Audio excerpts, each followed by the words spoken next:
In the third year of the zombie apocalypse, Xue Ling mingled among the wandering undead and unexpectedly encountered a convoy dedicated to exterminating zombies. Standing atop one of the vehicles, aiming a gun at her, was none other than her ex-boyfriend, Wen Jiuze. Both had endured tragic upbringings and had once found solace in each other, only to part ways due to unforeseen circumstances. Upon their reunion, Wen Jiuze guided Xue Ling forward, providing her with new dresses and skincare products. However, as fate would have it, Wen Jiuze himself succumbed to the zombie infection. Yet the two, despite their condition, retained their rationality and became auxiliary members of a military unit. Ultimately, they chose to freeze themselves in a state of suspended animation rather than lose their consciousness entirely, awakening many years later. 01 August 3035. Or perhaps it was August. Xue Ling could hardly recall the passage of time. Yet it mattered little, as keeping track of time was futile now. This year, the heat was particularly oppressive, with the sun blazing for over half a month without a single drop of rain.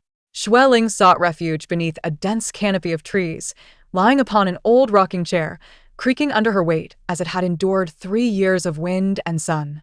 Having long since abandoned the need for sleep, she lay in a state of feigned slumber merely to pass the time. Squinting her eyes, she gazed vacantly at the distant figures swaying in the haze. This place had once been a park, where 3 years ago, one could find numerous elderly individuals and children strolling about. The cheerful banter of the elderly and the laughter of children would fill the air with noise, yet now, an eerie silence prevailed. Stooped elderly individuals staggered about, while diminutive children paused with every step, and a few young adults swayed awkwardly, their movements stiff and sluggish. They were all zombies, aimlessly wandering in the absence of any living presence, much like NPCs in a video game, devoid of the triggering mechanism for combat. Xue Ling stiffly turned over, the creaking of her bones echoing those of the rocking chair beneath her. After all, she too was now a zombie, her body rigid and her movements cumbersome, akin to her fellow wanderers nearby.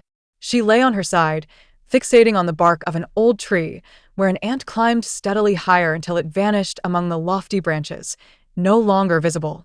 Days in the life of a zombie were monotonous and tedious. Contemplating the world could consume an entire day, and Xue Ling had been living this way for quite some time. She wondered how much longer this existence would persist, perhaps until she decayed entirely. That seemed a daunting prospect, as zombies increasingly became gaunt, their skin toughening, potentially transforming them into creatures of iron and bronze, destined for a prolonged existence. Living for 22 years and dying at 78, was that not a long life? Today would likely be another uneventful and peaceful day, she mused, observing the orange and red hues of the sunset gradually unfurling across the horizon. Some matters should remain unspoken. Just as this thought crossed her mind, a distant thunderous sound erupted. This was no trivial occurrence. It immediately captured the attention of all the wandering zombies. They were drawn toward the source of the noise, and Xue Ling watched as her kind, like students hearing the call for dinner, abruptly transformed from their sluggish state, hastening towards the sound. The zombies in this small park quickly dispersed with shrieks, yet Xue Ling remained unmoved, lying in her rocking chair. Such commotion could only be caused by humans, and as a peculiar zombie who retained her human reasoning, she could never accept the notion of devouring her own kind. Thus, she refrained from joining the fray. Anqi City was not large and held no particular distinction after the outbreak. The number of living inhabitants dwindled significantly. Xue Ling had arrived here approximately a year ago and had encountered only a handful of living souls since. The magnitude of the recent disturbance suggested that it was not merely 1 or 2 individuals. She pondered who they might be and what their intentions were. As the sun dipped below the horizon, a convoy entered Anqi City. The zombies were drawn away by the explosive distractions they had set up, allowing the convoy to advance smoothly, dispatching a few stray zombies along the way until they reached a suitable location for establishing camp. In an abandoned automobile lot, the members of the convoy skillfully cleared away hazards and obstructive vehicles, erecting barriers to fend off the zombies. Several large lights were positioned near the vehicles, and someone set up a boiler to heat water, soon filling the air with the enticing aroma of food. Before long, a weathered-modified vehicle rolled into view. Recognizing it, the members of the camp hurriedly opened the heavy iron gates and moved aside the barriers to allow the vehicle entrance.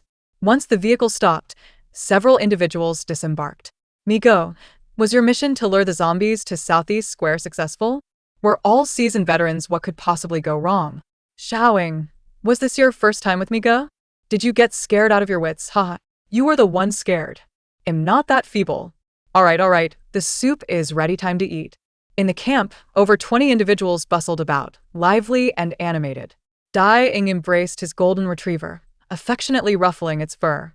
He navigated through the crowd, filling 2 bowls with thick soup and stuffing a couple of cans into his pockets before squeezing out to search for his cousin. Atop a nearby vehicle sat a solitary figure. Cousin, why are you sitting here all alone? Why not join everyone else? It's too noisy, Wen Jiuze replied languidly from his perch. Tall and broad-shouldered, he wore a simple black t-shirt that clung to his muscular physique, exuding an air of strength. Yet, his hair hung long and unkempt, cascading over his shoulders, giving him a somewhat disheveled appearance as he slouched lazily. Dai Ying, a mere 19 and still physically frail, envied his cousin's physique, aspiring to attain such stature himself. Today, he had accompanied Mi Ge and his cousin on the mission to lure zombies, narrowly escaping capture when Wen Jiuze had yanked him back onto the vehicle with one hand, effortlessly dispatching a zombie with a swift motion. Zombies today were no longer the same as those in the beginning. Their necks had hardened considerably, yet his cousin could still slice through them with ease. Truly impressive. Wen Jiuze munched on his food, one hand clutching an energy bar while the other toyed with a short knife used for dispatching zombies. Cousin, stop eating that. Here, I have soup and some cans. Dai Ying climbed up to the roof, eagerly offering the hot soup and his cans. Wen Jiuze smiled at the adoring gaze of his younger cousin, likening him to the golden retriever beside him, whose tail seemed on the verge of wagging in delight. Cousin, will you continue to travel with us? Dai Ying inquired. You mentioned wanting to visit Zhuang. We could accompany you, and then return to the camp together. Wen Jiuze did not acquiesce. No need. Dai Ying persisted, wishing to persuade him. After all, reuniting with family in the apocalypse was a rare blessing. In the initial chaos following the outbreak, the transportation network had collapsed, and they had lost contact with his cousin for an extended period. It was only 2 months ago that they had fortuitously crossed paths again, and it was due to him that Wen Jiuze had temporarily joined their convoy. Yet, his cousin had stated he would not remain with them indefinitely after visiting their ancestral home in Zhuang. He would part ways. Cousin, since you have no particular destination, why not travel together? It's better to stick together and help each other out. Wen Jiuze remained nonchalant, chewing on the energy bar while playing with a short knife, displaying no additional reaction. Dai Ying, after attempting to persuade him for a while without success, sighed and began sipping his soup. His cousin appeared indifferent, seemingly unconcerned with anything. Despite his frequent smiles, he was challenging to approach. After 2 months with the convoy, he was well-liked for his looks and fighting prowess, yet no one could truly get close to him. Cousin, where do you plan to go next? I don't know. Cousin, are you wandering as if on a holiday? Not at all. Then why roam about when the world outside is so perilous? You talk too much. Finish your meal and rest. May I borrow your dog for a moment? Sure. Puff, go play with your cousin. The golden retriever obediently leapt onto the hood of the vehicle, resting its head on Wen Jiuze's knee. Dai Ying had raised this dog since before the apocalypse, caring for it for several years. He held 2 empty soup bowls, noticing his cousin scratching Puff's chin, seemingly fond of the dog, which reminded him of something. Cousin, do you remember? About 4 years ago, while you were studying in U City, you often helped me walk Puff. Wen Jiuze paused, his scratching ceasing momentarily. Then he smiled nonchalantly. Yes. As darkness enveloped the camp, tranquility descended. Gradually, a sliver of dawn appeared on the horizon, heralding a new day. Today is August 26th, 3035, Monday, with a ground temperature of 37 and clear skies, announced the vehicle's radio. The convoy set off once more, departing from the resting grounds. Xue Ling did not linger in the park today. The rocking chair she often occupied had finally succumbed to her weight that morning. She perceived this as an ill omen and resolved to venture out in search of another chair. Life as a zombie was indeed monotonous and unadorned. She could easily spend an entire day seeking a chair she fancied. If the location was distant, dragging it back might consume another day. As fate would have it, when she stumbled upon an ideal chair in a shop with its doors wide open, the sound of vehicles resonated from outside. Several vehicles traversed the street, moving at a leisurely pace due to the presence of abandoned cars obstructing their path. Consequently, they were compelled to disembark to tow the vehicles away. The commotion attracted the attention of nearby wandering zombies, and Xue Ling observed several of them excitedly scurrying past the glass door, followed by a dozen more. Amidst the zombies' growls, human voices could be faintly heard. One voice suggested, "We'll need to make several trips to move the machinery from the back. It would be more efficient to clear the zombies from this street first. All right, you lead the zombies away, while Wen Jiuze holds the line from the vehicle. Is that acceptable?" Xue Ling, with one hand resting on the hard-won lounge chair she had found, surveyed the chaotic surroundings. There were no hiding spots available, and the door leading to the back room was locked. If the people outside were indeed intent on clearing the street of zombies, her position here would likely become untenable. Resigned, she decided to leave and return for the rocking chair in a few days. As she staggered out of the door, preparing to retreat, misfortune struck when a horde of zombies surged towards the street, trapping Xue Ling. The convoy advanced much quicker than she had anticipated, and she could hear the commotion behind her. Typically, Xue Ling was careful to maintain her distance from her kind, but the urgency of the situation forced her to squeeze through the gaps in the throng of zombies. Bang! Startled by a nearby zombie collapsing, Xue Ling noticed that the creature had been shot in the head by a silenced weapon. Instinctively, she glanced back.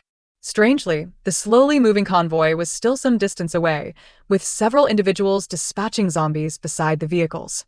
Yet, her gaze was almost immediately drawn to a figure seated atop one of the cars. Remarkably, after just a fleeting glance, she found the name of that person surfacing in her mind. Another gunshot rang out, and yet another zombie fell. The man on the car's roof was firing accurately, causing zombies to drop one after another. Xue Ling's vision darkened, and she fell alongside the nearby zombies. The sun blazed fiercely, and the street was filled with an acrid blend of gasoline, dust, and rubber. Xue Ling lay amid the pile of decapitated zombies, the unkempt corpses emitting a foul odor that invaded her senses. Yet, she remained motionless, as if truly dead. In comparison to the fear of losing her life, embarrassment consumed her more intensely. Out of nowhere, she had encountered her ex-boyfriend, whom she hadn't seen in 3 years. How she wished to flee. In the blink of an eye, she had instinctively played dead, wishing to avoid confrontation. There's a saying that rings true: when you're at your lowest, the last person you wish to run into is your ex. When she had broken up with that despicable man, she would have gladly wished him harm. She had envisioned a future where she thrived as a wealthy woman while Wen Jiuze fell into disgrace. Surely, he wouldn't recognize her. Yet, reality proved to be starkly different from her past imaginings. At this moment, disheveled and lying among the corpses, she resembled Refuse, while Wen Jiuze, looking composed, was atop a vehicle, dispatching zombies. He likely hadn't even noticed her. Had she delayed her fall by a mere moment, she might have been shot by Wen Jiuze's bullet. Frustrated and anxious, Xue Ling could only pray that Wen Jiuze truly did not recognize her. She hoped they would hasten their departure from the street, granting her a chance to slip away amidst the chaos of the zombie cleanup. She needed to find another place and never return here again. In the midst of her chaotic thoughts, the convoy drew closer, and she heard someone exclaim in surprise, "Cousin, what are you doing?" Then came a flurry of footsteps approaching her. Xue Ling. She genuinely did not want to acknowledge that she could identify the footsteps as belonging to that scoundrel, Wen Jiuze. The footsteps drew nearer and halted beside her. After a long pause, he seemed to scrutinize her. Why? Did he find her familiar? Had he recognized her? Lying face down, Xue Ling felt her body tense up with anxiety. Although she had been dead for 3 years, her heartbeat seemed to pulse violently within her chest at that moment. A hand suddenly rested on the back of her head. Wen Jiuze's palm was broad, his fingers long enough to cover the entirety of her skull. As he ruffled her unkempt hair, Xue Ling's fingers twitched involuntarily as if struck by an electric current. The man squatted beside her, remaining silent for a moment before speaking to himself with a chuckle. "I didn't shoot you, so why are you down?" Xue Ling slowly blinked, relieved that zombies did not shed tears. She could not fathom why hearing his voice made her want to cry. Wen Jiuze, you wretched scoundrel." Suddenly, she erupted, lunging at the man beside her with the ferocity of a truly irrational zombie, her mouth open to bite. Zombies are horrifying when they attack, and Xue Ling was no exception. Though she took care of herself, Unlike the mindless zombies that let the elements ravage them, she occasionally bathed in the rain to freshen up, which merely made her appearance slightly better than others. Her skin was as pale and hardened as that of other zombies, her eyes clouded with a dark red hue, and her mouth filled with sharp zombie teeth. I must look terrifying, Xue Ling thought. She lunged toward Wen Jiuze, thinking that if he saw her like this, it would be better for him to kill her. Ah, cousin. Oh my, Wen Jiuze, watch out. Witnessing the sudden attack of the zombie, several individuals behind her screamed. Xue Ling believed she would meet her end today, but before she did, she was determined to frighten Wen Jiuze into a frenzy. This way, she could close her eyes without regret. Zombies do not possess very good eyesight, and in her emotional turmoil, everything around her blurred. Just as she was about to pounce, someone seized her wrist. Suddenly, her world spun, and before she could comprehend what was happening, her hands were firmly restrained behind her back. Wen Jiuze was incredibly strong, his hand warm against her skin, and Xue Ling found herself unable to break free. For a fleeting moment, she considered biting the person behind her, but ultimately decided against it. She was too weary for such futile efforts. Once the initial embarrassment faded, she surrendered to the moment, her mindset shifting. Now, she was merely a zombie, oblivious to everything. If they were capable, let them kill her. Seeing Wen Jiuze subdue the suddenly aggressive zombie, Dying rushed over from the vehicle, clutching a silenced gun, her voice trembling with concern. "Cousin, what's going on?" Previously, he had been effortlessly dispatching zombies from the vehicle, yet now he had leaped down in silence. Dying tossed the silenced gun through the window to him and rushed toward the pile of zombies. "That scared me to death. Cousin, didn't you react in time?" As Dying spoke, realization dawned upon her as she observed Wen Jiuze's grip on the zombie and his expression. "Cousin, do you know this zombie? Otherwise, he would have dispatched it immediately. Why was he merely restraining it without taking action?" He still had the short knife capable of severing a zombie's neck sheathed at his waist, yet he showed no inclination to draw it. Wen Jiuze simply held Xue Ling firmly as he returned to the convoy. The others in the convoy watched them, and the leader, Migo, hesitated, unsure of what to say. Noticing their gazes, Dying wished to interject, but was deterred by Wen Jiuze's calm demeanor. "Stop dawdling, go drive," Wen Jiuze commanded. He opened the car door and unceremoniously tossed Xue Ling inside before taking a seat himself. Dying hurriedly opened the driver's side door and resumed driving. This vehicle belonged to Wen Jiuze typically. Dying drove while he rested in the back or cleared zombies from the roof. Having a zombie in the car would naturally incite tension, and with Wen Jiuze appearing both normal and abnormal, Dying drove distractedly, frequently glancing back. Xue Ling had not anticipated this turn of events. Adhering to her zombie identity, she let out a few growls, initially struggling but soon being restrained once more. Wen Jiuze secured her arms behind her back with one hand while the other, now clad in leather gloves, covered her open mouth, forcing her to sit on his lap. Her entire being sank into his embrace, her back pressed tightly against his chest. In that moment, Xue Ling forgot her act of rebellion as a zombie. "Are you?" This? Wen Jiuze's warmth enveloped her, and as she felt his palm against her face, it was almost unbearable. She twisted her head, attempting to escape, only to be pressed down more firmly. She sensed his head lean forward, resting against her neck, creating an intimate embrace. He nestled against her shoulder, releasing a long sigh. Was it a sigh of relief? Such embraces had been common in the past, yet they had broken up, and more importantly, she was now a zombie. She was a zombie. Her ex-boyfriend was more unnerving than any zombie. After years apart, had he gone mad? Yet upon reflection, Wen Jiuze had always been a bit unhinged. The heat radiating from him made Xue Ling want to shift away, and just then, she noticed a dog's head peeking from the passenger seat. The golden retriever sitting in the passenger seat, much like its owner, was curiously observing the two in the back. In the driver's seat, Dying's expression was a tumultuous blend of terror and embarrassment, reminiscent of a dramatic performance by Xue Ling.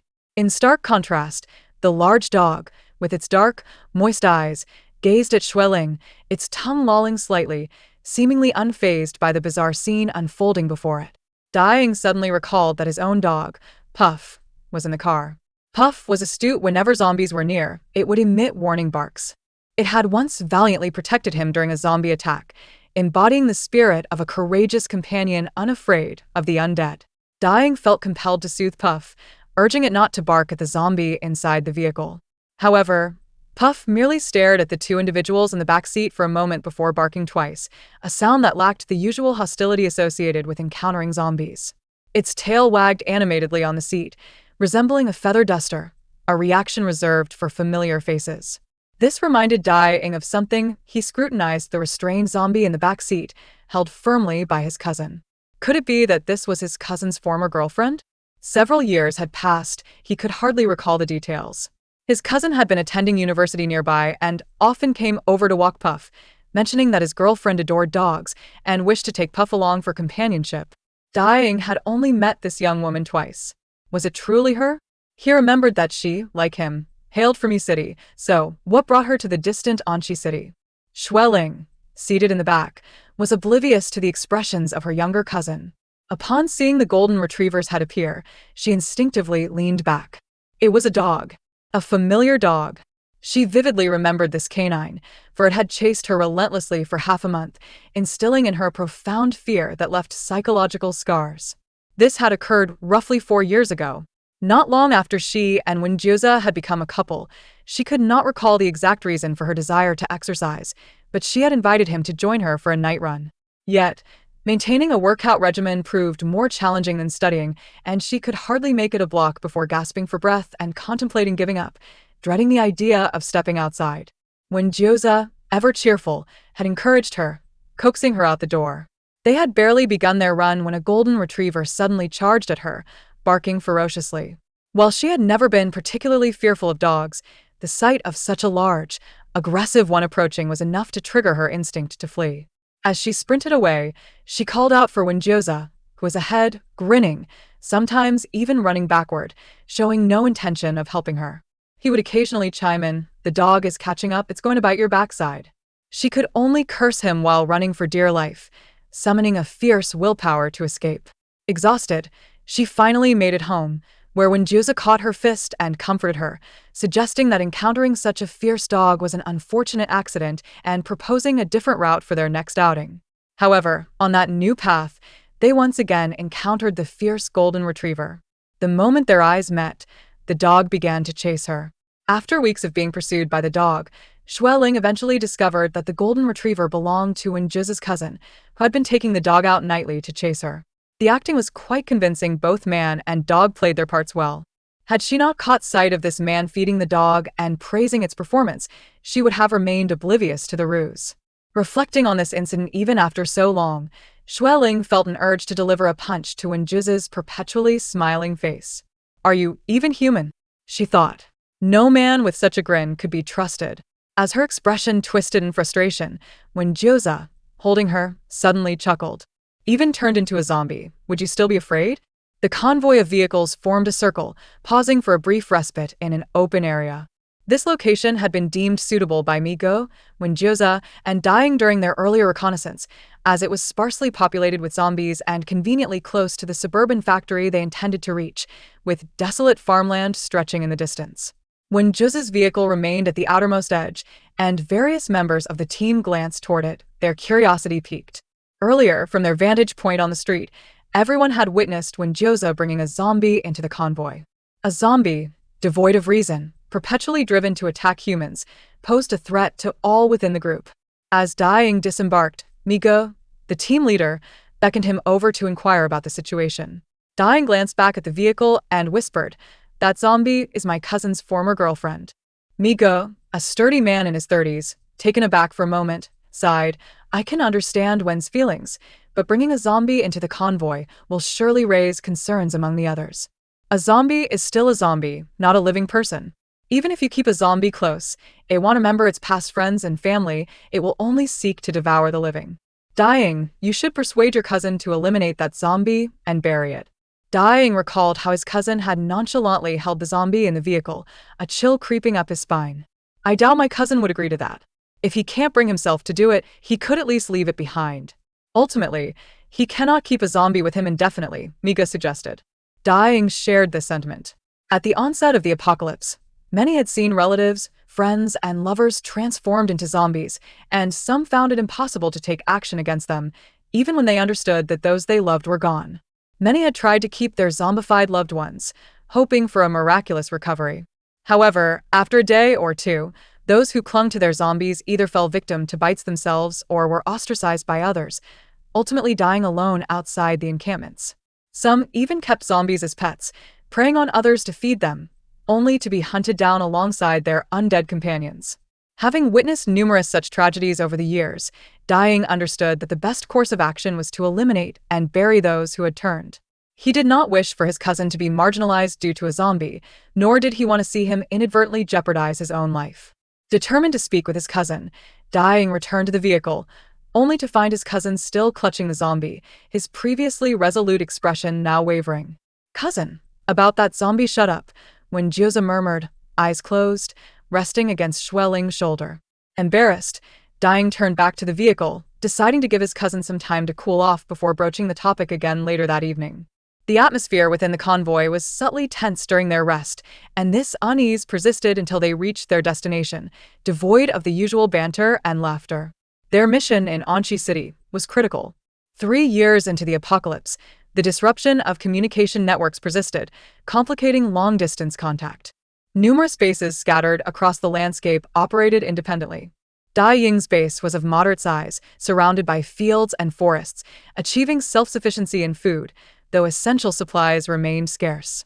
One local resident knew of an industrial area nearby housing textile factories, a toilet paper production facility, a soap factory, and several other smaller plants. The base had decided to send a team to assess the situation, hoping to transport a batch of machinery back if conditions permitted. Upon locating the factory, they were pleased to discover it remained largely intact. The next step involved advancing into the factory area, clearing zombies for safety, and relocating any usable machinery to their vehicles.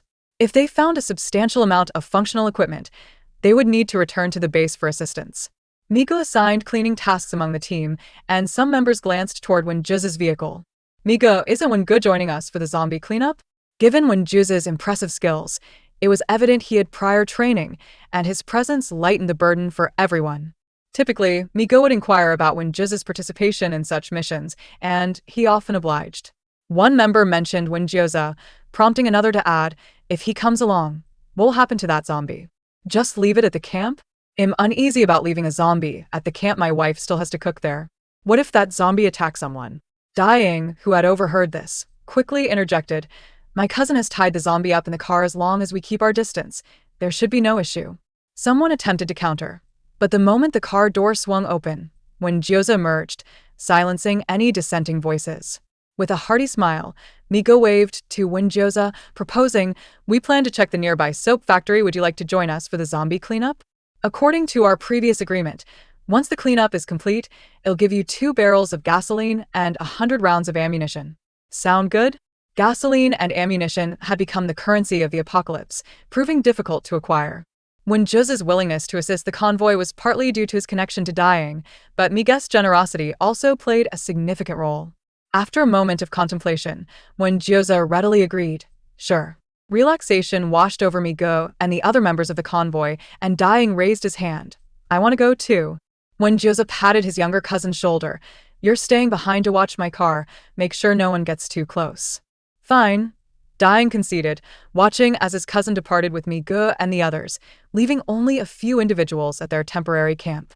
He returned to the side of Wen Jiuze's vehicle and peered inside the window, finding the bound zombie relatively quiet, which put him at ease. He settled beside the car to groom his fluffy companion, gently rubbing its head and playing with it. Without his cousin present, he dared not stay alone in the car with the zombie. It was quite frightening. A middle-aged man approached, cradling a pale little boy in his arms. "Xiaoling," he called. "Uncle Feng, what is it?" "I wanted to ask if Xiaowen intends to keep that zombie in the car." About that. "It's not right, you see. Look at those who travel with zombies. Their fates are seldom good."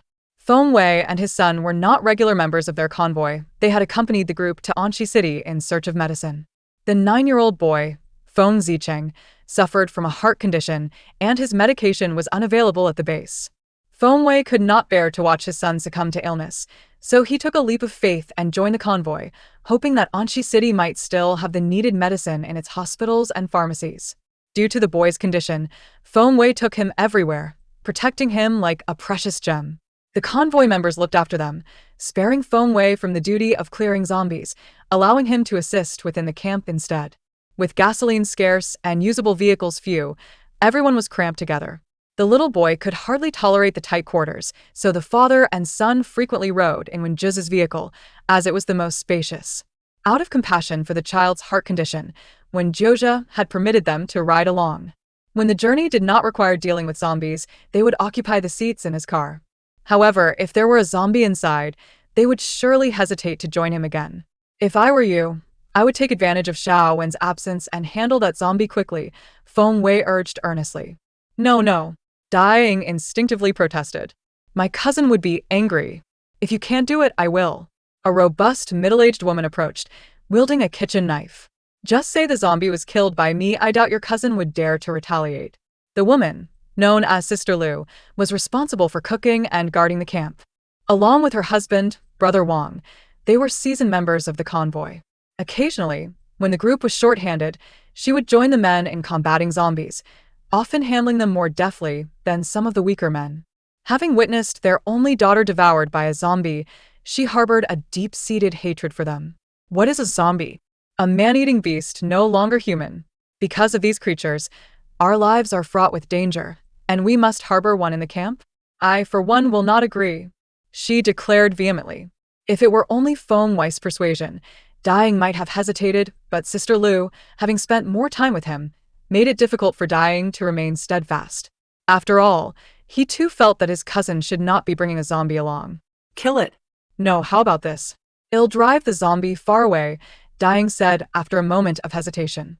Throwing it elsewhere will still pose a threat. It should be eliminated once and for all. Sister Lu retorted. No, my cousin would really be angry. Dai Ying insisted, his tone firm. I'll take it away and dispose of it. Xue Ling sat in the car, having attempted to escape multiple times to no avail, and was now resigned to a state of lethargy. The zombies couldn't open car doors, and that wretched man had locked both the doors and windows tightly. Suddenly, someone took the driver's seat. It was Wen Jiuze's cousin, who glanced at her and hurriedly said, I'm sorry, I'm going to drop you off somewhere far. Don't hold it against me after all, you're a zombie. He knew that zombies could not comprehend human speech. He uttered those words merely to ease his own conscience. Before driving off, he confirmed that the zombie in the back seat was securely bound and strapped in, ensuring it wouldn't suddenly lunge at him, and then quickly started the vehicle to head out. Xue Ling did not anticipate such an unexpected turn of events as she contemplated escape. His cousin had unwittingly aided her. Thank you, cousin. Throughout the journey, she cooperated, refraining from thrashing about or making a scene, allowing Dai Ying to safely drop her off at the edge of a secluded grove. The car halted momentarily, he tossed her out and sped away. Xue Ling rose from the ground, lamenting internally. Why couldn't anyone just help her by untying the bindings behind her back? That wretched Wen Jiuze had tied her so tightly that it was nearly impossible for a zombie like her to free herself. She realized she needed to find someone, perhaps in a kitchen, to procure a knife and cut through the leather straps. Finally, she was free. Time to flee. She stumbled along the desolate road, vowing never to see Wen Jiuze again. She had been peacefully dead, yet he had carried her in the car, making her feel as if she had died anew. As dusk fell, the men returned from clearing the factory, each in high spirits, as many machines within were still operational. When Jiuze stepped away from the group, his pants were stained with blood and grime, and he wiped his short knife clean, his gun slung at his waist. He approached his vehicle, asking, Did you keep an eye on my car? Did anyone come close? Dai Ying evaded his gaze, responding vaguely. Seeing Dai Ying's expression, Wen Jiuze sensed something amiss. His demeanor darkened as he abruptly yanked open the car door. Inside sat Feng Wei and his son, the earnest-looking middle-aged man cradling his sleeping child, forcing a smile and greeting him, Xiao Wen, you're back. They all feigned nonchalance, yet secretly observed his expression. Wen Jiuze had spent enough time with them, often smiling and never showing anger, though he kept to himself. However, the disappearance of his smile and the sternness of his face made everyone's hearts race. Feng Wei, under Wen Jiuze's scrutinizing gaze, found it hard to maintain his composure. "Get out," Wen Jiuze commanded. Feng Wei hurried to explain, "Please don't be angry, Xiao Wen. We only did this for your safety. It's dangerous to keep a zombie in the car." I said, "Get out. Look, my Zicheng is asleep. If he gets out in the wind, he might catch a cold." When Jiuze abruptly grabbed his collar, dragging him out of the car. Feng Wei's neck was uncomfortably constricted, his face flushed as he gasped, "What are you doing? Be careful of the child." Ignoring Feng Wei's cries, when Jiuze forcefully pulled both him and his son from the vehicle. Feng Wei stumbled headfirst to the ground, eliciting a cry as he fell, while the little boy woke up in his father's arms, frightened and crying, drawing the attention of the entire convoy. What happened? Why is Zicheng crying? Wen Jiuze disregarded their chatter, turning to Daying, who stood helplessly beside the car. "Where is it?" Daying cautiously replied, "Cousin, please don't be angry." At that moment, Sister Lu rushed over, positioning herself in front of Daying and shouted, "We took care of that zombie for you." "What, are you going to blame your cousin for a zombie? I thought you were a reasonable young man. How could you be so foolish?" Daying, better acquainted with his cousin than anyone else present, felt a growing dread at the calmness etched on Wen Jiuze's face. As he reached for his gun, Daying shouted in alarm, "Cousin!" and yanked Sister Lu backward. A gunshot rang out, shattering the stone at Sister Lu's feet. Had Daying not pulled her, she might have been shot. The splintered debris struck her legs, causing those around to gasp in shock. Feng Wei, now on the ground, clutched his wailing child and retreated, too frightened to complain further. Sister Lu, shaken and pale, was dragged away by her husband. Everyone present looked on in terror at the suddenly volatile Wen Jiuze. Wen Jiuze coldly asked Daying, "Where is it?" Daying trembled under his gaze, stammering, I took her to that abandoned field by the roadside." Without uttering another word, Wen Jiuze holstered his gun, climbed into his vehicle, and drove away, leaving them all behind. As darkness descended, the overgrown road lay ahead while Wen Jiuze drove, his eyes scanning the surroundings. Upon reaching the location Daying had mentioned, he parked, turned off the engine, and stepped out to search the abandoned field for traces of Xue Ling. Without intellect, zombies would wander in the vicinity unless attracted by loud noises or human scents, making it unlikely for them to stray too far in a short time. As night fell, Wen Jiuze discovered a patch of grass. There lay a shadow, which turned out to be Xue Ling. She had not encountered anyone nearby and had attempted to wear down the bindings on her hands with a stone, but to no avail. Instead, she had simply exhausted herself. Having swiftly given up, she resolved to continue her efforts the next day, lying down in a thick pile of grass to rest. She had never considered that Wen Jiuze would return for her.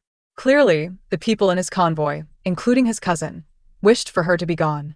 With her removed from the equation, would Wen Jiuze really come back to retrieve her? Even couples do not always reach that level of commitment, let alone former lovers. In the quiet, dark wilderness, footsteps approached her through the wild grass. Xue Ling thought. Someone sat down beside her, causing the grass to shift under their weight. The sound of a lighter clicking followed, releasing a faint scent of smoke into the air. Wen Jiuze remained silent as Xue Ling turned slightly to see the glowing tip of a cigarette between his lips. He looked down at her, his gaze shadowed and inscrutable. After taking a couple of deep drags, he pressed his thumb against his temple with force, muttering to himself, "Almost lost you again." Xue Ling longed to inquire about his thoughts, but alas, zombies do not possess the ability to speak. Even if she shouted at him, he would remain oblivious to her words. Wen Jiuze sat beside her, calmly finishing a cigarette. Suddenly, Xue Ling felt his hand brush against the bindings she had endured for so long, and he deftly untied them. Had he truly come to liberate her? Was he genuinely allowing her to escape? Before she could revel in the joy, his warm palm enveloped her sore wrist, which bore purple bruises. "It seems to have hurt," he remarked. "Do zombies feel pain?" "Probably not," she replied. Though he verbally dismissed the notion, his hand lingered on her wrist, kneading it gently. After a moment, he relaxed, even lying beside her with one leg casually draped over the other. How audacious. She felt belittled as a zombie. In a fit of rage, Xue Ling lunged at him with a terrifying scream. She admitted that she had intentionally provoked him. However, challenging Wen Jiuze was a poor decision. She had essentially walked into a trap. Wen Jiuze seized her hands, pinning them before her, and ensnared her legs, rendering her immobile. Xue Ling found herself half-pressed against him, unable to move, and the heat radiating from his body was unbearable. He seemed entirely unfazed by his weight and warmth, even resting his head atop her. "You smell a bit unpleasant," he suddenly remarked. "Xue Ling." Wen Jiuze barely managed to catch her as she suddenly went wild. "What's with the sudden outburst? Hungry? Surely you're not angry because you understand what I'm saying?" "I can't understand. Your barking is unintelligible." Xue Ling cast aside her remaining human pretense and fully succumbed to madness. Seeing her escalating frenzy, Wen Jiuze reluctantly released her and stood a short distance away, clapping his hands. "Want to attack me? Come on, let's see if you can catch me." In that moment, past grievances surged within her, and Xue Ling disregarded the disparity in their abilities. Her defiance compelled her to confront him. When Jiuze braced himself with both hands, dodging a few of her attempts, and when he caught sight of her ferocious expression, he couldn't help but laugh, calling her wobbling like a penguin. It must be said that some individuals become ex-boyfriends for a reason. How utterly infuriating. After chasing him for a while, Xue Ling's anger dissipated without even grazing a hair on the so-called dog man. She halted, suddenly grateful for her death, relieved that she wouldn't have to endure the frustration again. When Jiuze strolled over leisurely, "Are we still playing?" In a sudden burst, Xue Ling reached for his waist, but he evaded her grasp. He leaned closer, a cheerful grin on his face. "Shall we go again?" Xue Ling had no desire to continue and turned away, swaying toward the patch of grass from earlier. Wen Jiuze followed behind her, exclaiming, "You seem more lively than before." "I'm dead. And you call me lively? Have you even heard the nonsense you're spouting?" Xue Ling tumbled into the grass, attempting to bury herself within it. Mid-fall, a strong arm intercepted her, pulling her back. "Do you wish to sleep here? Or would you prefer the car?" He ushered her back into the rear seat of the car, this time without restraining her, and draped a blanket over her. Then he closed the door and stepped outside. As the night wore on, his smile faded, and he leaned against the car door, lighting another cigarette, sitting outside without sleep for the entire night. Xue Ling anticipated that he would soon drive her back to the camp, but he did not the following morning. He remained there. Xue Ling tilted her head to observe through the car window, seeing him wash his face in a nearby ditch, wiping his hair dry, then twisting a towel as he approached the car. She immediately lay stiffly back down. The car door above her opened, and a cold, damp towel was pressed against her face, rubbing it gently. When Jiuze held up the towel, examining the dirt upon it. "No wonder you smell a bit. Look how filthy this is." Xue Ling's fists clenched in frustration. As a zombie, maintaining her personal hygiene was a cumbersome task, especially mingling among her kind, who paid no heed to her cleanliness. Humans would be even less concerned, causing her to let her guard down. Moreover, a zombie that appeared too clean would stand out among her kind, posing a significant risk if encountered by human factions. She would be the first to perish. When Jiuze, being human, could not possibly comprehend the survival wisdom of a zombie. "How about I find a place for you to take a bath?" When Jiuze suggested, pulling up his black t-shirt. "It seems I haven't bathed in a couple of days, either. I might have a scent." From her vantage point, Xue Ling caught a glimpse of his well-defined abdominal muscles beneath the raised shirt, and his chest. How had he become more alluring than 3 years prior? She shut her eyes tightly. Before the car could even start, Dai-Ying and Migo arrived. "Cousin, you didn't return last night," Dai-Ying said, his expression filled with trepidation. "Are you not planning to go back?" "I'm not going back," Wen Jiuze replied in a detached tone. Migo approached, attempting to persuade him. "Xiao Wen, we all made mistakes. We've discussed it. You should come back with us. After all, we've spent so much time together, and it's best to end things properly. Once we resolve our issues, you can leave if you wish.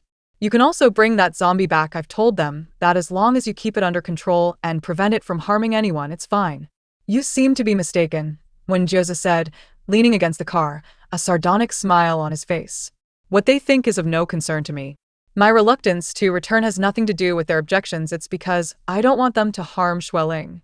Dai-Ying was taken aback, while Miga shook his head disapprovingly. "You're quite capable, but no matter how skilled, there are times when one is at a disadvantage. In such instances as humans, mutual assistance is the key to survival." "Mutual assistance? Have you helped me at all?" Haven't I been the one assisting you? Wen Jiuze's demeanor shifted from casual to confrontational, his gaze piercing. Enough of this useless chatter. I want the fuel and bullets you promised me. I'm leaving immediately. Dying departed in tears. Wounded by his cousin's indifference, he had not expected Wen Jiuze to be so furious that he wouldn't even acknowledge him. Their previous interactions had been sparse, with only a brief period of familiarity a few years back, yet they were still family. Xue Ling observed quietly from behind the car window, witnessing their disheartening parting. Wen Jiuze had indeed quarreled with the convoy because of her, and was now choosing to sever ties. What was happening? Wen Jiuze loaded the fuel bullets into the car and drove away with Xue Ling, heading in the opposite direction of the camp. When he was not smiling, his expression exuded a pressure that was unsettlingly cold. After a short while on the road, noticing no movement from the back seat, Wen Jiuze turned to glance. His demeanor softened, and with a curious drawl, he asked, Why the silence? Did the visitors from earlier frighten you? Don't worry, we won't return to the crowded places. Well, find a secluded spot where no one can harm you. Wen Jiuze's voice was low and soothing, exuding an unexpected tenderness. Xue Ling fell into contemplation. She pondered a question: why did Wen Jiuze seem to behave as though he held affection for her? If her memory served her well, throughout their year-long acquaintance, from being friends to lovers and finally parting, the most he had ever done was infuriate her or provoke her into fits of rage. Every fiber of his being reeked of mischief and poor taste. He often wore that carefree smile, treating everything lightly, leading her to believe that their relationship was equally casual. He had never uttered a single confession, and when they broke up, it was he who initiated the discussion, leaving the parting far from amicable. In her fury, she had hurled a milk tea at his head, but he had merely wiped the remnants from his face, shrugging it off nonchalantly as he walked away. He had never truly cared for her. There had been no profound feelings on his part. Xue Ling had always believed this to be the case. Yet, why could he instantly recognize her after 3 years apart? Why, upon seeing her as a zombie, was he so insistent on keeping her by his side? Why did he seem unperturbed by her undead appearance, embracing her intimately instead? Why did he appear to miss her and cherish her so dearly? He even abandoned his cousin and the human convoy, opting to leave with a dangerous zombie. Who wouldn't declare him insane? Xue Ling pondered endlessly, unable to decipher his thoughts.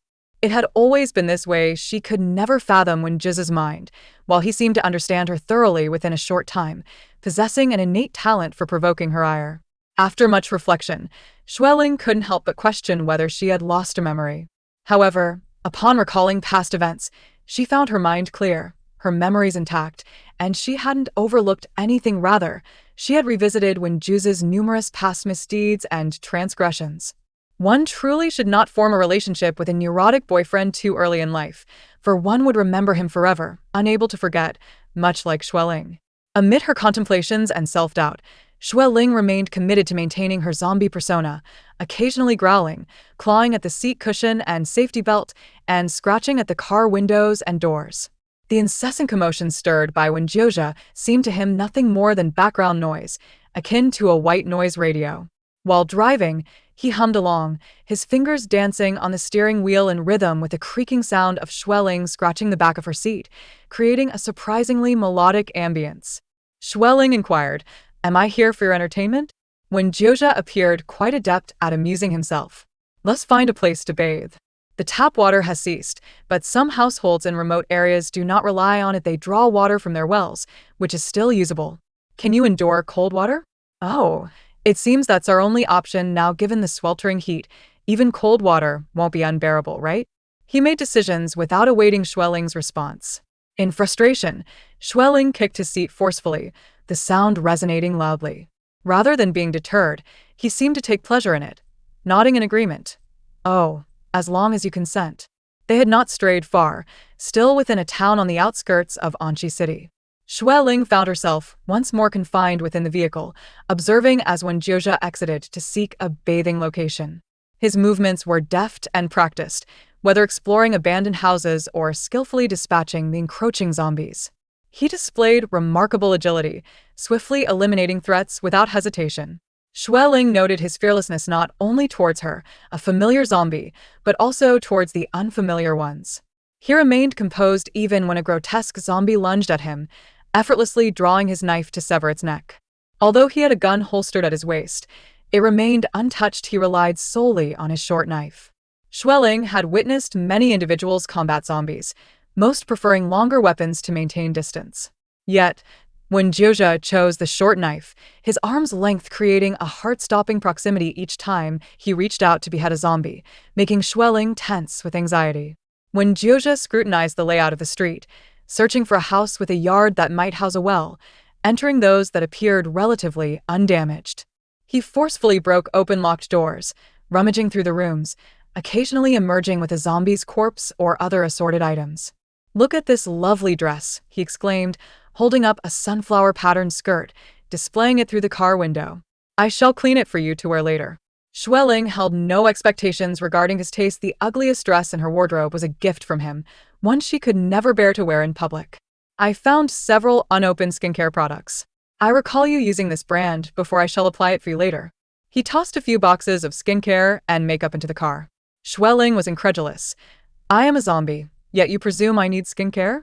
Should I commend your thoughtfulness? Rest assured, they are all still within their expiration dates." He mused with bewilderment. How can makeup last so long? 3 years and still not expired? Clothes, skincare products, towels, soap, shampoo. Haphazardly tossed these into the vehicle, but what was the meaning of the Elizabethan collar he had also thrown in? Typically used to prevent pets from licking their wounds, did he intend for her to wear it? Ridiculous. When Jiuze meticulously scoured 2 streets, yet found no suitable bathing location. Finally, after much effort, he discovered one on the 3rd street. Emerging from a house, he approached the car with purpose, exclaiming, "This household has a clean bathroom with water available. Hurry down." Xue Ling resisted, but he dragged her out. His arm encircled her chest, pulling her back, while she clawed at the seat's sides, her sharp nails scratching the leather. Yet, his strength was overwhelming, and he effortlessly pulled her down without letting her feet touch the ground, all the while carrying a bag filled with assorted items. "Enough, you're a zombie, not a cat. Why fear a bath?" Wen Jiuze coaxed. It was not the bath she feared, it was his assistance that made her uncomfortable. They had been together for a year, and while he was undeniably attractive, the idea of him helping her bathe was genuinely awkward. However, zombies have no rights, and Wen Jiuze showed no compassion, dragging her into the bathroom. It had been roughly tidied by him, the floor damp with water. As he held the Elizabethan collar, Xue Ling retaliated with fervent headbutts, adamantly refusing to wear it. All right, no collar." "Ouch. Your head is quite hard." He relinquished the collar, binding one of her hands to the support bar beside the toilet, urging her to sit on the toilet seat.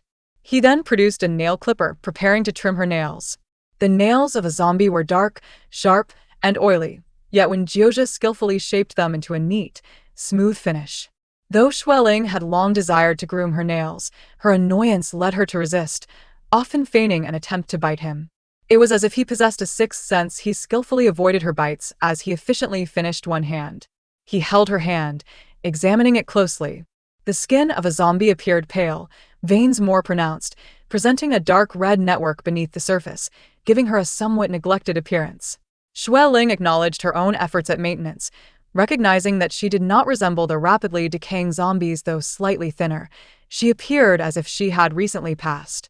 When Jiuze's hands, larger than hers, gently caressed her hand, sharing warmth. "All right, let's move to the other hand," he said, his tone light after a moment of reflection. During the latter half of the process, Xue Ling refrained from causing trouble. As he stood to tidy the bathroom, she carefully inspected her 2 hands, satisfied with the results.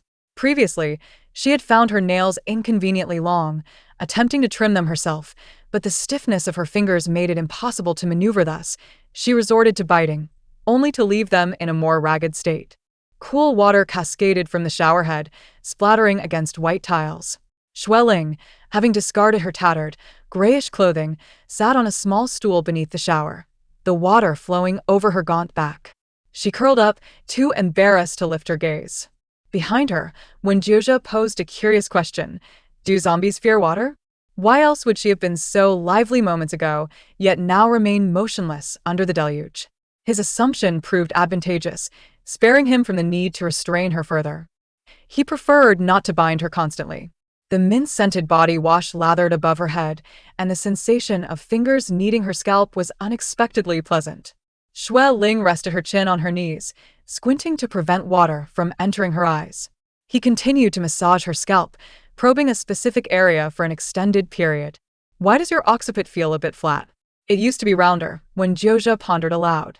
Naturally, he did not expect a zombie to respond, so he continued his examination, playfully suggesting, "Could it be that you've been headbutting people, flattening it?"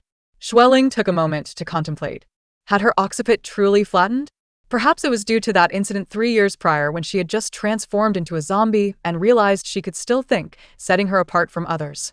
She had intended to visit her cousin at her uncle's house, where her mother and stepfather were present. Upon her arrival, they were all taken aback. She had been struck on the back of her head with a stick at that moment. She feared her head might be flattened, but after several self-examinations, she felt no difference.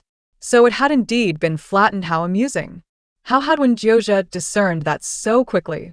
Xue Ling recalled how he used to enjoy touching her occiput, occasionally pressing it while they walked, or waking her with a gentle nudge on her head as she turned in her sleep. Annoyed, she questioned why he was always fondling her occiput. He would merely smile and reply, "Your occiput is particularly round, it's amusing." What a nerve!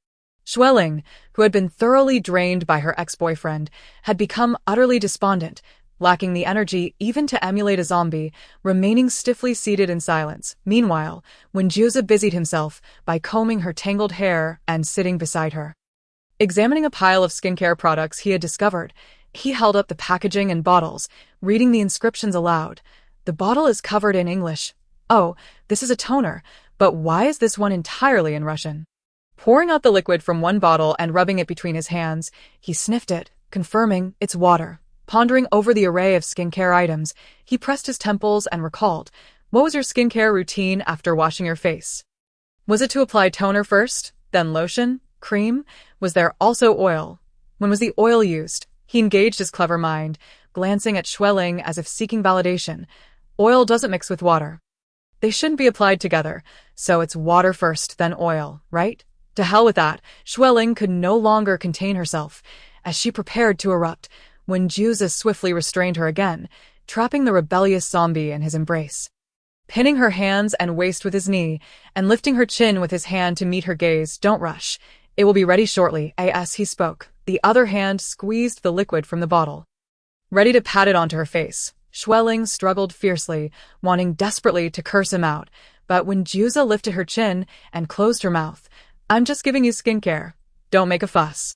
"Weren't you quite compliant during the bath?" Xue Ling, feeling as though she couldn't catch her breath, thought, "Shouldn't you check properly? That bottle contains makeup remover, not toner. Who begins their skincare routine with makeup remover?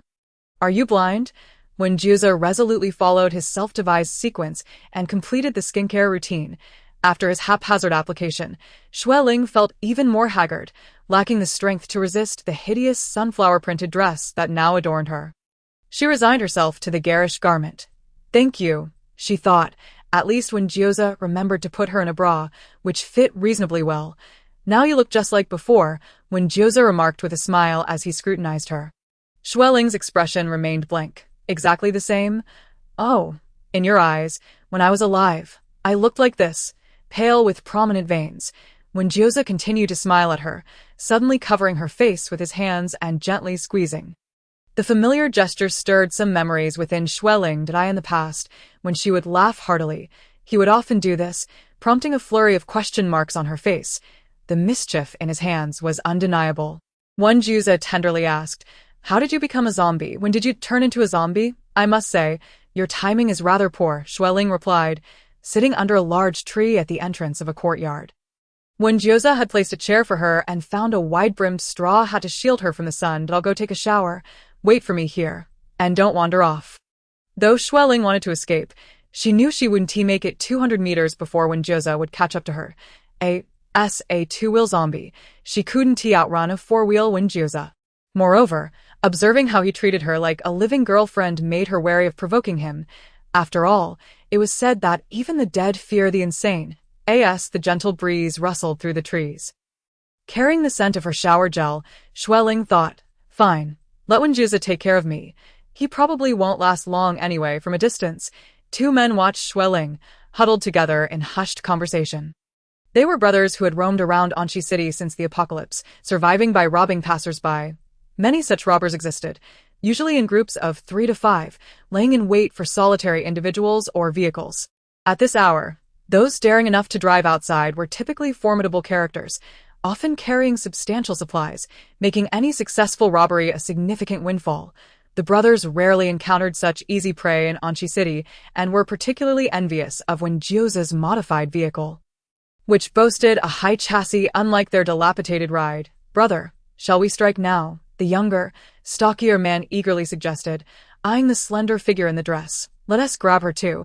It's been ages since we've tasted a woman." His older brother, shorter and plumper, sported a glimmer of greed in his eyes. "Make it quick, pry open the car door, and see if we can drive off with it. If we can, we'll take the girl as well." Being locals, they were familiar with the terrain, and having never failed in their previous heists, they approached with confidence. Just days prior, they had been drawn to a loud commotion, spotting a large convoy from afar, but had refrained from getting closer. Today, however, they stumbled upon a solitary vehicle, estimating it held only 2 occupants, 1 man and 1 woman. With the man currently absent, this was a prime opportunity, the brothers observed for a moment, then promptly resolved to as the older brother stealthily approached Xue Ling from behind. The younger one dashed toward the car. Having previously worked in an auto repair shop, he was adept at breaking into vehicles. Their plan was sound, yet a misstep occurred. The brother tasked with subduing Xue Ling lunged from behind, covering her mouth and nose to stifle any cries. However, he suddenly sensed something amiss as he locked eyes with her dark red, zombie-like gaze. Realizing the situation, Xue Ling's eyes gleamed with ferocity. If she had previously struggled against Wen Jiuze, a formidable foe, could she not handle this flabby man? With her mouth conveniently near, she seized the opportunity and bit down hard. The stocky man yelped in terror, recoiling as if electrocuted, scrambling away in a panic. "This woman is a zombie? I've been bitten," his voice, filled with despair, startled the younger brother, who was prying open the car door. It was no wonder he panicked. Though zombies might lack agility, they possessed high defense and could transmit infection. The moment he extended his arm toward Xue Ling, he risked becoming a zombie himself. Seeing the panic-stricken man, Xue Ling spat out the blood in her mouth. Just as she intended to retreat and sit back down, a gunshot rang out. The stocky man, attempting to flee towards his brother, fell to the ground with a thud, his head tilted at an unnatural angle as blood pooled beneath him. Wen Jiuze emerged from the house, steam wafting off him, having yet to don a shirt, revealing his sculpted chest and abdomen, water dripping from his damp hair. He held a gun, his expression devoid of emotion as he shot one man and aimed at the other, a muscular figure who immediately raised his hands in surrender. "No, please don't shoot," he stammered, spitting out a flurry of incoherent pleas. Xue Ling braced herself, expecting Wen Jiuze to shoot him next, sending him to join his fallen companion. However, Wen Jiuze refrained from firing again. Instead, he expertly bound the muscular man with rope, rendering him immobile and tossing him into the courtyard. After securing the man, Wen Jiuze dragged the lifeless body of the stocky man away, disappearing around the corner of the courtyard. Before long, he returned, his hands still damp, wiping them near Xue Ling's mouth. "Let us sit in the courtyard." Xue Ling couldn't help but gaze at his chest, her mind wandering. That muscle appeared quite appetizing. This wasn't a mere fantasy. She had tasted it before. Shaking off her wandering thoughts, she chastised herself. No, cannibalism is not permissible. Wen Jiuze ushered her back into the courtyard, adjusting her chair, then returned to finish his bath. He soon reappeared clad in an oversized, loose-fitting white t-shirt, prompting Xue Ling to question if he had even washed properly. She watched as he wrung out the damp clothes and hung them out to dry, then began cleaning the dirt from his boots, finally pulling out a whetstone to sharpen a knife. The sound of grinding steel filled the air. The bound muscular man nearby whimpered. Xue Ling glanced at him, thinking, "Why is he crying? He's not the one being sharpened." After a considerable time, Wen Jiuze set down the whetstone and sighed, glancing at Xue Ling. "Aren't you hungry?" Xue Ling paused, her mind racing as she slowly grasped the implication of his words. If she were still human, she would be overcome with chills.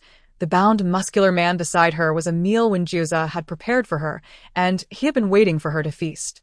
No wonder he had positioned the man at her feet. She had assumed it was merely a scare tactic. Xue Ling's eyes widened as Wen Jiuze squatted before her, asking, "Now that you're a zombie, are you still picky about food?" His calm demeanor, paired with a hint of helplessness, sent shivers down her spine. "Or do you need me to slice it up for you?" He had last said something similar during their shared steak dinner. Xue Ling's face stiffened, struggling to form an expression, wanting to grab his wet hair and yell, "Are you the zombie or am I? You wicked fiend have ruined my restraint for 3 years as a zombie.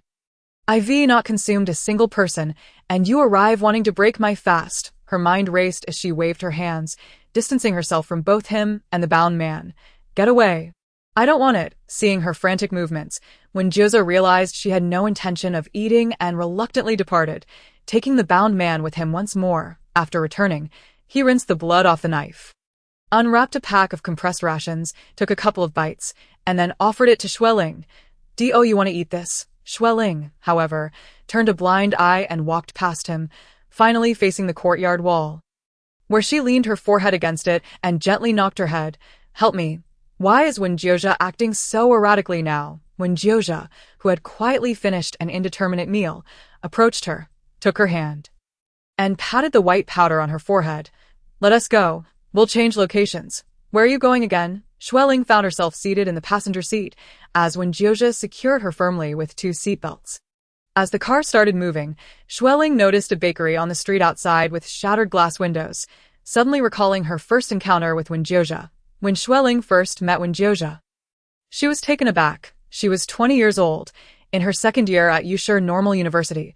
Occasionally, during holidays, she would help at her cousin's bakery. That night, around 10 o'clock, her cousin had left for a while, leaving her alone in the bakery, staring blankly at the cake models on the shelves. The street where the bakery was located was not very crowded at that time, and for a long while, no one entered the shop. Just as Xue Ling was lost in thought, the door suddenly jingled open, and a tall figure quickly walked in, grabbing a loaf of bread and heading toward the cash register. "Welcome." Xue Ling managed to stand up, but her voice faltered and disappeared as she recognized the customer. This man was exceptionally tall, and his head was covered in blood. The crimson liquid trickled down his cheeks, staining his neck and soaking into his black t-shirt. Even his muscular arms bore traces of dried blood. Seeing a bloodied man at that hour, Xue Ling's first instinct was to call the police or an ambulance. Her hand instinctively reached for her phone on the counter. At that moment, the man placed a finger on her phone screen, halting her movement. He casually wiped away the blood dripping from his chin and smiled. "Don't be afraid. Don't call the police. This isn't real blood. I'm just doing cosplay." Sensing the metallic scent of blood, Xue Ling thought to herself, "Do I look that gullible? Do I seem like a fool? I just came to buy some bread. Please let me pay first." He pulled out his broken phone to make a payment, as Xue Ling saw the blood and dirt smeared on the shattered device. He pressed it a couple of times, but it wouldn't turn on. After a brief silence, he sighed, pocketed the phone, and walked out without taking the bread, muttering an apology. "Hey, just take the bread. It's on me." Xue Ling called after him. The strange man, still covered in blood, tore open the packaging and took a huge bite as soon as he stepped outside. 1 bite seemed to equate to 10 for Xue Ling, and he could probably finish the loaf in 3 bites. She watched as blood dripped from his chin onto the bread, which he swallowed without a second thought, appearing ravenous, as if he hadn't eaten for days. He entered like a gust of wind and left just as swiftly, leaving behind a faint scent of blood and a bloody fingerprint on her phone screen. For a long time afterward, Xue Ling believed he was just a street thug, likely injured from a brawl, until she encountered him a second time. Xue Ling was with friends from the student council at the neighboring Yushu University when they stumbled upon a fight in a secluded corner. It could be described as one-sided brutality. The man who had once entered the bakery, bloodied and seeking bread, was now the one being beaten. He was tall and muscular, seemingly skilled in combat, yet he made no effort to defend himself against a shorter man wielding a stick. He merely raised his arm to block the stick as it swung towards his head, displaying an indifferent demeanor. One hand even remained in his pocket, as though he were not the one being attacked. Despite the horrific injuries on his arms and neck, coincidentally, Xue Ling recognized the man swinging the stick with a ferocious expression. It was Wen Jiuze, a member of the student council at Yushu University. A senior to her, Xue Ling, a member of the External Relations Department at Yushe Normal University, had met Wen Xian during a joint event between the student councils, where he had expressed a vague interest in her. Although their department head had jokingly attempted to matchmake them, Xue Ling had felt they were not close enough, leading the matter to fizzle out. Never had she expected to witness such a scene. When Xian appeared to be beating the man mercilessly, a stark contrast to the gentlemanly demeanor he had previously exhibited. Stunned by the sight, Xue Ling hesitated, contemplating whether to intervene. As she watched Wen Xian's stick smash into the other man's shoulder. Breaking it, he showed no signs of stopping. Her eyelids twitched, and she shouted, "Wen Xian, what are you doing?" Upon seeing her and the terrified expressions of the two girls beside her, Wen Xian froze, forcing a smile, and stammered an excuse. The man being beaten glanced at them, turned a shoulder, and left without a word, his demeanor indifferent. The next day, Wen Xian unexpectedly showed up at her university to talk to her. Rambling about irrelevant topics. "That was my cousin, Wen Jiuze. He's a bastard. My mother sees our family's wealth and clings to my uncle. I didn't want to hit him. I usually don't bother with him. But he was recognized by my grandfather only at 12 after living outside, and he's always had a penchant for fighting, stealing, and bullying others. As his older cousin, I couldn't just stand by." While attending a public class, Xue Ling wanted to escape, but felt trapped. "Why are you telling me this? We're not close, are we?" Her smile must have been stiff, but Wen Xian seemed oblivious. First complaining about his unruly cousin, justifying his actions, and then inadvertently flaunting his family background. "Our family is different from ordinary ones. We have a rich heritage, and we're strictly disciplined. My cousins and I have been learning various skills since childhood. You know the 6 arts of ancient gentlemen." Xue Ling was forced to listen, almost breaking apart. "Are we even living in the same world? What era is this? Still talking about noble and illegitimate distinctions." She had heard that Wen Xian's family was quite wealthy, a prominent family in Anqi City. It was said that their ancestors made their fortune through tomb raiding and started a legitimate business in cultural relics hundreds of years ago. Wen Xian often boasted about his expensive watch and how respected his grandfather was, mentioning visits from notable figures during the new year. At that time, Xue Ling merely thought him ostentatious and sought to distance herself. Now, she recognized the unmistakable air of privilege surrounding him. After he cleared up the misunderstanding and tried to redeem his tarnished image, when Xian proposed taking her to lunch, Xue Ling awkwardly declined and hurriedly gathered her belongings as the class ended. Escaping, anyone going to manage the chaos caused by students from other schools disrupting our class? She had never liked Wen Xian, and after that encounter, she made a point to avoid him. However, thanks to Wen Xian, she learned that the cousin he had beaten was named Wen Jiuze, also a student at Yushe University. Wen Jiuze was a freshman majoring in Chinese language and literature. Only 19 years old, even a year younger than her, Xue Ling mused. Why does he seem so contradictory? He has such a tall figure, yet he is still just a boy, due to activities in the External Relations Department. Xue Ling frequently visited Yushe University and ran into Wen Jiuze several times. Contrary to the unruly, hot-tempered image that Wen Xian painted, every time Xue Ling encountered Wen Jiuze, he was always isolated in a corner. Avoiding the crowd, he never bullied anyone. In fact, he rarely interacted with others, perpetually exuding an air of detachment, as if disinterested in everything. His demeanor was unique, and he was exceptionally handsome, attracting the attention of many, including girls who would approach him with water in hand. Xue Ling even witnessed a pretty girl attempting to strike up a conversation, only for him to sit there nonchalantly, as if deaf. Ignoring her until she walked away, her face flushed with frustration, Xue Ling found herself lingering for a moment, thinking he resembled a lazy cat basking in the sun on a wall, indifferent to those around him.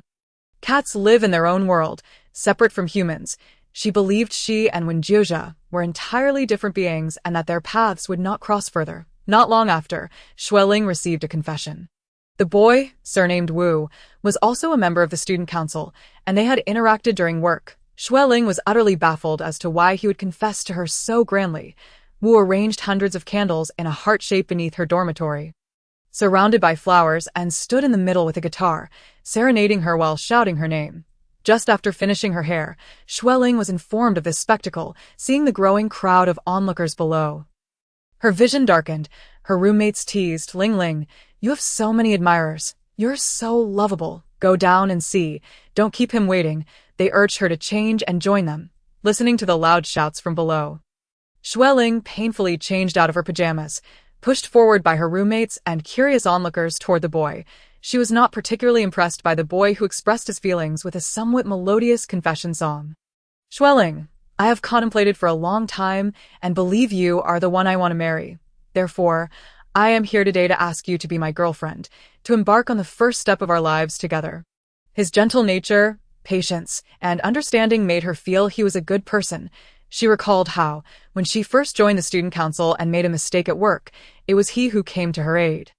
She believed he had a special regard for her, otherwise, he wouldn't always pay attention to her. The boy continued to speak passionately, his face flushed with excitement amidst the cheers of those around him. Xue Ling felt as if she were being roasted over an open fire, listening to the confident declarations of a boy she barely knew, her toes nearly breaking through her sandals. She had come to refuse him but felt too awkward to interrupt his self-indulgent monologue.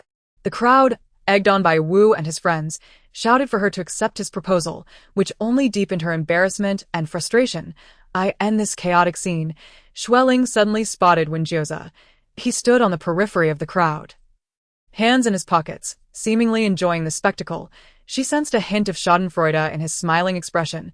Wen Jiuze caught her gaze, and for a fleeting moment, their eyes locked through the throng of onlookers. Xue Ling wondered if he perceived her silent plea for help. He seemed to raise an eyebrow, then stepped back a couple of paces, leaping into a spinning kick that sent a half cup of milk tea. Perched atop a nearby trash bin, soaring through the air, the cup sailed over the heads of the crowd and precisely struck Wu on the back of his head, bursting open with a resounding splat. Suddenly, silence enveloped the scene, and the boy, now drenched in milk tea, scrambled to his feet, furiously demanding, "Who did that? Who threw that at me?" Wen Jiuze remained unfazed, still standing among the spectators with a grin that betrayed no guilt. Unable to contain herself, Xue Ling let out a laugh. The boy, now red-faced and humiliated, stormed off with his friends, neglecting the scattered candles and flowers on the ground. Xue Ling had no choice but to borrow a broom and shovel to clean up the mess. Stuffing it all into the trash bin, Wen Jiuze did not dissipate with the crowd. Instead, he perched on a railing across the street, observing her as she tidied up.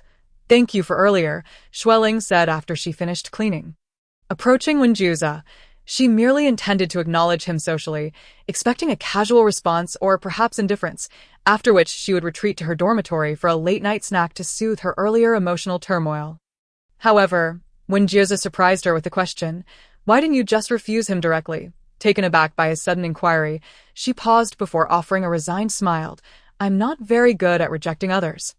The inability to refuse had been a long-standing flaw for Xue Ling. Her parents divorced when she was very young, and to secure the divorce and retain custody, her mother relinquished all their savings and their home, leaving with nothing but her daughter. The pressures of single motherhood weighed heavily on her mother, leading to frequent outbursts and bouts of tears that terrified young Xue Ling. She learned early on that she must not provoke her mother's anger or distress, as the burden of their struggles rested upon her. Xue Ling had always been an obedient and sensible child, so when her mother had to work out of town and entrusted her to her uncle's family, she accepted without complaint, living with her 2-year-older cousin in a small house.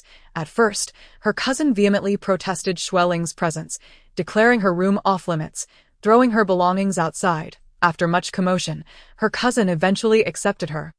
Though remnants of the earlier hostility lingered for years, as they matured, they came to understand one another, and the childhood quarrels became humorous anecdotes shared at the dinner table. The experience of living under someone else's roof gradually molded Xue Ling into a person devoid of temper. Unlike her cousin, who would express her emotions freely, Xue Ling seldom made demands or added to anyone's burdens, whether it was asking for a new backpack or toys.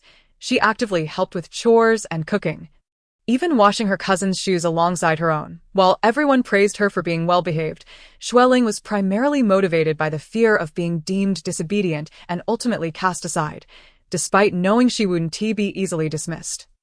The lingering anxiety of being abandoned haunted her throughout her childhood and adolescence.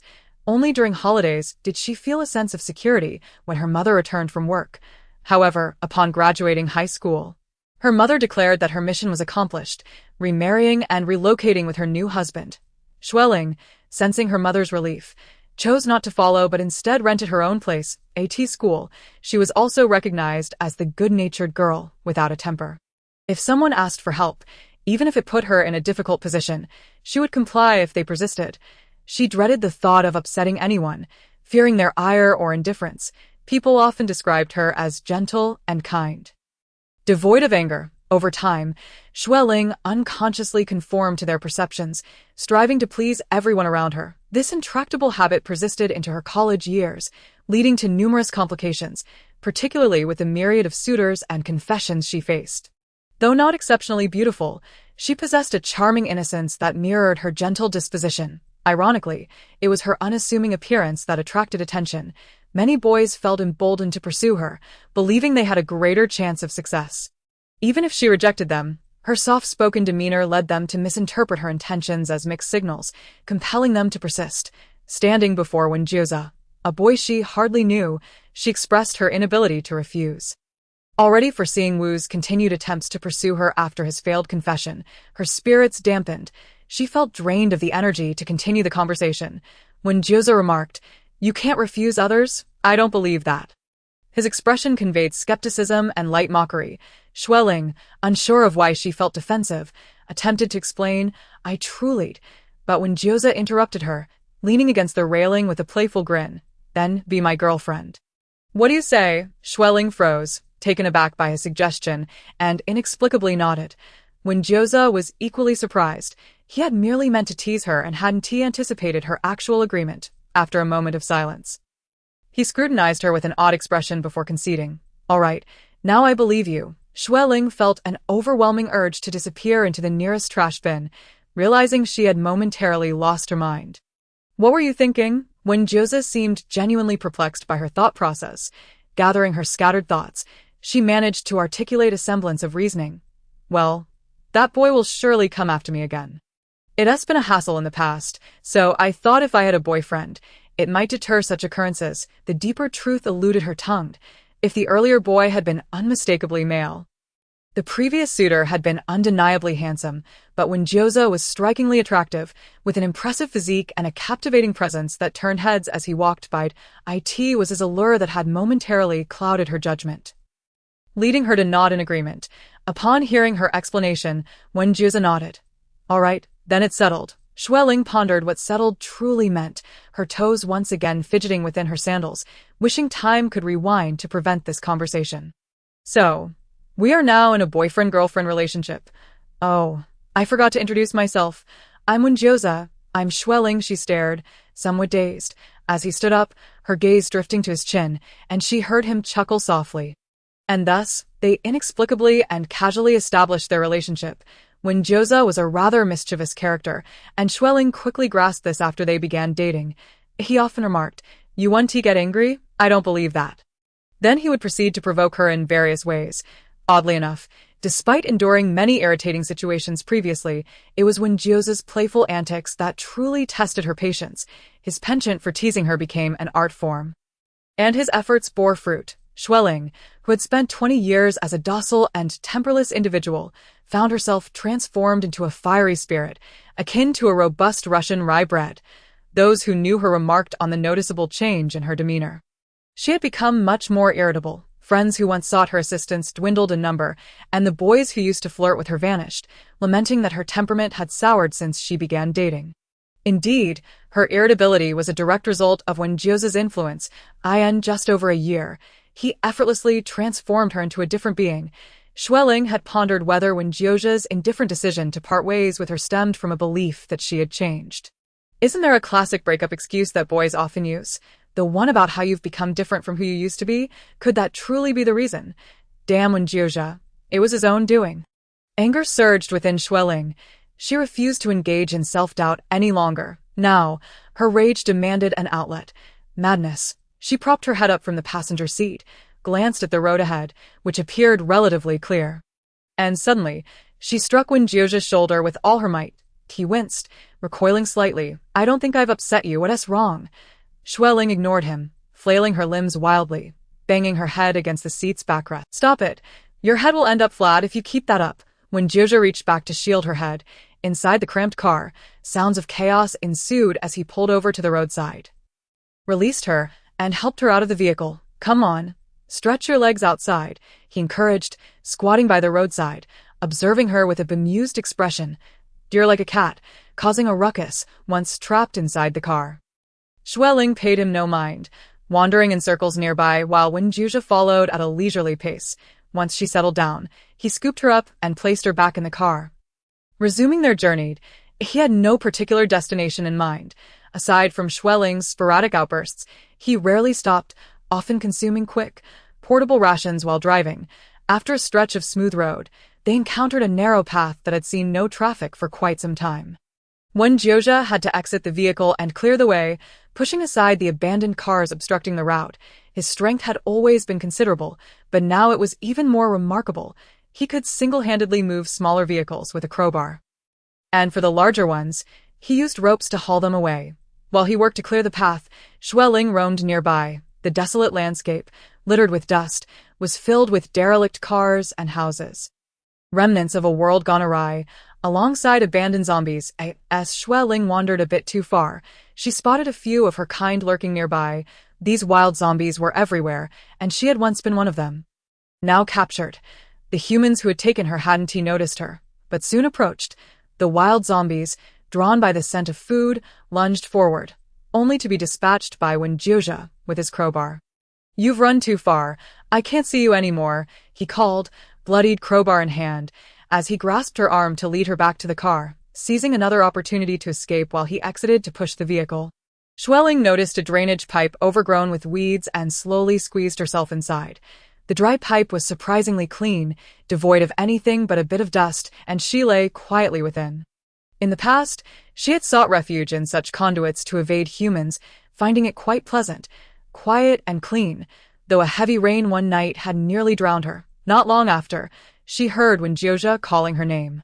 "Xue Ling, Xue Ling, Xue Ling," his voice fluctuated, echoing closer and then further away. When no response came, he ceased his calls. After all, a zombie could not comprehend such summons, Xue Ling thought, remaining motionless. The wind rustled the weeds at the pipe's entrance, swaying them for what felt like an eternity until a large, rough hand parted the foliage. Wen Jiuze squatted by the pipe, peering in with a grin. "Are we playing hide and seek? You're hiding quite well." Wen Jiuze, undeterred, pulled her out yet again. After a seventh failed attempt to escape, he carried her back to the CARAS. They drove. Xue Ling mused on the common belief that she had a good temper. In truth, it was Wen Jiuze who possessed the most admirable patience. She had never witnessed him lose his temper. Curiously, she wondered what it would look like if he ever did, even when she deliberately hid from him for extended periods. He remained unperturbed. Wen Jiuze navigated purposefully, well acquainted with Anxi City.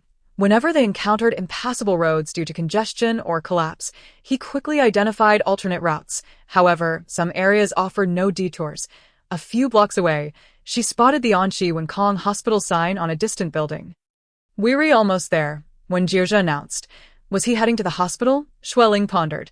Yet, it was widely known that hospitals were infested with zombies. During the initial outbreak, most symptomatic individuals had flocked to hospitals, leading to immense congestion both within and outside. Even 3 years into the apocalypse, countless zombies lingered in hospitals. While the outside zombies might be distracted by various noises, those confined within the hospital remained numerous. It was said that even a 100-person team would struggle to safely enter and exit. What on earth could Wen Jiuze want at a hospital? He parked some distance from the hospital's entrance, retrieved a large box from the trunk, and skillfully assembled a weapon. Xue Ling wandered over to take a look. It resembled a sniper rifle, albeit bulkier. Once he finished assembling the device, he loaded a fist-sized special bullet and climbed atop the car, finding a suitable angle as he knelt to aim at a nearby shopping mall adjacent to Anxi Wenkong Hospital. With a sharp crack, a corner of the mall collapsed, resonating with a deafening sound. Xue Ling recognized that noise, recalling she had heard it just a day prior when she first encountered Wen Jiuze, so that was the source. After firing a single round, he scanned the area through binoculars from the car's roof before quickly disassembling the weapon and stowing it away. "All done. Let us go," he said to Xue Ling, who had been wandering nearby. The zombies on the street to the left of the hospital, drawn by the cacophony, began to converge onto another street. Seizing the opportunity, Wen Jiuze maneuvered the car through the gap, plowing down any lingering zombies in their path, the vehicle jolting over uneven terrain. Xue Ling, securely strapped in by 2 seatbelts, remained steady despite the bumpy ride. Wen Jiuze braced himself against the car roof, with one hand while steering with the other, swiftly navigating through the street. They passed by Anshi Hospital, continuing down a tree-lined avenue adorned with sycamores. So, wasn't he going to the hospital after all? Where could he be headed? Curiosity piqued, Xue Ling continued to ponder. After a while, they arrived at a cemetery, where rows of stone tombstones stood amidst dark green pines. Wen Jiuze parked nearby, armed and bag slung over his shoulder, stepping out of the car. The cemetery was relatively devoid of zombies, and he eliminated the few that had been attracted before letting Xue Ling out. "Come, follow me, don't wander off," he instructed, leading her past the neatly arranged gravestones. Contrary to Xue Ling's expectations, he did not stop at any particular tombstone but instead ventured to a corner of the cemetery where a pine tree and a cypress tree grew together. Their crowns intertwining, the ground blanketed with pine needles and cypress cones. A squirrel darted up the trunk upon sensing their presence. "This is the place," Wen Jiuze said, settling cross-legged beneath the trees and brushing the ground. "I buried my mother here, and I thought I'd bring you along to see." Xue Ling was left speechless. Thankfully, as a zombie, she was spared the need to react. Otherwise, she wouldn't know how to handle such a situation. Wen Jiuze seemed unperturbed, not seeking solace from her. He gazed into the distance, where the inpatient building of Anshi Hospital was still visible. Dozens of patient room windows faced the cemetery. This hospital had been funded by the Wen family, and his mother had received treatment there for 8 long years. When Wen Jiuze was young, he and his mother lived in the nearby Guilin city, struggling to make ends meet. His mother suffered from heart disease. Unable to work for long periods, frequently requiring medication, and at times, she would be bedridden and unable to rise. From a young age, Wen Jiuze took on the role of caregiver, fetching medicine and preparing meals for her. Despite his tender age, he had always been the protector. After being taken back to the Wen family at 12, he was renamed, while his mother was admitted to the family hospital for long-term treatment. The hospital director was his cousin Wen Xian's uncle, which rendered him defenseless against Wen Xian's provocations and bullying. Wen Xian often boasted that if Wen Jiuze misbehaved, his mother would suffer the consequences. The Wen family's control over his mother indirectly bound him to them. His mother would often cry, lamenting that her illness burdened him, yet whenever he suggested taking her away, she would vehemently shake her head in refusal. She believed that since he had been recognized by the Wen family, remaining with them would ensure a better future. Otherwise, they would face far greater hardships on their own.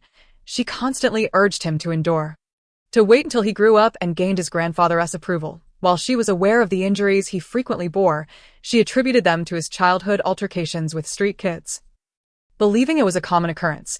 Regardless, being a Wen family child was infinitely superior to returning to a dilapidated building and being labeled a wild child. At times, Wen Jiuze found his mother's stubbornness rather foolish, much like how she had been deceived by a charming yet irresponsible man into bearing him. Convinced he genuinely loved her, her insistence on giving birth to him had cost her education, a decision that seemed unwise. Had she not risked her health in bearing him, had she been healthier and more attractive, her life would undoubtedly have been better than it was now. Whenever the subject arises, my mother would say, "You are my child. How could I ever regret bringing you into this world? My only regret is that I cannot provide you with a better life. I do not know how much longer I have to live, but as long as I can witness you flourish and live well, I would find peace in death." The days for Wen Jiuze in the Wen household mirrored the precariousness of his mother's illness. Dragging on in a state of mere existence, he transitioned from anger and resentment to a numbing acceptance, akin to a seed lying dormant beneath the frost, awaiting rebirth or perhaps the passing of his mother. Beneath his indifference and tranquility lay a volcano, dormant yet poised to erupt at any moment. "Jiuze, if, and I mean if, we are still together in a few years, would you consider marrying me?" Xue Ling asked one day, feigning nonchalance. Unbeknownst to her, as she posed this question, her eyes sparkled with anticipation. When Jiuze felt he had not treated her well, yet she still wished to weave him into her future. He was both pleased and discontented. What could marriage offer? He chuckled dismissively. It would simply bring you a troublesome man. Xue Ling, increasingly irate, raised her eyebrows and inquired if he was feeling restless again. kicking him in frustration before storming off. Watching her retreating figure, Wen Jiuze suddenly felt a reluctance to wait any longer. He was unwilling to continue following the path laid out by the Wen family. Upon returning to the Wen residence in Anxi City from Yushe, he discovered that his grandfather, the venerable old man Wen, had passed away suddenly, plunging the Wen family into chaos. Everything had seemed so stable. But the emergence of zombies disrupted his plans. With the apocalypse abruptly upon them, he resolutely abandoned the plans set by the Wen family, intending to first relocate his mother amidst the turmoil. However, the outbreak of zombies escalated too rapidly, and the hospital succumbed first. It resembled a hellscape, immediately sealed off, with no one daring to enter. After exhausting every means to infiltrate Anxi Wenkong Hospital, he found his mother's lifeless body in her hospital room. Whether fortunate or unfortunate, she had not succumbed to the zombie virus, but rather to a heart attack. In the chaos of the hospital, she had been startled, leading to a sudden health crisis. Yet no doctor was available to provide assistance, and so she passed away quietly in her room. He took his mother's remains, watched as they were reduced to ashes, and ultimately buried her there. Previously, during his visits, she had smiled and pointed to the nearby cemetery, telling him that if she were to die, she wished to be interred there, close to the hospital for convenience. Everything had been so chaotic at that moment that he had no time to grieve. After burying his mother, he hurried back to Yushe in search of Xue Ling with flights and high-speed trains suspended. He drove back, encountering numerous dangers along the way, causing delays. Upon arriving in Yushe, he found no trace of her. For a long time, he scoured the periphery of Yushe, and just when he had nearly lost hope after such an extensive interval, he spotted the person he had been searching for in Anxi City. Why was she in Anxi City? Now, Xue Ling could provide him no answers, and Wen Jiuze did not wish to ponder the reasons. Perhaps she had come in search of him. Their last encounter had not been pleasant. What emotions had driven her to seek him out? Had she come during the most chaotic period? Did she fear for her safety upon not finding him? What experiences had she endured that could lead her to become a zombie? The two individuals he cherished most, one laid beneath the earth, while the other stood beside him, had both met their demise. A bitter laugh escaped Wen Jiuze as he silently cursed this wretched life that seemed to play tricks on him. Initially seated beneath a tree, he gradually reclined, stretching his legs and carelessly resting his head on the pine needles, closing his eyes. Xue Ling feigned wandering nearby, observing him in peaceful slumber for a while, before stealthily approaching, only to discover he had truly fallen asleep. Could he be pretending? Xue Ling leaned closer, opening her mouth wide towards his neck, waiting for any sign of movement. Wen Jiuze remained still, his breath steady, his sleeping visage devoid of expression. He had indeed fallen asleep. Xue Ling was speechless. He was far too carefree, sleeping so soundly with a zombie nearby. Did he not fear she might take a bite? Moreover, they were in the open, with other zombies potentially lurking around. As she contemplated this, she turned her head and noticed a zombie approaching, drawn by the scent.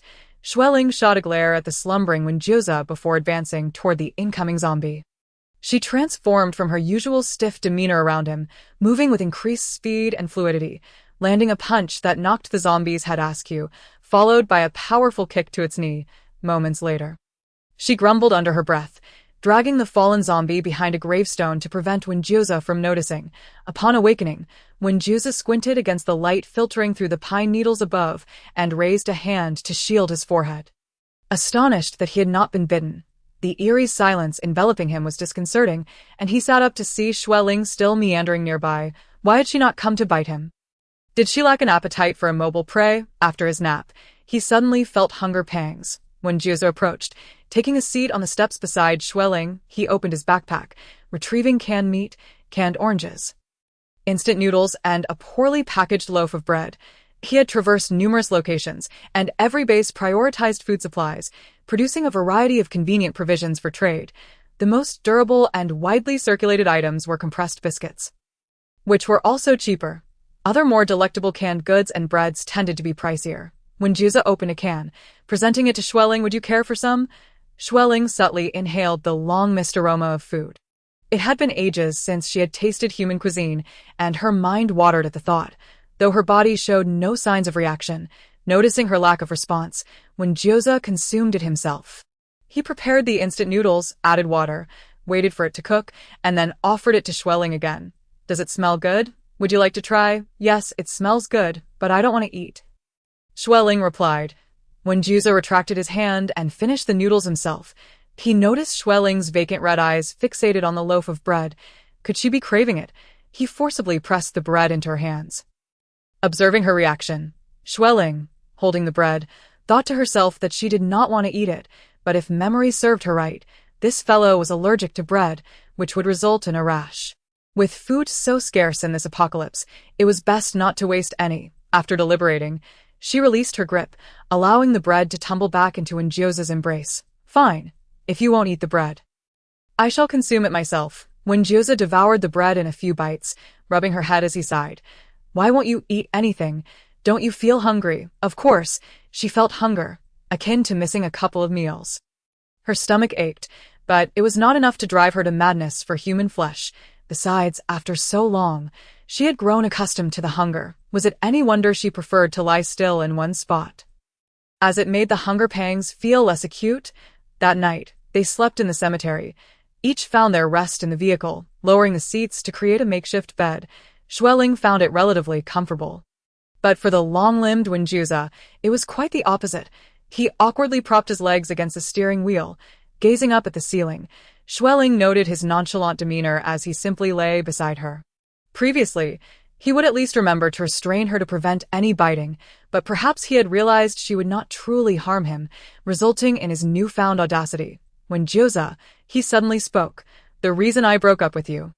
Xue Ling perked up, eager to listen. Yet, Wen Jiuze trailed off midway, shifting to another topic before losing interest. Never mind. You wouldn't understand anyway. Nothing worth discussing. Xue Ling felt an all-too-familiar urge to become enraged. The vehicle was filled with the growls of zombies, yet Wen Jiuze remained unfazed, merely adjusting his legs. She yearned to lunge forward and shake him, urging him to continue. Then he mused aloud. Sometimes, I feel like you are different from other zombies. It seems you can understand what I say. The zombies continued their furious growls, their volume increasing with their guilt. Resting his head on his arm, Wen Jiuze muttered to himself, but how could that be?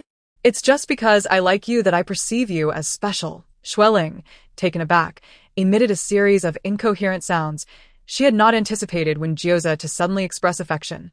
Was this a confession? When they were just friends, he had never uttered a single declaration, his lips sealed tighter than a zip.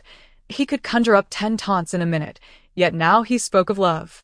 Why didn't you say it before? Now it's too late. Do you realize our species are no longer the same? Wen Jiuze turned over, chuckling at her comical outburst. Suddenly, a whimsical thought crossed his mind.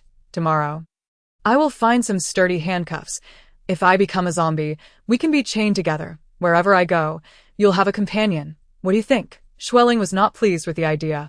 If he ran like a wild dog, transforming into a zombie would not be advantageous for her. She would never keep up. If Wen Jiuze caught a whiff of human scent and sprinted ahead, she would be dragged along the ground. Absolutely not. Had he forgotten how they had stumbled and fallen during their two-legged, three-legged race? Yet, Wen Jiuze seemed genuinely intrigued. The following day, he drove away from the cemetery, muttering to himself about where to find handcuffs, contemplating whether to check at the police station. He acted on a whim, parking by a roadside police station, just as a modified electric scooter rounded the corner.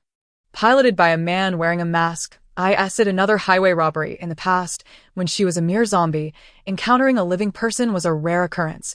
Yet now, accompanying Wen Jiuze, individuals seemed to arrive in waves, willingly presenting themselves. Come, let's pry open that door. Once opened, I'll leap out and take a bite. Ah, how delightful. Xue Ling positioned herself inside the vehicle. However, this time, she found no opportunity to act. A man on an electric bike approached, and Wen Jiuze emerged from the door, holding 2 silver handcuffs. He immediately noticed the newcomer, his hand instinctively reaching for the gun at his waist. The man on the electric bike froze, his feet bracing against the ground in surprise. Zhigo, he pulled down his mask, revealing a youthful face filled with astonishment. Feng Xianwen. Wen Jiuze recognized him as well. Damn, it's really you, Zhigo. When did you return? Are you going back to Qiuzhuang? Feng Xianwen approached, his eyes wide with curiosity as he appraised him from head to toe. Anxi City is the territory of the Wen family, and Qiuzhuang is their stronghold, where 7 out of 10 families bear the Wen surname. maintaining kinship ties and clan customs even before the apocalypse. Although Fong Xianwen does not share the Wen surname, he is a Qiuzhuang local, referring to Wen Xian's mother as his aunt and Wen Xian himself as cousin.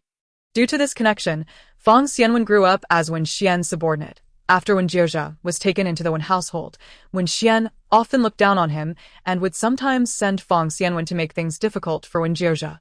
Initially, Fong Xianwen did attempt to confront Wen Jiuze, but after being frightened by him, he began to call him Zhigo and even helped him avoid trouble with Wen Xian, to create difficulties for Wen Jiuze.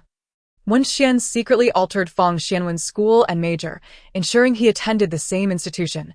Fong Xianwen, as Wen Xian's nominal junior, willingly enrolled in the same school, being a few months younger than Wen Jiuze and sharing a college dorm with him. Compared to Wen Xian, Fong Xianwen's relationship with Wen Jiuze during university was somewhat better. 3 years ago, when Wen Jiuze left Qiuzhuang, Fong Xianwen had not seen him since, and now, unexpectedly encountering him filled him with surprise. However, recalling the current situation in Qiuzhuang, he felt a twinge of concern for him. Wen Jiuze, discerning his thoughts, remarked, just passing through, I won't be going to Qiuzhuang. Before finding Xue Ling, he had indeed planned a visit to Qiuzhuang, but now deemed it unnecessary. Fong Xianwen, relieved, responded, that's good to hear. Qiuzhuang has been rather chaotic lately. If you went now, it would likely cause more trouble. Qiuzhuang is currently the last bastion in Anqi City, still bustling with people. With the former prestige of the Wen family, one of the individuals managing the base is Wen Jiuze's second uncle, Wen Xian's father. Chaotic, Wen Jiuze inquired. Just these past few days, a convoy from another base arrived in the factory district to haul away supplies. When someone in Qiuzhuang reported it, my aunt's husband sent people to intercept them. The factory district, isn't that where Dai Ying's convoy is? In the apocalypse, abandoned, ownerless items are generally accepted as fair game, and the machinery in the outskirts of Anqi City had previously been left untouched. Why the uproar now? What transpired? Word is, there was a shootout. Both sides suffered injuries, but no deaths occurred. The outsiders left empty-handed after being driven off. Fong Xianwen recounted what he knew. Now, fearing those people might still be lurking around, the base has sent us out to patrol and confirm they truly departed. Wen Jiuze chuckled. Isn't Wen Lauer always claiming to be a magnanimous person? Why not let others take the scrap metal he no longer wants? Fong Xianwen awkwardly replied, my aunt's husband doesn't want to manage this. It's all Wen Xian's doing. You know him. He has a rather domineering personality. He believes Anqi City is our territory, and everything within it belongs to us. If outsiders come to take something, it's seen as a provocation. Even if we don't want it, we can't let others benefit from it. He insists on managing the situation, leaving my aunt's husband with no choice but to comply. Wen Jiuze echoed, suddenly perplexed. Yes, it was indeed my cousin Xian's idea. Fong Xianwen, puzzled by Wen Jiuze's abrupt change in expression, continued, what's become of Wen Xian now? Wen Jiuze inquired, his grip on his dagger tightening. Not too well. I believe he was injured 3 years ago and has been in poor health ever since. His complexion pale, hardly ever seen outside, confined to his room. Fong Xianwen cautiously asked, Zhigo, do you still harbor resentment towards him? It's been so long. Wen Jiuze's expression softened into a mild smile, dismissing Fong Xianwen. As he watched Fong Xianwen wave goodbye, his nonchalant demeanor transformed into contemplation. Wen Xian is still alive, but how could that be? 3 years ago, when he departed Qiuzhuang, he had witnessed Wen Xian being infected by the zombie virus with his own eyes. How could the Wen Xian infected by the zombie virus still be alive? He tossed and caught the dagger in his hand, quickly arriving at a decision. Xue Ling, seated in the vehicle, observed as Wen Jiuze finished his conversation and entered the car, saying to her, I need to step out for a bit. I may not return tonight. Stay here and don't wander too far, all right? If you agree, I want to tie you up and leave you in the car. Xue Ling. But how could an ordinary zombie comprehend and respond? She let out a couple of frantic shouts. When Jiuze replied, good, since you agreed, you must stay put. He parked the vehicle in a secluded courtyard, locking the gate outside. He intended to visit Qiuzhuang, but driving this vehicle would draw too much attention. He planned to find a less conspicuous means of transport, locating a motorcycle that could run on gasoline at a nearby house. When Jiuze donned a helmet and rode towards Qiuzhuang, he was quite familiar with the area surrounding Qiuzhuang. Despite the 3-year absence, Many new structures had emerged, and an additional layer of walls and fences had been erected. While they might deter zombies, they posed no challenge for someone of Wen Jiuze's caliber. Patiently waiting for nightfall, Wen Jiuze scaled the wall and began navigating the transformed Qiuzhuang base in search of the Wen family's residence. The Wen family used to reside in an opulent, ancient-style villa, boasting gardens in the front and back, nestled against the mountains with a water view, a location of excellent feng shui, when the elder Wen was still alive. His sons, daughters-in-law, grandchildren, and granddaughters all lived there, and upon returning to the Wen family, Wen Jiuze had also resided there. 3 years have passed since the elder Wen's demise, yet unexpectedly, they still inhabit that residence. This proved convenient for Wen Jiuze, who easily located Wen Xian's room. In such a large house, with fewer than 10 inhabitants, any commotion was unlikely to attract attention, perfect like a leopard stalking its prey in the shadows. Wen Jiuze moved silently to the door of Wen Xian, where the light was on. He stood quietly for a moment, listening to the sounds within, then gently knocked on the door. "Who?" A raspy voice emerged from the room. At first, Wen Jiuze almost failed to recognize it as Wen Xian's voice. It sounded rough and grating, unpleasant to the ears. An "oh" response came from outside, prompting Wen Xian to approach and open the door. His footsteps sluggish. Clearly, he believed that within the confines of the base, in his own grand residence, there would be no danger. Lacking any sense of vigilance, the door opened slightly, a sudden force burst forth, flinging it wide open and sending Wen Xian crashing to the ground. His reflexes dulled. He only realized something was amiss when he was pinned to the floor, ready to curse. A hand yanked at his chin with such force that it nearly dislocated. Pressing his face into the ground, stifling his voice, as his cheeks scraped against the floor, Wen Xian struggled to turn his head, the sound of his neck cracking echoing as he finally discerned the identity of his assailant. Upon recognizing Wen Jiuze, his eyes nearly bulged with rage. "Wen Jiuze, how could it be you?" Wen Jiuze secured both of Wen Xian's wrists, pressing his knee into his back to immobilize him, while his other hand wielded the dagger. Wen Xian caught a glimpse of the blade's glint and felt a chilling sensation at the side of his face, followed by a soft thud as a chunk of flesh fell to the ground. That was his ear. Wen Jiuze examined the severed ear with curiosity, noting that zombie blood was dark red and that a dismembered zombie would bleed minimally, with the blood quickly coagulating. Suddenly, Wen Jiuze let out a chuckle. "You are a zombie." His tone was a mix of certainty, curiosity, and confusion.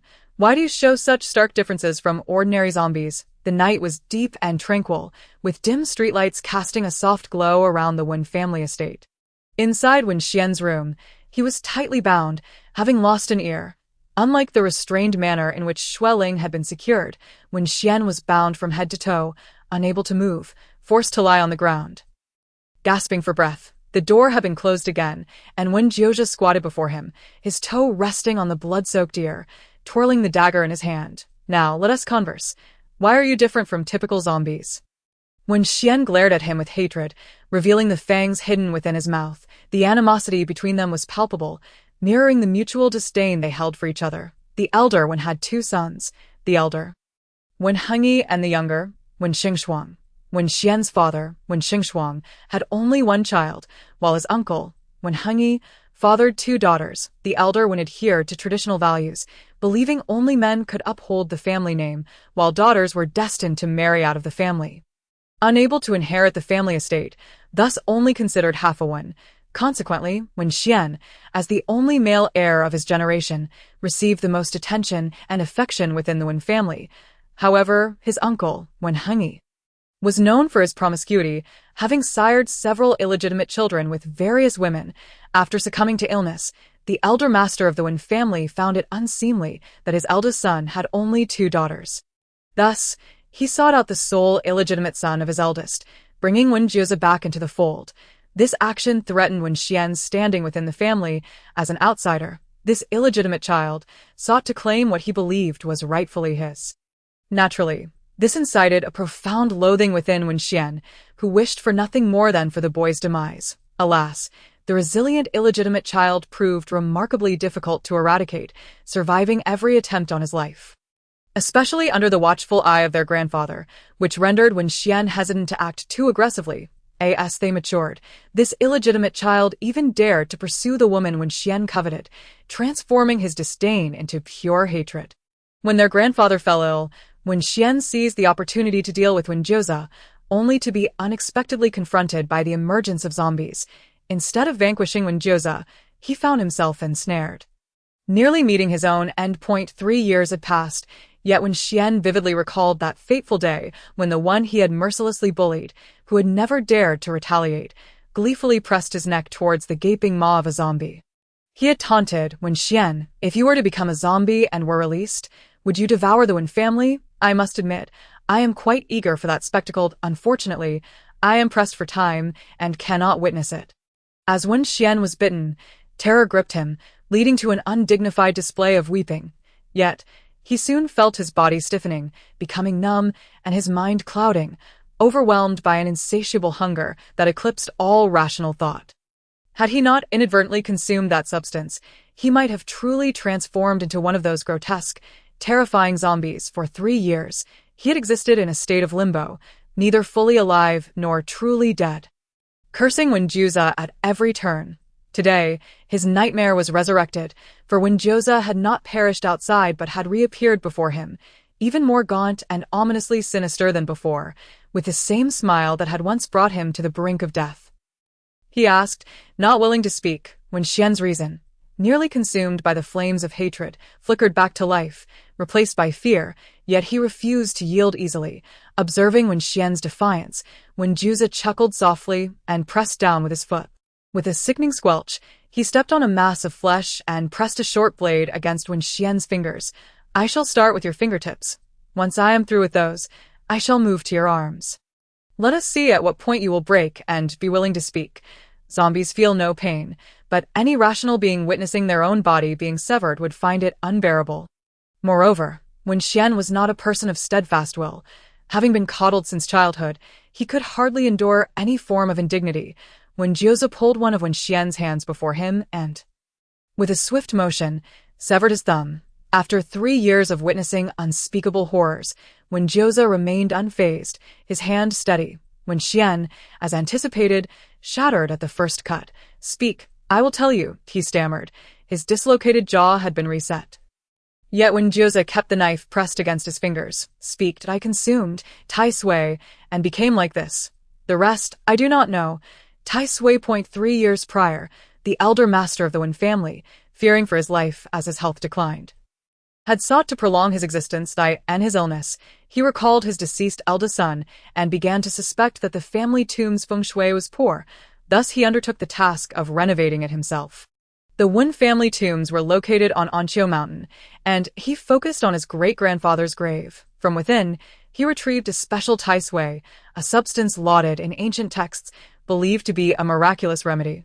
The elder master held this belief firmly, thinking that his illness and the discovery of this Tai Xue signified that his life was not yet at an end.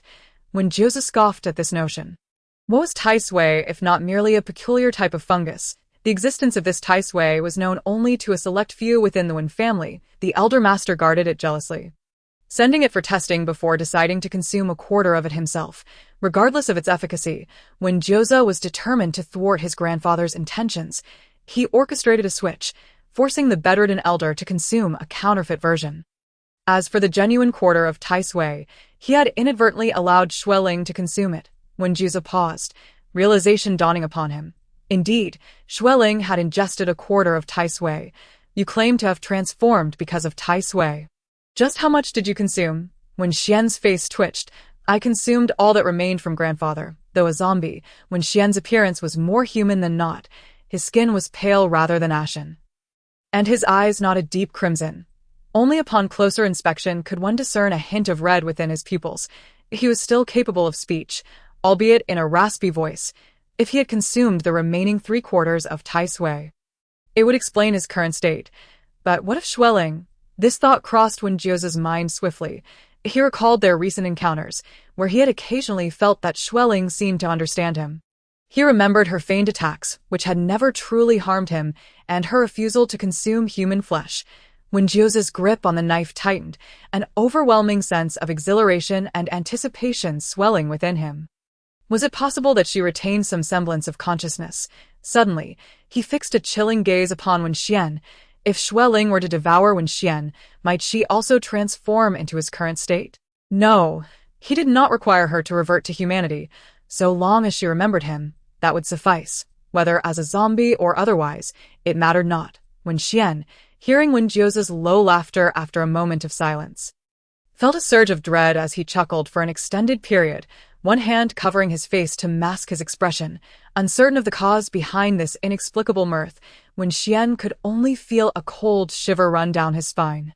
Questioning whether he had lost his sanity, suddenly, there was a knock at the door, and a young woman's voice called, "Brother Xian, is that you laughing? What are you up to so late at night?"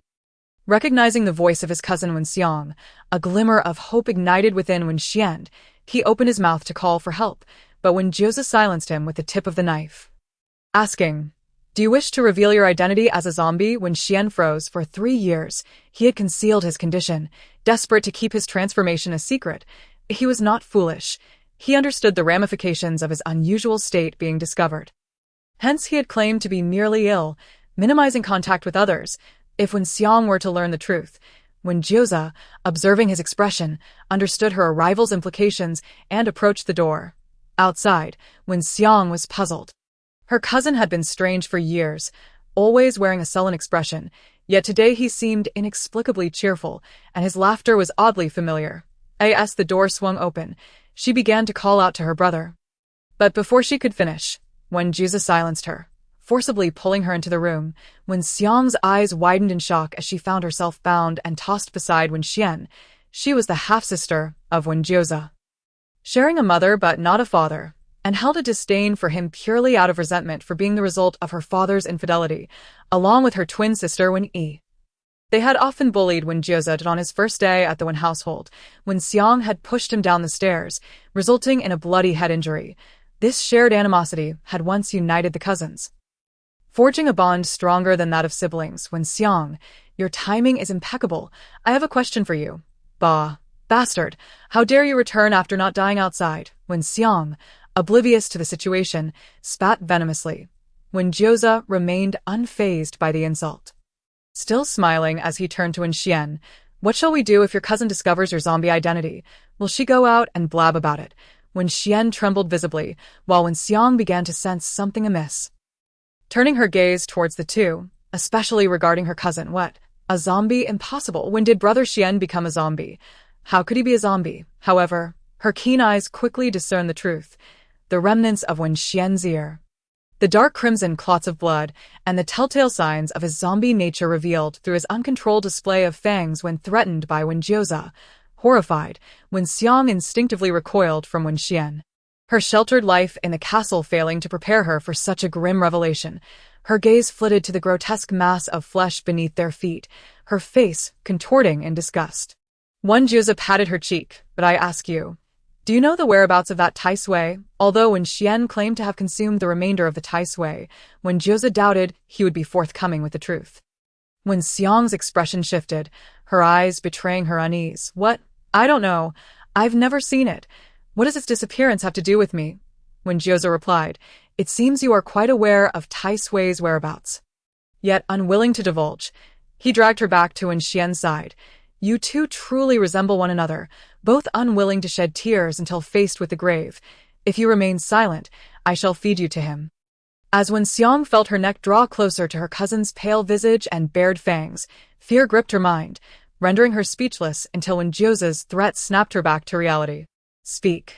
Wen Xiang glanced at Wen Xian, her lips twitching slightly. Just as Wen Jiuze was about to take action again, she hurriedly spoke. I only know that after grandfather passed away, my sister took away the Tai Xue. When her sister seized the opportunity to leave with the Tai Xue, she had asked Wen Xiang if she wanted to come along, but she hesitated, fearing the chaos outside and the potential dangers. Thus, her sister left alone, and for 3 years, there was no news later. When her second uncle inquired about the Tai Xue, she remained silent, and the matter passed without further inquiry. She even felt relieved that her uncle did not pursue the issue. The room fell into a prolonged silence, and the smile on Wen Jiuze's face faded. The good mood that had arisen from speculating that Xue Ling still possessed her sanity evaporated. He abruptly seized both of their necks, coldly stating, "Your accounts do not align." So, who is deceiving me? As Wen Jiuze infiltrated the Wen family for activities that seemed villainous, Xue Ling did not obediently remain in the car. The vehicle was unlocked, and she simply pushed the door open and stepped out, wandering around the small courtyard. Hearing no commotion outside while pressed against the wall, she quickened her pace towards the door. The courtyard gate was locked. But that was no matter. She turned around, entered the house, and exited through another door. Little did he expect her to be adept at opening doors. Wen Jiuze, you were careless. Xue Ling made her way onto the street. Walking along the shadows cast by the buildings after a while, she spotted a drugstore with shattered glass doors and crouched to slip inside. The shelves were nearly bare. She casually browsed but found nothing she sought. So, she turned to leave. It had been some time since the apocalypse began, and if there was anything scarce, it was undoubtedly medicine. Such small street pharmacies were among the first to be stripped bare. Therefore, she surmised that her chances of finding anything useful here were slim. At that moment, she contemplated where the most comprehensive supply of medicine might be. Her gaze drifted toward the distant sign of the Anshi Wenkong Hospital. Of course, that would be a large hospital teeming with zombies, a place where no one dared to venture. Fortunately, it was not too far away, and with nothing pressing on her agenda, she decided to meander over and take a look. Having passed nearby just the day before, Xue Ling returned to the street in front of the hospital, this time observing more keenly. Upon first glance, the area was swarming with heads, the density of zombies alarmingly high. While a normal person would want to flee at the sight, Xue Ling, as a zombie, could traverse this space with ease. Since her transformation, she had always walked sideways across the street, of course, if she wanted to crawl or leap. No one would pay her any mind. Upon reaching the hospital's main entrance, she found the heavy iron gates firmly locked, with a chaotic array of barricades in front. Behind the gates, a mass of zombies pressed together. Countless hands reaching through the iron bars, flailing helplessly. For humans, this hospital was a den of peril, but for Xue Ling, it was akin to a crowded supermarket on a weekend, merely bustling with life. She had already scouted a suitable entry point into the hospital and approached the security booth, swiftly pushing open the glass window and climbing inside. The security guard within the cramped space turned at the sound. And Xue Ling picked up a dusty baton from the floor, using it to shove the approaching guard aside, snatching the conspicuous flashlight from him. Click, click, she tested it. It still worked, so she pocketed it. After opening the door of the security booth, she successfully entered the hospital. Naturally, the first obstacle she encountered was a horde of zombies crowding near the entrance. Xue Ling had grown accustomed to navigating through crowds of zombies. In fact, it felt quite similar to scrambling for a train during holiday travel or visiting popular tourist spots. Among her fellow zombies, she elicited no interest. They were merely drawn to noise, and many zombies shuffled closer. As if drawn to a spectacle, the instinct to converge, ingrained in their DNA, persisted even in their undead state. Forcing her way through the throng, Xue Ling would occasionally target an unfortunate zombie, striking its leg with the baton to create a gap. In truth, this was even easier than navigating a busy tourist attraction, as the zombies she jostled were unlikely to retaliate with curses or aggression. No one would take advantage of the chaos to bother her. Successfully breaking through the throng that could induce claustrophobia in any human, she stiffly brushed off her tattered skirt and swayed her way deeper into the hospital. Where's the pharmacy? Based on her previous experiences in hospitals, she recalled that the pharmacy was usually adjacent to the payment hall. Glancing at the weathered signs, she entered the emergency hall directly ahead. The glass doors were locked, the padlock dangling precariously. Xue Ling removed the lock and pushed open the door that had been sealed for 3 years. The zombies wandering inside appeared fresher than those outside, who had endured the elements for 3 years. At least their clothing was not as severely faded or tattered.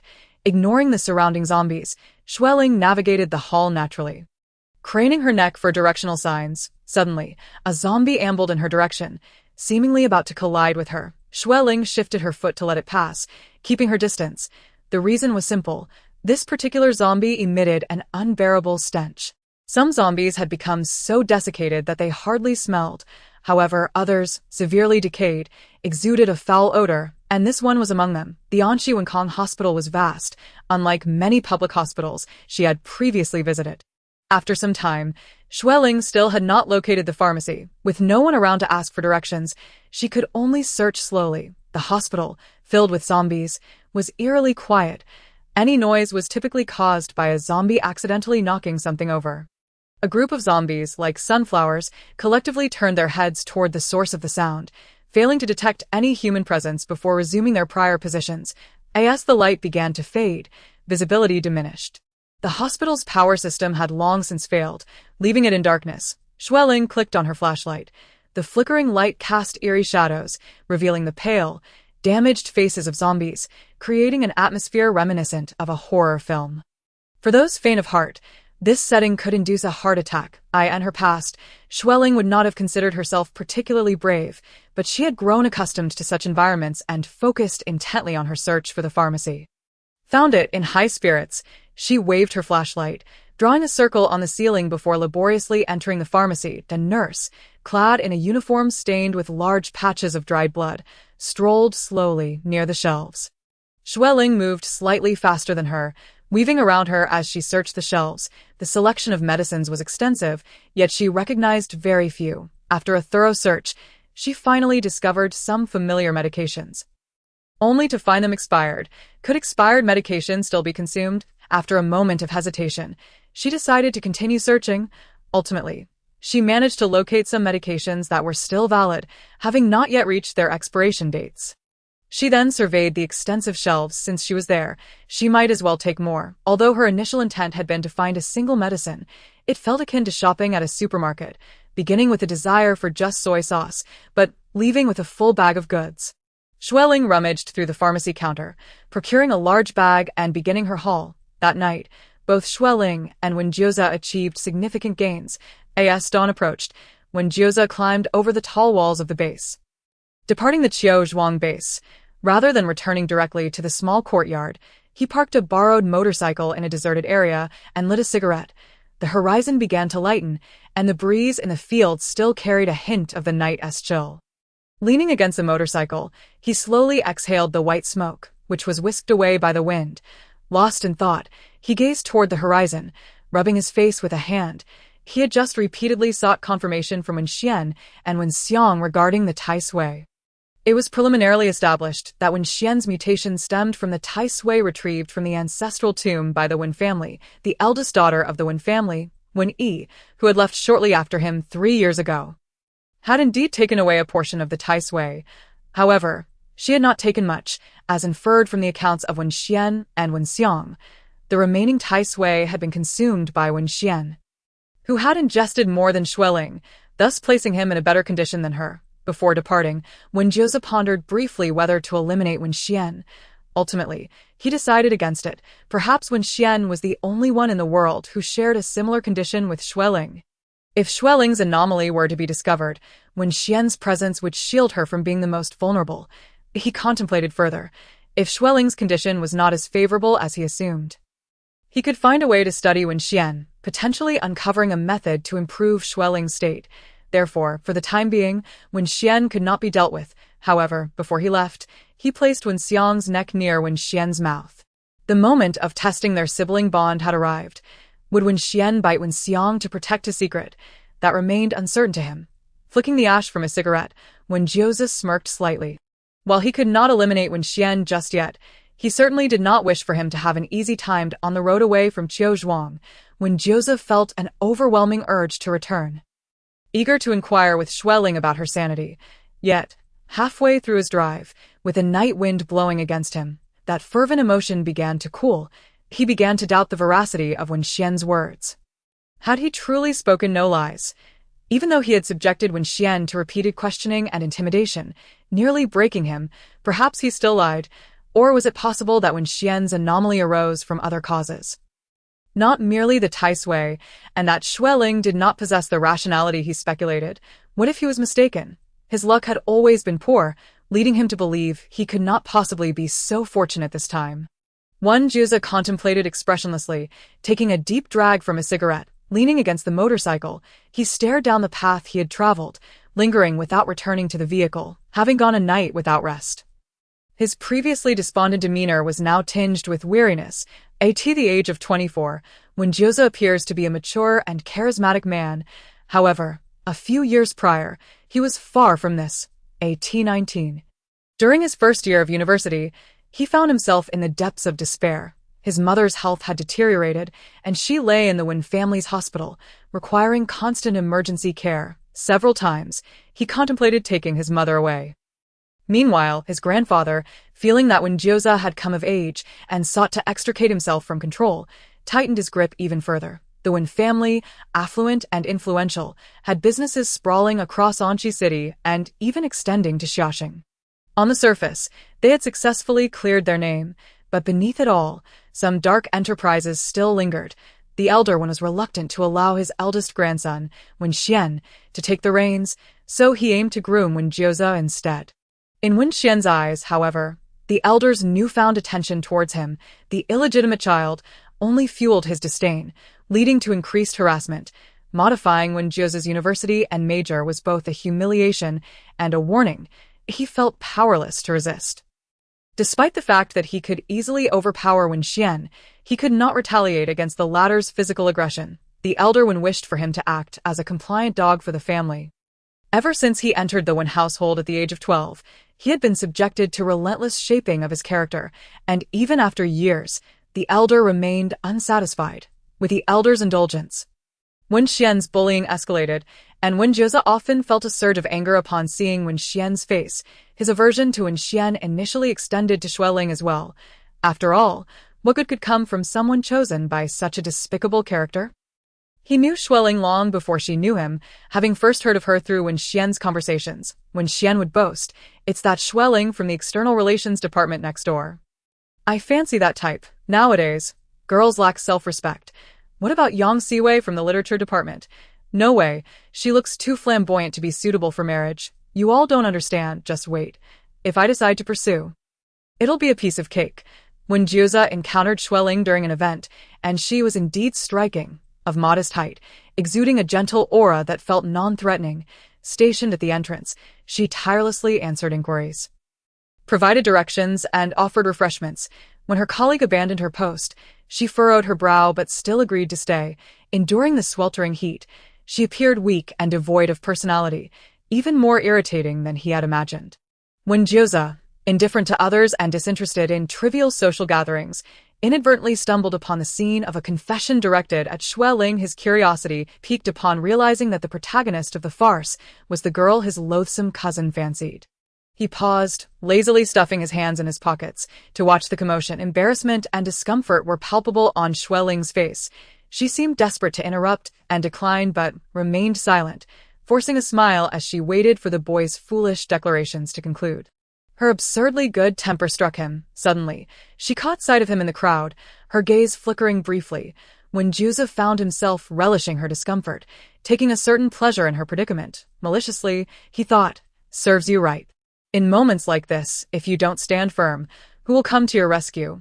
In his 19 years of life, he had learned a fundamental truth. No one would save you. Only you could save yourself. He detected a barely discernible plea for help in her eyes as she scanned the crowd, seemingly unnoticed by anyone. Eventually, their eyes met. Perhaps it was due to the bread she had previously given him. He mused as he stepped forward to kick a cup of milk tea, abruptly interrupting the confession. After witnessing the spectacle, he intended to disperse with the crowd, but Xue Ling, while cleaning up the scene, kept glancing at him as if she wished to say something. Intrigued, he remained idle, awaiting her words. She eventually offered a mundane expression of gratitude, which elicited a smile from Wen Jiuze, though he felt a twinge of impatience within.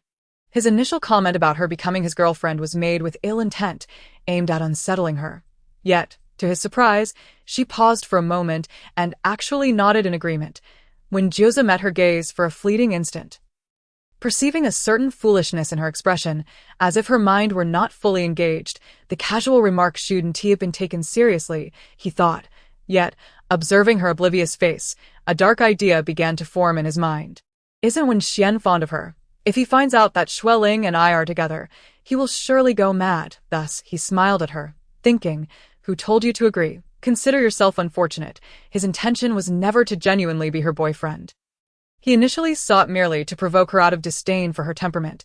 Xue Ling was not the docile girl they described. She simply suppressed her anger, pretending to be unfazed while silently brooding. Wen Jiuze found himself curious about what she would be like if she truly lost her composure. It seemed there might be some amusement in it, though he lacked interest in most things. He gradually developed a keen fascination with provoking Xue Ling's ire. His persistence bore fruit, and unexpectedly, the first time he witnessed her angry reaction was due to him, when Wen Xian discovered that Xue Ling was with Wen Jiuze. He indeed erupted in fury, unleashing his wrath upon him. The injuries left on Wen Jiuze's face caught Xue Ling's attention. Although she said nothing at the time, she later sought out Wen Xian at their school. "You hit Wen Jiuze again, didn't you? If it's because of his status as an illegitimate child, I find your reasoning untenable. Shouldn't you blame your uncle instead? Why not confront your morally corrupt uncle? And you're merely his cousin, not his brother. What business is it of yours? Why should I be with Wen Jiuze? I heard you speaking about me, claiming I was virtuous and understanding. I asked that your expectation of women? Well, my expectation of men is that they act like men. Wen Jiuze fits my criteria far better than you. You'd better not bully him again. I recorded a video when you hit him in the woods. If I find out you lay a hand on him again, I will publish that video on the forums of several nearby schools and send it to your classmates, friends, and members of the student council, letting everyone see how ugly you are when you resort to violence." They stood beneath a tree beside the library, and fortuitously, Wen Jiuze was seated in the corridor above, smoking, and overheard the entire exchange. He witnessed his cousin, typically fierce and intimidating, rendered speechless and turning a shade of deep red, then black, and finally a sickly green, an utterly delightful spectacle. He nearly chuckled aloud, simultaneously feeling a sense of absurdity. He had assumed Xue Ling would not dare speak firmly to anyone, yet here she was, quite adept at delivering a sharp retort. From his vantage point, he saw Wen Xian trembling with rage, while Xue Ling moved a distance away, suddenly unable to contain herself, clutching her chest, appearing visibly shaken, and glancing back as if fearing that Wen Xian might pursue her. How could she be so frightened, yet still dare to confront him? Xue Ling continuously shattered his initial impressions of her. Shortly after they established their relationship, she boldly suggested cohabitation, when Jiuze was taken aback by her proposal, as they hadn't even held hands more than twice. She seemed so reserved and traditional, the type who would absolutely reject any hastening of their relationship's progression, yet she approached him, saying, "I rent a place nearby and have an extra room. Would you like to move in?" "Why?" Wen Jiuze was bewildered by her sudden request. "Because I don't feel safe living alone recently. There have been strangers loitering around my door, and it's a bit frightening." Upon returning to his dormitory, his roommate, Fang Xiangwen, approached him with a smug demeanor, saying, "A girl came looking for you yesterday. She's the one Wen Xian likes. She was asking about you. I suspect she was sent by him to scout for information. So, I told her that you have a pretty miserable life. Everyone in the dorm ostracizes you, and all your belongings get thrown out. You often end up sleeping on the streets. That way, if she reports back to him, we won't get caught." When Jiuze realized why Xue Ling had invited him to cohabitate, "You're right. Next time, just keep quiet and pretend to be mute." He patted Fang Xiangwen's shoulder and added, "By the way, she is now my girlfriend." Fang Xiangwen was taken aback. "What? Really?" Although it was a misunderstanding, when Jiuze still moved in with Xue Ling, he didn't encounter the stranger she mentioned loitering at her door. But he did deal with a middle-aged man who persistently struck up conversations with her in the elevator. The boys in Wen Jiuze's dormitory were intimidated by him, as long as he was present. They dared not speak loudly, especially when he returned with injuries. They would avoid staying at school, preferring to sleep outside to leave the dormitory to him. In contrast to these cowardly boys, Xue Ling was oddly unafraid of him. Despite his imposing stature and unsavory demeanor, she seemed to perceive him as someone in need of care and protection. Despite being shorter than him, she harbored an inexplicable desire to shield him. Simultaneously, she grew increasingly adept at expressing her anger toward him. The loudest confrontation occurred on his birthday when he consumed an 8-inch cake she had brought home, resulting in a rash on his arm. She could no longer contain her anger and yelled at him, "Why didn't you mention your egg allergy earlier? Knowing you're allergic to eggs, how could you eat so many? Didn't you say you had to finish them?" Wen Jiuze sat on the sofa and retorted, "I didn't know you were allergic to eggs. Why didn't you say anything? Are you foolish? What is there to discuss? It's just a minor allergy. It will pass quickly." Wen Jiuze was baffled by her anger, feeling more agitated than if he were being chased by a dog. He had been allergic to eggs since childhood, and back then, when his family was poor, His mother would always save the eggs for him. As a child, the allergy was severe. Consuming eggs would leave him breathless. However, his mother, like many parents, believed eggs were nutritious and beneficial, unable to comprehend why he couldn't eat them. As he grew older, the allergy noticeably lessened, manifesting only as slight rashes after consuming egg-containing products. For Wen Jiuze, who often bore injuries, this minor inconvenience was hardly worth his attention. He had never been overly concerned about it. He ate bread and eggs without a second thought and felt perfectly fine. Others were indifferent, and so was he. However, the day he discovered his allergy, Xue Ling scolded him, later purchasing allergy medication and urging him to take it. She grasped his arm, furrowing her brow as she examined his rash. "Is it still itchy?" she asked. Until then, he had felt no discomfort, but her fingers prodded the skin, igniting an unexpected itch. Her fingers were cool and soft, evoking sensations he had previously overlooked. That evening, he found himself scratching his arm absent-mindedly, leaving long red marks in an attempt to quell the itch. Subsequently, Xue Ling never brought home bread or cakes again. Even when she went grocery shopping for noodles, she meticulously checked if they contained eggs. Was such vigilance really necessary? She perused the ingredient list, not lifting her head. "Of course it is." He silently followed her, one hand burdened with a heavy shopping basket, an odd feeling settling in his heart. "Xue Ling, I pity the man. Life is unfair." Just like his mother, Xue Ling turned around, glaring at him exasperatedly. "You're starting again, aren't you? Can't you go a day without seeing me angry?" "Xue Ling, what now? You mustn't become a virtuous wife and mother for anyone." Wen Jiuze thought to himself, if she cared for someone like this, she would turn that man into a childish waste, and she would have to endure a life of hardship. Merely contemplating this made him feel unsettled. Xue Ling rolled her eyes at the condiments on the shelf, her demeanor apathetic. "Fine. I want to be a virtuous wife and mother. You can take that role instead. You can be the virtuous wife and mother." Every day, she seemed oblivious to the dog's barking. Wen Jiuze couldn't pinpoint when his feelings for Xue Ling shifted from dislike to affection. By the time he realized, he found himself loathing Wen Xian even more. How could Wen Xian, of all people, fancy Xue Ling? On the first day of their relationship, Wen Jiuze thought, "I don't like her like this. Weak and meek, allowing others to take advantage." By the 100th day, he thought, "I don't like her like this. She should become irritable and unkind, so no one can take advantage of her, nor attract worthless men."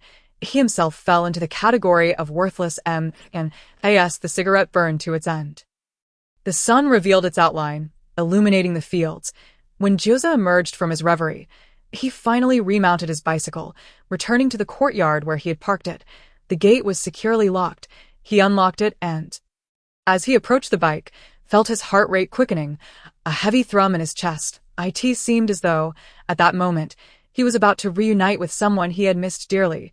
He paused before the car door, then opened a rear door. Xue Ling was curled up in the corner, motionless.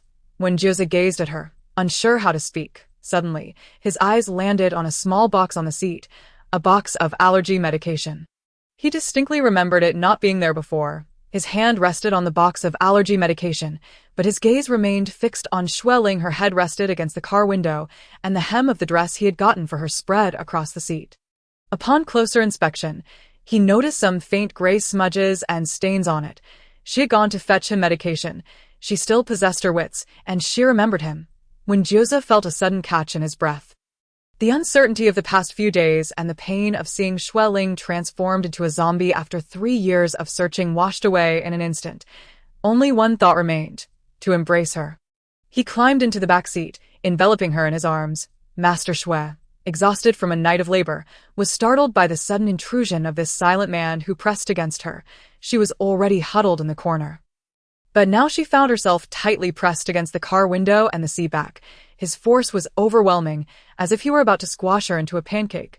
Thankfully, she was now a zombie and did not need to breathe. Otherwise, she might have suffocated. It seemed he was not satisfied with merely pressing her against the seat. As he pulled her tightly into his embrace, his hands subconsciously exploring the back of her head, as if to confirm something. The other hand pressed firmly against her back, radiating an astonishing warmth while forcing her forward. Xue Ling had yet to react when her head inadvertently pressed against Wen Jiuze's neck. This position was perilous. With a mere opening of her mouth, She could easily bite into his neck. Even if Wen Jiuze reacted swiftly, it would be too late to prevent it. However, he appeared to be in a daze, likely too absorbed in his own emotions to evade her bite. Only her head could move, Xue Ling thought. Her chest was eerily quiet, devoid of a heartbeat, but in that moment, she could distinctly feel Wen Jiuze's heart racing against her own stillness. His breath was rapid and uneven, occasionally pausing as if he were struggling to suppress overwhelming emotions. Every reaction of his conveyed his agitation. Xue Ling had never witnessed him so stirred. He had always been calm and indifferent, exuding an air of invulnerability to fear. She recalled a time they had taken a cable car, which suddenly halted mid-journey due to a malfunction, leaving them suspended 1,000 meters in the air. The mountain winds howled, causing the cable car to sway perilously, and several passengers turned pale, one even crying out, "Are we going to fall?" Only Wen Jiuze appeared unfazed, yawning and reaching out to embrace her, pressing her face against his chest. "If you're scared, don't look down. Nothing will happen," he casually remarked before resting his chin on her head and drifting off to sleep, having been roused by her at 4:30 that morning to queue for the cable car. That day, his heartbeat had been steady and rhythmic, unlike now, which was frantic. Xue Ling did not anticipate his intense reaction. After all, just a few days prior, he had encountered her on the street and had maintained his composure, smiling as he greeted her. Had he experienced some other stimulus during his brief absence? Xue Ling leaned back slightly, attempting to peer at his expression, but his hand pressed her back down. "Xue Ling." After a prolonged silence, Wen Jiuze finally released her, fixing his gaze on her eyes. "You remember me, don't you?" Xue Ling had no intention of concealing anything after fetching him the allergy medication. Maintaining her act as a daft zombie was becoming increasingly difficult, yet she was reluctant to admit it outright. After all, she was a zombie and could not speak, so she remained silent and unresponsive. Wen Jiuze inquired again, his tone softer, his warm fingers brushing away a speck of dirt from her face. Xue Ling averted her gaze, avoiding eye contact. Suddenly, Wen Jiuze leaned forward, resting his head on her shoulder, adopting a posture that seemed to convey vulnerability. "Are you angry? Please forgive me, Ling Jie," Xue Ling thought. "Oh, listen to this. What is this arrogant guy calling me now?" Though she was a year older than him, he had always called her by her name, refusing to use any affectionate terms. Now he was finally speaking up. Xue Ling curled her fingers, pinching his ear firmly. Wen Jiuze chuckled softly. "You're really still here." Xue Ling sat on his lap as he gently rocked her side to side. The warmth of his presence and the heat radiating from his neck brushed against her lips. She opened her palm, pressing it against his neck, firmly pushing his head away. "What is the difference between this and eating barbecue in front of me while I'm trying to diet?" For a period, she had been intent on losing weight, eating little in the evenings and absolutely refraining from food after 8. Then when Jiuze began bringing home late-night snacks every day, the enticing aroma infiltrating her resolve, ultimately leading her to abandon her diet. Reflecting on this, Xue Ling tugged at Wen Jiuze's hair. His hair was somewhat coarse, slightly curly, and appeared unkempt due to neglect. His tousled locks inadvertently brushed against her. Finally released, the sun had risen high outside. The car felt stifling. Xue Ling sat beneath a tree in the courtyard while Wen Jiuze disappeared for a moment, returning with a small blackboard. It resembled those placed outside street-side shops, typically used to display recommended drinks. He likely intended for her to write on it to communicate with him. Xue Ling moved her stiff fingers slightly. The action of bending and grasping was manageable, yet writing with a pencil proved to be quite inconvenient. As she glanced at the small blackboard placed before her, alongside a box of colored chalk, Xue Ling felt an aversion to movement. Wen Jiuze crouched in front of her, leaning against the blackboard, and inquired, "If you cannot speak, do you still remember how to write?" Who would forget how to write? To assert her capability, Xue Ling lifted her hand and seized a piece of chalk, slowly inscribing the first character on the blackboard, U. Upon completion, she felt it looked rather ugly and disproportionately large, occupying half of the board. After a moment of reflection, she continued to the other half, writing the second character, am.im, when Jiuze raised his hand to erase the 2 characters that dominated the blackboard, encouraging her to continue writing while speculating. "How did I know you still possess self-awareness? Why have I come to Wanqi City?" Xue Ling, with deliberate strokes, slowly yet resolutely penned the third and final character, dog. As this word took shape, Wen Jiuze paused for a moment, then, he suddenly chuckled lightly, adopting a nonchalant demeanor. "All right, I am a dog. Woof woof," if he were to concern himself with such trivial insults. He wouldn't he have lived to this age? Xue Ling remained silent. Wen Jiuze encouraged, "Write something else, anything at all, even if it's another insult." He yearned for communication, possessing an abundance of thoughts to share. Xue Ling discarded the chalk and rose, her movement stiff as she opened the car door. Moments later, she approached and hurled the box of allergy medication he had forgotten at his face. Wen Jiuze's smile faltered for a brief moment before returning to normal as he opened a pill and tossed it into his mouth. "All right, I've taken it." Xue Ling cared for him, each time this realization struck him. It brought an inexplicable pain. This moment was no exception. After swallowing the pill, he suddenly leaned in and kissed her cheek. Xue Ling's eyes widened instantly, her zombie-like expression betraying her shock. She stared at him, speechless for a moment, before picking up the chalk and writing on the blackboard, "I am a zombie." The thick exclamation marks conveyed the author's astonishment. "You're a zombie, I know. So what?" Wen Jiuze smiled. Xue Ling promptly inscribed on the now clean blackboard, "Have you gone mad?" Wen Jiuze recalled earnestly for a moment, stating, "It's possible. My mental state hasn't been great lately." He found himself increasingly impatient with everyone and everything. By the time he found Xue Ling, he could barely suppress his irritation at even the sound of conversation. Xue Ling rummaged through the car and dragged out a large bag from beneath the modified seat. Upon seeing the words Anxi Wen Kong Hospital emblazoned on the bag, when Jiuze realized where she had procured the medication for him, Xue Ling rustled through the bag and produced 2 boxes of pills. Wen Jiuze took a look and found they were medications for mania, depression, and bipolar disorder. She had quite a comprehensive collection. He chose not to take them, believing his current state was excellent, far better than any day over the past 3 years.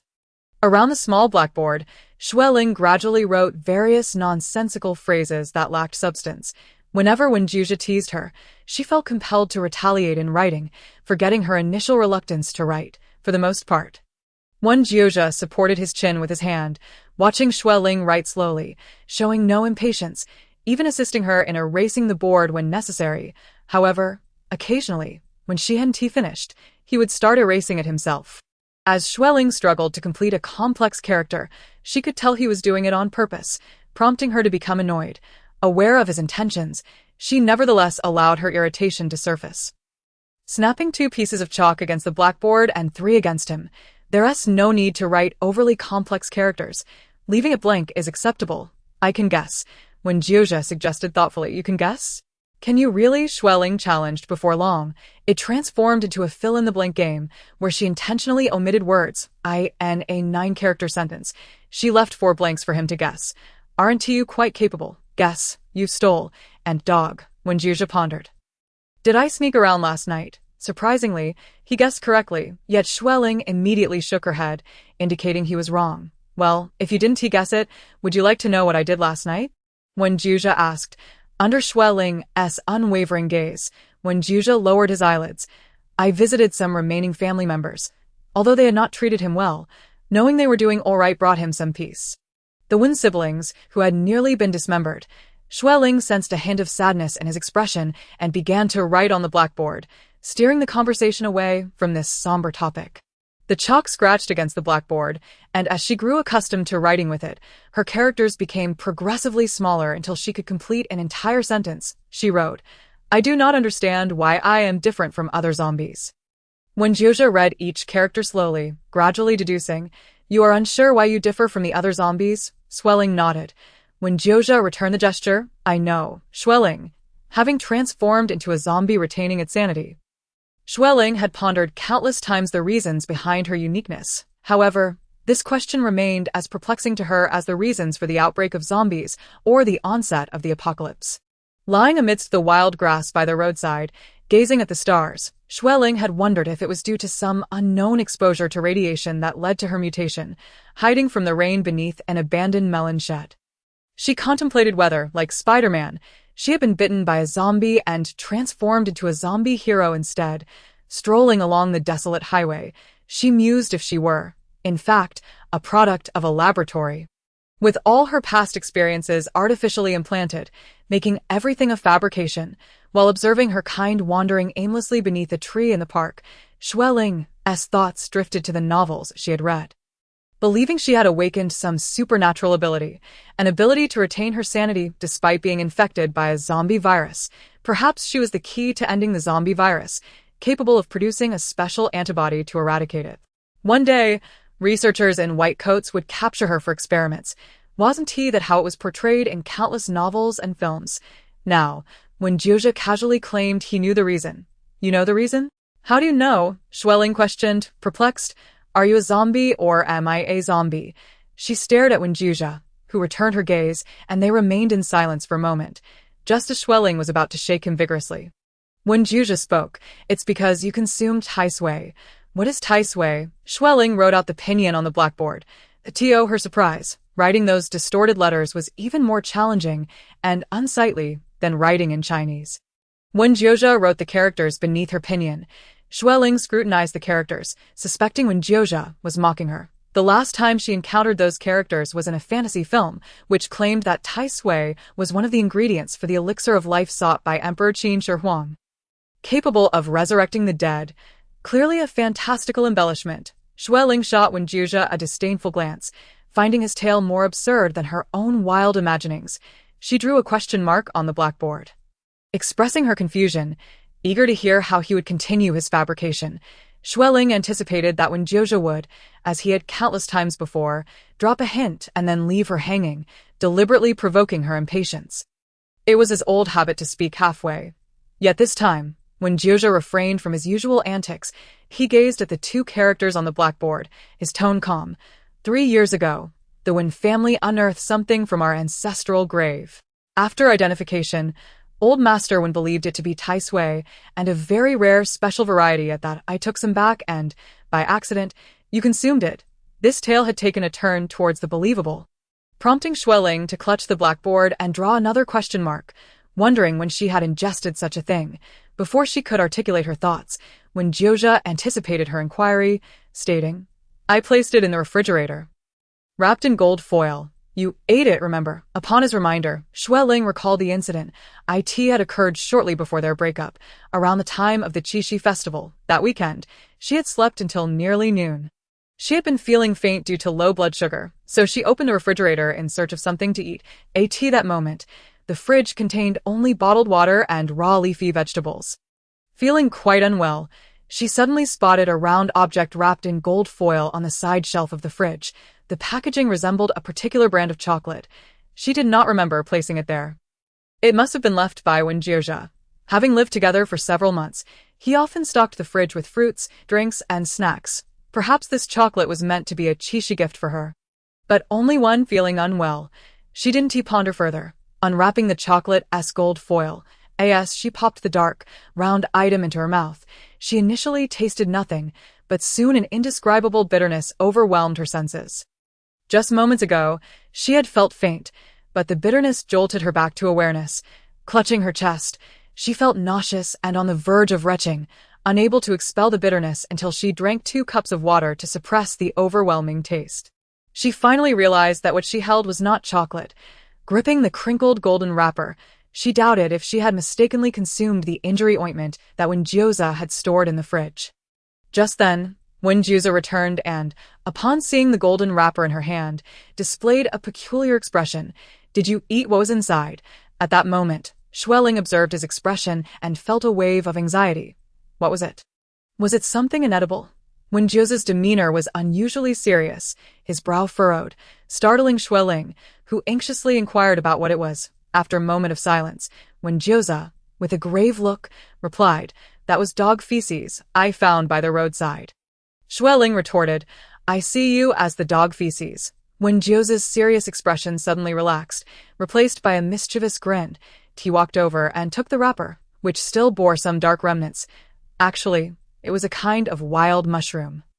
A prank from a friend. I can't believe you actually ate it.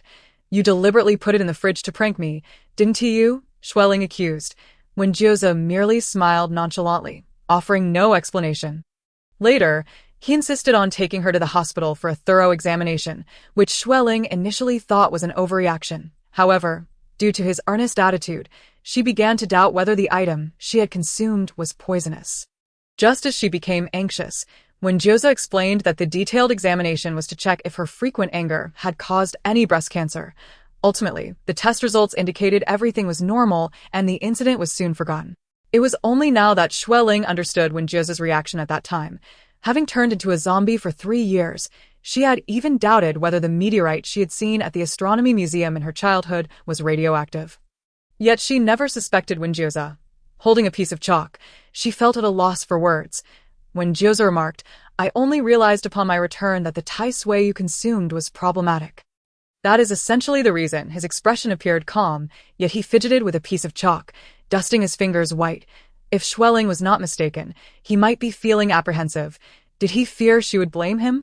Undoubtedly, Xue Ling had suffered in this transformation, yet she understood that if she had not become this peculiar being, but merely an ordinary zombie, she could have been wandering familiar places, unknowingly preying on family, friends, or acquaintances. In comparison, her current state was preferable. In all fairness, she ought to express gratitude to Wen Jiuze. However, she felt no need to reason with him about it. Thus, in a fit of anger, Xue Ling struck Wen Jiuze several times. Reddening his arm, after her outburst, she wrote "xie" on a small blackboard, for the complexity of "thank you" in Chinese was too cumbersome for her to inscribe. Wen Jiuze's expression was quite complex upon receiving her gratitude. He finally released the chalk, laughing as if he were reluctant to do so, making it appear somewhat awkward. "You actually thanked me." Xue Ling always believed that being alive was preferable to death. Although her body had perished, her soul remained intact, which was certainly better than total demise. Honestly, Xue Ling now felt an extraordinary sense of relaxation, akin to finally uncovering the solution to a long-puzzled riddle. Alleviating her burden of concern, there was even a tinge of disappointment. This wasn't an awakening of powers or an alien experiment. The transformation, resulting from the erroneous consumption of the legendary Tai Sui exhumed from a tomb, felt too mundane, leading her to prefer identifying as a zombie rather than a mere zombie. Suddenly, Xue Ling had a brilliant idea and wrote rapidly on the blackboard, "Is there anyone else like me?" Surely Wen Jiuze had seen it. How could he be so certain otherwise? Who could it be? As Xue Ling was still writing the intricate character for who, Wen Jiuze turned away, crossing his arms. He was reluctant to speak, unwilling to mention the name Wen Xian in front of Xue Ling. Seeing her so eagerly inquire only intensified his reluctance. Surely, she wouldn't he think that Wen Xian was in a similar predicament? That they were in league together? Wen Jiuze scoffed at the thought. Observing his nonchalant demeanor, Xue Ling nudged him. In response, Wen Jiuze wiped the blackboard clean. Xue Ling asked, "Why?" After scrutinizing Wen Jiuze's expression, she suddenly realized. Whenever she mentioned Wen Xian, he would become displeased, wearing an irritated expression, as he detested Wen Xian and disliked others mentioning him. Could it be mere coincidence? Xue Ling tentatively wrote the character Xian on the board. Before she could finish, Wen Jiuze wiped it away, smiling blandly. Writing just Xian seems too intimate, doesn't it? Xue Ling was at a loss for words. Writing was challenging for a zombie, and it sufficed to know whom she referred to without needing to write it in full. She threw the chalk at Wen Jiuze, who dodged with a tilt of his head, saying, "Yes, it is him, but he is already dead. There's no need to look." Xue Ling had no intention of searching. She merely wanted to confirm that there was someone else like her. Might there be more individuals sharing her fate? This revelation lifted her spirits, yet it cast a shadow on Wen Jiuze. As they drove away, Wen Jiuze frequently gazed ahead, lost in thought, while Xue Ling sat in the passenger seat, feeling the two seatbelts merge into one. With the window open, the warm breeze swept in as Xue Ling observed familiar sights alongside unfamiliar ones. Realizing they were departing from Anxi City, cradling a plastic magnetic writing board, which Wen Jiuze had procured from somewhere, she pried the pen from its side groove and wrote where to, lifting it towards him. Wen Jiuze glanced at it, countering with a question, "Why are you so quiet now? You used to emit zombie roars, but after being exposed, you've stopped." Xue Ling responded, "Why ask when you already know? Doesn't it embarrass me? It's clear that I still have my wits about me, and making such an unpleasant noise would only be awkward." Wen Jiuze encouraged her, "Don't feel burdened. If you wish to yell, go ahead. Your voice is now deep and powerful, like a tiger descending a mountain." The black modified vehicle traversing the national road in Anxi City suddenly swerved in an S shape. After leaving the city limits, Wen Jiuze found a place in the outskirts to rest. Long hours of driving could lead to fatigue, so he sat by a clear creek to wash his face and refresh himself. Feeling sticky from the heat, he removed his t-shirt, tossing it into the water to wet it, using it as a towel to wipe the sweat from his neck and chest. The weather was still scorching, and he had sweated profusely in the CARAS. He wiped himself down. His mind conjured the route for their continued journey. He learned from Wen Xiang that her sister, Wen Yi, had left the Wen family during the chaotic early days of the apocalypse and had gone to Anong City. Wen Yi had both studied and worked in Anong City and had found a boyfriend there. She was likely still there now. Anong City was adjacent to Yushe, and previously, when Wen Jiuze had been near Yushe, he had heard of a base in Anong City. Thus, he planned to take Xue Ling to that base in Anong City to see if they could find Wen Yi and obtain the Tai Sui from her. However, Wen Jiuze was acutely aware that this hope was slim, as so much time had elapsed. Wen Yi might not be alive, and even if she were, the Tai Sui she had taken might no longer be available. If fortune smiled upon him, and when Yi had not yet utilized the Tai Sui, it remained uncertain whether it would be of any use to the current Xue Ling. Nothing was guaranteed. Wen Jiuze refrained from revealing this matter to Xue Ling just yet. He understood better than anyone the torment of clinging to hope only to be met with relentless disappointment. It was far more agonizing than starting off with no expectations at all. Water dripped from Wen Jiuze's damp hair down to his broad chest, forming rivulets along his neck and back. His body, marked by numerous scars of varying sizes, lent him an air of rugged danger. Amid the soothing sound of flowing water, Wen Jiuze caught the sound of footsteps behind him. He twisted the t-shirt in his hands and turned to look. Xue Ling approached nonchalantly, holding her writing board. Her gaze fixed on his waist. There was a particularly long scar on Wen Jiuze's waist. Xue Ling had wanted to ask about it the last time, but when she had seen it, she was still pretending to be a mindless zombie, making it awkward to inquire, so she had to feign ignorance. "Oh, you want to wash too?" Wen Jiuze asked, raising his hand to wipe his neck with a smile. Xue Ling shook her head and slowly lifted her writing board. It bore the words waist and wound, accompanied by a question mark. Wen Jiuze glanced at his old injury and chuckled. "Oh, that? I got slashed during a fight." Then, as if to frighten her, he added, "My intestines fell out back then." Xue Ling's stiff zombie face gradually contorted in horror as she imagined that terrifying scene. She crouched down to touch the scar on his waist. Her hand was cold, devoid of warmth, cooler than the water in the creek.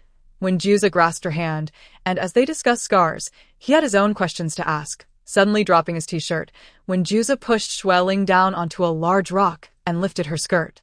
Startled by his actions, Xue Ling froze before jumping up, alarmed, covering her skirt and running away, leaving her writing board behind. She distanced herself, her eyes wide with fear. Wen Jiuze, taken aback, watched her reaction. Only when he remained still did she cautiously approach.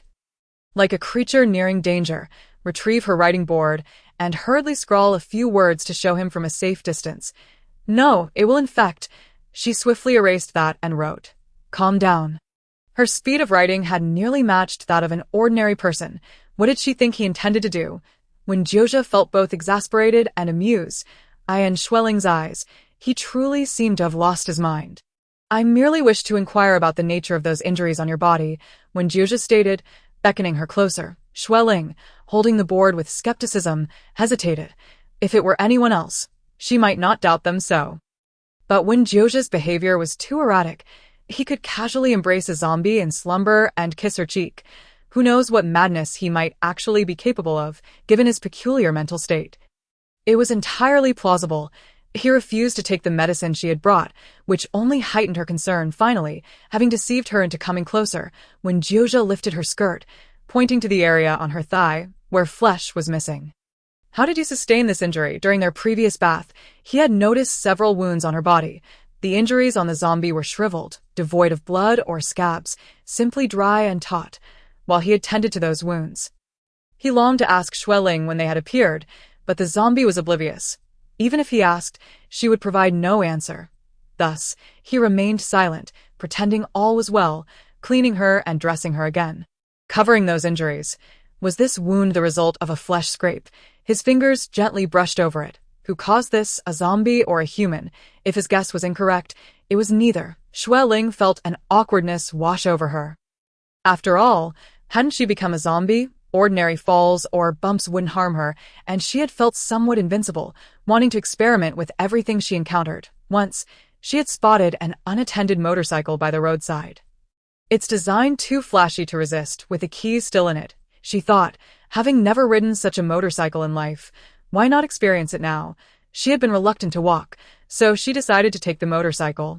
However, she overestimated herself, and in her excitement, she crashed it, leaving her own leg scraped and a patch of flesh missing.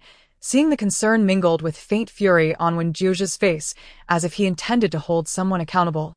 Xue Ling dared not confess the truth. Because of her silence, Wen Jiuze's fingers moved to another wound on her shoulder. This one was caused by a bullet, was it not? Do you remember who shot you? Yes, she remembered, but that man had been dead for a long time. Xue Ling felt increasingly awkward. In her early days as a zombie, she had enjoyed the company of others. When zombies sensed human presence, they would gather, and out of boredom, she often joined to observe. That unfortunate man, surrounded by zombies in his car, was a burly figure, yet he wept profusely, trembling with a gun in hand. The firearm seemed inadequate, and he appeared unskilled, likely panicking as he fired haphazardly toward the window. Xue Ling had been curious, leaning in to get a better look, only to be struck by one of his erratic shots. No other true zombies were harmed that day. Were you afraid when you were shot? Wen Jiuze asked softly. Xue Ling replied, to be honest, the man shooting was far more frightened. I was merely annoyed. Later, she attempted to remove the bullet from her shoulder, only to discover that the man had succumbed to his fear and taken his own life. Such incidents had occurred frequently, and Xue Ling, sensing human presence, no longer felt the urge to indulge in their affairs. Now, with Wen Jiuze inquiring, how could she respond? Revealing the truth felt disrespectful to his sentiments. She hesitated to speak, wondering if recalling the memories would be painful. It was indeed painful, but not in the way he might imagine. Xue Ling sought an escape, raising her board, explaining as troublesome. Very well, I shan't ask any more. Wen Jiuze, clearly lost in thought, seemed to have conjured a tragic narrative of her past. His thumb grazed the bullet hole on her shoulder. Beneath it lay a red scar, an old reminder of a childhood incident. She recalled the time when her mother had entrusted her father to care for her while she was away on a business trip, only for him to neglect her, leaving her to fend for herself. Thirsty and hungry, she had scalded herself with hot water, resulting in the scar that would later be a catalyst for her parents' divorce. She remembered the pain she'd felt in the hospital, crying as her parents argued outside. A woman, it's your duty to care for the child. What man would take on such a responsibility? And now, when something goes wrong, you dare blame me? Their quarrels had been incessant. The injury on her shoulder had lingered painfully as her parents battled through their separation, moving and seeking new jobs. The injury had festered, taking a long time to heal. Being a zombie had its advantages. Whether losing a chunk of flesh or being shot, she felt no pain. Only the unsightly remnants remained, during their intimate moments. When Jiuze had once asked about the scarred, that time, she had no language barrier but had only vaguely mentioned a burn from hot water in her childhood. In truth, when Jiuze bore far more scars than she did, and she felt too shy to share tales that might elicit pity. When Jiuze had listened, then kissed her scar as he did now, Xue Ling gasped, scrambling away, hastily pulling her clothes back into place. Raising her board once more. Wasn't it just a look? Keep your mouth shut. When Jiuze replied, no, he stood, squinting mischievously, stepping forward. Here I come. Xue Ling, frightened, turned to flee, only to be caught by him moments later. She brandished the board, shouting. When Jiuze, unable to contain his laughter, buried his face in her shoulder, shaking with mirth, she struck his head with the plastic board when he returned to the car, donning a half-dry t-shirt. He appeared no longer troubled by her injuries to secret. Sometimes, when Jiuze sensed Xue Ling's unhappiness, he would deliberately tease her to lift her spirits. This was a skill Xue Ling had mastered as well. Xie Pei hastily suppressed the sudden surge of desire that had emerged within her. In the past, she would rather die than yield. Her recent behavior was merely a ruse to deceive him. After speaking, Zhongqi turned and ventured forth, while the innkeeper deemed it unwise to utter further words, merely watching Zhongqi's retreating figure and silently shaking his head. Master Wizard, if he were not a deity, How could he possibly inform me that all the inhabitants of our village would vanish with your demise? The chief retorted to the old man in black robes. Sierra observed one of the immortal soldiers plunging a claw-shaped dagger into his opponent's body, who appeared utterly unfazed by the injury and countered by driving a broadsword into him. Just then, a Porsche Cayenne unexpectedly emerged from the University of the capital. The vehicle halted beside Tion Xian, and the window rolled down, revealing a young man of considerable charm who leaned out slightly. "And my name is Xue Autumn, Snow, and Swallow. You may call me Xue," he explained clearly, his demeanor polite and his cheeks slightly flushed. "Merely speaking without action is futile. Do you possess any means to exert control?" Lu Shengjian added, now fully aware of Hang Yu's rhetorical style, grandiloquent phrases that required no intellectual effort to articulate. At that moment, Li Yanran was in deep slumber, clad in a dress that was evidently ill-fitting, particularly snug around her hips and bust, barely containing her voluptuous form. Wang Yank speculated that Hao Ji had not perished, but had been ejected by the formidable force of a black hole, cast away to a distant realm beyond their reach. Lin Zhengfeng ended the call, picked up his boxed meal once more, and, while eating, responded with a disjointed remark. The task of locating the prince beast would have required considerable time and effort. Yet, unexpectedly, Ma Dahua had delivered a corpse pointer, revealing that the beast's hiding place was so close, although Lu Chuan and his companions were uncertain about the grand performance that Lang Fei mentioned. They harbored no doubts regarding his words and promptly closed their eyes to meditate. Luo, who, driven by rage, pursued relentlessly, while Du Fengyang allowed him to chase for about 3 miles before ordering a retreat. With the army returning to Baixing Valley, Jining learned that the 2 sizable black crystals were classified as mid-grade soul stones, which typically could only be found on third-tier shadow beasts, creatures that generally possessed foundational cultivation at the early stage or above. However, endowed with a robust physique, during his unconsciousness, his internal spiritual energy had begun to mend the injuries to his organs. Over a millennium, Dan Fei's presence gradually diminished, to the point of being forgotten by the world. After securing the winged tiger egg in his beast pouch, Qinyang did not linger long, departing the ruins to ride away on the glinting eagle. Bai Yidhua had lived 15 years in this world, gaining considerable experience, yet the bizarre occurrences she witnessed were entirely unprecedented. Jining noted that the spiritual energy in this place was significantly denser than in previous years. The Meng family's valley now boasted abundant spiritual power, making it an excellent location for cultivation. Fan Yuya glanced at the vehicle, recognizing it as the one from before. Ji Yunua would certainly not return to humiliate her again. Thus, it must be Yu Jibei within. Upon descending to level -1, Leibana discovered an expansive corridor with white walls and floors, appearing quite pristine. He silently speculated that the golden toad toxin had an impact on the body, yet the regent did not wish to cause them concern. She unleashed a tirade against him but, upon witnessing his helpless expression, broke into a smile and playfully leaned in to plant a kiss on his cheek. Lu Xian rolled down the car window, observing the street paved with smooth bluestone that could accommodate several horse-drawn carriages side by side. Along both sides of the street were various establishments, hotels, clothing shops, weapon stores, accompanied by neatly aligned rows of pine and cypress trees. Lan Jin was the first to blush, yet felt a surge of joy, her gaze toward Qin Chuan reflecting a subtle change. On this day, Qingshi chose not to search for plastic bottles. As Trung Dezhao had remained asleep in his room, intoxicated, Qin Yuyu felt anxious yet maintained a calm facade, responding with a thoroughly perplexed expression as if to convey, "What is amiss?" The following morning, Bai Xingyi arrived at the office early, and after the team meeting, Wan Qing from the publicity team, hearing that she was seeking her superior, decided to accompany her, gazing out at the drifting clouds. She was taken aback to find that a card casually handed to her by Lu Jin contained a staggering 1 million. Understanding the purpose of the steamed bun instinctively, she glanced down and thought, "Why would I need a bun of such size? Am I to transform into a dairy cow?" Last time, Wei Yiding had immediately recognized Shin Cheng at the ball, later claiming it was due to intuition, which was nothing short of deception. As she pondered this, Gu Man led the tear-streaked Gu Tuanchuan toward the Zhu family, her eyes brimming with aggression and fury, just as such thoughts crossed her mind. Gue Qing found himself slightly bewildered.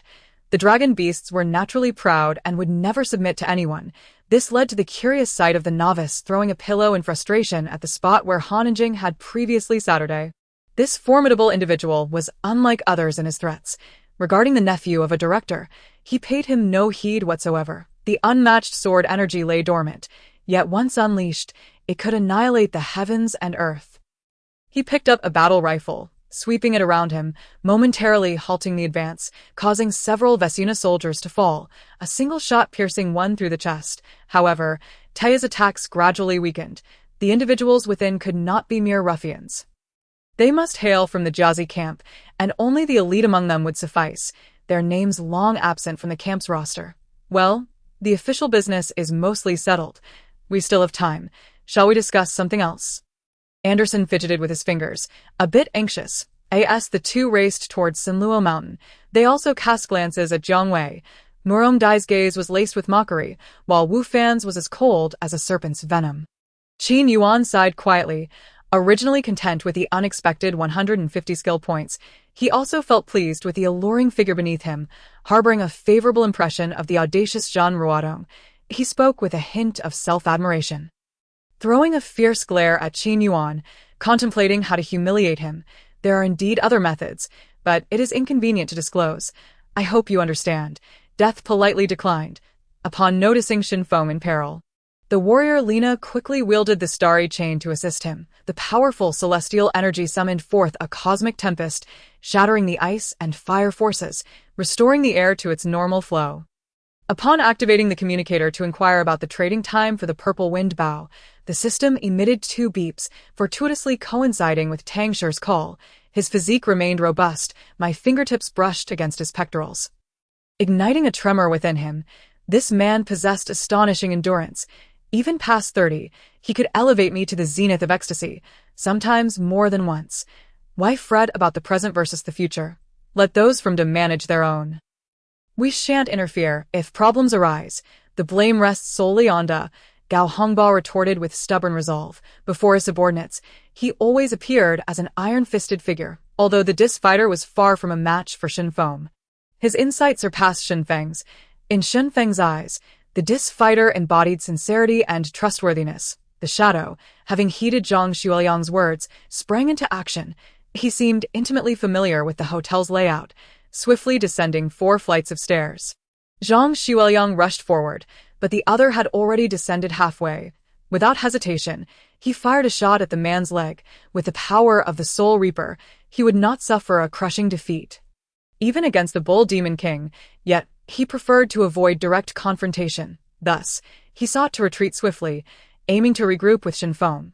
The Romans had undoubtedly suffered greatly, losing both the match and players, deepening their animosity. The following morning, as they left Turin, the team bus shattered a plethora of eggs and vegetables, and had it not been for the police maintaining order, the Roman bus would have struggled to return to the city. The foolish Agnelli mistakenly believed his players held significant value, oblivious to the underlying implications. Yet, it was within such a netherworld that the fates of all living beings on Earth were governed. Her direct address of Yen area as my second sister signified her stance, which prompted an immediate change in expression from the Yen and Zhang families. Release me. Do not tug at my Cece's clothing. She has clearly stated she does not take apprentices, Rong Jinxian insisted, pushing his hand away, disliking anyone's physical contact with Cece.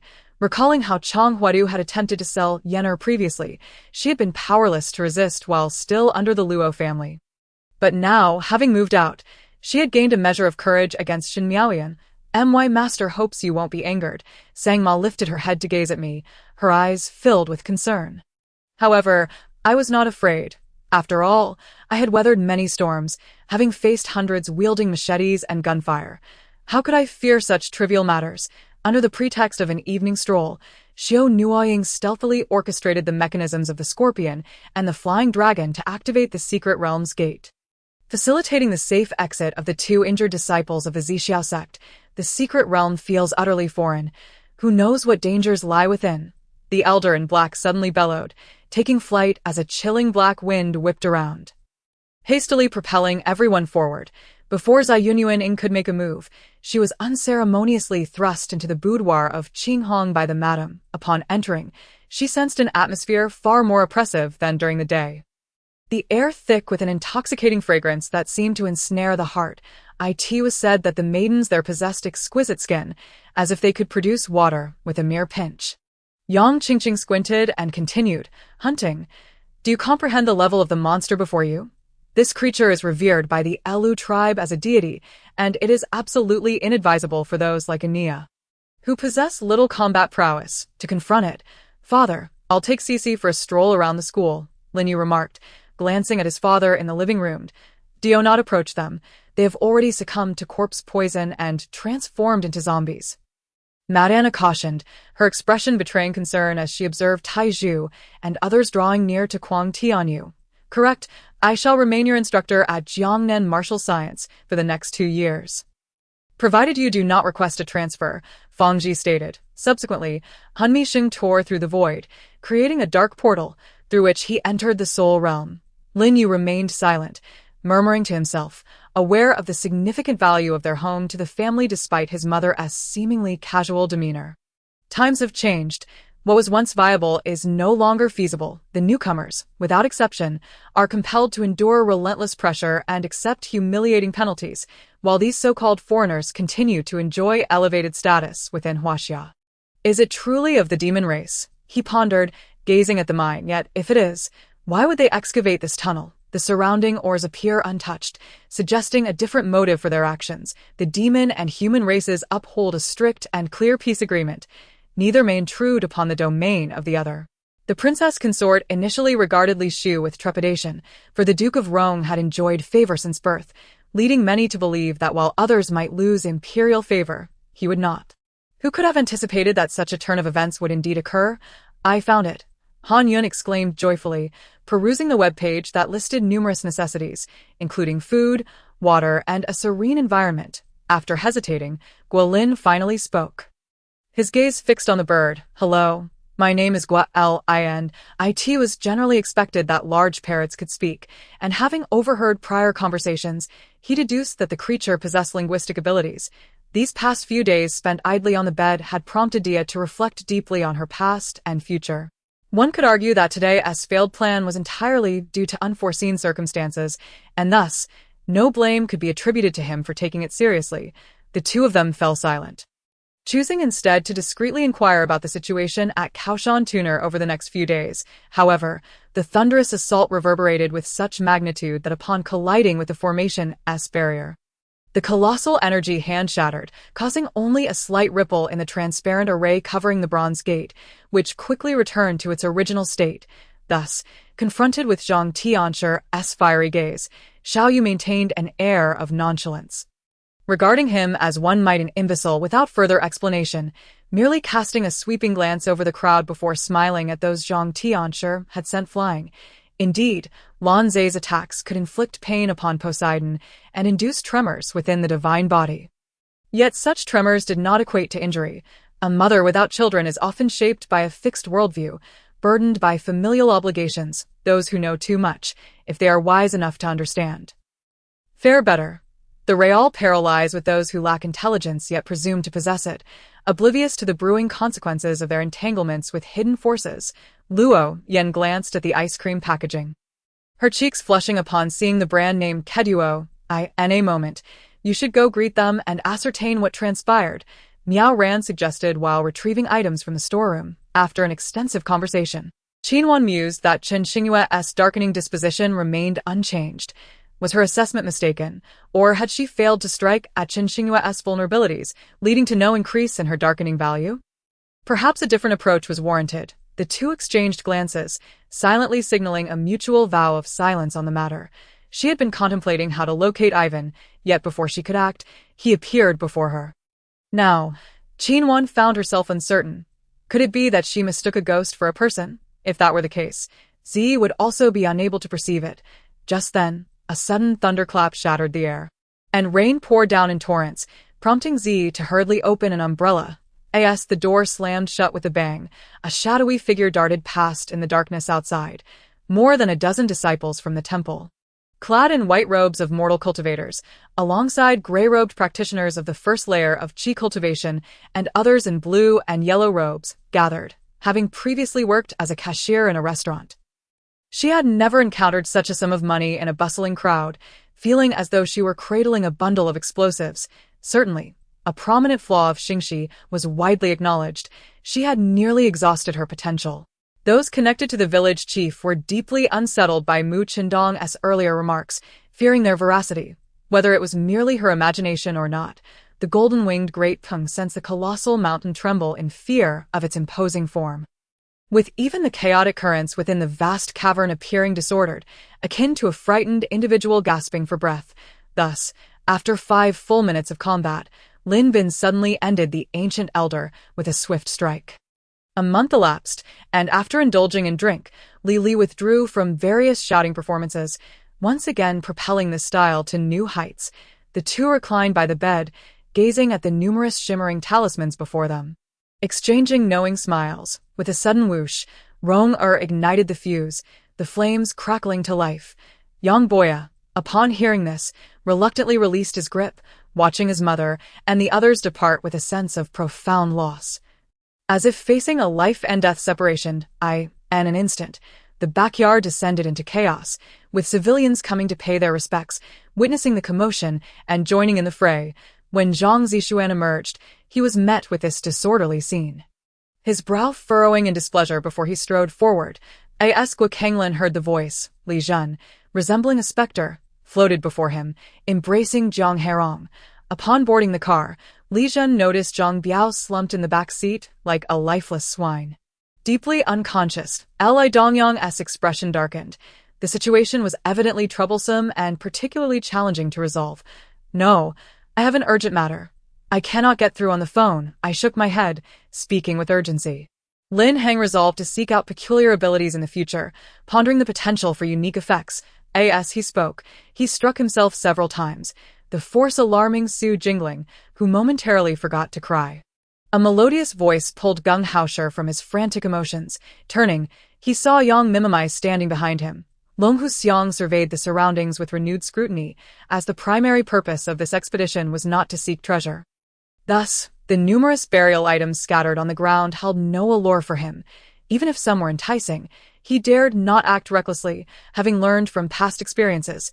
Atop the canyon, Lingjiu observed as the dense fog dissipated, revealing the canyon's true visage. "Qin Fei, are you jesting? Do not comprehend the significance of being a model student in the city. It is a lifetime honor." Finally, Yu Laohu's temper flared. His tone chillingly familiar. In truth, Yang Zenden had sensed the eerie glow attached to the tombstone moments earlier, but had been unable to discern its nature. Tian, being somewhat seasoned, curled into a ball with his hands shielding his head. Retreating to a corner to minimize his injuries, as a human, Lin Heng was naturally hesitant to voice his opinions, yet the elder's subsequent words shattered his understanding completely. Xian gazed at Su Quan, whose eyes brimmed with tenderness, igniting a desire within her. If not for her concern for his injuries, she would have eagerly engaged in something thrilling and passionate with him. "Did you not return with me yesterday? Or did you slip away in the middle of the night? Even if you were with Meng Qingru, you should have at least informed me, right?" This frantic rush, it is so typical of her. In the afternoon, Ma Zhengwo returned with tickets, and after tidying their belongings, the group boarded the afternoon flight back to the provincial capital. Her consciousness was far superior to that of the pure being. And within moments, she conveyed the news to Yang Fan, who had yet to arrive at Taiqing Temple. After shattering the incoming sword, he continued unabated, clawing through the air toward Liang Tianyun, unleashing 4 purple claws aimed directly at him. The principle of one object overcoming another holds true in the realm of necromancy, where only divine magic serves as its natural nemesis. Within other magical systems, only fire magic possesses a degree of lethality against it. With this haughty demeanor, he conveyed to his adversary that Mo Ju was inconsequential, deliberately instilling fear and rendering Yi and Xiao hesitant to act rashly. This was not their first encounter. He had been captivated by her during their seaside meeting. However, in the bar, she chose to humiliate him, and he vowed not to let her escape unscathed. Upon returning to the long-abandoned residence after more than 2 years, the air was thick with dust, and even the furniture was cloaked in a layer of grime. And on the very night they arrived in Xiangang, they charged straight into the bandits' lair, unarmed and barehanded, swiftly dispatching over 70 of them and rescuing Shinda. from a cellar 20 meters underground. Yi Rong Tian's voice, hoarse as if torn from a windbag, could only utter a single syllable before faltering. His lungs felt as if pierced by needles. Chen Yuansheng, plump and perpetually wearing a sardonic smile, exuded an air of carefree nonchalance, appearing to be an optimistic and irreverent soul. A rich fragrance filled the air, delicate and refreshing, invigorating every meridian within him, bringing a sense of comfort from within. If Hu Yongqing were to discover that his greatest and most terrifying rival, Lu Owen, harbored such thoughts, he might very well spit blood. I observed my companion's aura flowing smoothly, his breath contained. He must be at the foundation stage, remarked Bai Xiao. God bless, at last, someone capable has arrived. Lauren Milne exhibited little fear, instead wearing a relaxed expression as she reiterated her demands to Zhang Qingyi. After all, Yuanqi's immigration policy was renowned for its generosity, causing many citizens from numerous provinces of the Qing dynasty to wish for disasters in their hometowns to benefit from large-scale emigration organized by Yuanqi. Over the years, those who emigrated to Nanyang or the northwest had largely escaped poverty. Thus, the Xinyo coup was destined not to occur. Cixi would be unable to find political allies. His original plan to leverage the Xinyo coup to topple Cixi and implement constitutional governance would undoubtedly falter. And without pressure, Xian would not dare to take risks. Sheng Ran displayed a flicker of understanding, turning to greet them with a gentle smile, a polite acknowledgement. Thank you, teacher. Yunjing Mo nodded slightly in gratitude before turning to leave the classroom. The literal meaning of his words urged her to hasten her homework. As class was about to end, Song Yi responded perfunctorily, pushing her to complete her assignments, that time, amidst the harsh winter snow. Their large group stood out starkly in the white expanse, surrounded by a flurry of gunfire and vehicles. He intended to leave behind intelligence to observe whether others in the factions were aware of the shadowy organization. Liang Fei felt her vitality drained by the imposing aura surrounding her, her complexion paling slightly, lips pressed tightly together as an unsettling emotion silently magnified within her, that blatant scrutiny, even as a heavily injured expert of the first phase. Zhang Yunqing could still sense in the summer of the 11th year, General Fei Yi stationed in Hanzhong Dian autumn, the tribes of Fuling rebelled, and General Deng Ji was dispatched to quell them. Achieving victory, reflecting on the invitation he had extended to Tao Yu earlier, he had penned 2 full pages of heartfelt words, none of which he used, relying instead on spontaneity. It was puzzling how someone as calculating as Consort Song could bear such an endearing and innocent 6th prince. The central part of the tentacle had not even breached the surface. It lay embedded in the ground, while the grotesque face fragments were scattered everywhere. Emperor Tai Yi felt no sense of victory. It was all too fragile. Jiang Cheng held the celestial chessboard, gazing up at the clouds of tribulation. The moment the first bolt of lightning had yet to strike, he hurled the chessboard skyward. And in an instant, the boundless storm clouds were drawn into it.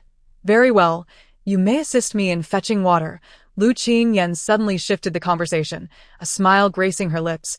This decisive statement deflated Mo Yun, who puffed his cheeks and trudged toward the lake, reasoning that if he could not take it out, he would consume it all instead, ensuring he did not come away empty-handed, as he approached. However, he was cast out by the ancestor. Sister, save me. I'm scared, she cried, gazing at the countless demon rats rushing towards her. One after another, splendid skills were unleashed, with sacred spiritual energy clashing against ominous, ghostly aura. Appearing evenly matched, he exhaled towards the darkened entrance, his demeanor exuding a thirst for blood coupled with a palpable killing intent. Perhaps we could trace those individuals back to their lair through Ma Junhao. Lin Ru pondered, rubbing her hands together. Jiang Yuqing felt a shiver at the thought of Lin Ru's sudden disappearance and grasped the collar of a waiter. These individuals were not particularly capable. At his time of greatest need, they had merely observed coldly. Very well, he would show them that he, Hu Yuan, could thrive without relying on them. It was precisely for this reason that when they witnessed the fierce struggle between Yang Chen and Peng Wanli, many were profoundly shaken. Cheng Hao sat on the sofa, arms crossed, frowning as he gazed at himself, seemingly suppressing some inexplicable emotion. She wore her hair in a neat bob, dressed in a sporty t-shirt and jeans. Devoid of the ostentatious demeanor typical of wealthy heiresses, her delicate features were framed by sharp, penetrating eyes reminiscent of an eagle's gaze. Gong Lin, the fate of our Dragon-S Edge team is not for you to decide. He heard Gong Lin say, at which point Jin Gang's expression darkened, and he spoke in a low tone. Xiaoyang refrained from kicking him this time, sidestepping and causing him to stumble and fall. Just as Song Qingyu attempted to rise, Xiaoyang pressed him down with a foot on his back, rendering him unable to get up. Everyone noted the peculiar heart-shaped treat, translucent with a hint of yellow, complemented by bits of candied fruit. Upon tasting it, they found it creamy and smooth, sweet and tangy. Everyone praised it, and soon it was all consumed. Xiao Lang's eyes lit up as he seized the jade box, sensing its contents before cautiously opening a crack to glimpse the treasures inside, sending a jolt through his entire being. With so many herbs and pills, it seemed unlikely he would ever deplete them. Many were duplicates. Although the herbs from Go Huo were undoubtedly rare, even a small amount would fetch a fortune at auction, and Du Guxing had instructed that everything be cleared out. Yet Xiao Ling felt that such actions would be somewhat inhumane, as he bore no grudge against Go Huo Dai and the grand tournament on the continent.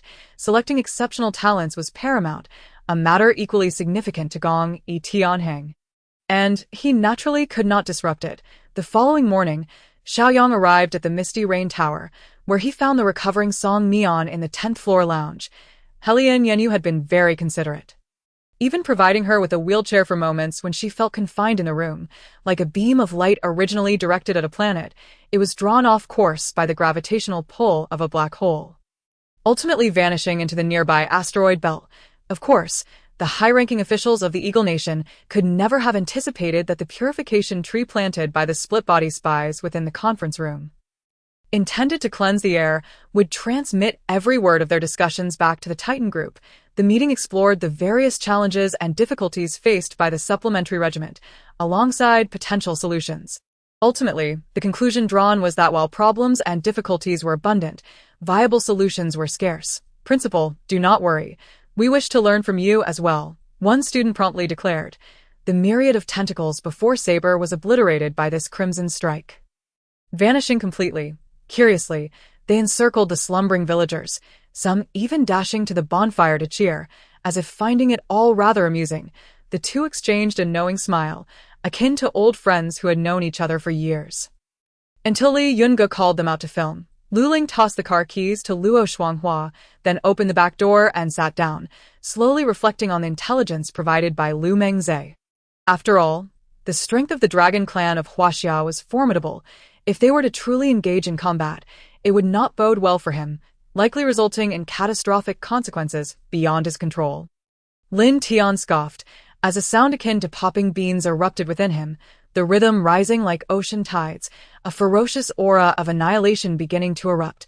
This aura stirred up dust, warping the surrounding air, as if a mist had suddenly enveloped the inner palace. Having resolved the issues within the mobile phone industry, the Prime Minister felt in good spirits and promptly called Lin Feng from his office. Too much is as bad as not enough. Do you understand? Overdoing things will only lead to revealing traces, he mused. To deal with clever individuals, one must employ special methods to infiltrate slowly. A shadow of malice flickered in his eyes. In the water, a pair of sparkling emerald eyes radiated glimmers of green, long lashes fluttering as a hint of vitality emerged within them. Not long after, Zhuang, who had followed a Xiao, returned to Qin Qing's side, spun around and promptly collapsed. He gently released his grip, and Bai Li Xian's eyes widened as she fell to the ground. That man was none other than the crown prince, who remained after the slaughter of the other ministers. And witnessing the typically muddled and foolish demeanor of his father, was left to comprehend. Upon expressing a reluctance to return, several maidservants were observed surrounding He Danyan's chamber, faint sounds of weeping barely audible, while another individual guided a physician bearing a medical kit outside. After examining the condition of the grand steel serpent, Xiao reluctantly proclaimed the final verdict, for she was indeed a disciple of Ami. Could you share so much with me?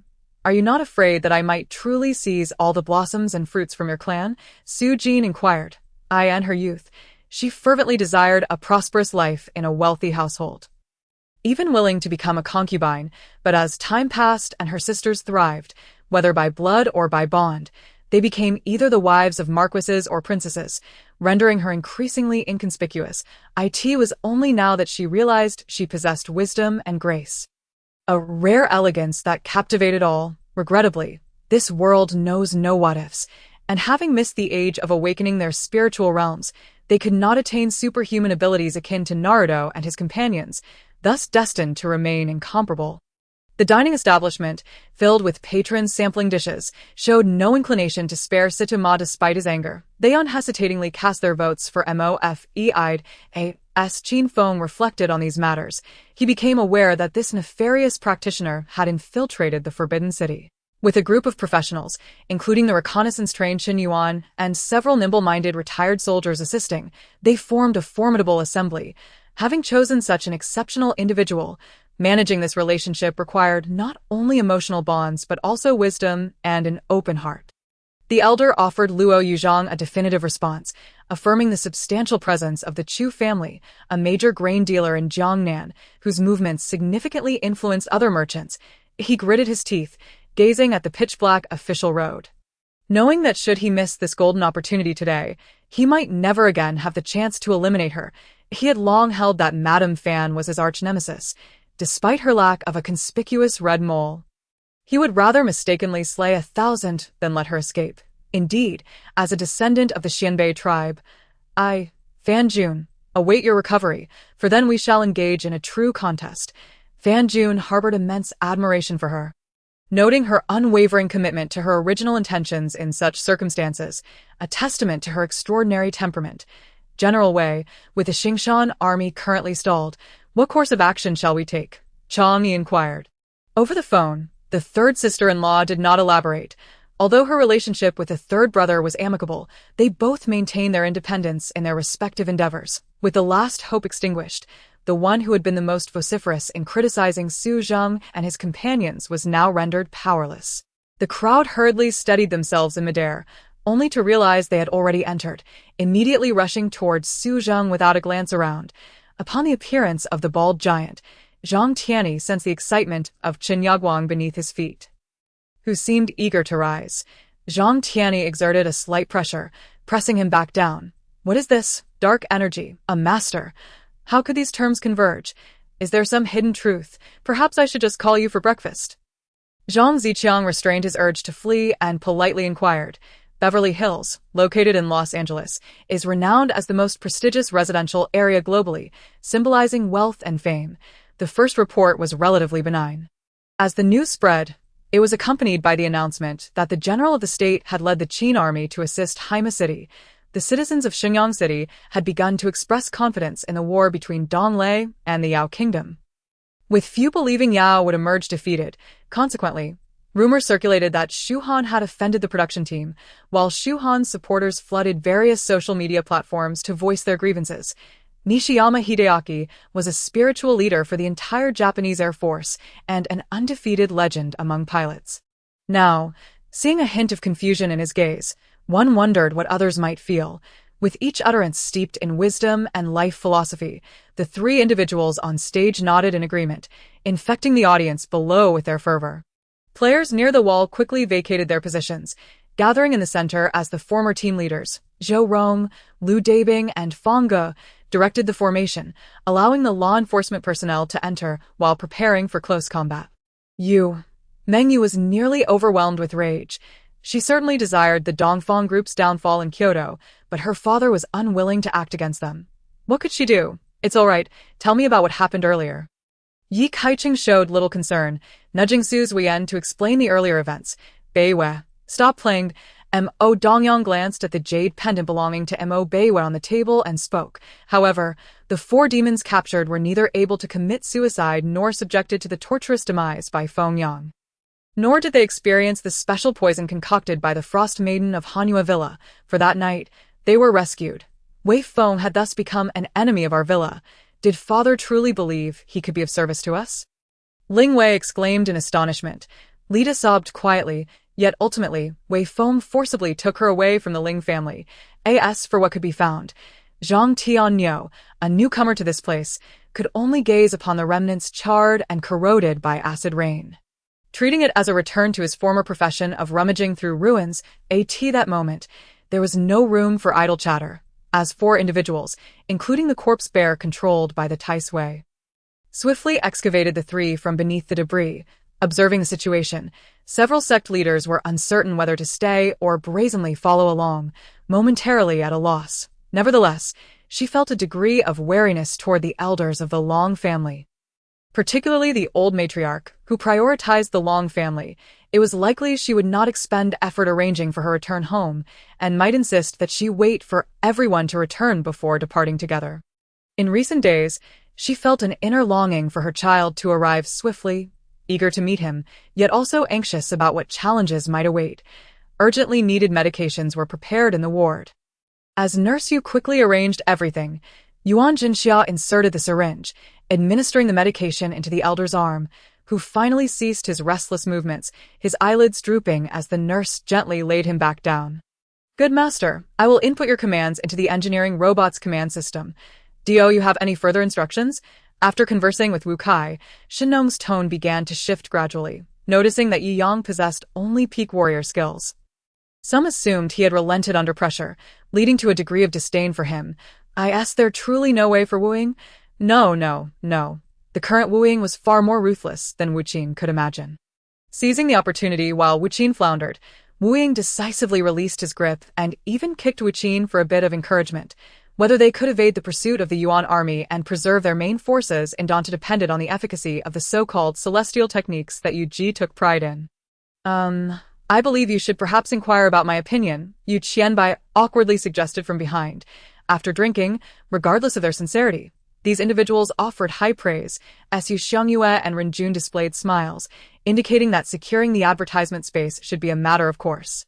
Those fortunate enough to be allocated rooms beamed with joy, while those left out regarded them with envy, silently vowing to work diligently to ensure they would secure a room next time. In the military formation, strategist Liu Yi remained serious as he analyzed enemy intelligence and the impending battlefield conditions with Yuan Yao.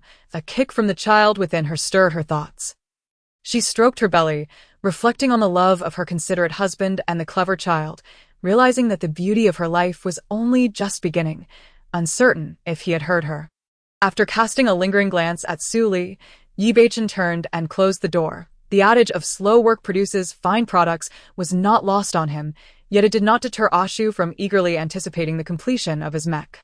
The young host moved a bowl of stew across the table, tapping it lightly, prompting the husky draped over the chair to half stand, leaning onto the table, eagerly licking the stew, splattering it everywhere. That moment, Zhao Tianming dropped a chopstick.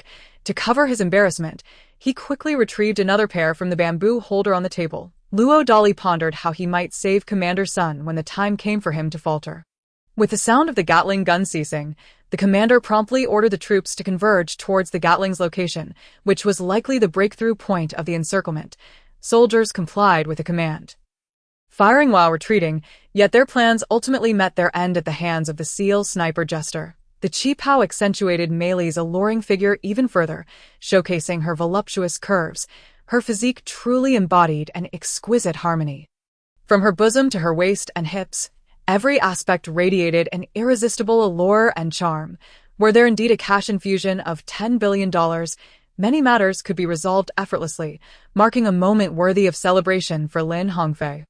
The stronger the integration of Dharma forms and physical attributes, the more potent the conflict would be, particularly since Lin Feng possessed 2 Dharma forms. Such a phenomenon, while not unheard of among practitioners, was unprecedented among the Supreme. For an individual as proud as Master Yu, once he was humbled, it would undoubtedly facilitate matters significantly. I am uncertain how you discovered my whereabouts, yet I must clarify that I do not possess the spatial ring you mentioned. However, if you are in need of a wedding ring, I could certainly venture out to procure one for you. Despite his disheveled state, Li Kuafu managed a smirk as he spoke. At last, this is coming to an end. Kai Lin Feng exclaimed with palpable excitement, for his true intent was to finally join the Mingjian sect. As Li Kuafu rounded the corner at the end of the street, he casually glanced in Yi's direction, only to be taken aback by the sight of her still crouching there, her long, flowing hair dancing gently in the evening breeze, exuding an air of solitude. Xiaowen, not accustomed to commanding others, especially those older than himself, hurried over to accept the food box and expressed his gratitude to the elderly servant. It is no wonder that people speculate on such matters, believing that the city indeed has made a decision. The rapid development of the western region of Blue River District in recent years is apparent to all, while the eastern region's progress has not gone unnoticed. If the authorities were to decree a shift towards the west, it would hardly come as a surprise. That's more like it, Lin Hongfei thought to himself with pride in the face of such changes, issuing a substantial reward to the strategic department for their commendable efforts. This buoyant mood persisted until Lin Hongfei found himself entangled with two beggars. Yak concluded his statement. Many reporters grasped the reality of the situation. It was indeed a true incident that occurred last year in a Los Angeles cinema. We finally escaped, the werewolf gasped, relieved that the dinosaur had ceased its pursuit, allowing everyone to catch their breath after a harrowing ordeal. How can you say there are so many ninjas? Brother, I can't see anyone. Sun Teak remarked, clearly puzzled by his sibling's peculiar assertion. With Yilingxi's covert assistance, all the cloaked figures fell, though the other three, aside from Yilingxi, bore injuries to varying degrees. 3 days were what Xiaoyu fought for. Not out of reluctance to part, but because he could hardly bear to look into his sister's reddened eyes, he resolved to spend those 3 days doing nothing but accompanying her, despite her belief in the truth of her words. She was not here on someone else's behalf. Today was merely for her own inquiry, and she felt unqualified to voice any opinions, particularly ones that might provoke discontent. What are you doing? Aunt frowned at Mu Haishuan's actions with disapproval, shooting him a glare. The meticulous arrangements made by the other party, even going so far as to send a false Wei Ranbei to deceive them, revealed the extent of their power and cunning. The beauty depicted in the painting approached with an enchanting grace from the depths of time, ancient and elegant, imbued with a hint of indifference and detachment. Everything around him became indistinct, as if submerged in the dust of time. Yu Qiuping charged forward on horseback, suddenly noticing a distinctly attired red-armored cavalryman rushing towards him. Upon closer inspection, he recognized the figure clad in white armor, donning a gilded helmet, reminiscent of the attire depicted in later historical accounts. Before the ancient castle, a night-flying owl sensed impending doom, hastily fleeing into the distance, only to be intercepted by a mysterious wave, vanishing without a trace. I have no objections, since you have spoken, senior sister. I shall do my utmost, Lin Yun replied without hesitation. Jingyi, wielding the ghostly artifact, the Yin Ming reincarnation mirror, manipulated the balance of yin and yang, where a mere month equated to 10 earthly hours. Just in time for Mei Lingfeng to escape and impart his teachings, after ushering Uncle Huang and his party into the inn, the staff hurriedly secured the door, reinforcing it with iron bars. Gu Qing fixed a chilling gaze upon Xiang Mingji, whose icy demeanor sent shivers down his spine. In the past, he may have feared Xiang Mingji, but now, as a 2-star poison master, he possessed the strength to end this debauched youth's life. Alas, why must it always pertain to the world? Could we not have a fresher narrative? Ling Tianyun lamented. Ziji sustained significant injuries, yet Yufu was not far behind, having also suffered considerable depletion and showing signs of injury in various areas. How does this involve the 10 greatest assassins? Li Siguan and Tai Ching questioned in confusion, for to effortlessly slay amidst a throng of warriors without detection surely required unparalleled skill. With a single punch, the heavens and earth resounded with a roar, as a dreadful shockwave shattered countless fragments of swordlight. The purple, colossal punch surged forth, bending the very air, as if nothing were beyond destruction. Ji Yuqing, unfazed, brandished his shattered stone sword, clashing with the strength of a 7-star poison general. Sentiment, Jingyi thought, observing him feign profundity, yearning to strike him from behind. Su Muling had never felt quite so wronged. In mere moments, tears blurred her vision. And despite her efforts to stifle her sobs, a faint sound escaped her lips. Humph, Shunwei Seiko huffed, hastily retreating to the bathroom, the purpose of which was all too evident. Li Jun strode forth with confidence, moving closer to Lu Yujing as if oblivious to those around him. The peony fairy was momentarily taken aback by Dai Er's fierce words. However, she was already aware that this girl possessed a carefree spirit, and her expression quickly shifted. Having breakfast so early would undoubtedly attract attention. Thus, Zian ultimately chose to crouch in an inconspicuous dark corner of the shop with Lung Ran, upon hearing Liang Yufan's statement. Not only was Zhang Qiuyue taken aback, but the others in the hospital room were equally astonished. As soon as he finished speaking, the sky darkened abruptly, akin to the sudden appearance of ominous clouds. And the myriad beasts below roared in unison, launching a fierce assault against the protective barrier. Without hesitation, Yi Fei tightened his grip on the trigger, witnessing flashes of gunfire on the screen, akin to the stance of Zhi Fubao. Yet with far superior accuracy, bullets mercilessly mowing down the zombies displayed on the large screen, the score escalating rapidly. "Please, I am truly starving," the skinless creature pleaded, kneeling and emitting a plaintive cry. "Let us go." "You fool," Xian gently urged, her voice imbued with warmth and kindness. Old Lu pondered for a moment, resolving that since he had come this far, he might as well make the most of it. After all, it would be a shame to leave without acquiring any faith. Upon receiving the report, Yang Yizhong immediately convened the personnel of the governor's office to discuss strategies against the Jin army's offensive. Since Yang Yan had yet to mobilize due to the absence of troops from Longxing Prefecture, he also attended the meeting. Xiao Yulin was taken aback when she suddenly covered his mouth, leaving him breathless as he struggled to free himself from her grasp. In an instant, arrows rained down upon Yelyun, who was in imminent danger of being overwhelmed by the barrage. Both elder brother and sister-in-law felt exasperated. Yet they could not force him to obtain a marriage certificate. They could only fret. Perhaps my actions provoked the great white shark's fury, as it suddenly tossed its head, launching me high into the air. Its massive jaws agape below, ready to catch my fall. Celestial evil descends. Lu Igua swiftly unleashed the first strike of the god-slaying 9 blades, a roaring demon materializing before him, wielding a sword that transformed into a crimson specter aimed at the blood-stained mark. Zhang Yutong nodded. "Very well. The monk may flee, but the temple remains. I shall await you at the stall starting tomorrow, and if need be, I shall give birth there. Let us see who will be humiliated." Before departing, she stubbornly insisted on taking 2 coins to purchase some fried dough twists. On this matter, I hold no stance against him. My elder brother has suffered significantly, and his feelings for our mother have long since faded. Meng Xiaoqiu grew concerned as he noticed Su Qianyi had been in the restroom for quite a while. As he approached the door, he overheard a conversation from within and halted in his tracks. The requirement to upgrade from level 1 to 5 necessitated a staggering 800 million coins, while the current alliance accommodating 100 members only needed 100 million coins. Thus, everyone was particularly attentive to the cast. And the official blog received an influx of private messages daily.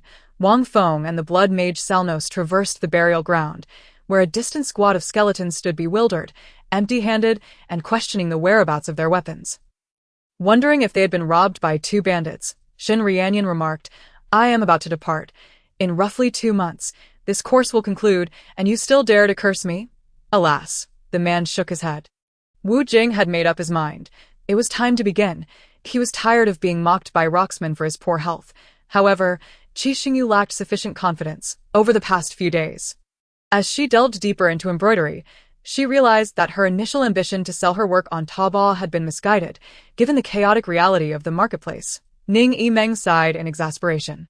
Turning to the staff in the makeup room, finding only one person remaining, organizing the garments, he sat beside Tian Meihai, opened the sushi placed before him, and took a slice of sashimi sushi to eat. Of course, this dominion value does not refer to the raw value, but rather the value after equipment enhancements. Otherwise, in the early stages, most players had not actively increased their dominion values. Yet, who could blame him for being so fearful of death?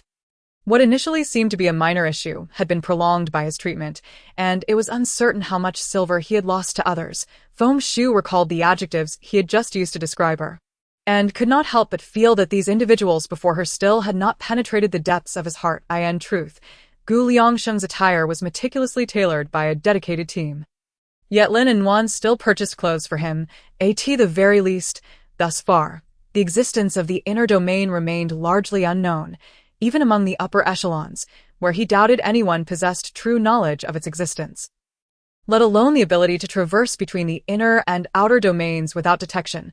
The houses inhabited by people resembled enormous shells, some tightly closed, while others had slight openings revealing faint glimmers of light within. Between these shells, a unique metallic material connected them. Mu observed Xiao Junyan's childlike antics, feeling a mix of amusement and exasperation. This man was becoming increasingly juvenile, and she shot an annoyed glare at the jealous figure beside her. She felt a pang of anxiety upon hearing her mother pass by the corridor, aware that her mother might be secretly observing her, fearful that at this age, she might be involved in some romantic entanglement. Hence, she had engaged in some interactions of this nature, prompting her to express a sudden sentiment to Tong Jun during the summer labor season. Even serfs received additional rations, while the beans were sparse. They were certainly prepared daily. Jiang Foming beckoned, and two soldiers waiting nearby promptly approached. The verification process became significantly more meticulous, no longer resembling the previous segments where discrepancies were merely marked for later amendments. Countless blades surged towards Yun Kong from all directions, yet Yun Kong was no ordinary ninja. The shuriken in his hand was wielded with equal precision. It truly succeeded, according to the soul refining technique, once the martial soul burned. It transformed into the purest form of spiritual energy, nourishing one's soul. Han Dong mused, feeling increasingly invigorated. The influx of impoverished peasants and refugees fleeing to places like Chai Jin's estate had diminished the population under Huiyan Geng's protection. Although this posed a significant threat, it was a concern for the future rather than an immediate peril. Zhang Yanzhu harbored little worry. Wan Yanbu Huqua had switched horses with his personal guards. Slightly lagging behind, the Jin soldiers charging towards the chariot formation found themselves unable to penetrate, as countless spears were angled outward, preventing any warhorses from advancing. Arrows rained down from within the formation, causing the foremost Jin soldiers to fall. Trampled by their comrades, Qi released the Shaolin Temple and headed towards Mount Shaoshi, encountering Su Quan along the way, who informed him that Xiao Yuanshan had been dealt with. "Apologies, Liu Yang. My curiosity got the better of me," Zheng Zhong stated solemnly, acknowledging his prior rudeness. This was Wang Shan, who had joined Zhang Yong in besieging Fuli. He sensed that Zhao Guanjia would not honor his word. Thus he had fled secretly. Upon returning to Yuxi, without a clear destination, he could only seek refuge with the refugee leader, Zhai Xing. As the explosion echoed and the heat surged, what had already been a semi-ruined hideout collapsed further. Chen Ao, upon hearing this, realized that Suju's retreat from the world was rooted in profound philosophical reasoning, not merely fear of imminent danger. Contemplating this, he found himself admiring Suju's magnanimity even more. Chen Ao felt no regret for Liu Senbian, knowing full well that Liu Yong would inevitably indulge in the pleasures of the brothel, surrounded by countless courtesans, and would likely not mourn today's events. "Then let me show you my move." Qin Ling's gaze sharpened as he loosened his grip on the invisible string of the grand lute, although Laozi had not articulated his full thought. It was apparent he was questioning whether the leader had truly fallen. A complex glimmer flickered in Xiao Zhao's eyes. He opened his mouth to speak, but ultimately remained silent. Guan Xuelan's crisp voice echoed in the classroom as she called the roll. Most were present, but when she called Yi Ge, there was no response. At this moment, Tang Xiong lay on the ground, his abdomen showing only faint movements, appearing as lifeless as a corpse. Shen Mo smiled and nodded. Having acquired 400,000 contribution points, he glanced back at the grim-faced Lin Shubei, his smile widening. If he could absorb all this golden energy, he wondered if he might transform into a metallic being. But it was certain his physical constitution would ascend to a new level. Feng Rao and Deng Yuchan prepared to approach and assess the situation, recognizing two generals with their personal guards fleeing in a panic towards them. Feng Rao furrowed her brow, recognizing one as a prominent leader from the great merchants. Their disarray was indeed unbecoming. Now they were drawing immense attention from the top fans of both families. They were indifferent to the matter of gaining favor. They needed to first absolve their brother of any blame. Yet, the slight tremor of her lips and clenched fists betrayed her true thoughts. Spell duplication. Upon use, this allows one to replicate and store any spell previously cast before oneself, but can only be used in full once. Tossing her phone aside, Su Xing rose to the washstand. Finding Qin Xiao and meticulously applying lipstick before the mirror. As for the divorce agreement, Meng Yin had also arranged for a lawyer to draft it, and after signing, she mailed a copy. "Aren't you being unreasonable?" Qing Qin feigned helplessness while holding the microphone.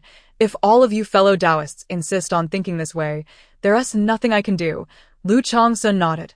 To my knowledge, once the killing formation has been established for a considerable time, it is quite challenging to reverse it. Regarding Jiang Qingwan, I no longer held any expectations.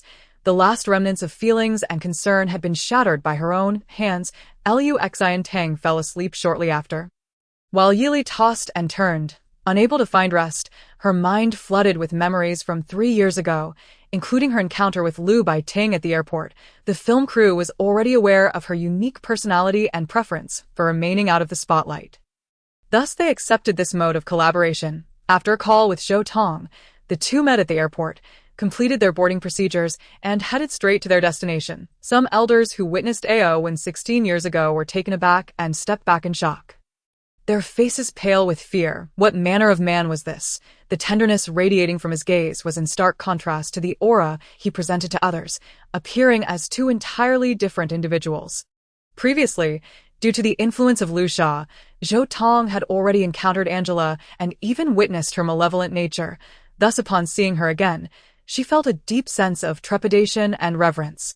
Because he was an elder, and also the father of Mo Yi, the lover of Su Ruyu, the majority of the 11 were defensive rather than offensive, rendering them somewhat disheveled. She gritted her teeth and suddenly made her move. Thinking, if we are to fight, then let us fight. Who fears whom? How could I have lost my memory? Isn't that something that happens only when one is bound by fate? Baka. Song Jing swiftly turned, evading the attack from Puling, and then charged forward, his battle knife aimed directly at Lin Fa and Yi Xiao realized the wedding planner's vehicle had arrived, so he hurriedly grabbed the remote control and opened the iron gate to let them in. This place cannot be set ablaze. If it were to catch fire, we would not know who was responsible. Shangguan Xian spoke softly. At this moment, Lei Zhan examined the bullet tip between his fingers. Now warped from the pressure he applied, yet it remained a bullet, did it not? A bullet possesses lethality. Su Ruhua's heart was in turmoil.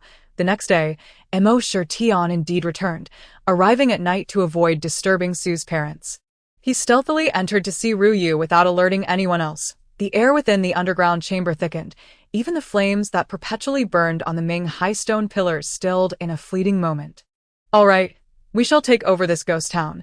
You take Li Xiangnan to the ghost city to assist your uncle. Our Li family's influence there is dwindling, nearly driving us out. The man in black sighed heavily. His tone burdened. You do not recognize me? I am Lung Mu Ran. You have reduced me to this state, yet you still inquire as to who I am, the elderly man shouted. An overwhelming weakness engulfed him, both body and spirit faltering.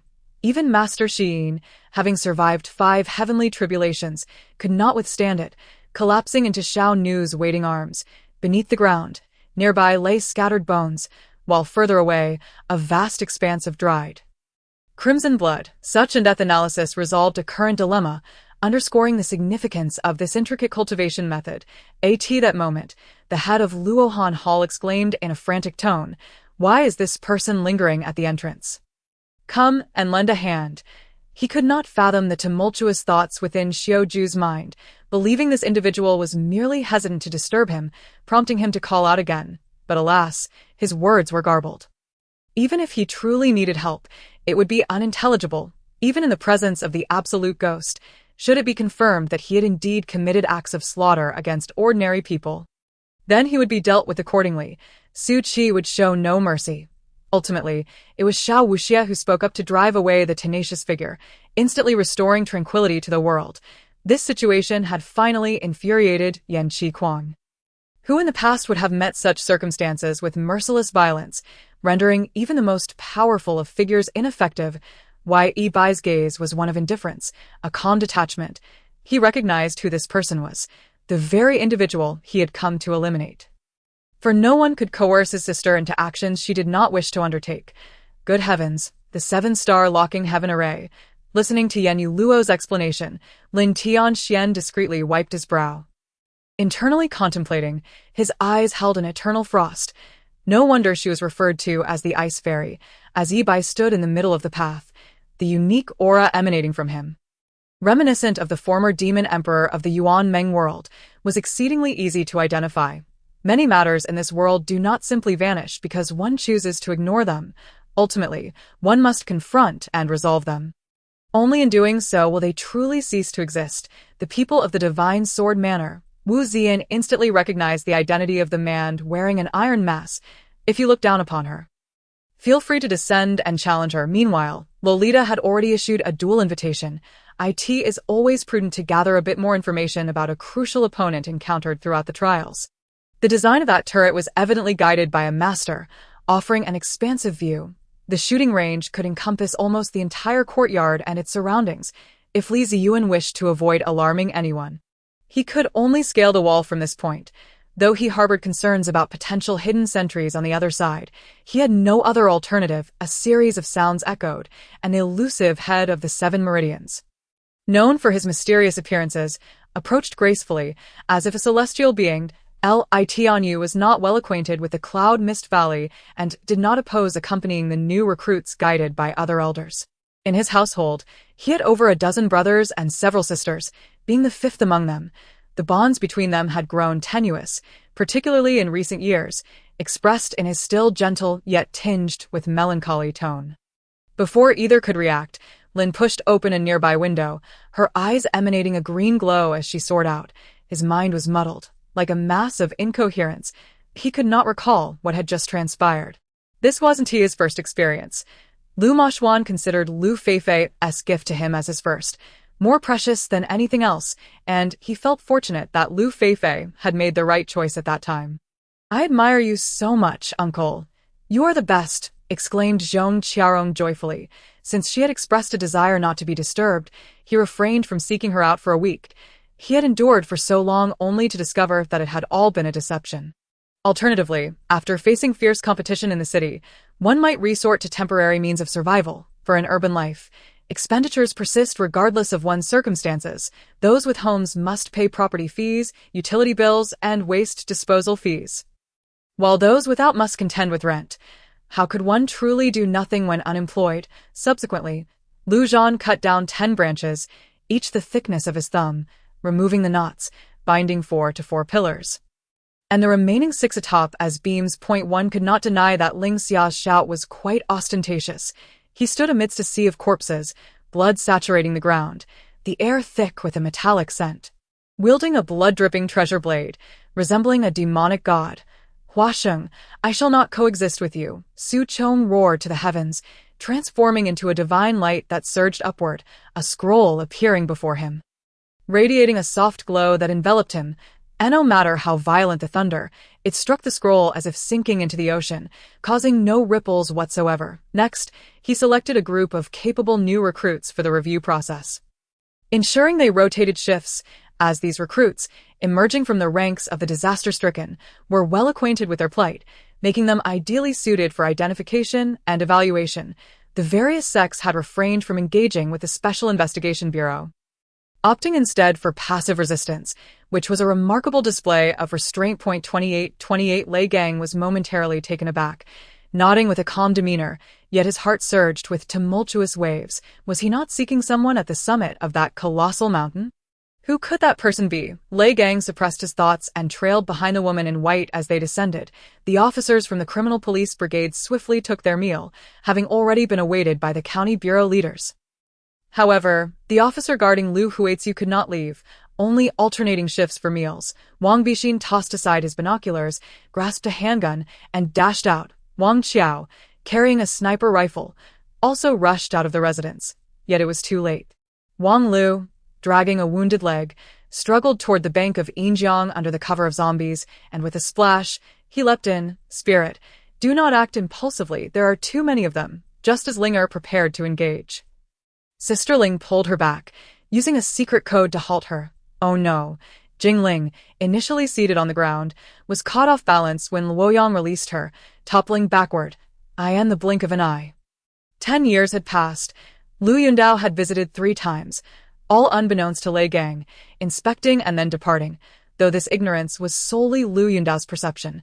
Rising, I cleared my throat softly, then swiftly slipped away, without giving them a chance to respond. A smile crept onto Lei Gang's lips. Establishing his own faction in the Supreme Realm was something he had not anticipated. Lei Gang's actions were merely a result of flowing with the current. Soon, Ling Tian and Roger were escorted out of the Elder's cave, and it had grown dark. It suddenly dawned upon them that they had unknowingly spent an entire day within the Elder's abode. Ling Tian gently set down his wine glass. Despite the alluring aroma of the red wine, he had no desire to indulge.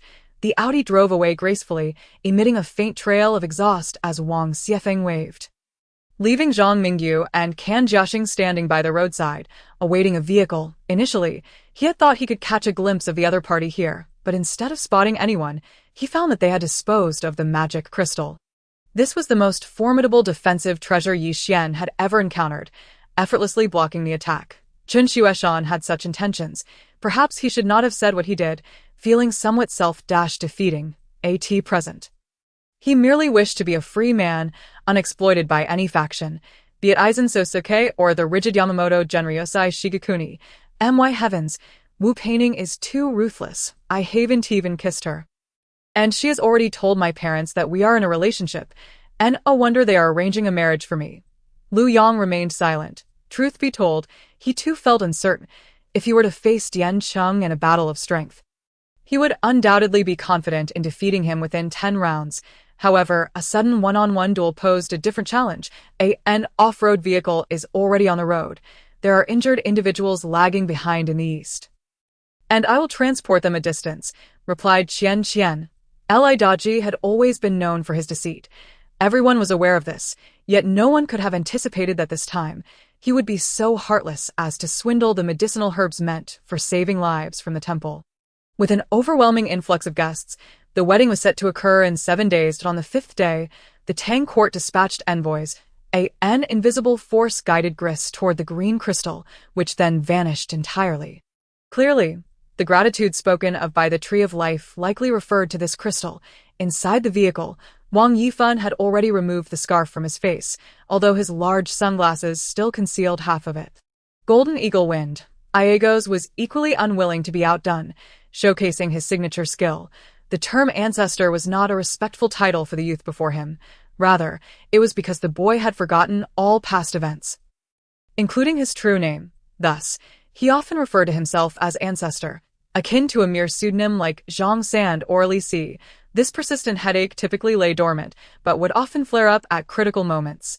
During the Yang family's Dragon Vein War and the Taiji Palace conflict in the Imperial City, had it not been for the affliction's occurrence, Yang Guang would not have been soul extracted by Yang Su and subsequently controlled by magic, resulting in his current state as a comatose vegetable. Commander, the brothers are eager to relocate to the Defichuan military camp to better endure the winter.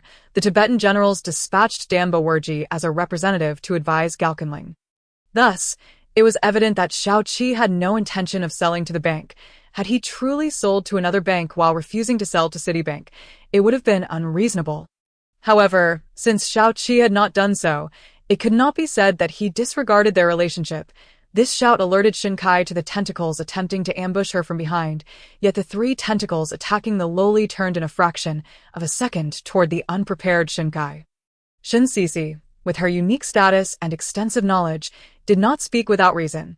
Yet this left Tang Song with no remaining interest in the mysterious Dream Garden poetry meeting. The clash of fists left Liu Yu no time for contemplation.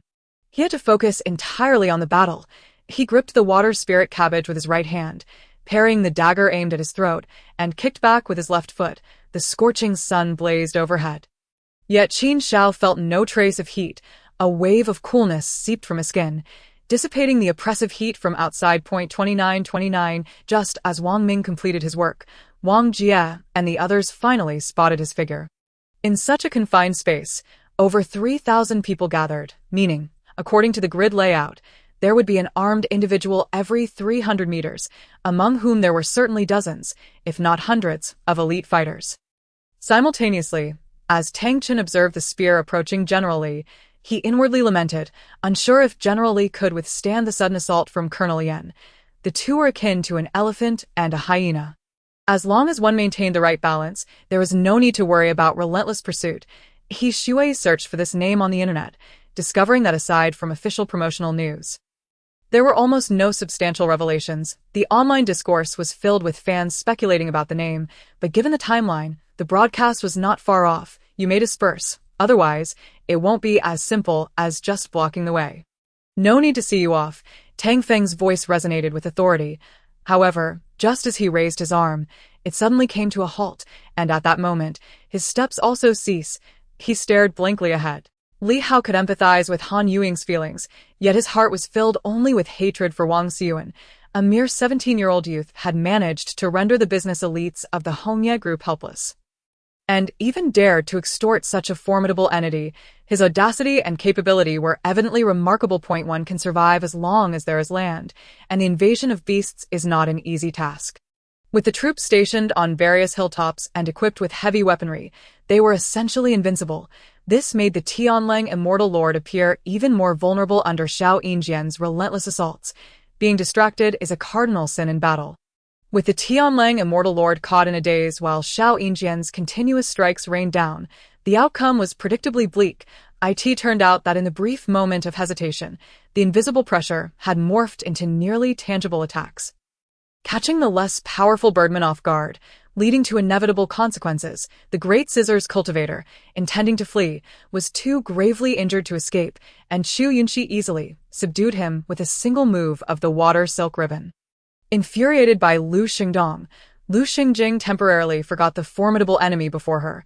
She nonchalantly suggested retreating, leaving the front lines to Lu Xingdong, clearly indicating her lack of capability and allowing him to face the hardships instead. Zhang Qiao discerned that this girl was not particularly cunning, which eased her mind. From her mother to herself, and then to the Fu family and her mother-in-law, none were devoid of scheming. Thus, a simple girl would be the ideal companion for life. Xu Yunxi's face turned pale with fear as she implored, "Elder Bixiao, please believe me, I just arrived here, and it was already in ruins before she could finish." Two steeds suddenly burst forth from behind her, charging towards Jinjuan Bixiao and Demon Lord Du Cheng. Liu Mingxian swiftly summoned a flying disc, pulling Xu Yunxi onto it, while the others were not idle, swiftly taking to the winds and fleeing into the distance. As I watched them recede, I released my clenched fists, palms slick with sweat. I finally understood why Aunt Suzhan advised against opening the shop. These individuals were once involved in dealings with Yang Tian, that I had encountered similar people before, surmising that all of Yang Tian's income stemmed from such transactions. The return journey was also led by teacher Tang Tang. After lunch, we set off in the same vehicle as before. Zhang Xian dozed off as soon as he entered, and watching him, I too succumbed to drowsiness. My head tilted as I gradually drifted into sleep. You don't need to tell me. I had already anticipated this. Yesterday, I transferred 1 million to her Bank of China account, only for her to directly report it to the police that afternoon. What a foolish girl, the pirate lamented, feeling helpless in the face of such a sister. Grasping a lead ball, the young boy shifted his body slightly, then swiftly propelled the ball forward. It wasn't until Ma Yinlu led the troops to arrive, amidst the clamor of battle, that the soldiers finally reacted, hastily preparing to defend themselves. Upon receiving this intelligence, the commander of the Western Region Corps, Lian Pe, immediately ordered the cessation of the offensive against the Aluan province and redirected the newly formed 10 infantry brigades to various cities in the Shakajin province, Hohhot province, and the western areas of Lashakos province to assist in the defense. Today, Langley was targeted mercilessly. Despite Campbell's inferior height, his agility outshone Langley's. While Rodman lacked defensive capabilities altogether, Phil Jackson had no choice but to field two defensively weak yet offensively capable white interior players. Initially, Killian approached the vice president under the pretense of treating disabilities. Once familiarity was established, he laid bare his plan to eliminate the president and help the vice president ascend to power. Then came the anguished cries amidst the flames, with some perishing in the fire while others struggled desperately to escape, only to confront the soldiers waiting outside with their blades drawn. This band of masked individuals, though only 30 in number, were highly skilled, and against a formation of over 2,000 infantry, escape was utterly implausible. This was not the outcome Zheng Ye desired. Having himself nearby for immediate response was far better than allowing those two girls to run amok. Bitong, believing herself to be in a position of advantage, was unexpectedly met with a counterattack, immediately feeding the worms from her dish to the golden-mouthed bird, retaliating fiercely. Purchased. Today is Christmas. Li Mo, how about we whip up something at your place? Li Huaijun suggested with a smile. You can treat me to a meal, but I have a condition. You must first release me, Qiao Li and Mo replied. Si Ma Yi, infuriated by Pei Ran's indifference, who seemed fixated on the flowers, commanded her companions to smash things in frustration, doubting Pei Ran would remain unperturbed. The more Pei Ran seemed to cherish something, the more Si Ma Yi sought to destroy it, wanting her to taste the bitterness of injury. Why was this person, who usually treated her as invisible, suddenly so proactive? Her first thought was that there must be an ulterior motive, despite her usual silence. She possessed keen insight, and this Xia Yingying was not one to be trifled with. Wang Keru's eyes flashed with jealousy, but Mi Su had already turned to walk toward the office, letting out a soft snort before engaging other intern doctors in conversation. Due to such circumstances, their interactions became more harmonious. Yet, even so, during the times when she lacked funds, Su Qing had not sought financial assistance from Tang Yalin. This was because Su Qing had a clear understanding of her situation. Whether it was sponsors or the official production team of the talent show, typically, there would always be one or two predetermined candidates, but IT wasn't guaranteed that they would be the final champion. But at the very least, there would be a designated runner-up, right? Didn't I mention during dinner yesterday, Xinyu is coming to see you off this morning? Lu Hengyi, hearing Qiao Li Mo's question, helplessly ruffled her hair and said slowly, why are geniuses ultimately geniuses, while madmen can only be madmen? Because there is another keyword here, intelligence. Decades passed, and the tribe flourished with livestock, their lives blossoming like lilies in the valley, growing ever more prosperous. Zhu casually flipped through the menu, ultimately ordering nothing and passing it to Zhao Yongguang beside her. You all keep an eye on things. Most of her thoughts lingered on the man behind her. Despite feeling dejected, Lin Jie rushed to push the stone pillar, but, regardless of his efforts, it remained immovable. After completing his last exam, Lei sought out the class teacher, Lin Jianghua, who was already aware of Lei's intention to transfer classes and accompanied him. All right, enough of the nonsense. Let us proceed at our usual pace. Lin Jie ceased his jokes and led everyone forward. Dispersing power was actually quite simple. One merely needed to soak in the specially concocted potion to easily disperse their internal strength. However, why would I assist you? Chuckling, the shaman addressed the crowd. Ignoring his wife's disdainful expression, Wu Haoming tightly embraced her, resting his head on her shoulder in silence. 30 seconds later, Lin Jie appeared behind a house. Having recalled that many were waiting for him by the campfire, frustrated, he felt like a rat avoiding the streets. At this moment, Lin Jie was around 160 yards, aided by the warmth of his fitted cotton jacket. Many mercenaries and players had perished here due to the jacket, as they could not withstand the conditions and found themselves unable to escape. It seemed the mission of the rookie cavalry had no connection with me. Perhaps it was for the best, as the top players were off on tasks, allowing me to level up in peace today. As for Jiangzhou, that was even less feasible. Historically, the dynasty established there had always been opulent yet frail. In the first 2 years of its founding, it managed to maintain a slight upward trajectory, but as time wore on, it succumbed to a life of excess. This was something the Hatao region could not tolerate. However, Zhaozhen claimed he lacked refinement, which meant he was not an official. One can only imagine his disdainful expression. Amidst the shattered world, two indistinct figures continued their battle, their bodies enveloped in an energy field.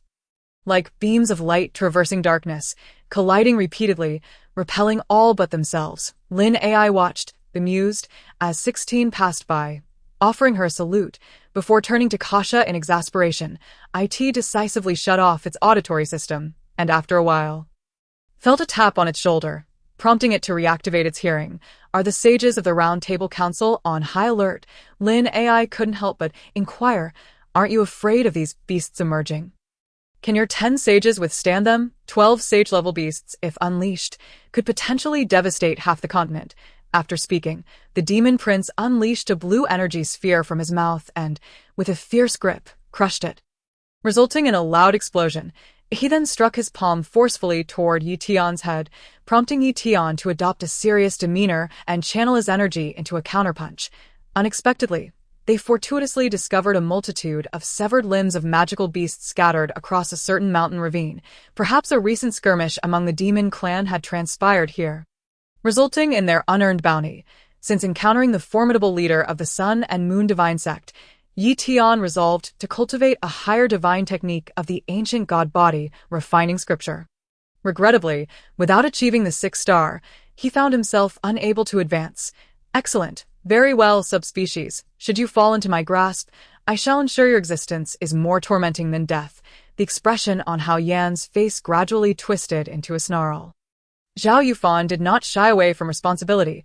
However, bearing such burdens was undeniably arduous and truly painful. The curve of a smile resembled the crescent moon hanging in the sky, and while it should have been a pleasing sight, Zhang Lianxing and An Meng, standing beside Qin Shou, felt a chill run down their spines. The 9 sorcerers, the first to volunteer, suggested a brief respite for everyone, perhaps out of lingering guilt for their previous actions.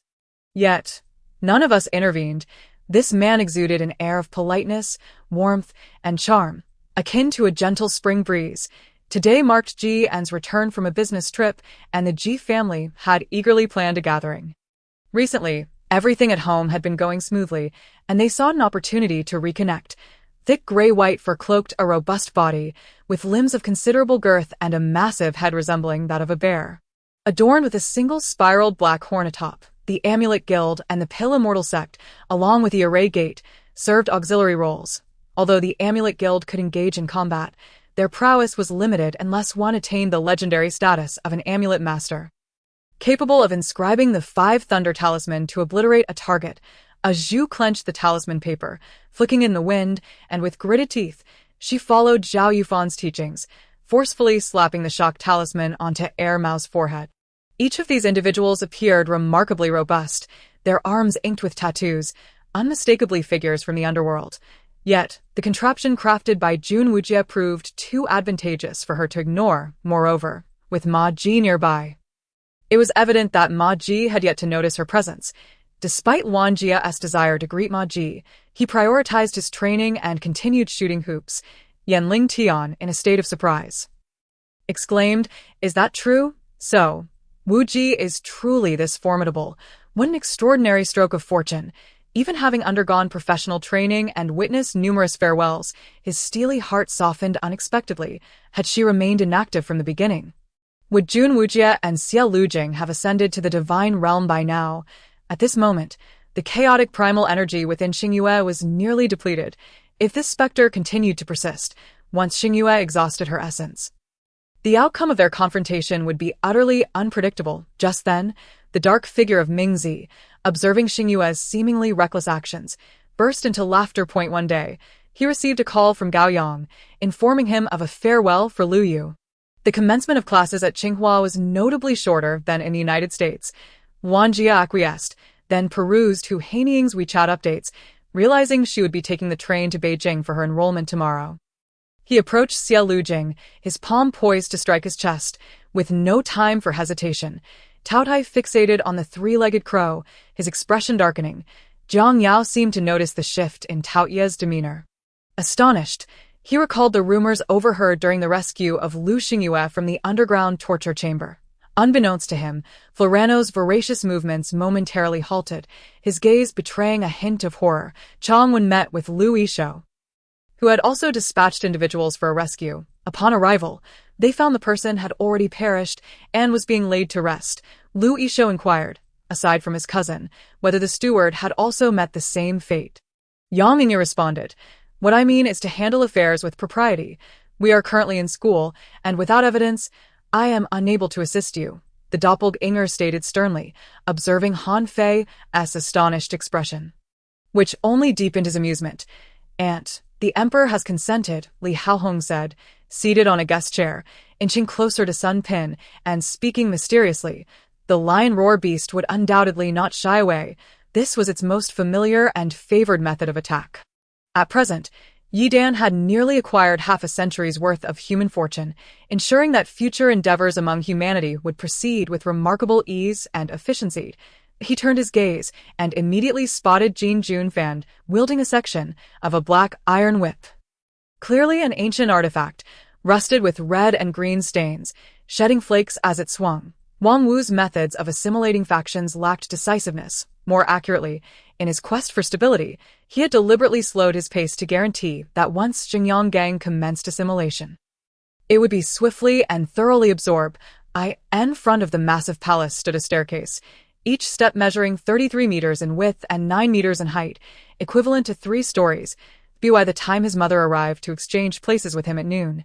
Pan Ning found herself pondering the butterfly effect on her way home, increasingly intrigued by the concept. Pei Yi was exceptionally strong, his skills unparalleled. In a one-on-one confrontation, he had no chance of victory. "You truly wish to engage with me?" A seemingly frivolous question was rendered gravely serious by his solemn demeanor, as if such inquiries could not be taken lightly. Brother Haoyang must have seen these news reports online. Specifically calling to express his concern and comfort, when Chen Xian rushed over, the towering blue giant merely addressed the entire board of directors with a single command. Within an hour, everyone within the formation must vacate. You may re-enter only at dawn. This girl, at such a juncture, still protects those 2 irresponsible individuals. How can she possibly survive? Anyone witnessing this scene would be infuriated, and even those who could contain their anger would be driven to madness. The complete rules of the world lay under the dominion of the demon tree, orchestrating the grand simulation of life to its fullest extent. Nevertheless, regardless of the circumstances, these events were unavoidable. Those destined to arrive would inevitably do so. And they would come within 4 days, compelling Li Shimin to exert his utmost effort in preparing for their reception. The whirlpool of the Uzumaki clan held little regard for these so-called proverbs of the era. During the Warring States period, the prominent families stood in fierce opposition, and as a clan capable of standing alongside the Senju, Uchiha, and Yui families as a super ninja clan, the Uzumaki never feared Uchiha illusions. The worry-free sword severed the ropes. He contemplated amplifying the commotion to attract outsiders, yet regrettably, the soundproofing here was so effective that no one could hear it. At this moment, Xia Lianxing, having transformed into a shadow, infiltrated the courtyard, prepared for an all-out assault against evil. The wounds on Xia Ling were shocking. Her shoulder, abdomen, left arm, and leg bore severe injuries, with some wounds still oozing blood. The immediate task was to return her to the Tianjie barrier on Fenghua Mountain to recuperate.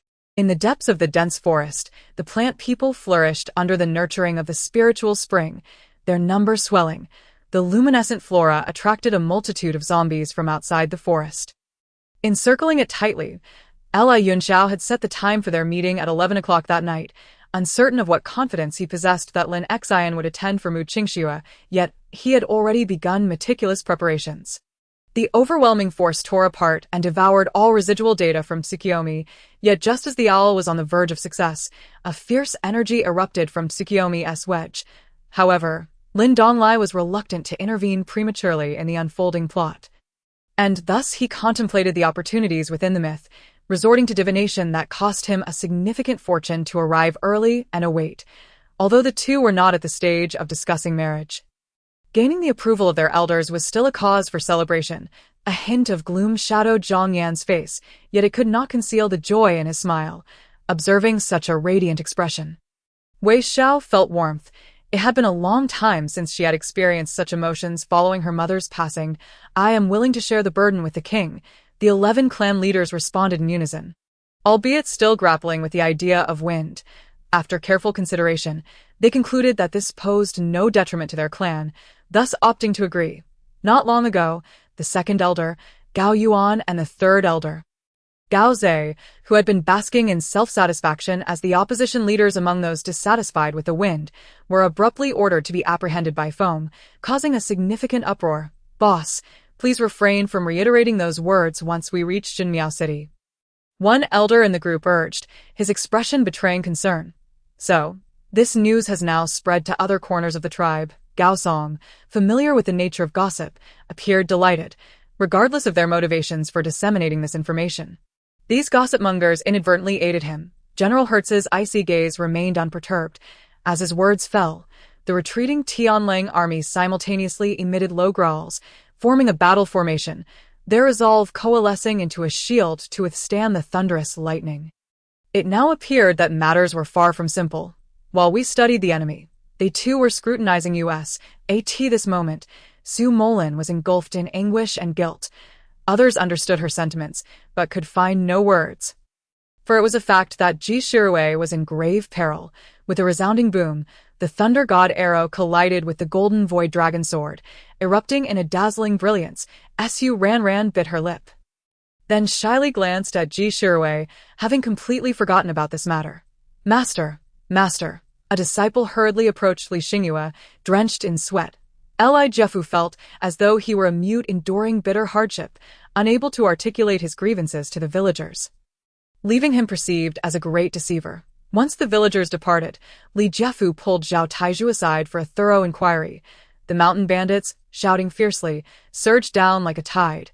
However, despite their advantageous position, they were merely scattered individuals. Incapable of matching the elite soldiers led by Yang Fan, Zhao Taizhu could not help but marvel at the prowess of the king of soldiers. His stealth was truly remarkable, rendering Zhao's gaze unable to keep up.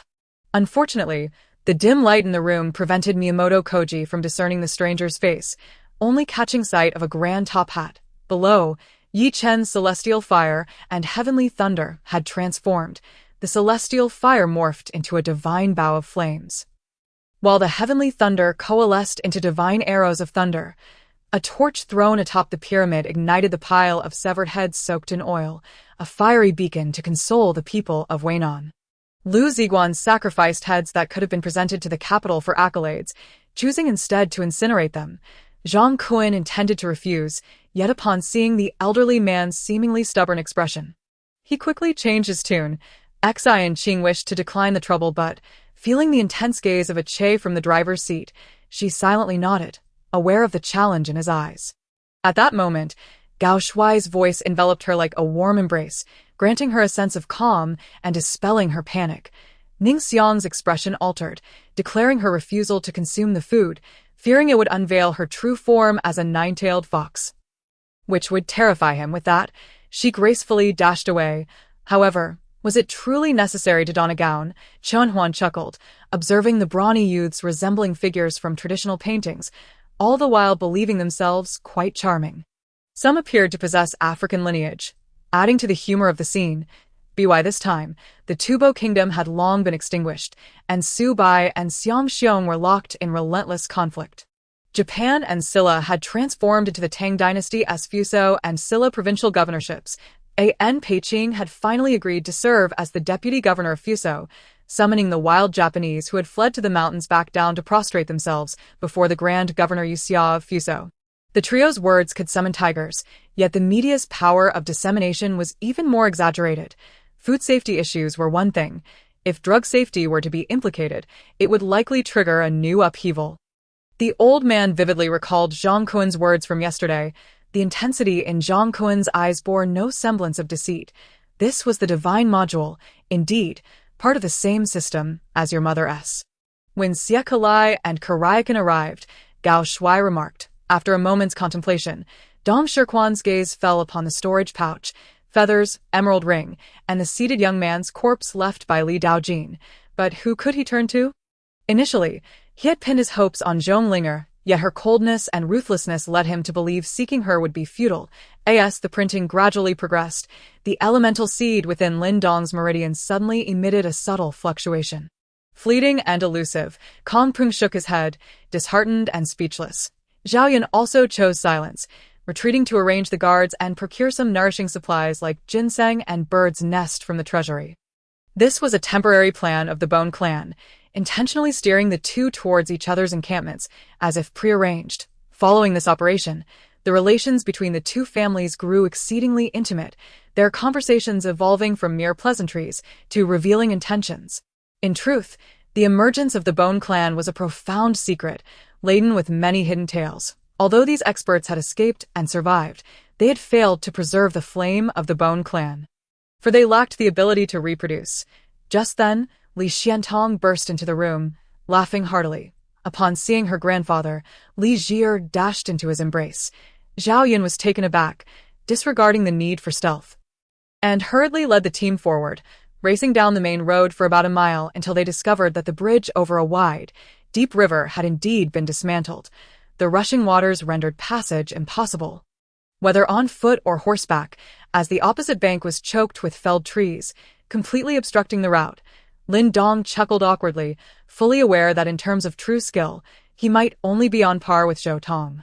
If not for the peculiar nature of his life talisman, such accomplishments would be unattainable.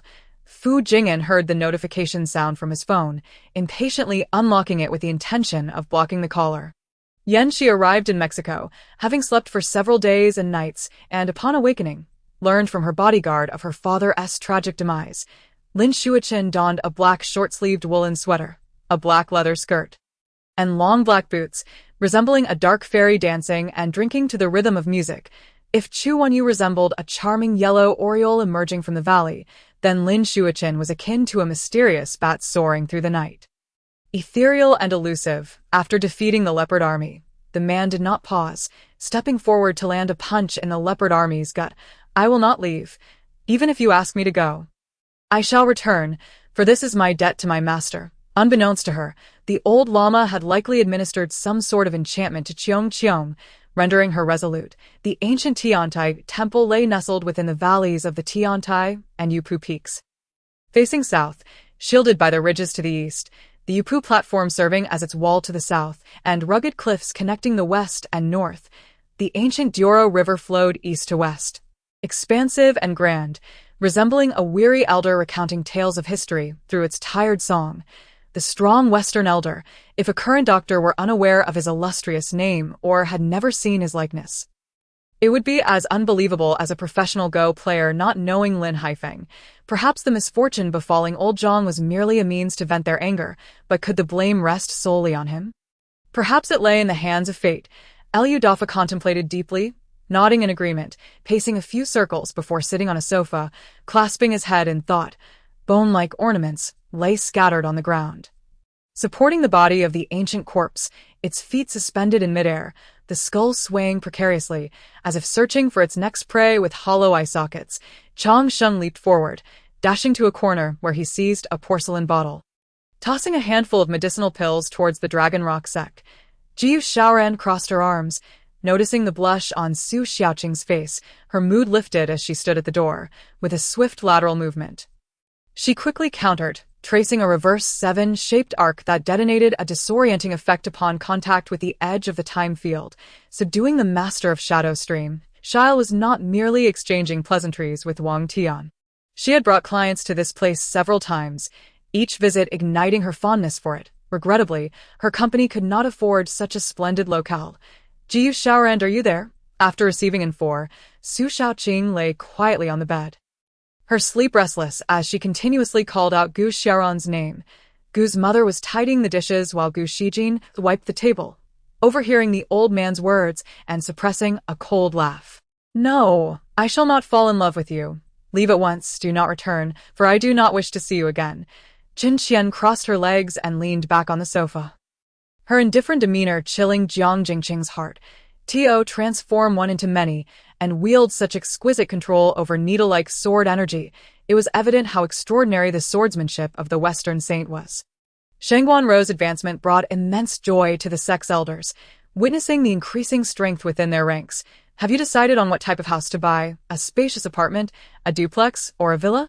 Sang Yu inquired from the passenger seat, as her phone searched for real estate listings. "De Lang, Erlang, Sanlang, Sealang, why are you all still dawdling? Hurry, instruct the chef to slaughter the sheep and stew the geese. Today we shall drink with Prince Yu until we are inebriated." Cheng Yaojin's robust voice rang out once more. With this thought, Xia Qiqi's beautiful eyes scanned the area, and upon spotting a clean towel hanging on the screen, she promptly turned and retrieved it. "I will not waste words with you. Either comply obediently, or I shall inform my father. Do not blame me for not giving you a chance." Li Tai glared fiercely at the group. When Ji Xiong donned the vibrant armor belonging to him and took the reins handed by his subordinate, he approached Sanlang, who asked a single question: Why is your Qing Chai clan so powerful?" "Without further ado, I simply know of the existence of the god of strange beings, who granted me power and longevity, yet it seems he no longer pays attention to me." The Frog King rolled his eyes. Feeling he had expressed all that could be said, at his neck, a shallow cut had formed, oozing blood. Ming Er, in a fit of urgency, suddenly embraced Ling Xiu's waist, while Ling Xiu struggled, the shard of porcelain in her hand slicing towards Ming Er's hand. No sooner had she spoken than a sharp spike erupted from the now emerald net, piercing through his body. Upon hearing Xia Qiqi's words and witnessing her dejected demeanor, Yi Yuli was momentarily taken aback. Wei Wei's eyes widened in astonishment, gradually morphing into fury. Such an eerie and peculiar method of murder, Ling Fan mused as he recalled the deaths of Zheng Jiashu and Zheng Jia. Tian Xiangqing dashed forward. Pursued by the frenzied Di Yen beast, the distance between them rapidly closing. When Tian Xiangqing was about 1,000 meters from the forest, the Di Yen beast was already alarmingly close before long. Xiangbo was coaxed and deceived by Zhang Liang to Liu Bang's tent. Liu Bang and Elji were already waiting outside the tent, and upon seeing Xiangbo approach, the two quickly bowed in respect. As Shou's aura dissipated, Zhou Zihan's expression suddenly stiffened, for he sensed that Shou had evidently broken through to the 7th level of the essence refinement realm. However, he did not panic. Even if a breakthrough had occurred, he had already reached the pinnacle of the 7th level. The 4 bodyguards, receiving their employer's command, charged furiously towards Qin Ming without hesitation, yet, despite their prowess, they were no match for him. Falling to the ground within mere exchanges, unable to retaliate, the old wine beggar felt deeply aggrieved, tears streaming down his face as he cursed. His tears were a mix of initial sentiment and current grievance. While his curses varied widely, some even nonsensical, the old man seemed to become animated at the mention, his face flushed and spittle flying as he recounted the glorious deeds of the resolute leader. "You have no idea, but I suffered a loss of an entire gourd of exquisite spirit wine. I had to shamelessly plead to reclaim the heavy sword, which has left me utterly infuriated." The old fellow exclaimed, his expression one of lamentation. Xiang Tong furrowed his brow, suppressing his disgust as he approached to untie the ropes binding Guan Yijian. As the final knot came undone, Guan Yijian fell straight back to the ground, causing a large piece of roasted meat to scatter nearby. Yun Qing, donning a birthday hat, prepared to blow out the candles, while old Yun and old Li were vying for their grandson's attention. Wu Xueru and Yun Kai's mother were engaged in conversation, and a table full of relatives reminisced about the past.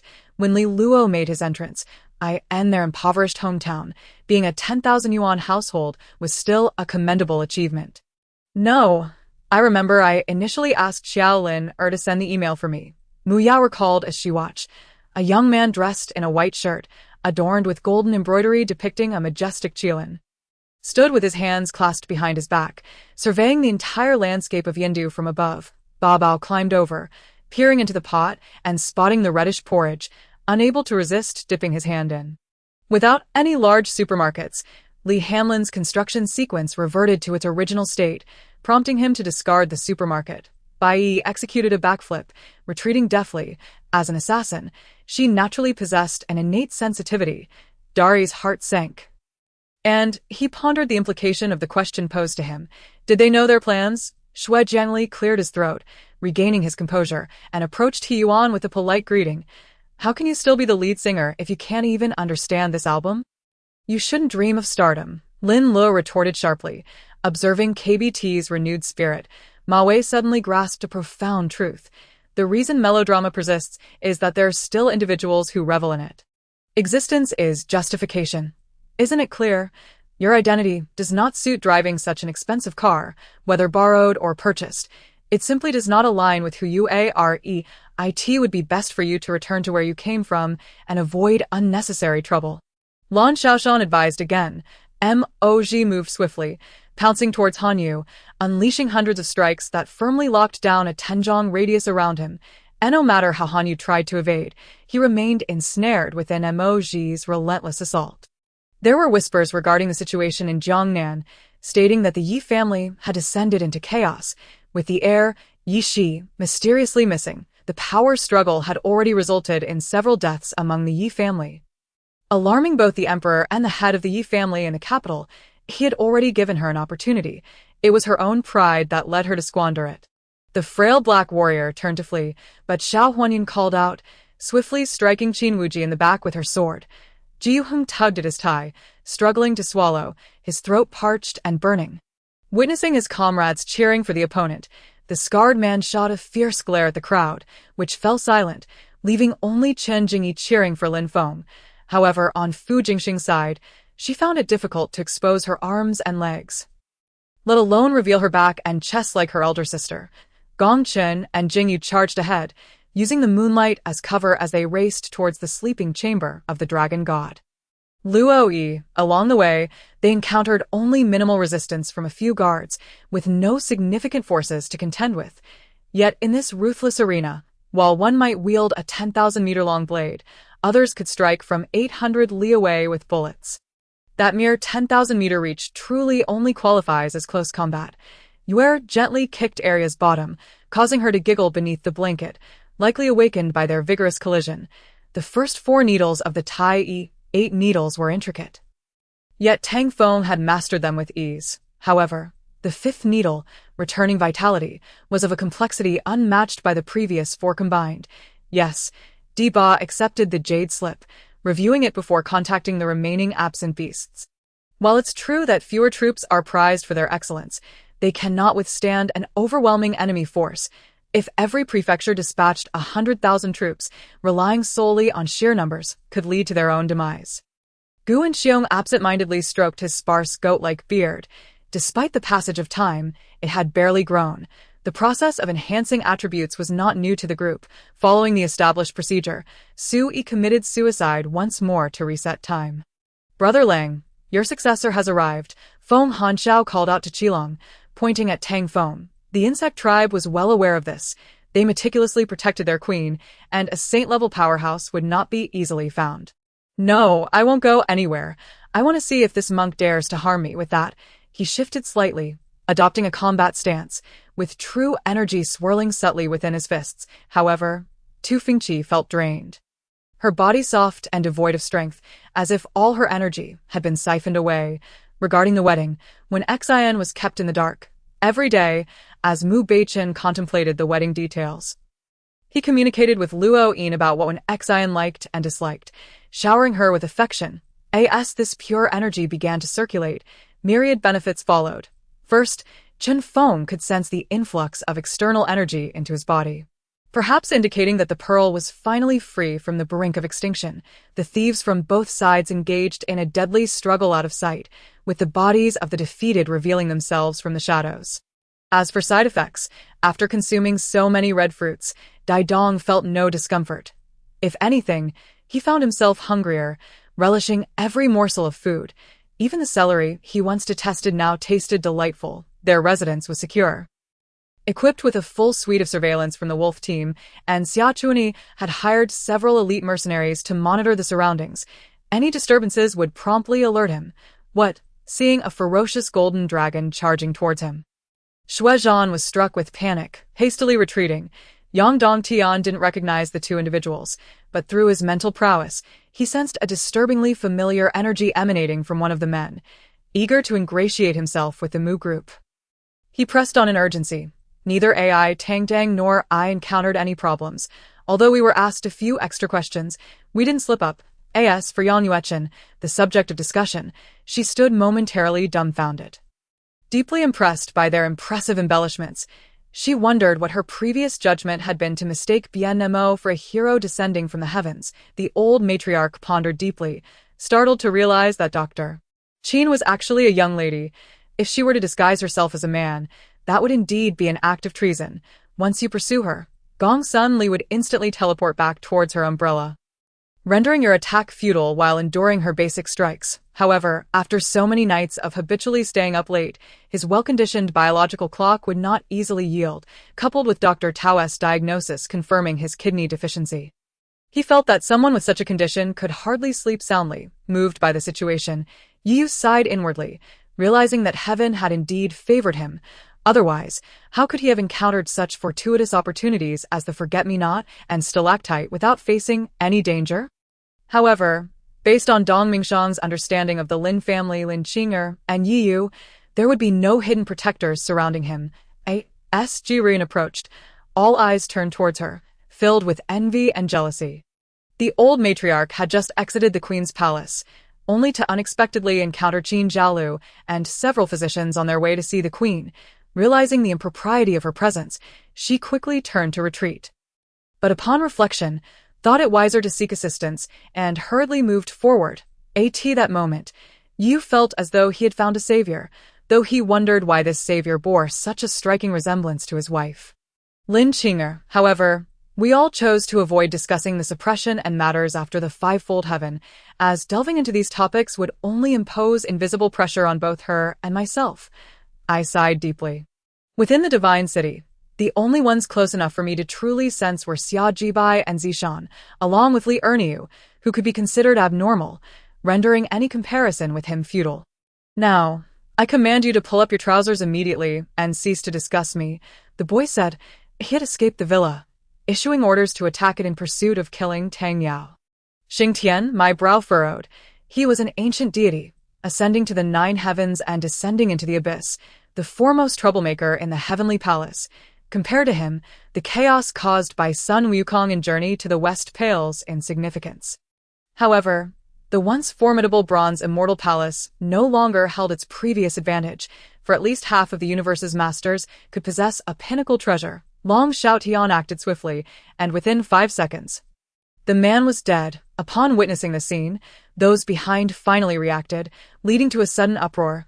A few, likely his sect brothers, eagerly contemplated attacking Long Shao Tian, faced with a combination of gale and ground fire. Huang Fuyu remained undeterred, confronting it head-on. The strange, disordered sounds filled my mind with irritation, accompanied by an unsettling sense of impending danger. I exerted all my mental faculties, yet the sensing revealed no trace of Ziying Jiuguang. Only the swirling golden lights around me. Observing the one-sided situation, Wang Bo felt genuine delight. At last, they had managed to achieve a tenuous victory in this initial battle.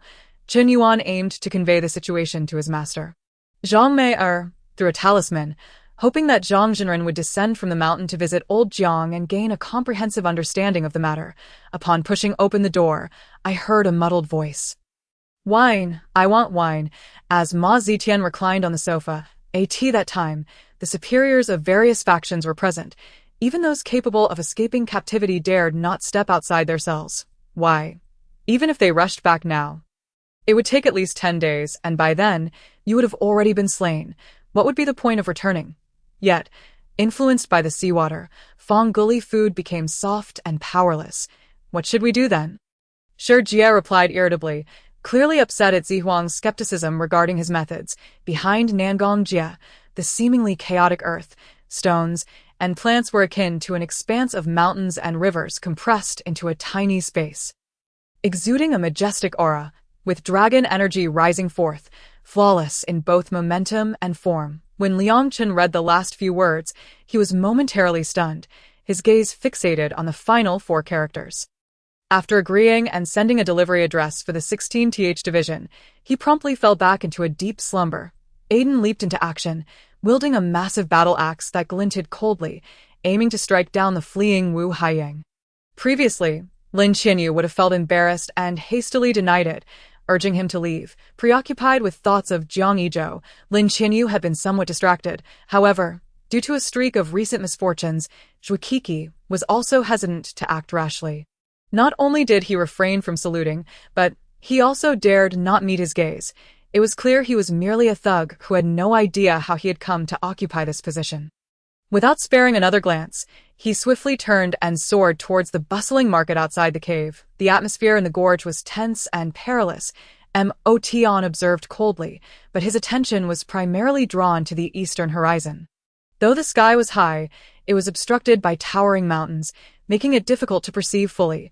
Like the sorrowful clouds hanging in the sky, a deep melancholy settled upon Mo Tian's face. She turned over and sat up, her vision filled with golden stars. After some time, she finally acclimated. Rising from her bed, she walked to the suitcase, placing it on the ground just as the palace door was pushed open from the outside. Yan Jin covered her mouth, suddenly crouching down and sobbing uncontrollably as the depths of her heart were overwhelmed with a surge of mad anguish. He had witnessed the young master wielding his sword technique, which was truly at its peak. Moreover, as a physician, the mastery of blades was second nature to him. His words were not exaggerated.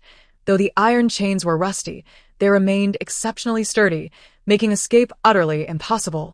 In that moment, Wang Feng found himself torn between 2 choices. Purchasing a baby was entirely contrary to Wang Feng's moral standards. Such a deeply ingrained moral compass could not simply be altered at will. akin to a Muslim who, upon reincarnation, was asked to consume pork. However, there were barriers obstructing his entry into the depths of the cave. He waited outside until Li Huichuan recovered before hastily following him. "This is the blood demon, and the other is the diamond," the moon demon spider coldly stated. When you emerge, you will discover that there are countless planets where life is possible, so many that you would hardly care to acknowledge their existence. Instantly, the black skeletons collided with the golden light. All the black skeletons were purified by this radiant glow. The guards, noting that Lin Feng and his companions were somewhat elegantly dressed, did not scrutinize them closely and entered to report. After a while, the guards returned to invite them inside, and Lin Feng's group entered the Dong residence in such an open manner. Upon seeing Dong Tianba, the latter laughed heartily. "We are unaware of what transpires within, but we understand that as long as we do not approach him, we shall be fine," Wang Lin remarked calmly. The black and white powder swiftly merged to form an interwoven shield of black and white light, enveloping Leng wide-eyed. At this moment, their primary concern remained Leng Yi's safety. Suppressing the overwhelming joy in his heart, Su Qi concentrated his spirit, fervently manipulating the swirling vortex of energy while simultaneously gripping two spirit stones. Frantically compressing the energy within, Lang Fei and Mo Dongli began their journey towards the upper year dormitory area. Just as they reached the halfway point, they encountered Teacher Liu. However, tackling them one by one was feasible. Upon glancing at the other minotaurs, he noticed their varying attributes and their limited numbers.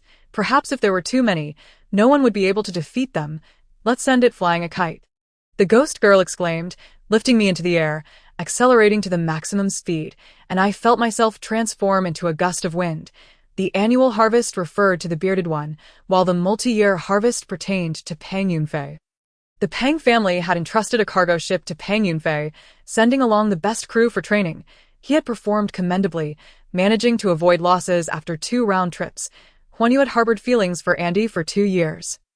A longing so profound that she could not bear to part from him. Even if she could not attain Andy's exclusive love, merely being by his side brought her the greatest happiness. Witnessing this scene, Chen Dongsheng and manager Chen both chuckled. These matters were beyond the assistance of the 2 men, who could only watch with amused expressions. Indeed, AMU. There remains much work to be done in the fields.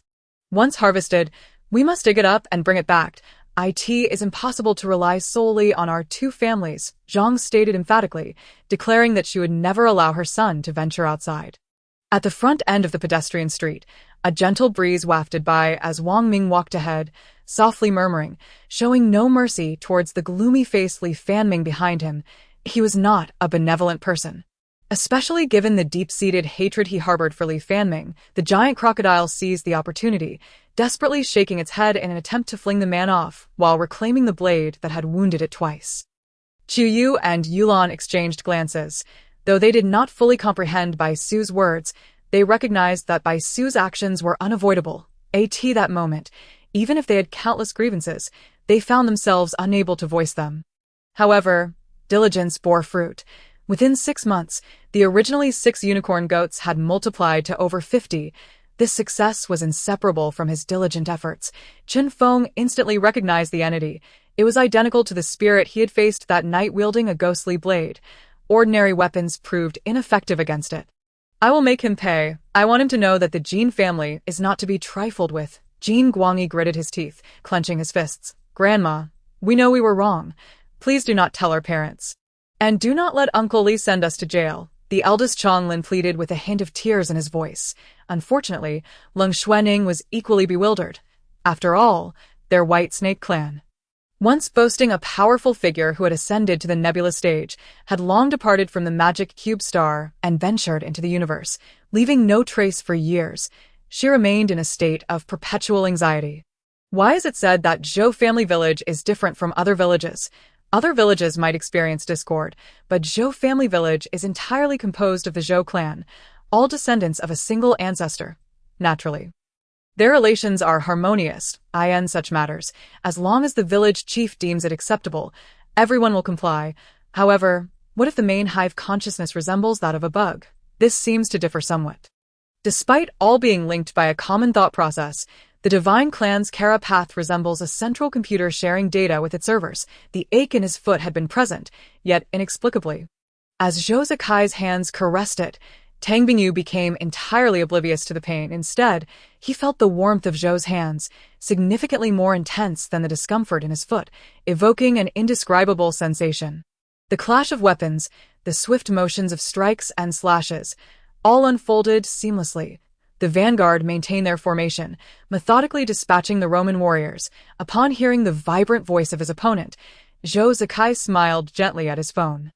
With the decision made by the other party, it was time for him to make his own choice. In truth, the onset of Parkinson's disease is attributed to the presence of a toxin in the blood, which erodes the bloodstream and subsequently affects extremities and the head, leading to pathological changes. At that moment, a voice resonated from the back of the classroom. Indeed, regarding the death of Xin Jibin, there was no suspicious evidence.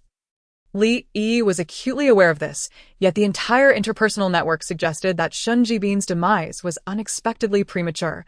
Meng Xiao and others chuckled, not surprised. Su Shang was an indomitable force, and as long as Ning Kersen was not foolish, she would never dare provoke him. In her opinion, most men in this world were solely concerned with wealth. At that moment, Lady Ting hurried downstairs and restrained the eager Bao Shu, shaking her head at him. Before following Shiman Wuhan to the door, Nangong Yui removed a knife from her glove and silently placed it on the steps outside. Just as everyone was perplexed, a chilling screech echoed from the river upstream. Strikingly abrupt and eerie, but it was not yet dark. Was it too soon?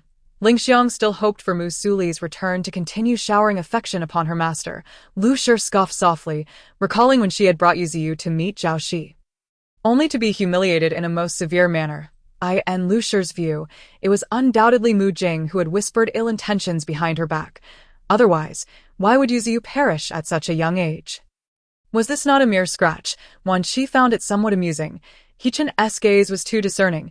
It was merely an accidental cut from a snapped steel wire. Tiger Snake's response only deepened Tiger Leopard's sense of dread, his tone increasingly fearful and lacking in confidence, as he felt an imminent and profound danger approaching.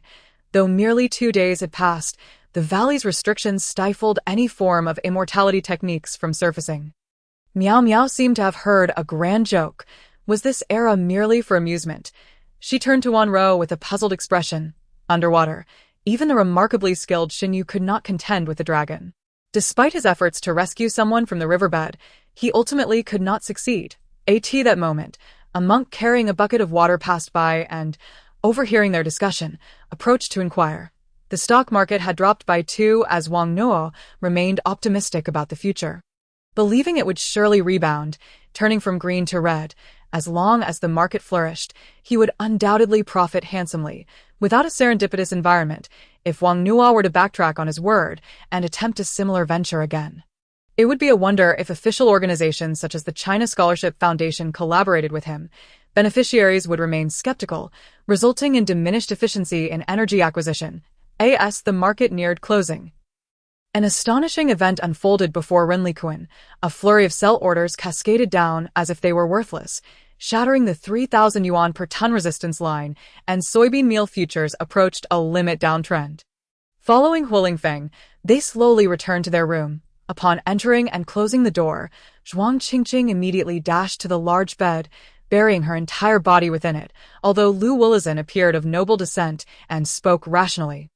Zhuang Qingqing sensed an underlying vigor within her, a feeling that even her aged body could scarcely contain, which was quite incongruous with her status. Captain Hua, we recently received such photographs, the leading official stated, his expression considerably more severe after discussions, expressing a necessity for an explanation. Zhang Ma expressed her gratitude repeatedly, departing in tears, and no sooner had this individual left than Ji Manru emerged from the flower hall, casting an exaggerated eye roll at me, startling me greatly. It was merely a minor injury. Was it necessary to summon the royal physician?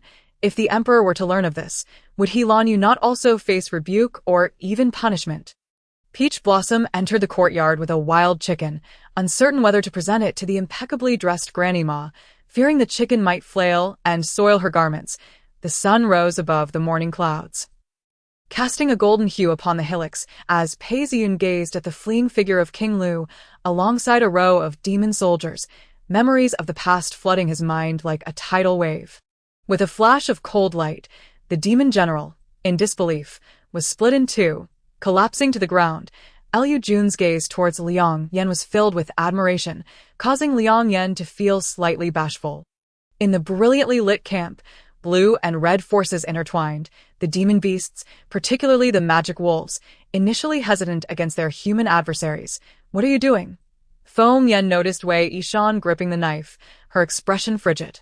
Instilling fear within him, before he could utter another word, the sharp blade pierced his flesh, especially for Xue Ling. With the newfound spiritual herbs and elixirs, attaining the Xianzhu realm was no longer a mere fantasy. Apollo intended to speak, but upon hearing the horn, he realized it was a sound imperceptible to mortals, yet could traverse the barriers of space, summoning the gods back to Mount Olympus with clarity.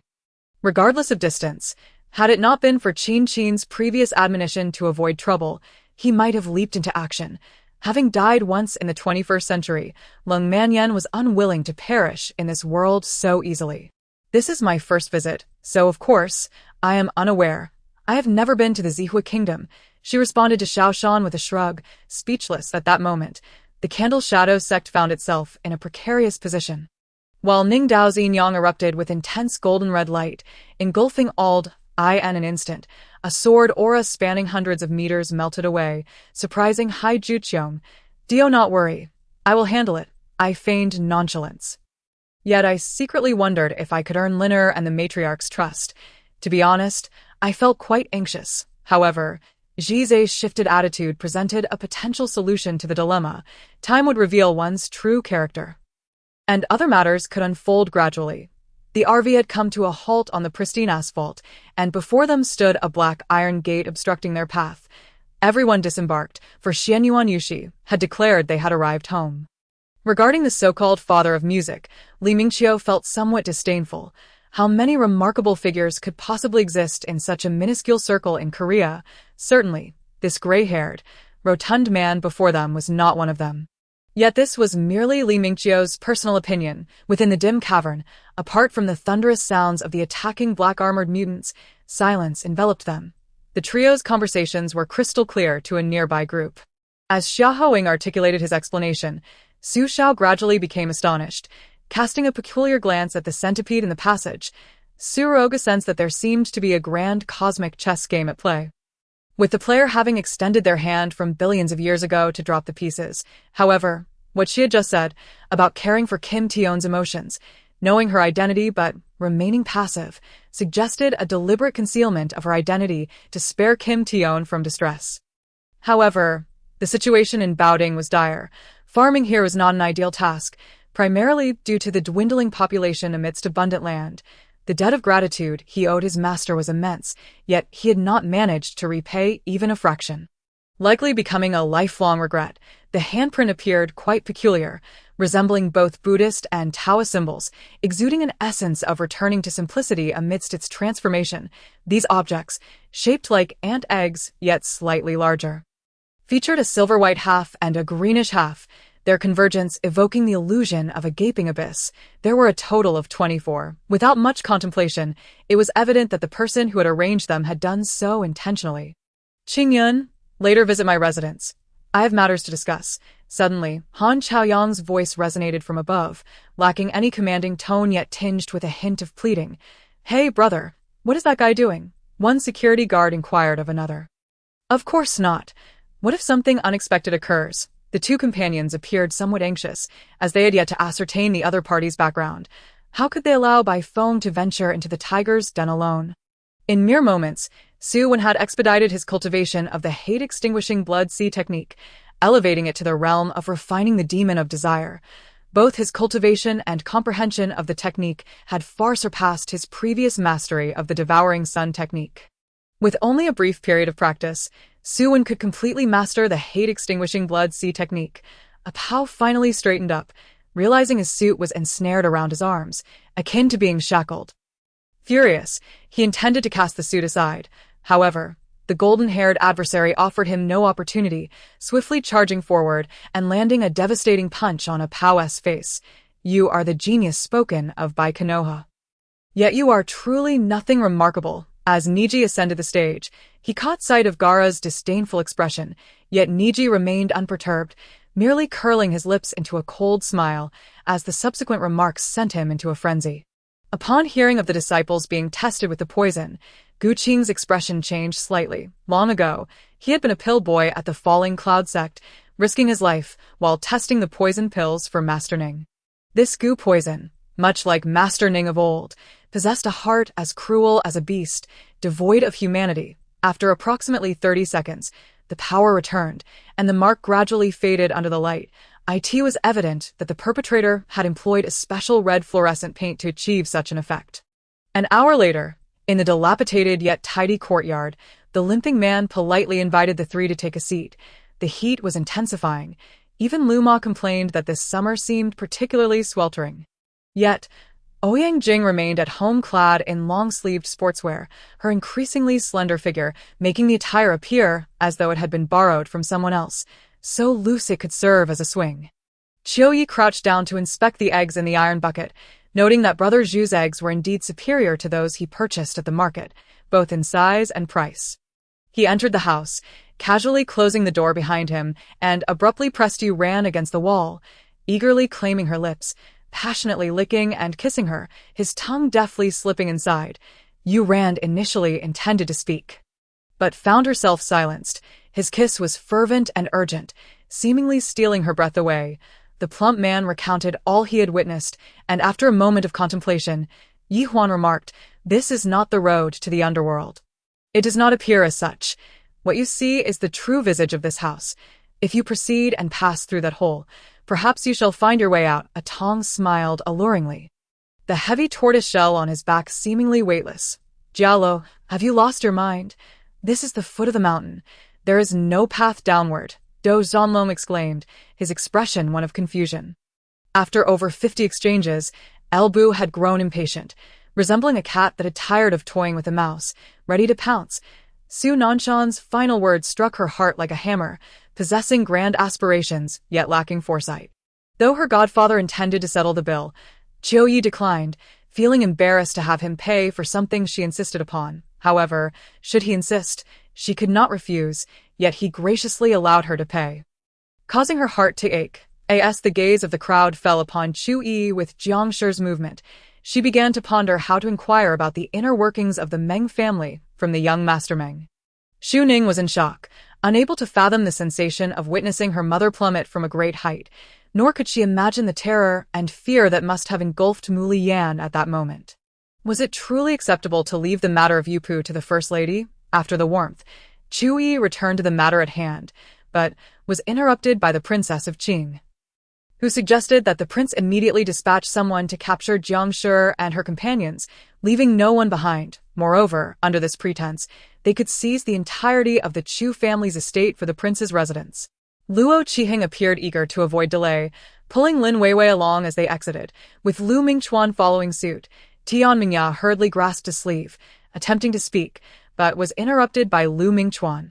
Yet, the icy gaze of Zhamo was fixed upon Ling Kong, his eyes narrowing and his trembling hand clenching the CUP. As for Lin Xiangfu's intentions to deceive Chen Wanhong out of her dowry, she would not allow it to pass unchallenged. The matter of the check was easily resolved by simply voiding it at the bank. To Lu Yu, the rules of the Nine Heavens were but a fleeting presence, expanding into a 30-mile span in the blink of an ey. "Do not kill me. I have," and Aishan felt an overwhelming pressure on her back and turned to cry out. But her words were cut short as she beheld the half of a long spear protruding from her chest. "Auntie, what is wrong?" Yu noticed Situ Fang's unusual demeanor, releasing Yi Mutao's arm and hastening over. Although his figure was obscured, the air rippled as though disturbed by pebbles hitting the surface of water, the light briefly warping. There was no doubting it. The day passed swiftly, and as Zhou Anji prepared for bed that night, she recalled the arrangements made for the day, a smile gracing her lips. From this moment forth, she would commence the reformation of the Zhou family. Zhou Ruosu had a good disposition, yet she was determined that all of the capital would come to understand her true nature. Being thrown onto the large bed, her mind jolted awake. Gazing at the figure leisurely unbuttoning his trench coat at the bedside, her face turned pale. In a moment of camaraderie, Mu Shuyao contacted Hong Tang, suggesting they gather at a distinctive restaurant. In the midst of her vexation, Zhou Anji heard a light, melodious laugh from above, and upon glancing up, she beheld the flawless visage of Yu Yan, radiating an air of delight. Even in the depths of his eyes, Situ Ran paused momentarily before gently pushing the door open and entering the room. He raised his gaze to find Yu Siu reclining on the bed, fast asleep. A smile crept across his lips as he approached the bedside. Zhou Zimo leaned in, lightly kissing her lips, resembling a charming and alluring vampire, his expression laced with mischief. "Boss, my frugality is merely an extension of your teachings." Now amplified, Lu Feng replied innocently, fully aware that his current demeanor was a product of constant exposure to such influences, with a delicate countenance akin to a peach blossom and a graceful figure. Her long hair cascading, every movement exuded an enchanting allure. "Gather the source crystals, reserving just enough for a single use. The remainder can be utilized freely," Shin Shuchen declared. Wasting no time, A.S. Lu Feng entered the battlefield. He too would soon join the fray, cold and harsh. His words carried a suggestive undertone as his gaze fixated on Yichinga, as if intent on consuming her whole. Upon seeing the cloaked figure, Shin Shuchen was not at all surprised. He had not anticipated Lu Feng would dare to openly stand alongside the fractured corpse, as if it had become a well-known secret. "What?" Luo Jia widened his eyes in fear, instinctively backing against the wall. What on earth is happening? The young lady had only just returned, and today he arrived under peculiar circumstances. "I was waiting here for His Highness's return, yet I did not expect the young lady to visit so suddenly. Judging by her expression, she seems rather unfriendly. I barely managed to ask a couple of questions before she became angry." This city resembled earthly architecture, the main city standing at its center, with but a single main street leading to it. As he observed his classmates welcoming him with chatter and laughter, Song Minmin felt like an extraneous presence. Li Su had disregarded everything, charging at the Shura battle mech, roaring incessantly, though only Yang Tian, Duan Gang, and Tang Song could hear him now. Upon catching sight of Morong Sun, Morong Hua dismissed the maid. Morong Sun then assisted him to a nearby pavilion to sit. "Why allow Qing Yining to affect your mood?" She swiftly erased Qing Yining's name from her thoughts, though a lingering discomfort remained. The moment Duan Gang's words left his lips, Qin Meng shot him a reproachful glance that silenced his subsequent remarks.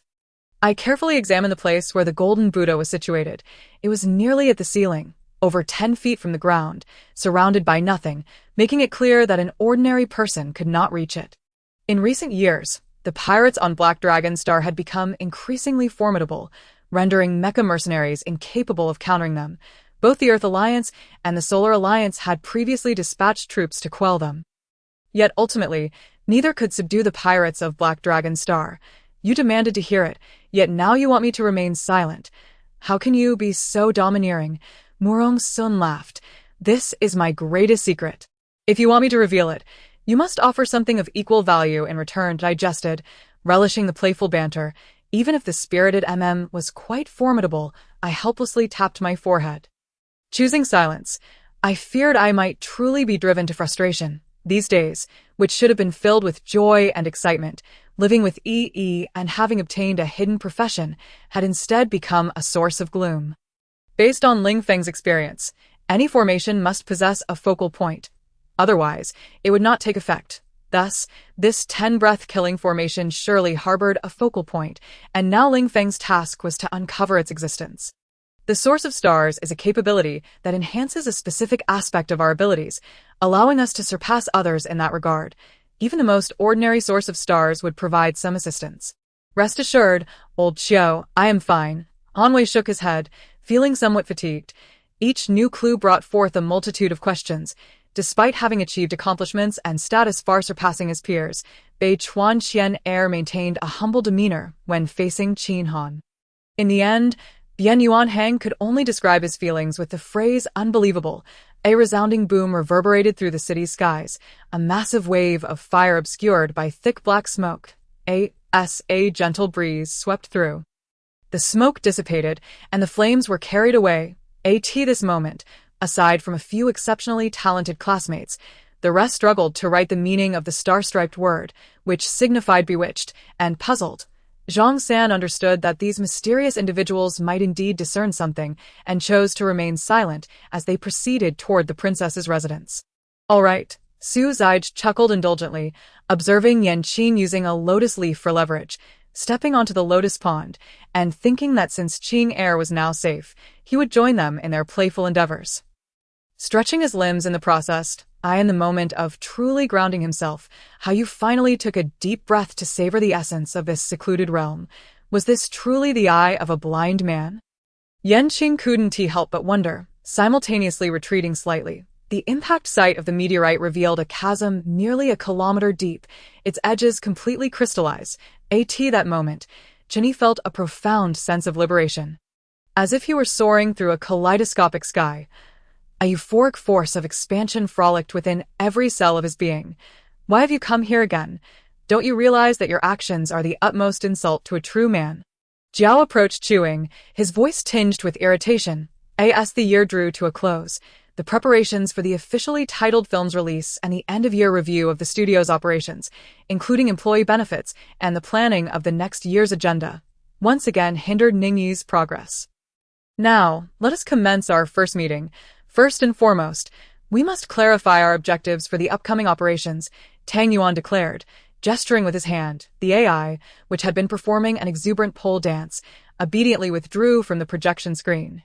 Revealing a colossal icon, Yang Su found himself at a loss for words. Logically, such a vast courtyard should signify a person of considerable influence, yet he wondered if Zhang Zainin would take offense at his comments.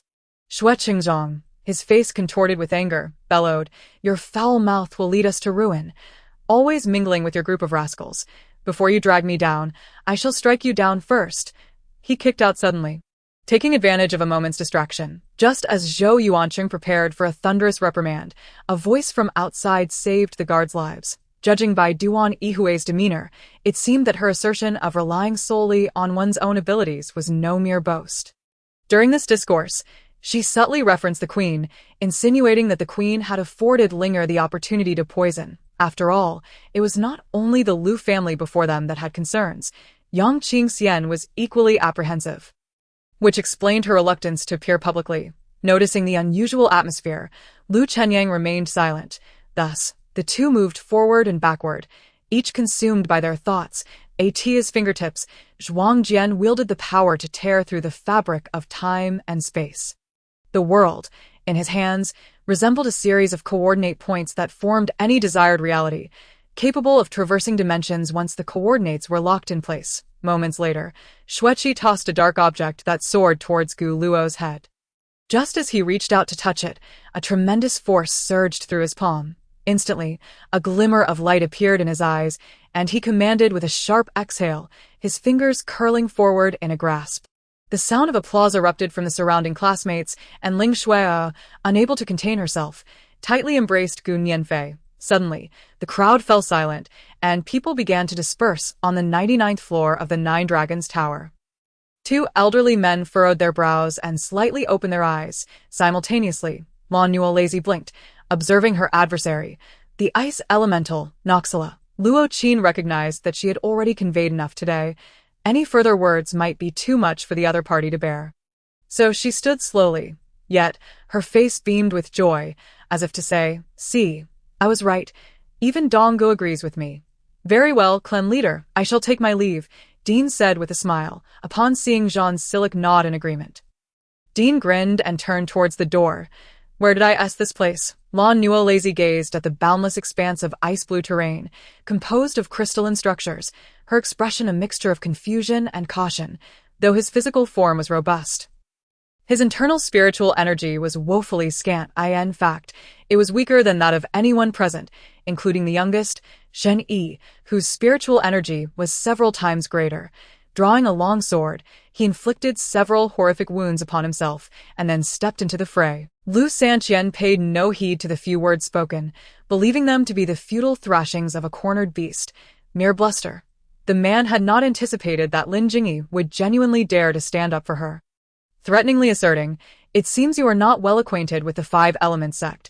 This place is easy to enter but difficult to exit.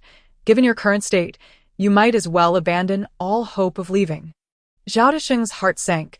He had thought Hu Qinshan would assist him, only to discover that this individual had chosen to remain uninvolved, turning a blind eye to the benefits he once received. A soldier, straining to push the city gate, saw the enemy approaching and, as the massive blade of Jia Kuei neared his neck, he relinquished his grip and retreated. A soldier swiftly rallied his comrades. And they all abandoned the gate, fleeing into the city. Useless wretches. Within the estate, an armored soldier, wielding a sharp weapon and adorned with a splendid bow, scolded the panicked messenger, his voice resonant with ferocity. Lu Yao cast a speechless glance at him. In reality, the most valuable item was the storage pouch he had carelessly pocketed, now feigning generosity by offering half of his star coins. Isn't this simply a rudimentary automatic power cut device? Wei Liqiu mused, stroking his chin. Who is Li Huo? Once a formidable figure renowned across the land, devoted to the people and held in high esteem, he had served alongside Generals Shi Chao and others on the borders for many years. Earning the respect of even the emperor, who called him old general, who would dare to act recklessly before him, understood, master, the twin brothers, the Shuangsha, agreed and bade farewell to their mentor, heading straight for the commander's residence.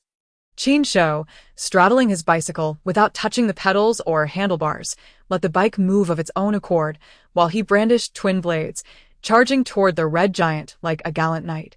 The steed was commendable, the weapon formidable, and the knight's demeanor exuded an impressive aura, clearly a result of rigorous training. The officials of Minke Kingdom were quite vexed. Offering too much was not beneficial, yet offering too little was equally unwise. Many possessed similar magical attributes, yet very few bore the life attribute. In Belin's recollection, there were only 3, Celica, Lotties, and the kind principal who had once cared for him, after a moment of contemplation. She reflected, this poison, why does it feel devoid of any toxic elements? Yet, that was not the end. Daji suggested crafting meat pies from Bo Ikao's flesh and sending them to Ji Chong to test his divination skills. Ji Chong discerned the truth, but to save his life, he reluctantly consumed 3 of Bo Ikao's meat pies. The wind spirit beside her, previously smiling, now wore a mournful expression as he approached to pay his respects. Rest assured, my lord, I shall make the necessary arrangements. Hu Shouqiu hastily stood to take his leave, his mind still marveling at the art of governance. Seizing opportunities unnoticed by others, he thought, following a master like this will surely lead to a prosperous future. Ordering a triple-shot coffee, Xie Ziyue calmly stirred the liquid while extending her hand. Upon seeing her, Gong Yuqing was truly astonished, feigning ignorance of her identity, and she likewise pretended not to recognize him. The chubby man started his car, flashed a smile at Niu Liang, and then turned the wheel, driving away. Then, with a ferocious eruption, the fire element surged forth like a volcanic explosion, unleashing tremendous destructive power that began to spread outward. Its flight trajectory comprised both an active and a passive phase. The active phase represented the missile's flight path from launch to the moment the rocket engine ceased operation, propelled by its thrust and guidance systems. Or were the two of them simply out of their minds, fully aware of the impossibility, yet daring to march to their doom? Though somewhat unattractive, their courage was commendable. In an instant, the atmosphere within the blood-evil hall shifted subtly. With Yi Xing's acute spiritual perception, he noted that after Zhao Ku's appearance, the expressions of those present had grown tense and wary. Your Majesty, such intense energy fluctuations suggest that the ancestor of Cihong Jingzhai has likely relinquished the World Gate, which is now fraught with dangers. I believe no one will be arriving, Li Guang remarked. Wei Yiningbai lay in bed, feeling quite unsettled by the events of the day. How had she and Gong Qiming become so estranged and courteous? It seemed that Gong Qiming had never cared for her. Her heart ached, and whom could she confide in about these sorrows? When Wang Mang departed, he seized Cheng Bushi, who had yet to comprehend what was happening before being whisked away. As Cheng Bushi witnessed the evaded black arrow, an involuntary shiver ran down his spine. He appeared markedly different from the ordinary, unconventional, yet possessed inviolable principles, as Yun Yan, feeling anxious and compelled to comply with his request for a drink, strove to focus on their conversation. However, as the clock struck 2 in the morning, her energy waned and she squatted on the ground, head bowed, mumbling incoherently, while Han Jing savored his beer, gazing at the sky. As he spoke, Mu Bai continued to walk forward, his slender figure officially immersed in the realm of souls. Instantly, an overwhelming pressure descended upon him, as if countless blades were scraping against his very essence. The fervor and murderous intent in the man's eyes vanished without a trace, replaced by an endless softness, as though he bestowed upon her all the kindness in the world. She felt a deep sense of embarrassment when she heard Gu Yihong offering to treat her to a meal as an apology. Tian, having decided to abandon her reservations, embraced the situation, fully aware that Gu Yihong was privy to many foolish things she had done in the past. Jiu Yin had never contemplated killing Gu Mo Ting. His past actions towards this body and any dealings made were of no concern to her. The man had poor dental health, dark skin and round eyes, and when he smiled, his mouth stretched wide, presenting a less than attractive visage. City Lord Luo Jun has already failed. Ling Jiao has returned safely to the Ling residence. What shall we do now? In a lavish hall, one person bowed respectfully to the individual seated in the main seat.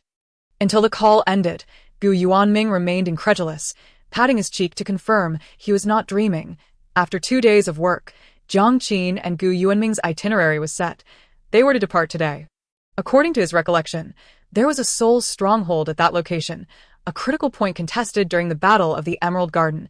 Casting a glance around, he repeatedly insisted, I am fine, and hurriedly got out of bed, allowing people to part ways for Ling Zun.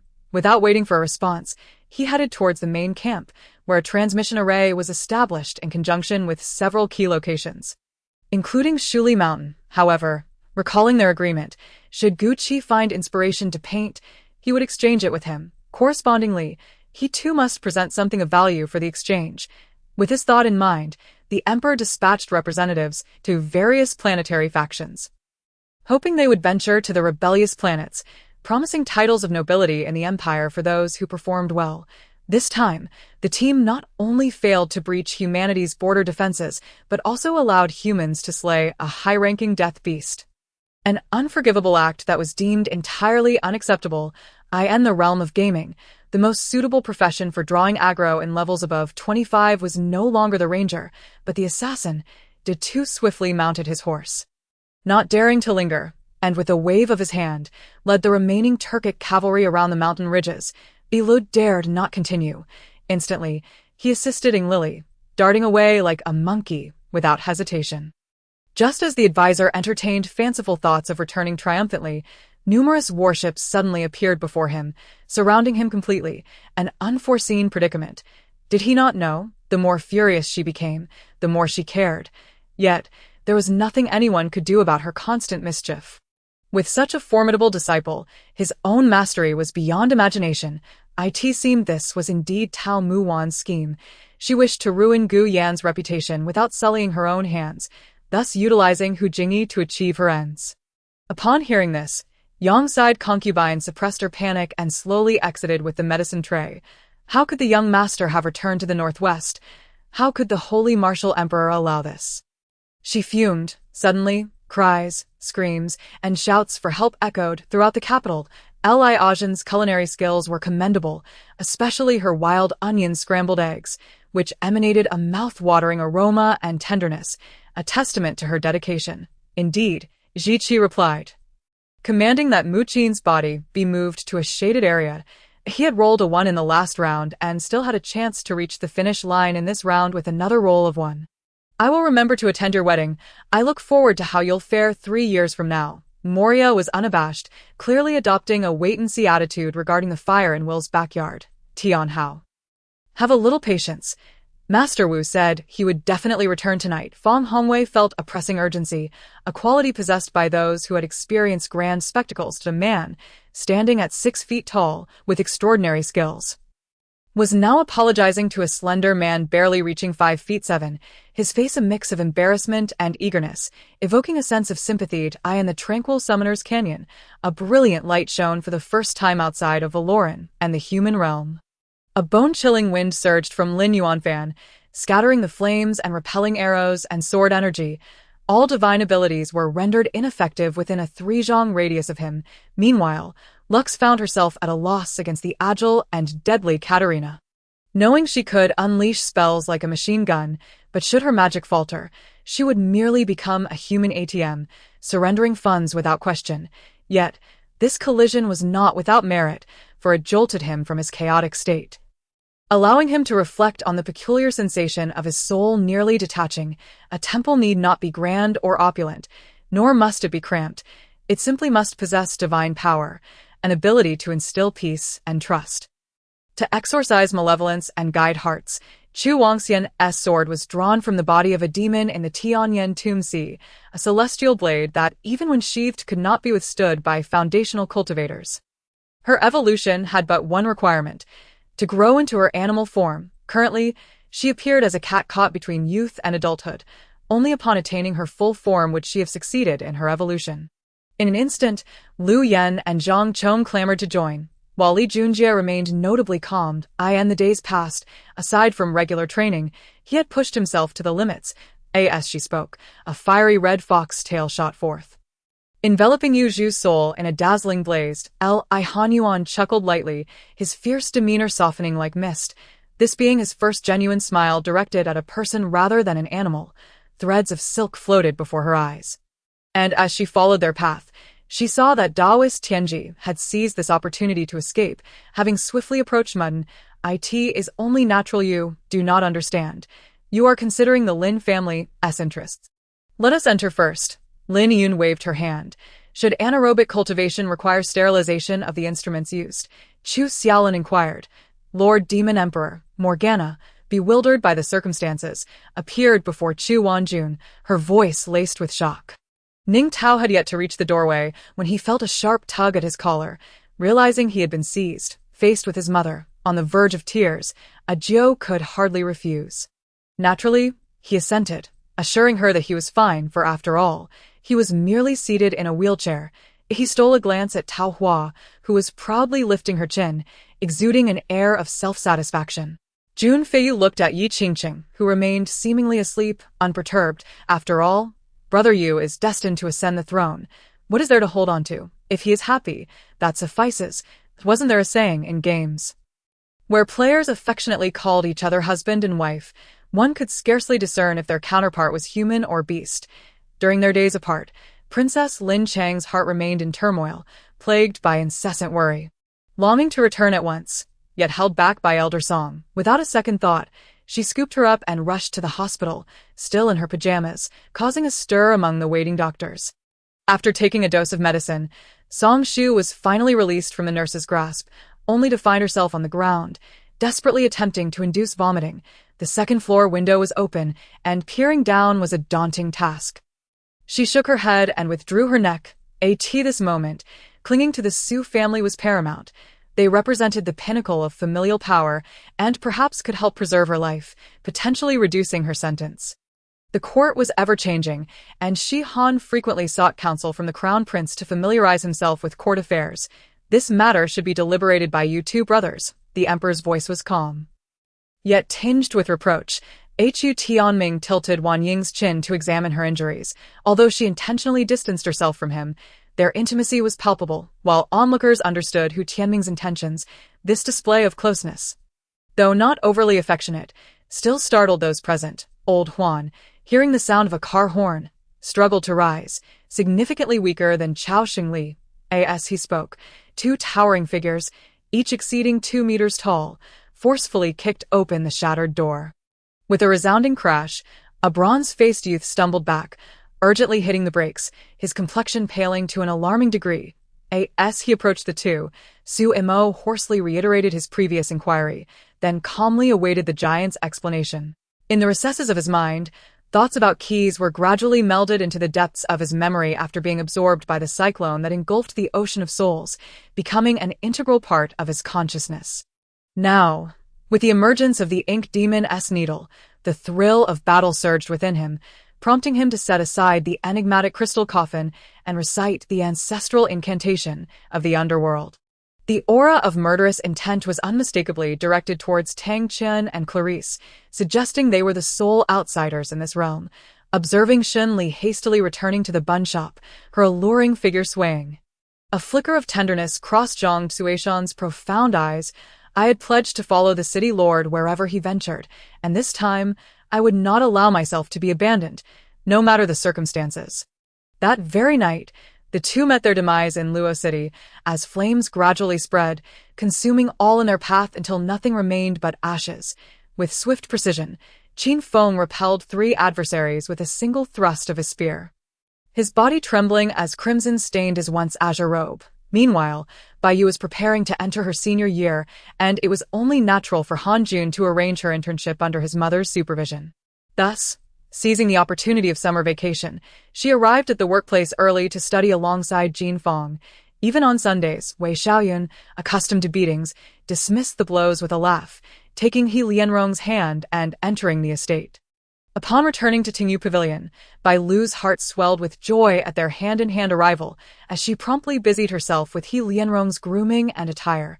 "You may as well return to rest," she advised, but He Lianrong closed the door firmly before Wei Xiaoyun could press further. Within the city walls, over 8,000 soldiers were already assembled, their weapons drawn, ready for battle, the moment the cannon fire commenced. The gates would swing open, and the warriors would surge forth to face their fate. However, he was born into the modern, bustling society of Singapore, where he had studied exclusively in developed countries and held little belief in feudal superstitions. The villagers' tales, imbued with an air of mystique, left him struggling to find a rational explanation even if he wished to disbelieve. A familiar, chilling sensation washed over him, accompanied by 5 other well-known feelings that soothed the wounds inflicted by the dampness. With his shield raised against his back, a shockwave surged forth, forcing him to retreat, blood spilling as he soared above the front line. As the finest marksmen, their immediate task was to swiftly seize the high ground and prepare for battle. Hearing this, Li Weigua hastened into the room, overjoyed to discover that Li Qingjia had awakened. The celestial demon may not possess musical talent, yet its melody, though rhythmic, was nothing but a cacophony. Initially, I was reluctant to engage Lu Yuhua, but his self-destructive tendencies left me no choice. The new students in his cohort were utterly intimidated by our ruthless reputation, and for a fleeting moment, I felt as though we radiated an aura of invincibility.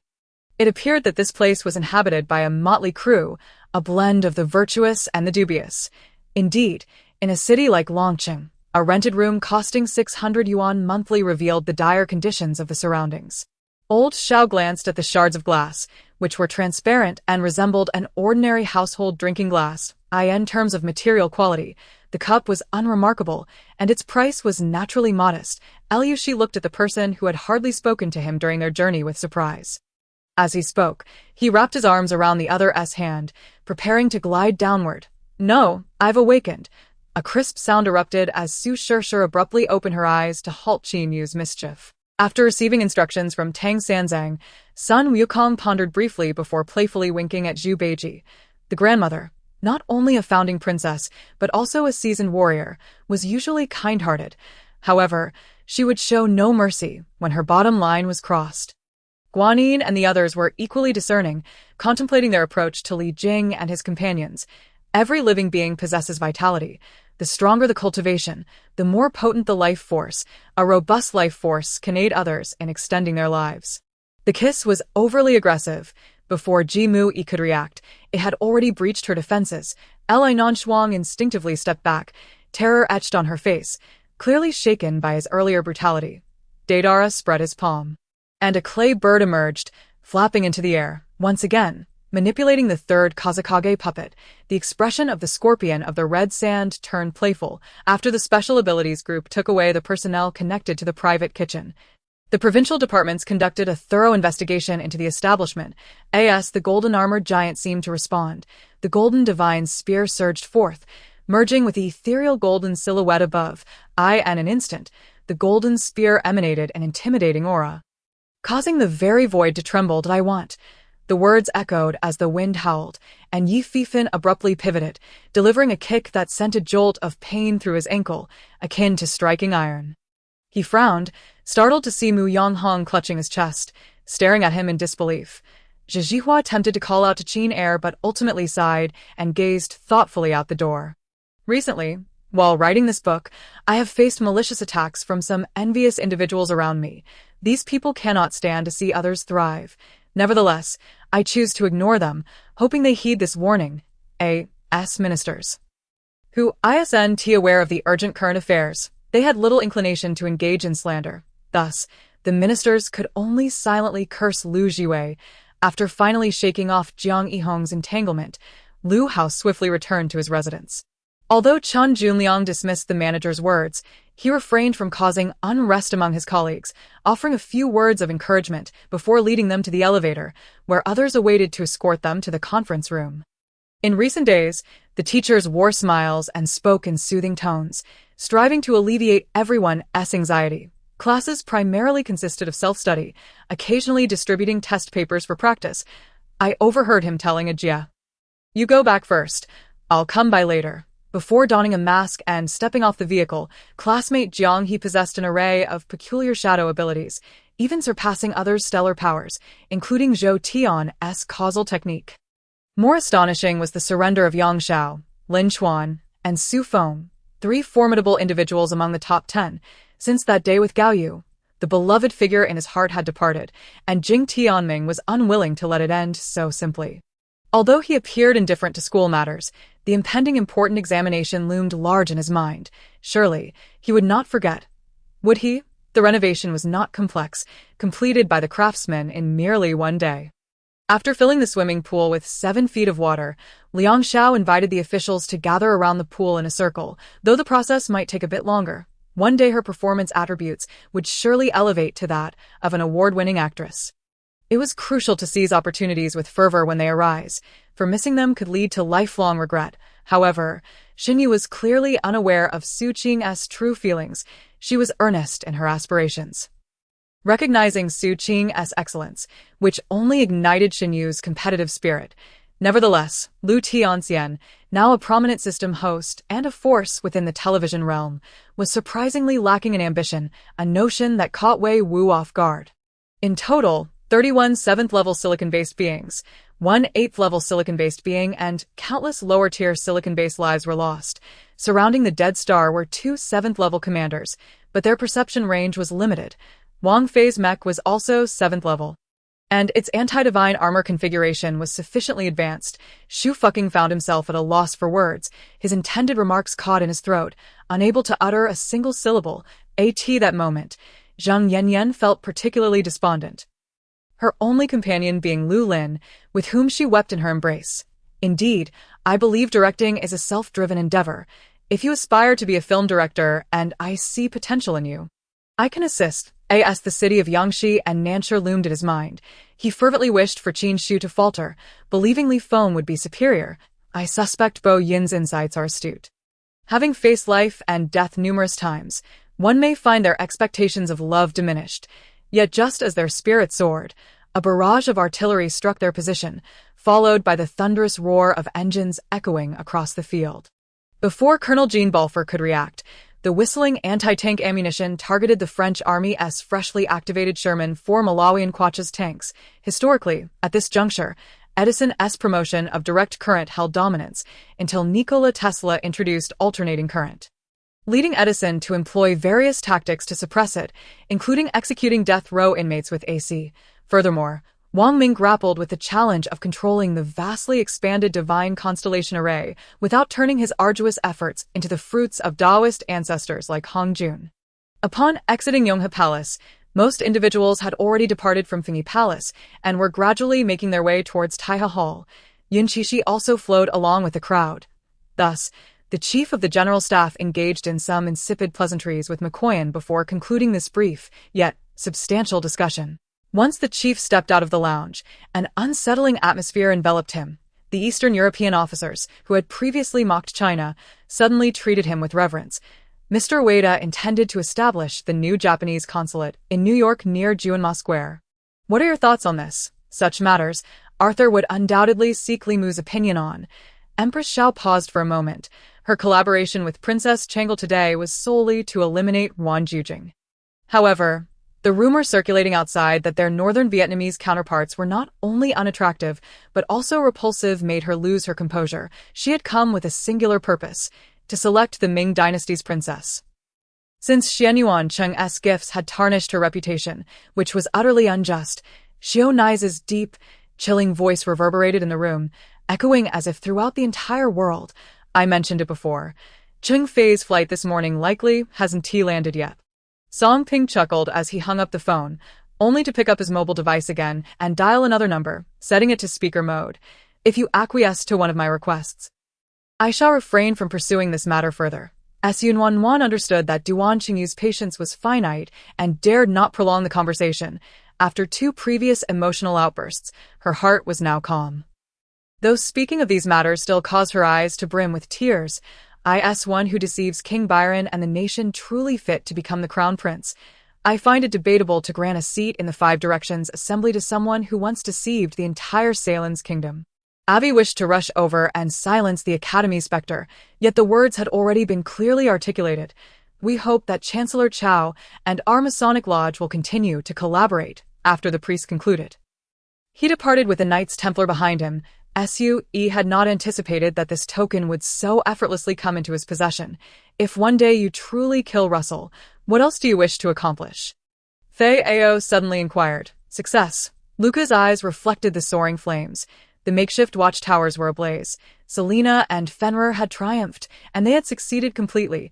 Others also displayed expressions of excitement, while Fide's demeanor remained unchanged. Yet the yearning for a total victory was unmistakable. Yang Chong felt a surge of heat, his gaze longing to seize everything in sight. The 2 individuals and a bird observed one another as they drank deeply. Their focus on the movement of their throats, the sound of swallowing, 100 certainties affirming that they had both consumed. As the battlefield below became entangled in the myriad of strategies employed by both sides. The scales of victory began to tip high above in the clouds.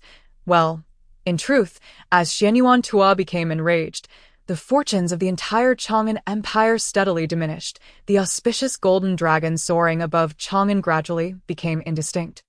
And more astonishingly, its eyes seemed to flicker with a crimson glow at that moment. Li Mu'er could not have known that upon Zhu Yuzong learning of her entry into the tiger's den of the Jingwang mansion, he would have rushed to her side to protect her. Alas, the distance to Qizhou City was significant. With the back and forth spanning nearly a month, who could handle the court affairs? Su Jincheng gazed at her tranquil countenance.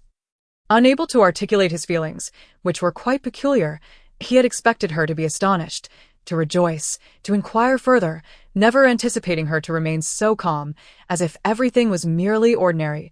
Xue Ling reverted to his original form, his towering figure casting a shadow, resembling a grand tree enveloping Fu Sheng. Dishonest. Li Yu's fluctuating emotions at that moment were truly those of a first love. Should anyone voice dissent, he would undoubtedly act to suppress the opposition without hesitation. And given his current strength, Luo Xiao could be certain that for a prolonged period, as long as he maintained his dominance, he need not worry about anyone emerging to challenge him. He would devote himself wholeheartedly to her. Cherishing her point one day, she would come to realize everything, understanding who truly guarded her. My master has some connections with the Celestial Silkworm Sacred Clan and the other 3 sacred clans. Not long ago, we received their plea for assistance, which is why we have been dispatched to aid them. The Year Beast spoke candidly. What is Yulong up to?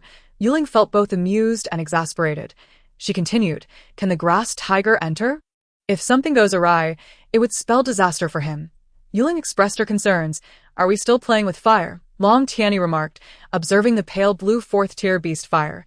Liu sure surveyed the throngs of people nearby, then looked up, realizing why he could not break free. The harvest that day was substantial. Beneath the burping dragon tavern, the ancient tunnels retained a wealth of invaluable gold and silver artifacts. The 5 assessors deemed this endeavor to finally be somewhat credible. However, rather than a mere gathering of classmates, it resembled a grand banquet. Because the venue chosen for the gathering was exceedingly impressive, the top luxury club in City A. As soon as Su Han entered the club's hall, she was overwhelmed by this formidable aura. The morning's reveille rang out resoundingly. The night's northern winds brought with them a refreshing air, filling the military camp with an atmosphere of desolation. Last night, the inebriated Li Guolu was roused by the bugle calls. People tend to be lethargic. However, considering the instability within the camp, he counted to 10 and rose. Lian Yicheng provided little explanation, merely muttering to himself. Yun Mingxue was not foolish. She discerned the implications of Lian Yicheng's words. Lai Wushuang, the esteemed elder of the alchemy department at Taiping Academy, held a significant position, being an early-stage 8th-grade alchemist. Yet he was narrow-minded, ambitious, and a treacherous character. Su Xing was somewhat incredulous. Among his subordinates, someone like Nie Dong could be quietly slain without him. The master, being aware, moreover, they knew that later on, staff from various inns would arrive with tables and chairs to set up a lavish feast for everyone. And what of Yan Qiu? The martial world should have settled down by now. Cui Yunyao inquired again. We bathed in the lake, dressed ourselves neatly, and set off in garments made of bee skins. Following a single assault, although Sima Yi's forces incurred some losses, such was inevitable. In a moment, the group vanished into the cauldron. Then the air shimmered, and the immense cauldron gently settled, leaving remnants behind. The wind stirred. Withered leaves dancing, only to dissolve into nothingness. I said to let it go. If you still consider me your leader, then obey the command. Though Iron Lock mentioned orders, his tone had softened considerably, under the watchful eyes of all. Wang Chulan smiled slightly and hurled the silver platter to the ground. The truth of events from that year had become obscured by the passage of time, leaving no one to know the reality. Once this memorial was issued, discussions regarding military structuring surged, with Tan Luan, as the head of the Ministry of War, acknowledging the long-standing issues in the capital and regimental camps that required revitalization. Lu Xian also submitted a memorial in agreement, asserting that the defense of the capital lacked sufficient strength, which was not the way to maintain internal and external stability. Very well, the middle-aged man's gaze brimmed with murderous intent. With a wave of his hand, several bodyguards emerged to carry Tang Zhao's corpse away. Whether one is worthy of the master, or if the entire clan is placed in jeopardy, is not a conclusion you can hastily pronounce with a mere phrase. Everything shall become clear after tonight. Hua Hong stood his ground, yet he did not publicly expose Hua Lai's ambitions. Lin Zhengfeng followed into the military district. At that moment, Sima was lying on a bed in the military tent. After 2 days of recovery, his external injuries seemed to have healed significantly, yet he remained in a state of unconsciousness. Lin Zhengfeng wasted no time, immediately producing a hollow orchid, kneading it into a ball, and forcing it into Sima's mouth. I am Luing. You must be Lu Xine, right? Truly, one cannot judge a book by its cover. If Su Qi had not mentioned it, I would never have believed you were a computer expert. Luing smiled as she extended her hand toward Lu Xine. This is a substitute doll. Within the underworld sect, individuals like the Black and White Impermanents carry such dolls, which can absorb all attacks directed at the user, allowing the user to escape amidst white smoke. Inu explained the matter of this wooden puppet to Bai Susu and Yi Fei. Lin Jiuze swaggered to his examination booth and took a seat.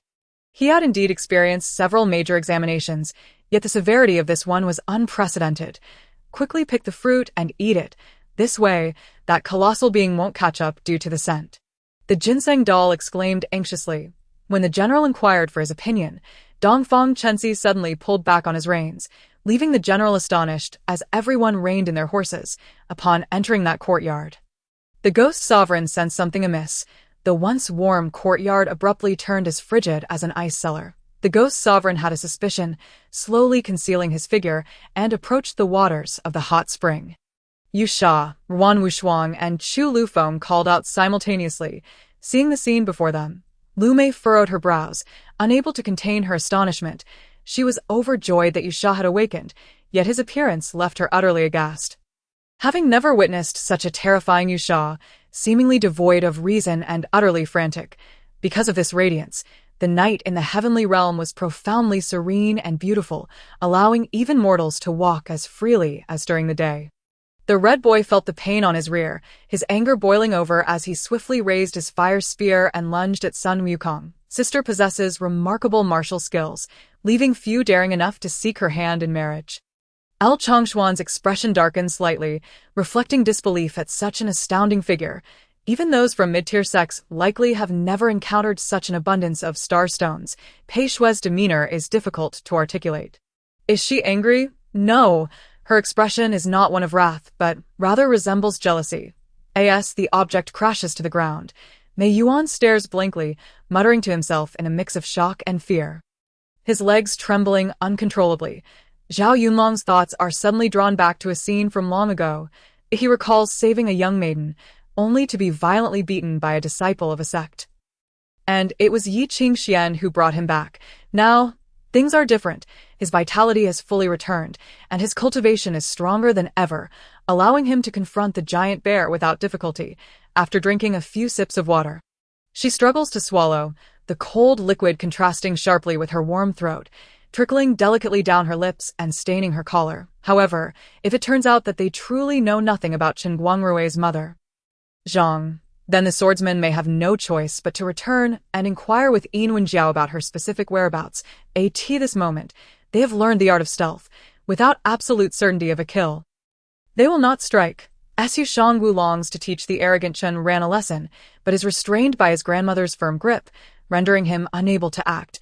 Jean Dark's flaming sword repels Xie Tiandong's hidden arrows. And at a critical moment, it clashes with Wang Lan's heavy warhammer. Yet, with over 200 points of power after transforming, Wang Lan's furious strike is not something that can be easily withstood. Sending Jean Dark tumbling to the ground.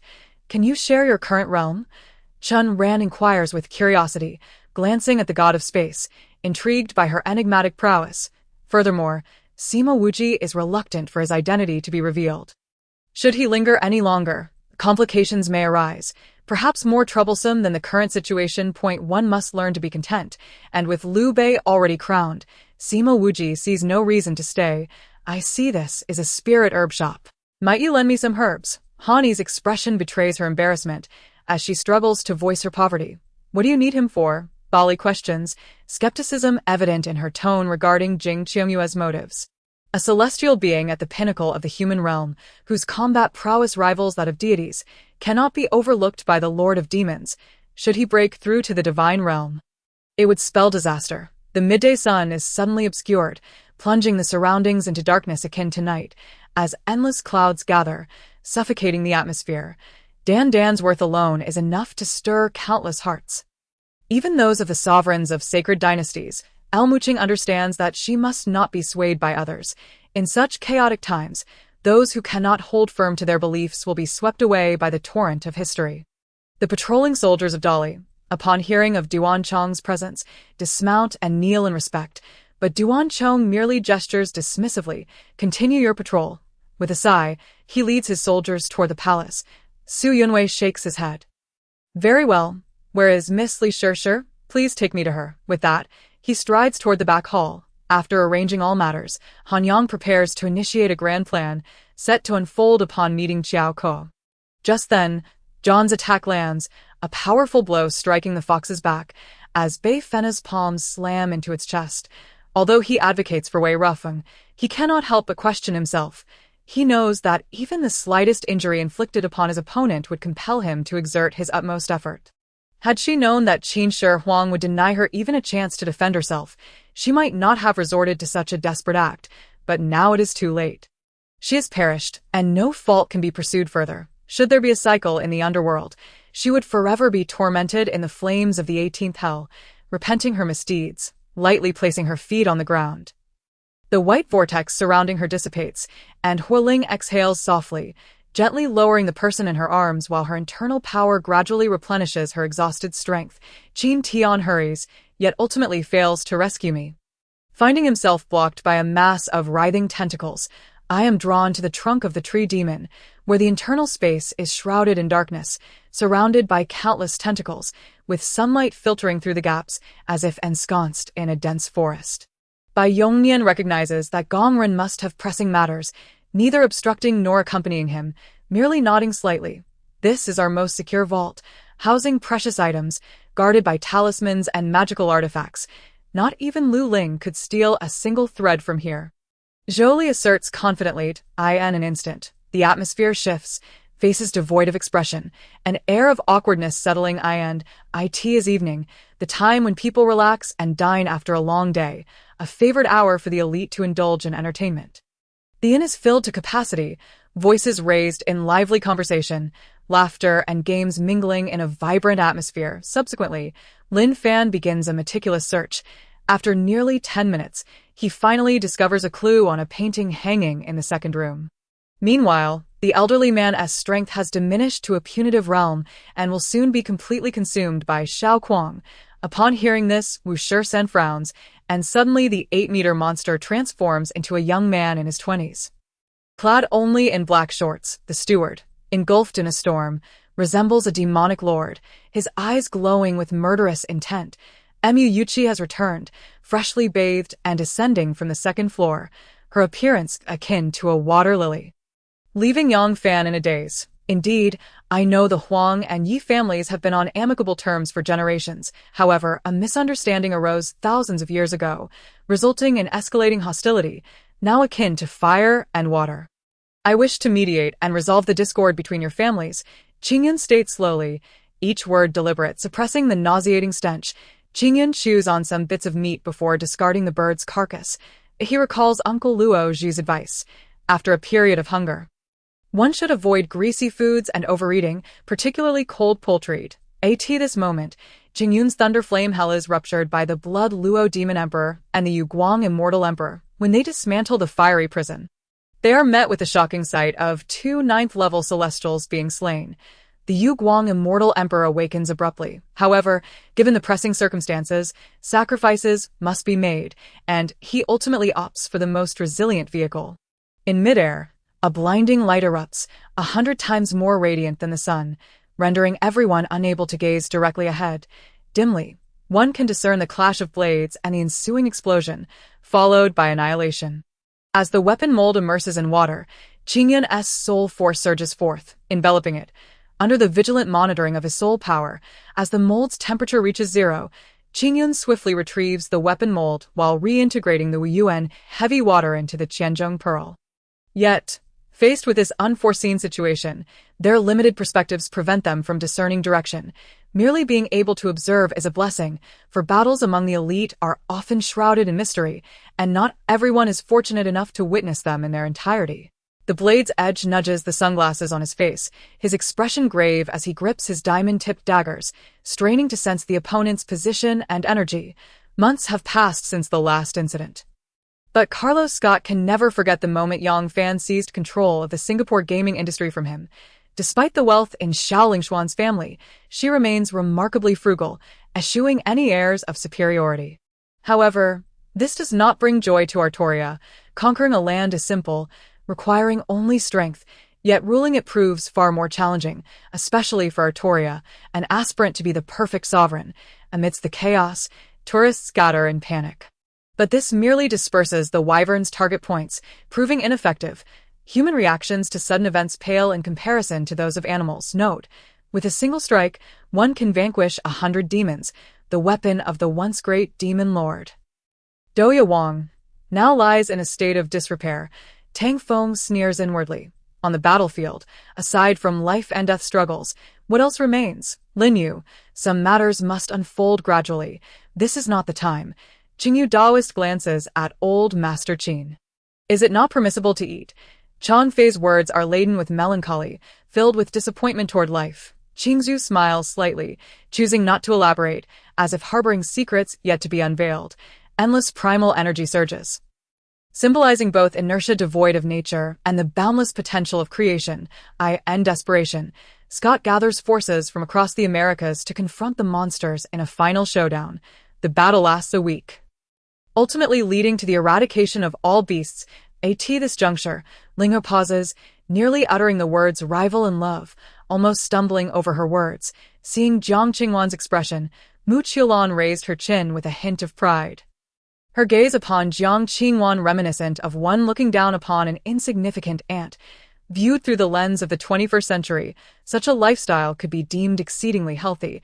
However, within the conservative societal atmosphere of this era, it was an undignified spectacle for a queen to sway upon the parallel bars, provoking public outcry.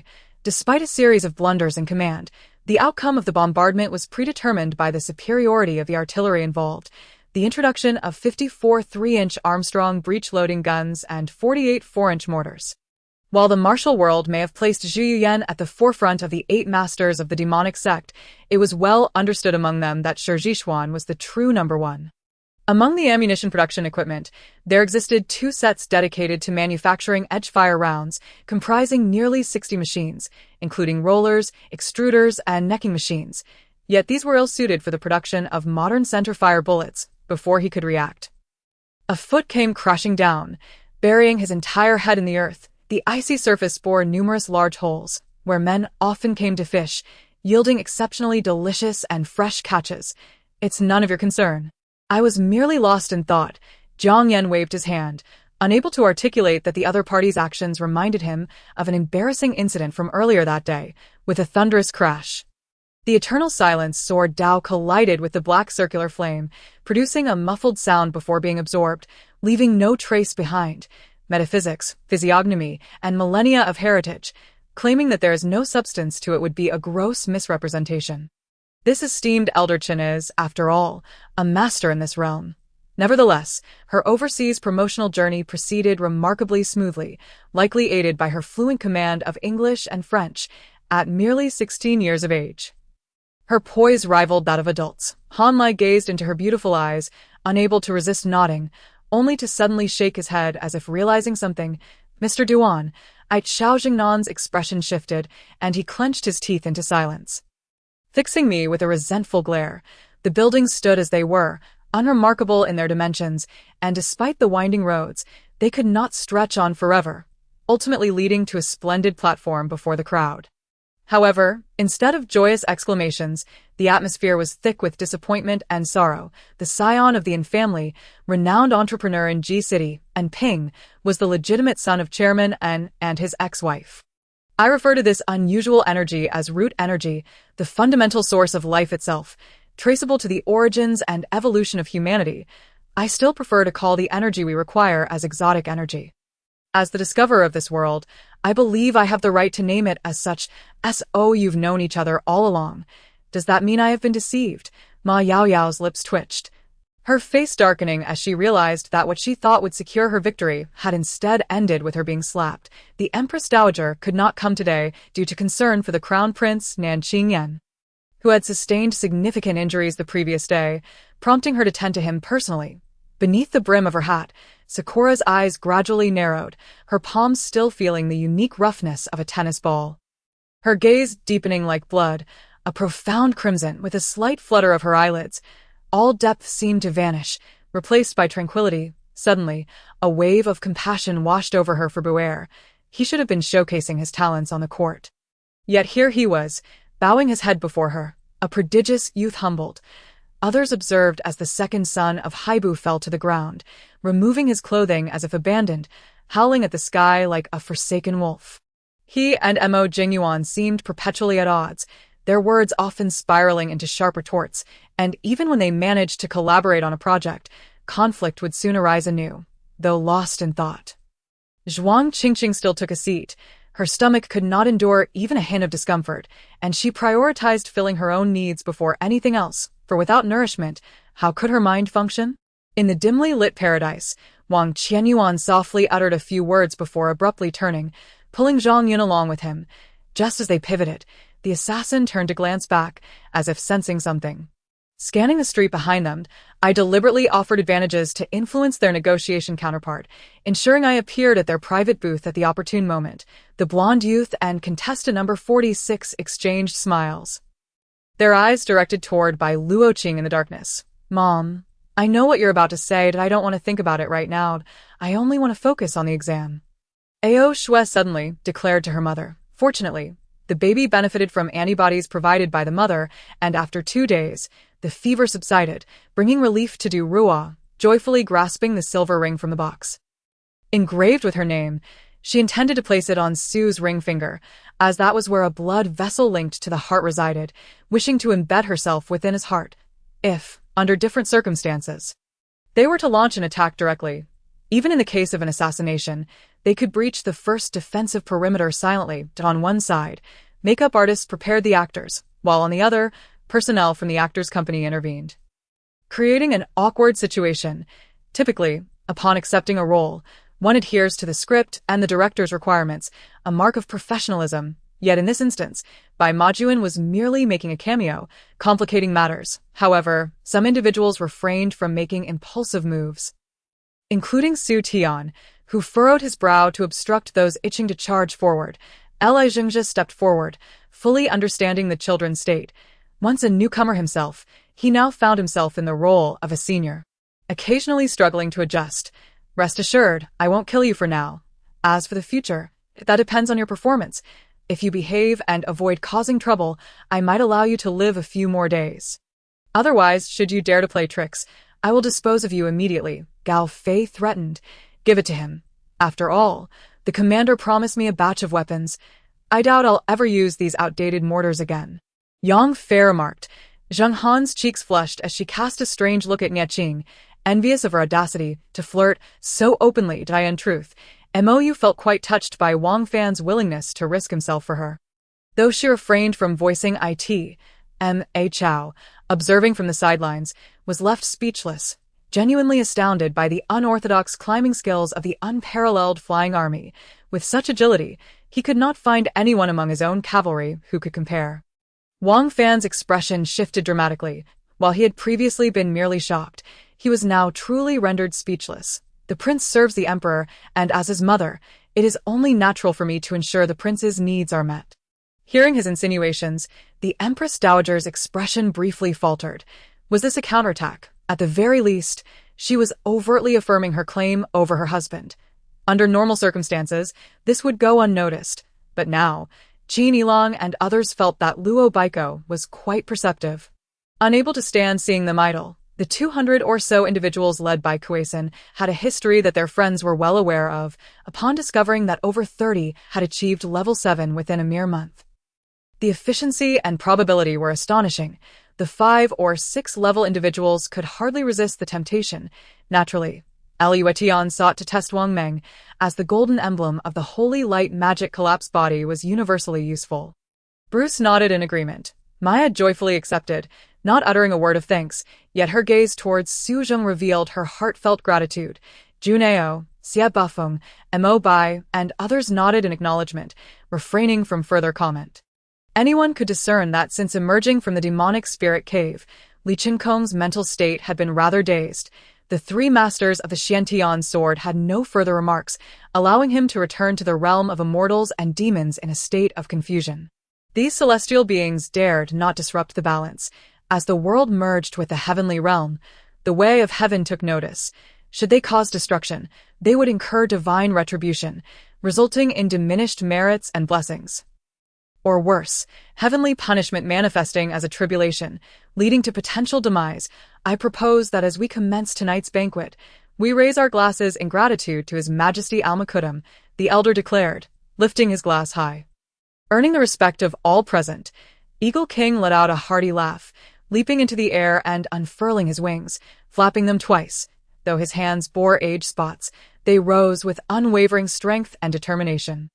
The stout man felt a pang of envy. Hu Jing's talent and lineage had set her destiny apart from theirs from the start, yet her character and friendships led them to overlook this fundamental truth. The destination lay ahead, a square stone platform, perfectly symmetrical. However, Zhuangzheng was eager to observe the alchemical processes, though he questioned whether these individuals would readily allow him a glimpse. The benefits of Shi Hao's self-dismembering his supreme bone became evident. Shi Hao, without resorting to the secret technique of the Silver Moon's power, drew upon his own essence, nourishing his body and granting him the potential for infinite enhancement. Chu Haoran glanced at the tasks before him. The first was a mission to eliminate bandits, located merely 50 miles from their current position. If they utilized military jet vehicles, the journey would take less than 20 minutes, the bandits' number, and upon completion, the reward would be 5 soldiers from the Purgatory Legion. If confronted with someone like Uncle Jiao, who possessed a moral compass, it would be manageable. However, facing someone like Shi Jian, Wei remained uncertain of his own capabilities. As someone who possessed great confidence in his observational skills, he felt quite uneasy after having seen nothing clearly, and an environment where the ages of soul rings were similar, and the surface quality of martial souls was evidently inferior to those of their. It was not peculiar on the Doloa continent that Tang San, with a low soul power level, could not contend against the higher-ranked members of the Tiando Royal Academy's second team. Tan Shuwei took a step forward and embraced him. Though they separated almost instantly, akin to the previous hug, just as the light curtain solidified, the space less than a meter away was suddenly torn apart. A purple descending scale erupted with resplendent light. Charging toward He Xiaoyuan, who was concealed behind the light curtain, unfortunately, Hui Yanqing's heartfelt plea went unheard by the director, and the next background music remained that of Su Shutzi, a piece from the latest blockbuster campus drama. Yi Feng muttered incantations, waving his hand as torrential rain began to pour forth. A day later, the rain filled the abyss, transforming it into a serene lake. In the past, if anyone had dared to gaze at her in such a manner, the Snow Emperor would have personally dealt with them, at the very least teaching them a lesson. Yet, in the presence of Gu Yuna, she found it astonishing that her own imposing aura was entirely subdued, leaving her unable to entertain even a fleeting thought of aggression. However, mindful of Bao Li's aversion to being mistaken for a horse, he refrained from sharing that notion with her, clearly worried for his safety. Qin Chuan found it somewhat amusing. Truth be told, with his current strength, only a handful of individuals could pose a threat to him, an elderly man with white hair, despite being soiled and disheveled, exuded an air of vitality. The entire courtyard, along with nearby factories, was abuzz, especially the cotton mill where Wen Minghua worked and the machinery factory where Yang Jianmin was employed. Huizhe sighed perplexed as to why Aunt Jiang, who appeared astute, would raise a child so oblivious to social nuances, seemingly oblivious to the lesson that one must bow their head beneath the eaves. Shunqing swiftly turned and rushed towards Xiao Qingke. Lifting her from the ground and heading towards the motorcycle, the late emperor, in his folly, had taken a liking to Rong Tingjuan's mother, fabricating charges that led to the execution of her father and forcibly bringing her mother into the palace. Fabricating charges to execute her father and forcibly bringing her mother into the palace. This thought, Li Xiqing could no longer suppress the tumult within him and swept Gu Manman into his embrace. While others followed suit, Bai Xingyi initially directed her gaze towards the entrance, but upon seeing Zhang shouting approach, she instinctively turned her face away. Therefore, why is it said that? But upon seeing Zhang shouting approach, she turned her face away. Thus, it is said that Haizi is a quintessential lady of refinement, as long as the object of her attention is not Levi. She is invariably courteous and composed. Realizing she nearly embarrassed a friend, Haizi hurriedly rushed over to assist Lazy with a teapot. This emotional knot had become a source of torment for Li Mubai. The only ones capable of such feats were the true third-level powerhouses, whose divine souls were their identifiers, transformed only when they had received the recognition of the heavenly path, after some contemplation. With divine souls as their distinguishing mark, the so-called divine souls are a transformation of the spiritual power of those who have genuinely gained the recognition of the heavenly path, after some contemplation. He could not help but succumb to his gloom once more, fully aware that without taking action, all would culminate in futility. Upon returning to the infirmary, Wang Mei conducted another examination on Ning Yuanlan, which was his primary objective. The various powerful figures present gradually fell silent. Each defeat resonated deeply, sending ripples of shock through them. "Humph, you're merely a novice," Yi Xiao, playfully patting his thigh with a flirtatious smile. At this moment, even if all the hidden three-step Nirvana realm-'s strongest masters on Earth were gathered, they would scarcely match this number. She scrutinized Feng Cheng's visage, her eyes narrowing slightly. As her hair danced in the air, moving was out of the question, at least for the foreseeable future. Zhang Xuening grew increasingly troubled. Just then, a rustling sound emerged from outside the house. She scrutinized Feng Cheng's visage intently, her eyes narrowing slightly as her hair danced in the air, propelled by an unseen force. Moving was out of the question, at least for the foreseeable future.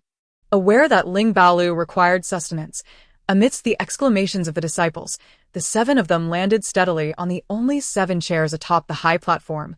Here, Fide recalled his initial arrival in Honor City.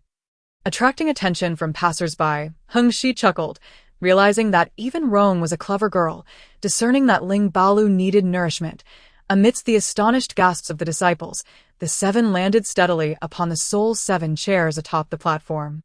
At this sight, Fader recalled the sunlit room André and Eddie had assigned him when he first arrived in the City of Honor, which had once housed potted plants cultivated by Xue Ling, now entirely appropriated by Alan. That's right, come, Let us raise our glasses, Lu Ming toasted, clinking glasses with the other, the bitter liquid filling their mouths. Perhaps it's best not to take it with us. Nostalgia is a common sentiment. Grasping the hidden cash beneath her pillow and wheeling her suitcase, she dashed toward the door. I simply lack the fortune to be happy. The Cartier necklace has been redeemed. And a chilling voice caused a flicker of surprise in her eyes. Yet, the bat continued to chatter incessantly as if conveying something to Sui, who only later comprehended its meaning. King Byron and the princes and princesses followed, and Sua's gaze towards Avi. Realizing that Zolanos, who had just been seated by the pool, had vanished, Avi, drenched in sweat, was anxious, uncertain how he had become entangled with those suspected of treason. Before the vastness of space, the notion King Byron and the prince and princess followed, and Sua's gaze toward Avi. Zolanos, who had just been sitting by the pool, had vanished, leaving Avi drenched in sweat, unsure how he had become entangled with someone suspected of treason. We shall refrain from broadcasting for now. Hu Pai immediately issued a public notice, announcing Xiao Irua's formal contract termination. Armand maintained a placid smile. She was the eldest among the three, though she seldom displayed it. She was undoubtedly the most anxious. Having spent so many years within the sword sect, he had been responsible for guiding errant disciples there to face the sect's punishment since the incident at the Refining Heart Cavern spiraled out of control. The Tiger Skin Authority immediately issued a public notice announcing that Xiao Irua had officially terminated her contract. Amand remained composed, her expression calm. Though the eldest among the trio, she often concealed her urgency. Otto could not help but chuckle. The storm, sweeping in with its waves, had unexpectedly lifted fish from the sea, mingling them within the tempest, rendering them indistinguishable amidst the wind. The ignoble manipulation of stirring discord was beneath Doflamingo's disdain.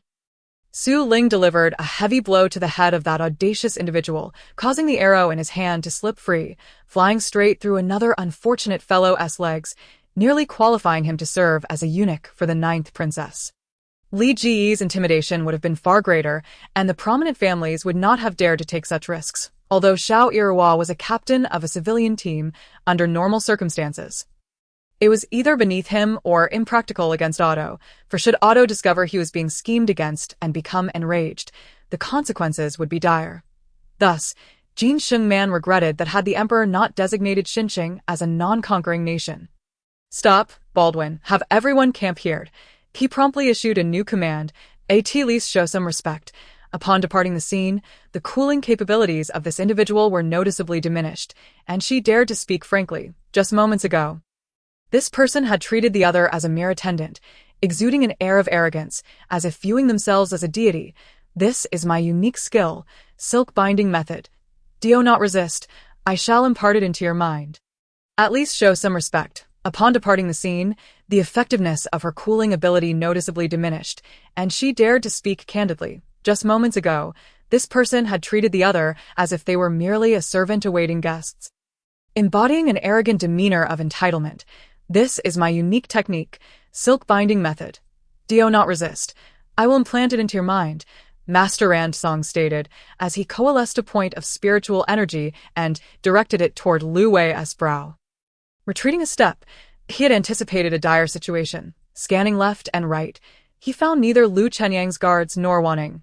After much hesitation, Wan Qingqing turned to leave. They have all heard the news of Su Qingma's upcoming trip abroad. Their value intricately linked to the prices of trade, sustenance costs, profitability, and lifespan. Su Dong leisurely shielded half his face with one hand. Retreating his steps, he anticipated something dreadful might unfold. Scanning the surroundings, he noticed neither Lu Chenyang's guard nor Wanning. After much hesitation, Wan Qingqing finally turned to leave. They have all heard the news of Su Qingma's upcoming trip abroad. In addition to expressing their envy, they have also entrusted her with various requests for local specialties. Today, they have taken Su Qingma out for shopping under the pretext of helping her prepare for her journey.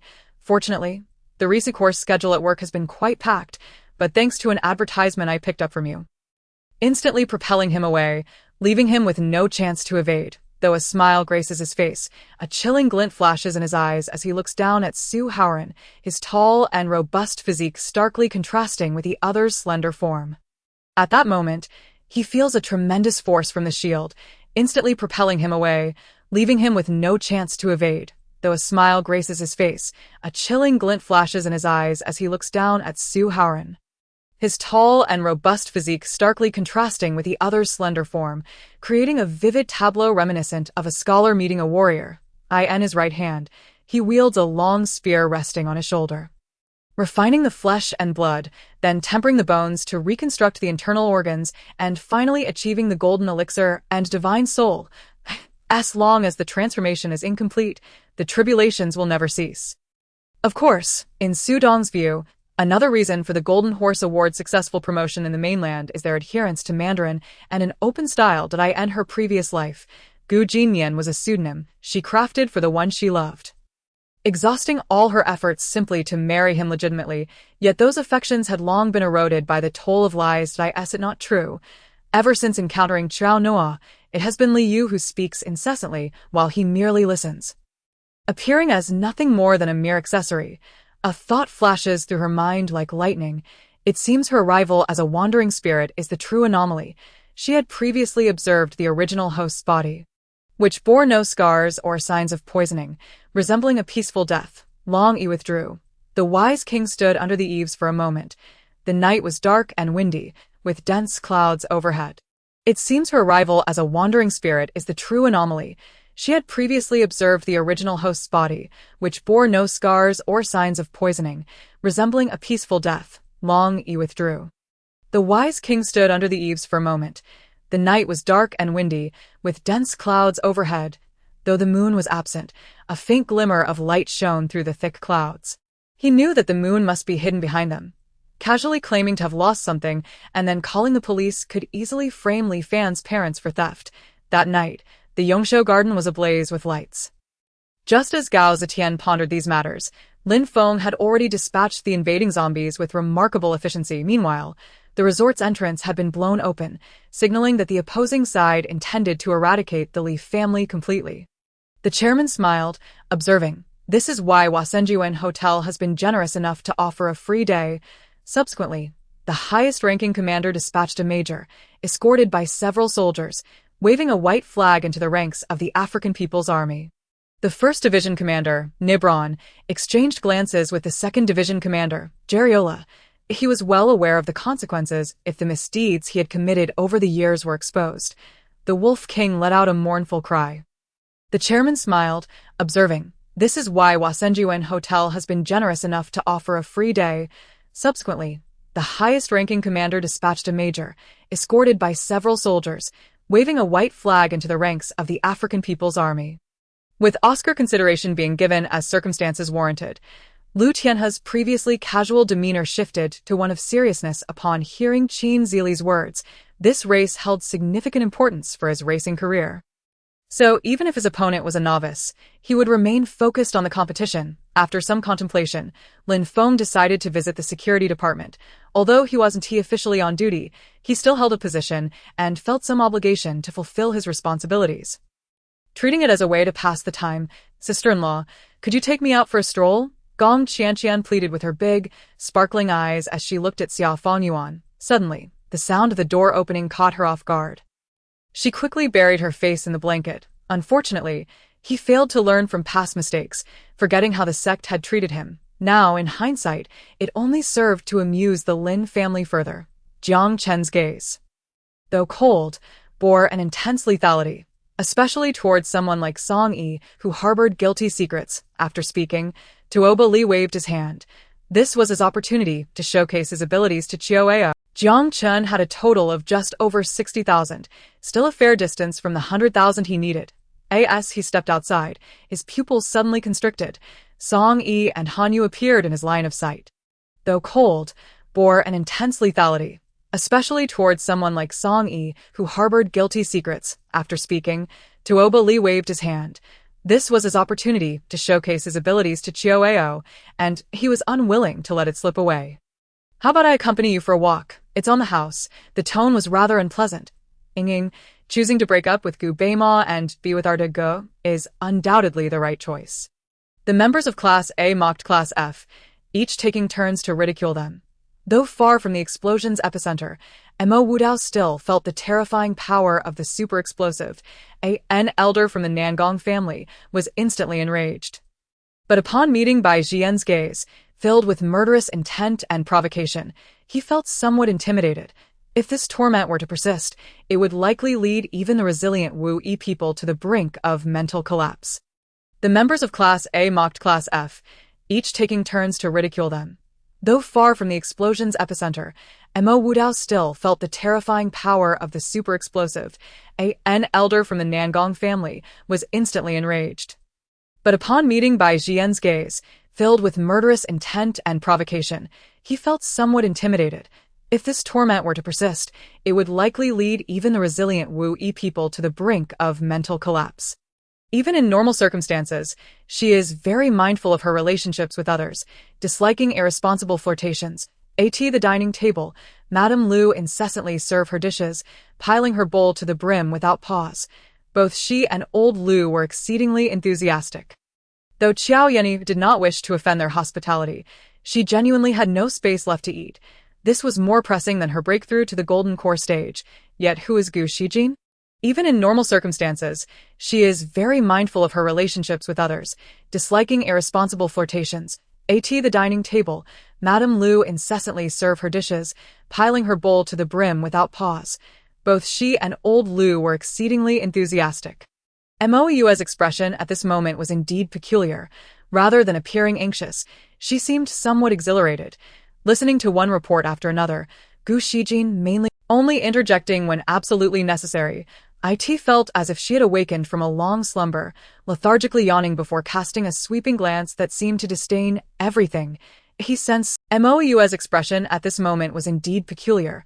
Rather than appearing anxious, she seemed somewhat exhilarated. Listening to one report after another, Gu Shijin mainly remained attentive, allowing Chao Haoyuan to take the lead. The company named PG was receiving a high number of votes, ranking prominently, even trending to surpass them. This was something neither he Xiao nor I could allow. Wu Tian soared with his wings unfurled, casually swatting and stirring up a storm, raising a cloud of dust. Initially, she had intended to meet up with Sweetheart and Tang Qingzhan, so she came to the supermarket to buy some items. Coincidentally able to be with Shuangxi and have someone to take care of the child, Zhou Xiongwei took the blueprint, examined it closely, and was momentarily stunned, thinking, isn't this the architectural blueprint? How do I have a copy? Could it be that the people of Huaqing society are already aware of their plan to blow up Huaqing Hospital? This would complicate matters. Xianyuan Wujing wore a grim expression. Coincidentally able to be with Shuangxi and have someone to take care of the child, Zhou Xiongwei took the blueprint, examined it closely, and was momentarily stunned, thinking, isn't this the architectural blueprint of Huaqing Hospital? And he had not done so on his own accord, huh? The methods of demonic practitioners remain unchanged. Zhao Shisan, while holding some disdain for such practitioners, could not hide the seriousness etched on her face. Above him, Boss Wu exchanged glances with a middle-aged man at the village entrance, but did not immediately take action. Mo Feng had only briefly dealt with the situation before arriving, for Zhang Lai had not only dug up the grave, but had also smashed the coffin. And he had not done so on his own accord, huh? The methods of demonic practitioners remain unchanged. Zhao Shisan, while holding some disdain for such practitioners, could not hide the seriousness etched on her face. Indeed, it was Shaolin, but weren't they just at Mount Hum? Jiang Yue's heart trembled. She knew her own worth, that she was the one who traded her body for her family's safety, yet to others. Had it not been for someone passing by at that moment, the bones would surely have suffered their vile hands. The temple bell rang. Feng Hua hurriedly opened his eyes and looked towards the temple door. Indeed, it was Shaolin, but weren't they just at Mount Hum? Jiang Yue's heart trembled. She knew her own worth, that she was the one who traded her body for her family's safety, yet to others. She appeared as one who wielded morality as a guise for destruction. Upon closer inspection, Ma Xiaoyang merely served as a guide, providing some initial funding to those enterprises. Each dynasty was highly supportive of the eradication of Buddhism. And moreover, Huixin was still young, aware of the secrets of Shaolin's martial arts. Qingguan feared any misfortune befalling Huixin. Wang Chuanfu was also somewhat puzzled, trying to recall how he had managed to drink that cup of wine, and what it had tasted like. Qian Cheng increasingly found the doll in his hand to be glaring. In a fit of rage, he hurled the costly creation, which had consumed several days and nights of meticulous design, into the trash bin before storming away. After uttering these words, Jiang Yue turned and descended the stairs, having devoted nearly all her gentleness to Lu Jinbai, fully aware of her guilt towards him. Following Yun Chu's remarks, Li Qiuling nodded and exited the stone chamber, while Zixing sighed and, taking hold of Bu Er, had no choice but to follow. Bai Yanwan had been waiting for Ning Yimoen to assign her a task, yet by the end, her turn had not come. However, she had heard that the Nangong family had just arrived in the capital, heading straight for her banquet. Thus, Cheng Long did not select him directly, and Su Sanduo bore no resentment or dissatisfaction. With the cooperation of the team and Cheng Long's incapacitating strike, the 20 bandits within their lair were completely annihilated, with none escaping the clutches of the heavenly blue team. A moment of exhilaration was somewhat intimidating, as such a soul ring configuration was rarely seen among great soul masters. Had Lu Yuan been able to see his back, he would have noticed the ghostly handprint glowing a ghastly green, attending to every step from warming the teacups to brewing the tea, until he poured the first cup. One of the rings was merely white, exuding an impression of fragility. The other, a striking blend of yellow and purple, was somewhat intimidating, as such a soul ring configuration was rarely seen among great soul masters. Had Lu Yuan been able to see his back, he would have noticed the ghostly handprint glowing a ghastly green. Song Ming then took Jin Chong and departed from Chaos Star City, racing towards the direction of Emperor Star City. They brought their men to the vicinity of Ji Feng, who was transmitting the battle puppets, effectively surrounding them completely. If Gu Chongsheng were a fool with a foul temper, he might have already struck out. The disparity in power levels was indeed approximately tenfold due to realm differences. However, the Huang-level martial technique, 8 Extremes Fist, could unleash tenfold strength, perfectly compensating for the gap in realms. Unbeknownst to Sha Tongyu and the others, the Fire Dragon had already changed masters. Are you referring to that mirage? Jiang Yao asked, tilting his head to follow Lu Xingyue's gaze upwards. If she behaves, upon arriving in the capital, I could even grant her family members a title of nobility in Gaogong, the man mused. He watched her retreating figure, his gaze unwavering until that red silhouette vanished from sight. The Marquis could certainly repair things here. We can provide ample labor and timber, Ing Xian remarked with a smile. Jiang Yao asked, tilting his head to follow Lu Xingyue's gaze upwards. If she behaves, upon arriving in the capital, I could even grant her family members a title of nobility in Gaogong, the man mused. Rendering resistance futile, Lu Xianghan rolled her eyes coldly, removing her robe and placing it on the wooden table before walking towards the dressing table, where a basin of hot water adorned with rose petals awaited. Shen Miaoyan looked over, noticing the bandage on Xiao He's forehead and the redness around her eyes, her expression sincere. The seemingly ordinary sword earlier possessed an inexplicable aura. Under its technique, ants were crushed effortlessly. This time, no one disclosed the transfer amounts between the two. If Jin Feng were to show the least amount, it would surely be amusing. The tension was already palpable. Any further silence in such a solemn atmosphere, thus voicing her thoughts, became a form of release. Old Oilhead, halt! Master Ma exclaimed, tugging on the reins of his horse, causing it to stop. Old Oilhead followed suit, dismounting to inquire what was amiss. Indeed, after a few turns, the undefeated general tilted his head, unable to discern any issues. Upon hearing such words, a wave of astonishment swept through the crowd, leaving them as still as statues, for such luck was extraordinary. Then the lunar inhabitants faced misfortune. The terrifying power wielded by the heavenly king was something even they struggled to withstand. Once invincible on the seas, the lunar beings found themselves in dire straits. Indeed, after a few turns, the undefeated general tilted his head, unable to discern any issues. Upon hearing such words, a wave of astonishment swept through the crowd, leaving them as still as statues, for such luck was extraordinary. Then the lunar inhabitants faced misfortune. The terrifying power wielded by the heavenly king was something even they struggled to withstand. Once invincible on the seas, the lunar beings found themselves in dire straits. Their myth crumbling after losing the deterrent of technology, and the scepter began to change hands. Wang Xingxin sat among approximately 50 servants, led by Qin Yong, bowing to their new master. Impossible. How could Lu Xia have been sent over? Your grandson witnessed it with his own eyes. Could there be any doubt? Yan Xiao seethed. Zheng Tian nodded repeatedly, affirming Yan Xiao's claims. Wang Xingxin found himself speechless at such revelations. just as he was about to mention that his wife before crossing over also bore the surname Liu. Yen Yuan, uncertain of the unfolding events but alarmed by Liu Tsong's anxious expression, hurriedly followed, nudging Liu Tsong closer to Liu Xia. "If you don't come in, will you even have a life left?" The door spirit referred to the collapse of the secret estate. Stretching his neck, Ling Zhou Tian curiously tore away a section of the wall housing a corpse component, although he disdained genetic technology. It did not preclude him from creating such things through alternative means. Indeed, old Xiao was certain he had not misjudged. Resting on the altar was merely a scabbard devoid of a blade. He harbored a measure of contempt for this sycophantic merchant, who delivered supplies to foreigners without considering his own nationality. Surely supplying them to the 8 Banners army would be preferable, with 5,000 points at stake.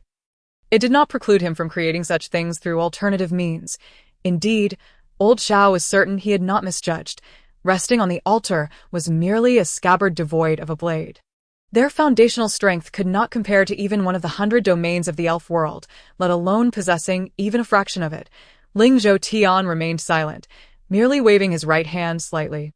It was worth noting that Ling Zhou Tian currently lacked such wealth, having exhausted his points due to the restructuring of spiritual energy. Bai Yuling mused quietly, confirming his suspicions that even if tens of thousands of void realms were conquered by the Elf Alliance, their foundational strength could not compare to even one of the 100 domains of the elf world, let alone possessing even a fraction of it. Ling Zhou Tian remained silent, merely waving his right hand slightly. He felt fortunate that during the year of imperial battles, Xiao Fan had engraved over 1 million sets of equipment, enhancing his own spiritual energy considerably, thus fortifying his resolve. The Serpent Mountains stretched like a long snake, with the north towering over the south, its trees majestic and verdant. The forests were seldom felled, resulting in no paths. The dense underbrush provided an excellent hiding place. He felt fortunate that during the year of imperial battles, Xiao Fan had engraved over 1 million sets of equipment, enhancing his own spiritual energy considerably, thus fortifying his resolve against the temptations of Qin Hanyue. Jia Zilong shifted his gaze back to the delicacies before him. Xiao Fan spoke, casting a reassuring glance toward Lin Kaixuan, Lu Qingya, the compassionate Master Zihong, and his own master and mistress, signaling them not to worry about him. "My apologies for the intrusion," Master Ma bowed, leading a group away. Silence, a deathly stillness. Long after, the old courtesan finally regained her composure and was about to speak when the door creaked open, glancing at the 5 individuals. With that, Yi Yanqing flicked her wrist and charged towards Lu Qifeng, the 7th peak, alongside the Tai Lao dynasty, Shifang Hall, Tiantai sect, and various other formidable factions, found it challenging to dominate alone. "Did I ask it you?" The strain on his spiritual energy inflicted severe damage to his spiritual center. If completely exhausted, it would crack, resulting in not just intense pain but a loss of lifespan. "Then let me take care of you while they are away." With that, Yi Yanqing flicked her wrist and charged towards Lu Qifeng, the 7th peak, alongside the Tai Lao dynasty, Shifang Hall, Tiantai sect, and various other formidable factions, found it challenging to dominate alone. "Did I ask it you?" "Come, follow me," Yuan Sun exclaimed, pleasantly surprised to see Jun Bu suddenly appear. "I am this remote and barren land, with nothing but simple fare." He implored the 3 not to look down on him. The table offered only a plate of wild vegetables, a few sweet potatoes, and a pot of thin porridge. Moreover, this deficiency was not limited to any one aspect. Experience, change of pace, psychological resilience, all were lacking to some degree. Thunderous roars occasionally echoed from outside the mountain, disturbing the tranquility of the cargo mountain, filling the air with a blend of fear, despair, and a hint of hope. Upon entering, Sube casually tossed a fist-sized silver ingot to the innkeeper, instructing him to serve the finest dishes. Truly, there weren't many generous and wealthy traffickers. Simultaneously, the once mighty old woman's display of panic in the face of danger struck a humorous chord with everyone present. After dispersing the swathes of sword energy, Su Bei and Huangfu Yuan collided with the force of 2 enraged bulls. Shen Jizhua concealed his current circumstances from everyone, including Chu Yufei. The aircraft carrying Lin Zhenshuo, the commander-in-chief, soared above the small city. And he peered down at the Soviet city he once despised. Yubei paused, extracting a chicken leg bone from his mouth, glancing at it with reluctance to discard it. Kataoka disapproved of such behavior and attempted to intervene. Yet his mind couldn't help but wonder why Okiai had chosen to exclude Yuki. Had Su Qinyu arrived a moment later or not at all, her life would have been irreparably ruined. How dare she claim he was shameless? Li Mu retorted, but her voice was drowned out by the multitude, leading to her eventual defeat in the argument. Lu Guang escorted them to their destination, delaying the removal of their blindfolds and instead directing them to different locations. For a fleeting moment, Su Gui was at a loss, a wave of disappointment rising from within, spreading outward. It was not as if she had been injured. How dare she claim he was shameless? Li Mu retorted, but her voice was drowned out by the multitude, leading to her eventual defeat in the argument. Lu Guang escorted them to their destination, delaying the removal of their blindfolds and instead directing them to different locations. For a fleeting moment, Su Gui was at a loss, a wave of disappointment rising from within, spreading outward. It was not as if she had been injured. She merely feigned pain as usual. Was it easy? Absolutely not. The materials were harvested from magical beasts, each possessing its own growth cycle. Rolf exaggerated the difficulty of the crafting process, hoping to inflate the price. Hu Ger also fancied vibrant colors, while Jing Hu's favorite was a chubby doll embracing a koi pattern, symbolizing abundance. Perhaps she adored Hu Ger too much, seeing that doll reminded her of him. He found himself halting beside her, lowering his gaze to scrutinize her eyes. He had matured. They could no longer dictate his choices, and he felt impervious to threats. A flicker of surprise crossed Shin Qianyu's eyes. By coercion or allure? What if she compelled Zhu Ke to sign a contract with her? Xia Mingxiu initially wished to avoid conversation with Liang Luo, but upon noticing her evident attempts to evade and even fear him, appearing disoriented and abnormal. After all, I was perceived as introverted and unassuming. Such a transformation would elicit mere pity, with others lamenting my self-sabotage. Zhenro felt the earlier weightlessness preventing her from falling. I said this poison was yours, and now the evidence is irrefutable. What further justification do you have? The second justice sneered, pointing at Yi Qingluo. Just like a magician, he produced an exquisitely packaged box and handed it to Tang Zishuan. Appearing disoriented and abnormal. After all, I was perceived as introverted and unassuming. Such a transformation would elicit mere pity, with others lamenting my self-sabotage. Zhenro felt the earlier weightlessness return, but thankfully, she clung tightly to Chao Jin. After all others withdrew at Gao Lishi's signal, Zhang Kaiping finally composed her expression, playfully scolding them. He had merely dreamt a dream in which his wife fell for another, leaving him and her fated to part. Knowing that the target of the shadowy figure was Yi Qingluo, he steadfastly chose to trust himself. When did your majesty become so unrestrained? Before all these servants, oblivious to maintaining the decorum of a sovereign. After all others withdrew at Gao Lishi's signal, Zhang Kaiping finally composed her expression, playfully scolding them. He had merely dreamt a dream in which his wife fell for another, leaving him and her fated to part. Chu Tian's lips curled into a faint smile, though he felt an overwhelming urge to confront the assassin and extract the mastermind behind it. He understood that impulse was a devil, especially when facing such a formidable adversary. At the appointed hour, Li Xian was about to escort his parents' coffins, when the sound of neighing horses echoed through the misty streets of Chang'an. After the clatter of hooves ceased, Li Zhao appeared, driving a cart. By that earlier punch, Yifeng's golden fist had indeed shattered the ancient demon's corporeal form, blood streaming from its mouth and nose, its injuries more grievous than Yifeng's.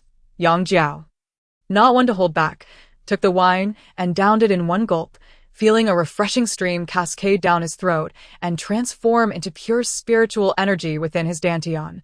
Almost immediately after he spoke, the entire snowy mountain seemed to tremble. The earth shook, snowflakes cascaded down, and Annie lost her footing, rolling off Didi Jalua toward the mountain's base.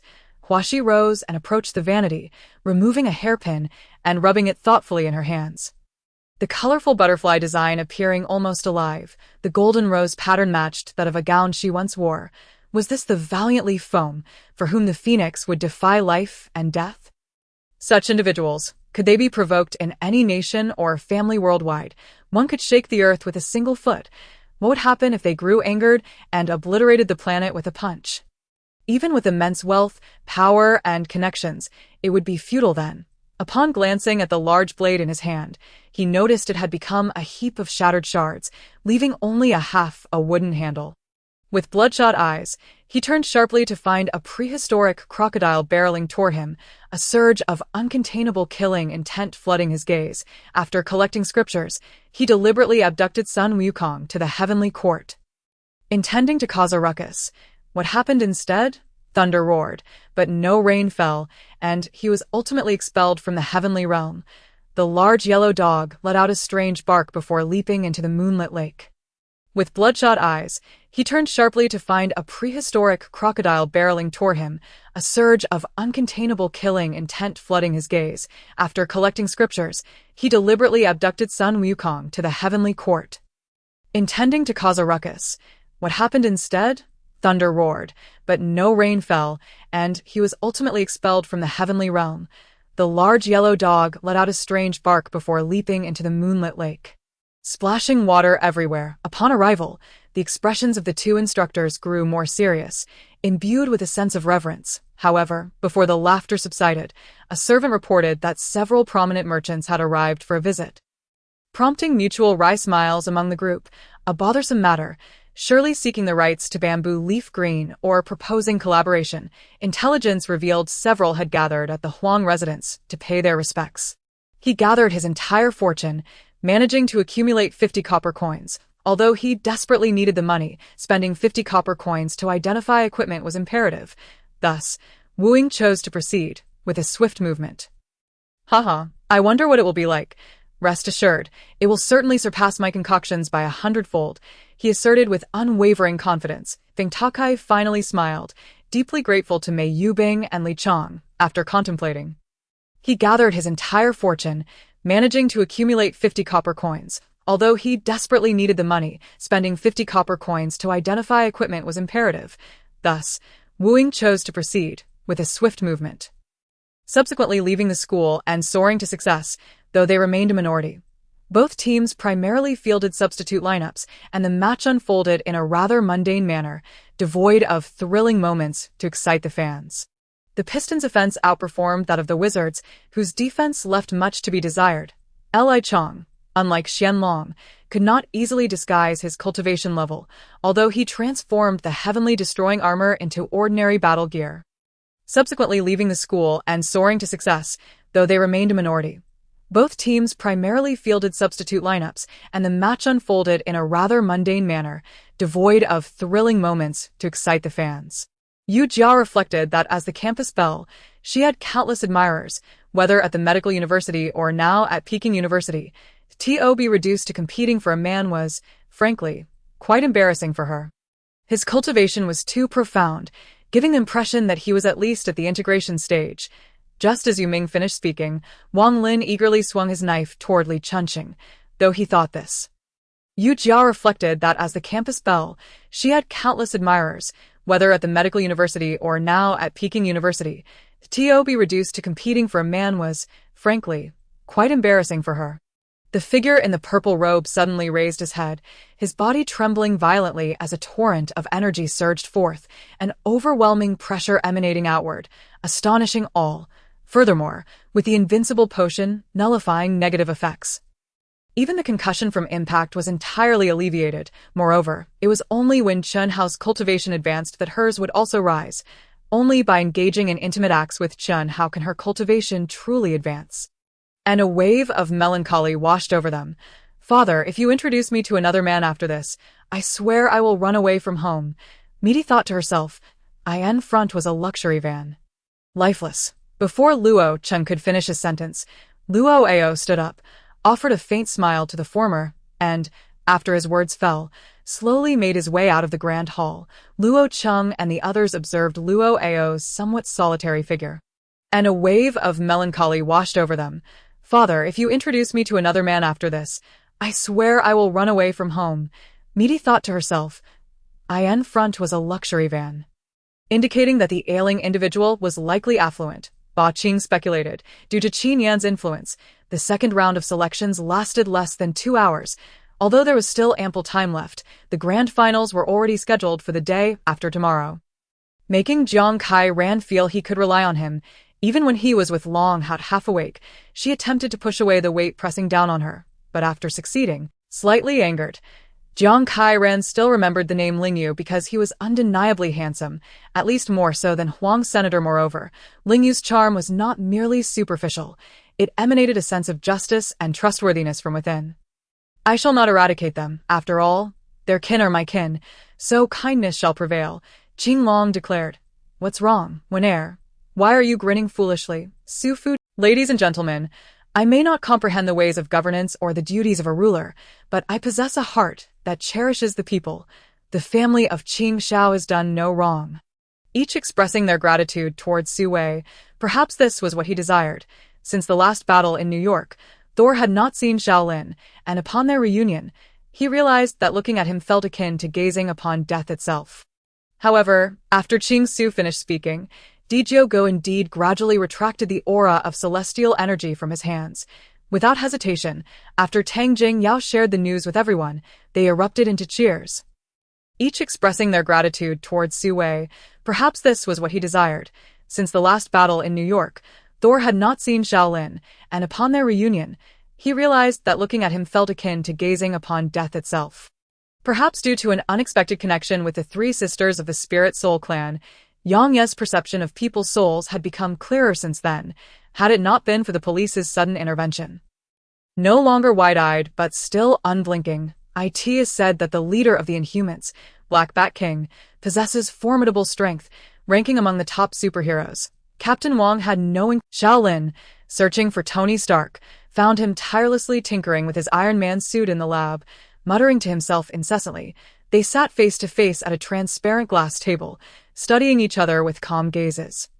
Holding a folding fan, he was Shen Bai, the mine owner. His voice was low and hoarse, as if someone had gripped his throat, yet his words were still distinctly heard by all. After observing for a moment, Mo Yenshi emerged from the cellar, discarding furs, blankets, and torches, throwing in several bundles of dry straw and a bucket of oil before igniting the fire and closing the cellar door. Suddenly, a chilling wind swept into the cell.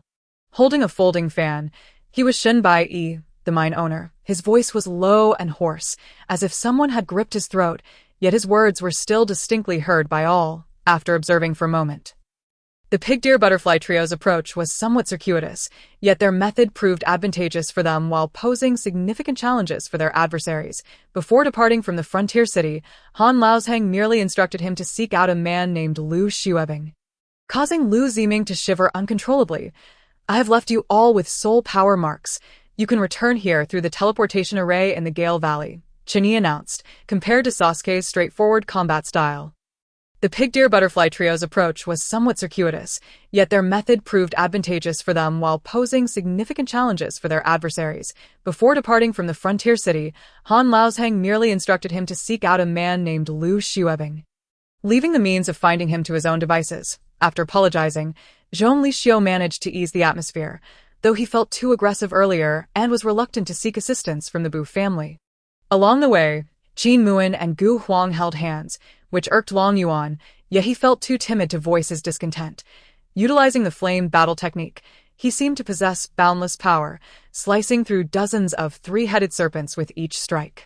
The meal was quite satisfactory, enhanced by several dishes stir-fried with fresh vegetables, satisfying the soldiers' appetites, who hoped for daily improvements in their rations, no longer relying on convenience foods, upon hearing Shangguan Qingyu's words.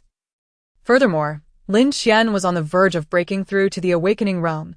If successful, he could summon a stronger Huaxia army from the Xuanhuan Star Huaxia Empire, and even the lowest-ranked martial generals could arise to lead troops, significantly elevating combat power.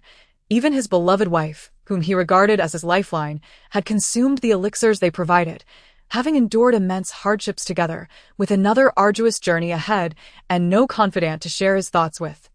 What used were extraordinary strength and physique.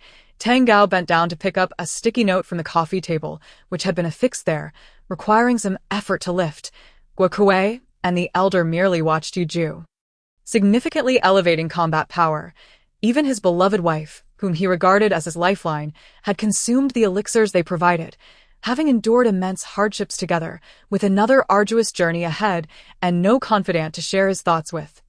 What Yu's were extraordinary strength and physique. Tang Gao bent down to pick up a sticky note from the coffee table, which had been affixed there, requiring some effort to lift. Guo Kuei and the elder merely watched Yu Ju. Sunlight was entirely obstructed. Terrified screams echoed from the slope, followed by chaotic footsteps. Just as she was about to plunge into the abyss, a powerful hand, resembling an iron claw, seized her wrist, causing her to merely sink without truly falling into the devouring chasm. Returning with enhanced assets, Longguan suddenly felt invigorated, sharing embellished tales of the evil spirit knight's glorious deeds with great enthusiasm, given the poor environment, surrounded by buildings and with only one window. Sunlight was entirely obstructed. Terrified screams echoed from the slope, followed by chaotic footsteps. Just as she was about to plunge into the abyss, a powerful hand, resembling an iron claw, seized her wrist, causing her to merely sink without truly falling into the devouring chasm. However, this was a funeral, and regardless of the Moon family's indignation, they could do nothing to Qinfeng.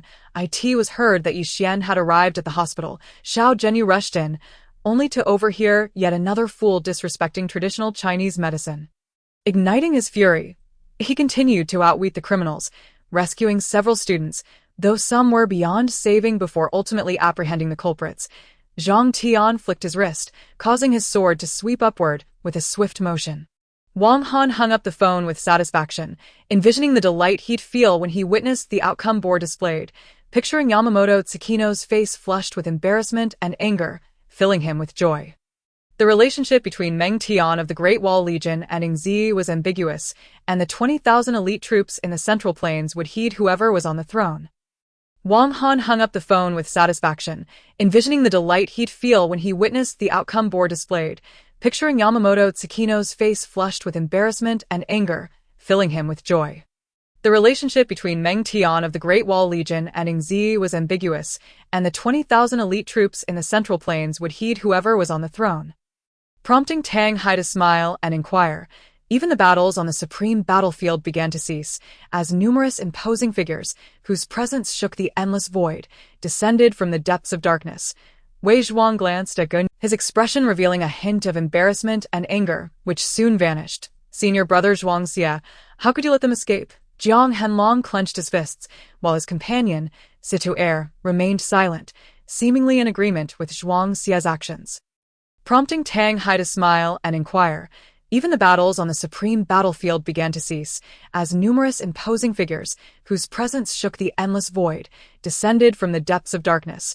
Wei Zhuang glanced at Gunya, his expression revealing a hint of embarrassment and anger, which soon vanished. Senior brother Zhuang Xie, how could you let them escape? Jiang Henlong clenched his fists, while his companion, Situ Er, remained silent, seemingly in agreement with Zhuang Xie's actions. From the world of Diga Ultraman, Diga retained memories and energy from 30 million years ago, essentially making him alive, whereas Diga and the remaining one were lifeless. Fu Yan groggily picked up his phone from the bedside table, instinctively scrolling down before pressing it to his ear. Dongqing followed behind, feeling vexed, pondering when he had ever felt fear or nervousness since birth, always being the one to make others anxious. Typically, he frequented the vicinity of the river province. Who could have anticipated that this trip would present him with numerous first experiences in this thriving land, leaving him feeling quite out of place, generating a tremendous force that produced a thunderous crack as it struck heavily against the leader's shoulder. This journey to the southern province marked Yu Feng's inaugural visit to such a distant locale, making it inappropriate for them to call again. Upon seeing Yun Ling and Prince Tom collapsed on the ground, they assumed both had been shot, and treating them became their utmost priority. Wei Yufeng had initially, if all was well, he intended to take a swim before returning home. Wei Beigong laughed heartily, being the first to leap forward and launch an attack, denying the Celestial Master any opportunity to prepare a fierce counterstrike. In a secluded corner of the beach, Lu Ling, quietly engaged in his cultivation, exhaled a long breath, expelling the remnants of his training through the act of breathing, and began to ponder the most effective methods for enhancing his cultivation. If all was well, he intended to take a swim before returning home. Wei Beigong laughed heartily, being the first to leap forward and launch an attack, denying the Celestial Master any opportunity to prepare a fierce counterstrike. Moreover, he possessed an aerial advantage. In his mind, If he were to injure a few crates of grenades and perch himself on Lena's back, he could effortlessly soar above the enemy's ranks, throwing grenades without fear of retaliation. When he next encountered Qi Sang, the wounds on his hands had been bandaged, though he remained unconscious, still attached to an ford. Su Jingchong held a different perspective. He deemed it necessary to properly instruct his son, emphasizing that the Su family relied on intellect, leaving physical tasks to others. Qiu Sherman appeared somewhat despondent, yet upon touching the emerald necklace around her neck, she found equilibrium within herself. We must seal all. It must not reach outsiders. Mu Chen trembled as he spoke. Just as he extended his tail, the old stick abruptly snapped shut, trapping his tail.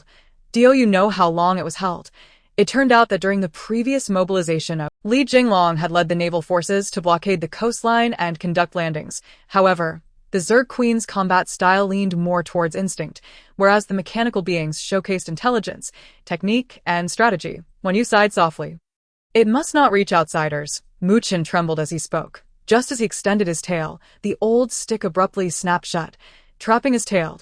Do you know how long it was held? It turned out that during the previous mobilization of troops to confront Korea, Li Jinglong had led the naval forces to blockade the coastline and conduct landings. However, the Zerg Queen's combat style leaned more towards instinct, whereas the mechanical beings showcased intelligence, technique, and strategy. When you sighed softly, the bottles on his table ran low, and he felt a slight lightheadedness. He settled his bill and staggered out of the bar. Tian Jingyu glanced at Yuling Che, recalling her previous state, bloodied and with wounds that would not heal. The plan seemed promising until Zhu Yunwen ascended the throne, leading to the discontent of the uncles and the widespread reduction of their fiefs, resulting in the Jingnan campaign. AS patrons began to fill the bar. The bottles on his table ran low, and he felt a slight lightheadedness. He settled his bill and staggered out of the bar. Tian Jingyu glanced at Yuling Che, recalling her previous state, bloodied and with wounds that would not heal. How could I have missed that? Was my training inadequate? Sure Hao, catching the subtle undertones of San Shou Xuanjiao's words, felt a strong urge to cleave it in two. As his voice fell, Zhou Taisui swiftly approached the ruffian leader. 10 minutes later, Wang Jie and Xixia, dragging their weary bodies, arrived at the restaurant. After a couple of bites, they collapsed onto the bed to continue their slumber. Thus, the millennial-old Tianyong ancient city was reduced to mere historical, vanishing within Huatian County. Unexpectedly, he discovered that plants seemed to be more amiable, allowing him to effortlessly immerse his spirit into many of them, integrating them into his being. The journey took half a day. 10 minutes later, Wang Jie and Xixia, dragging their weary bodies, arrived at the restaurant. After a couple of bites, they collapsed onto the bed to continue their slumber. Thus, the millennial-old Tianyong ancient city was reduced to mere historical dust. Chen Sun initially uttered the term master, followed by a comparative statement of at least 800 points for the convenience of others. Howard's hopes were dashed. The individual in question couldn't even be bothered to step beyond the 3-point line. And despite enduring numerous days of training, everyone was utterly exhausted.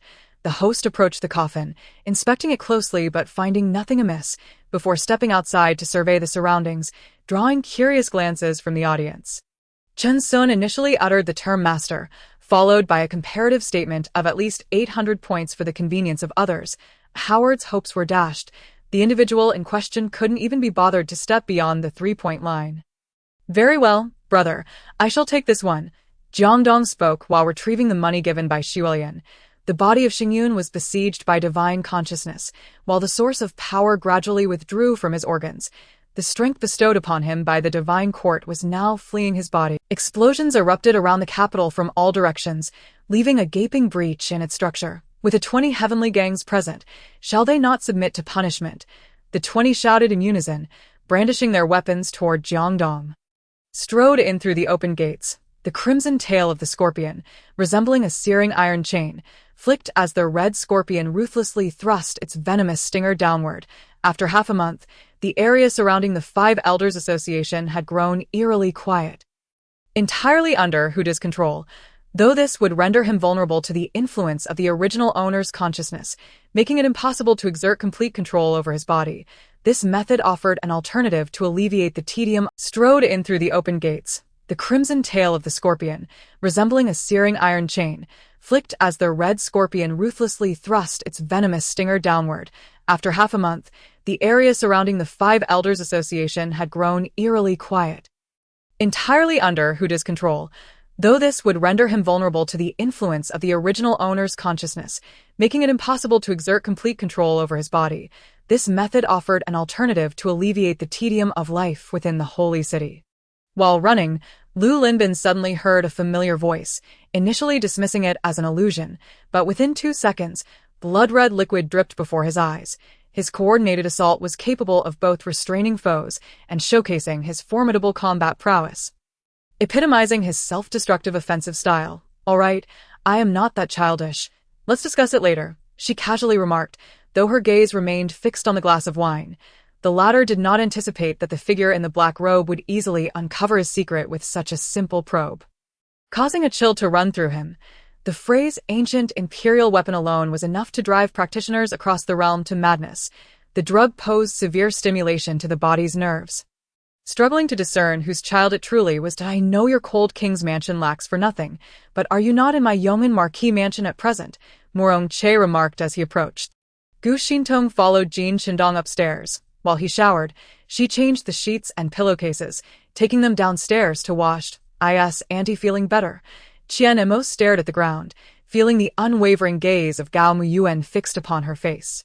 "We must try. We absolutely must." Tang Hui spoke with unwavering determination, signaling his stance, then glanced at Fu Xiaoxiao with a dogged expression. Feng Junyao footsteps abruptly halted, a chill gradually enveloping her phoenix eyes.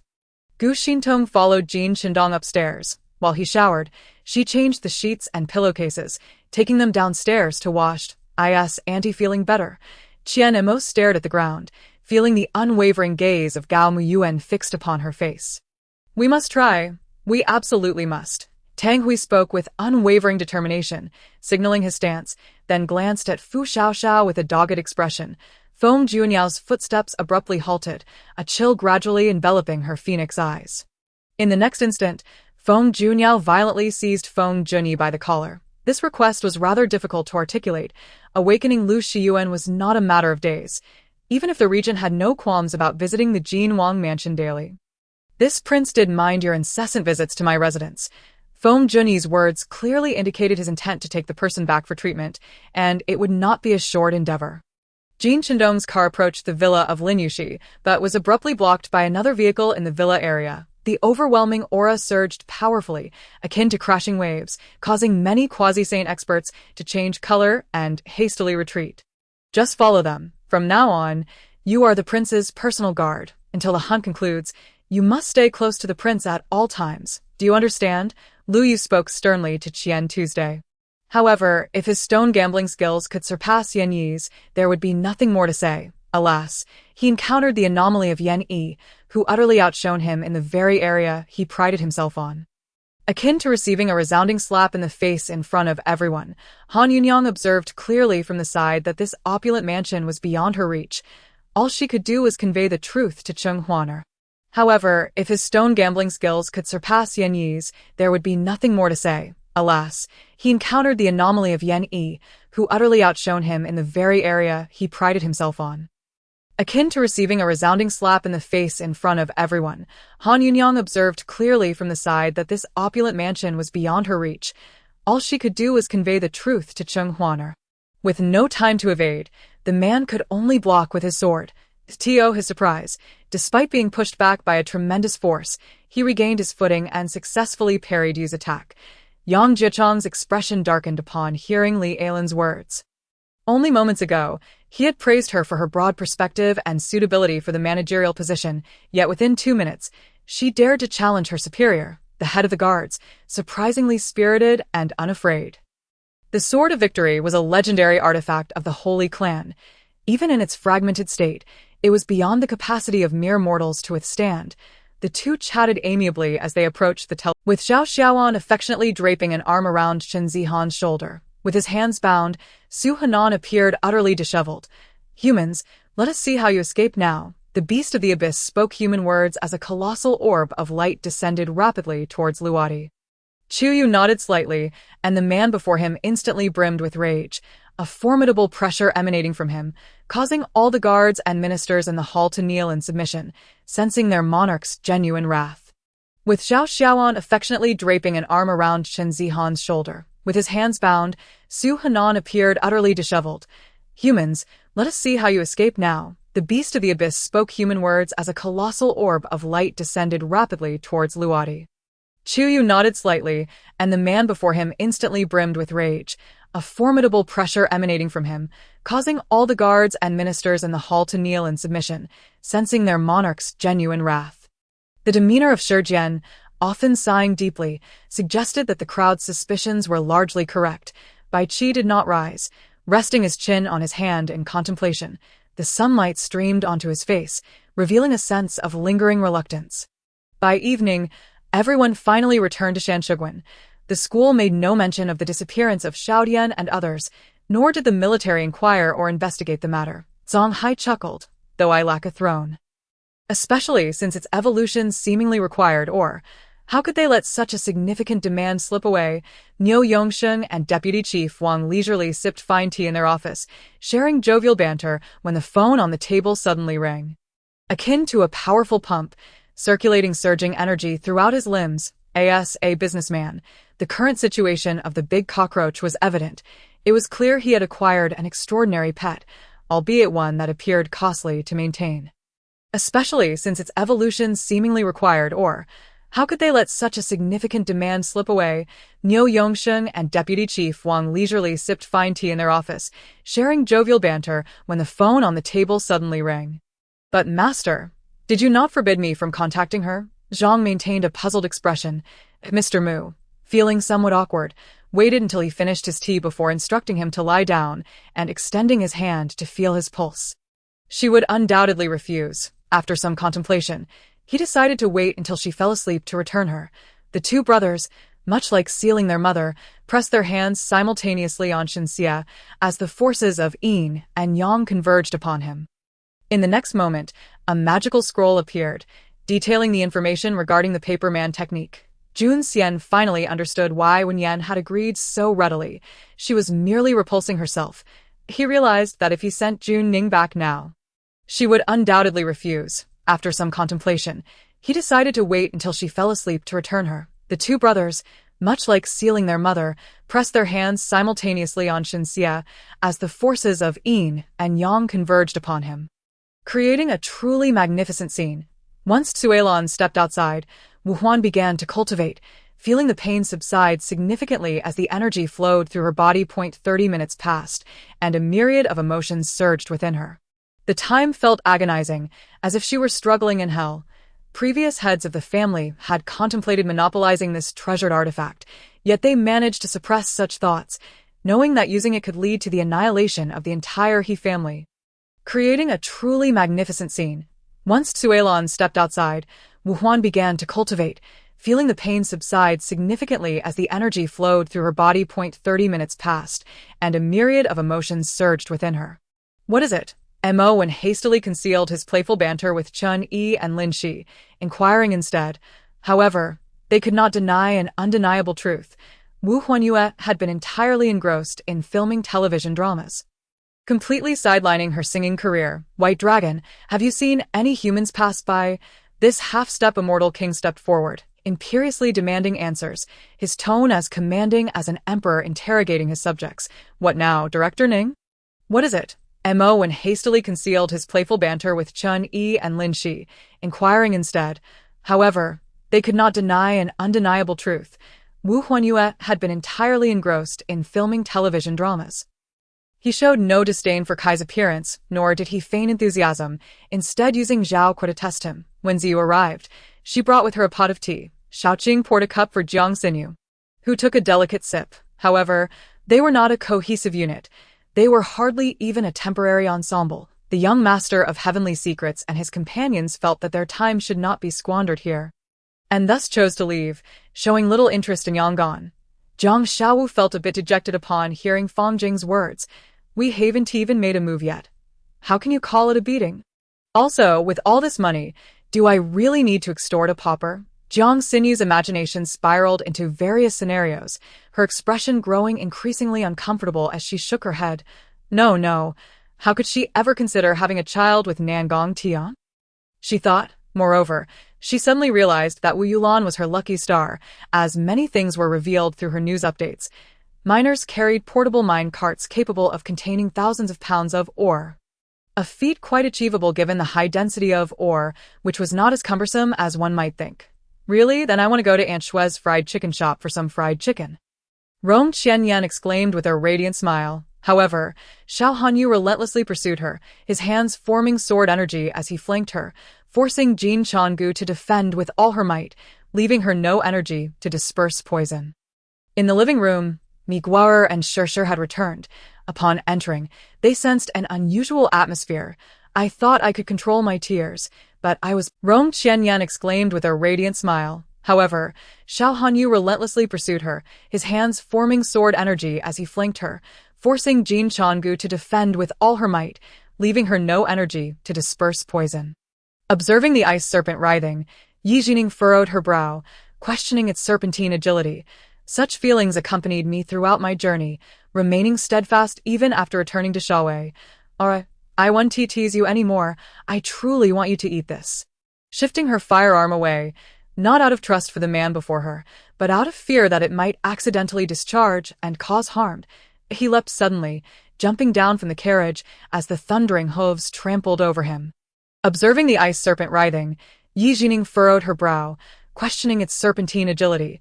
Such feelings accompanied me throughout my journey, remaining steadfast even after returning to Shaowei. Alright, I won't tease you anymore. I truly want you to eat this. They believed in El Qiushir's ability to rescue them. The creaking of the door from next door announced Yang and Mo Yun's emergence to assess the situation. The two shared a glance, both filled with confusion. And Xiao replied with a nod, blinking a few times until her vision cleared, no longer rubbing her eyes. Fatty, both Zhang Panyi and Su Guangchao, once despondent, now glimpsed a glimmer of hope, though they did not comprehend why El Qiushir and Lin Bing appeared in the room. They believed in El Qiushir's ability to rescue them. The creaking of the door from next door announced Yang and Mo Yun's emergence to assess the situation. The two shared a glance, both filled with confusion. Su Qiao remained silent. What was there to discuss with these people? She followed the guard into another room. However, the first to recover was the Rain King, who had been mercilessly scolded. He patted his chest vigorously to calm himself. He could withstand the Phantom Warrior's attacks, or if not for the overwhelming prowess of the void-cleaving sword, he would not have been able to force an 8th-level soul fighter to retreat repeatedly. Despite his excitement, he needed to stabilize his newfound realm, so after Corunio departed, he began his cultivation. Similarly, Li Si was not having an easy time, had it not been for his transformed body and formidable inner strength. Long regarded by mortal cultivators as a living dead, he had come to believe it himself, but tonight, hearing the mysterious old monk proclaim that there were no living dead in this world.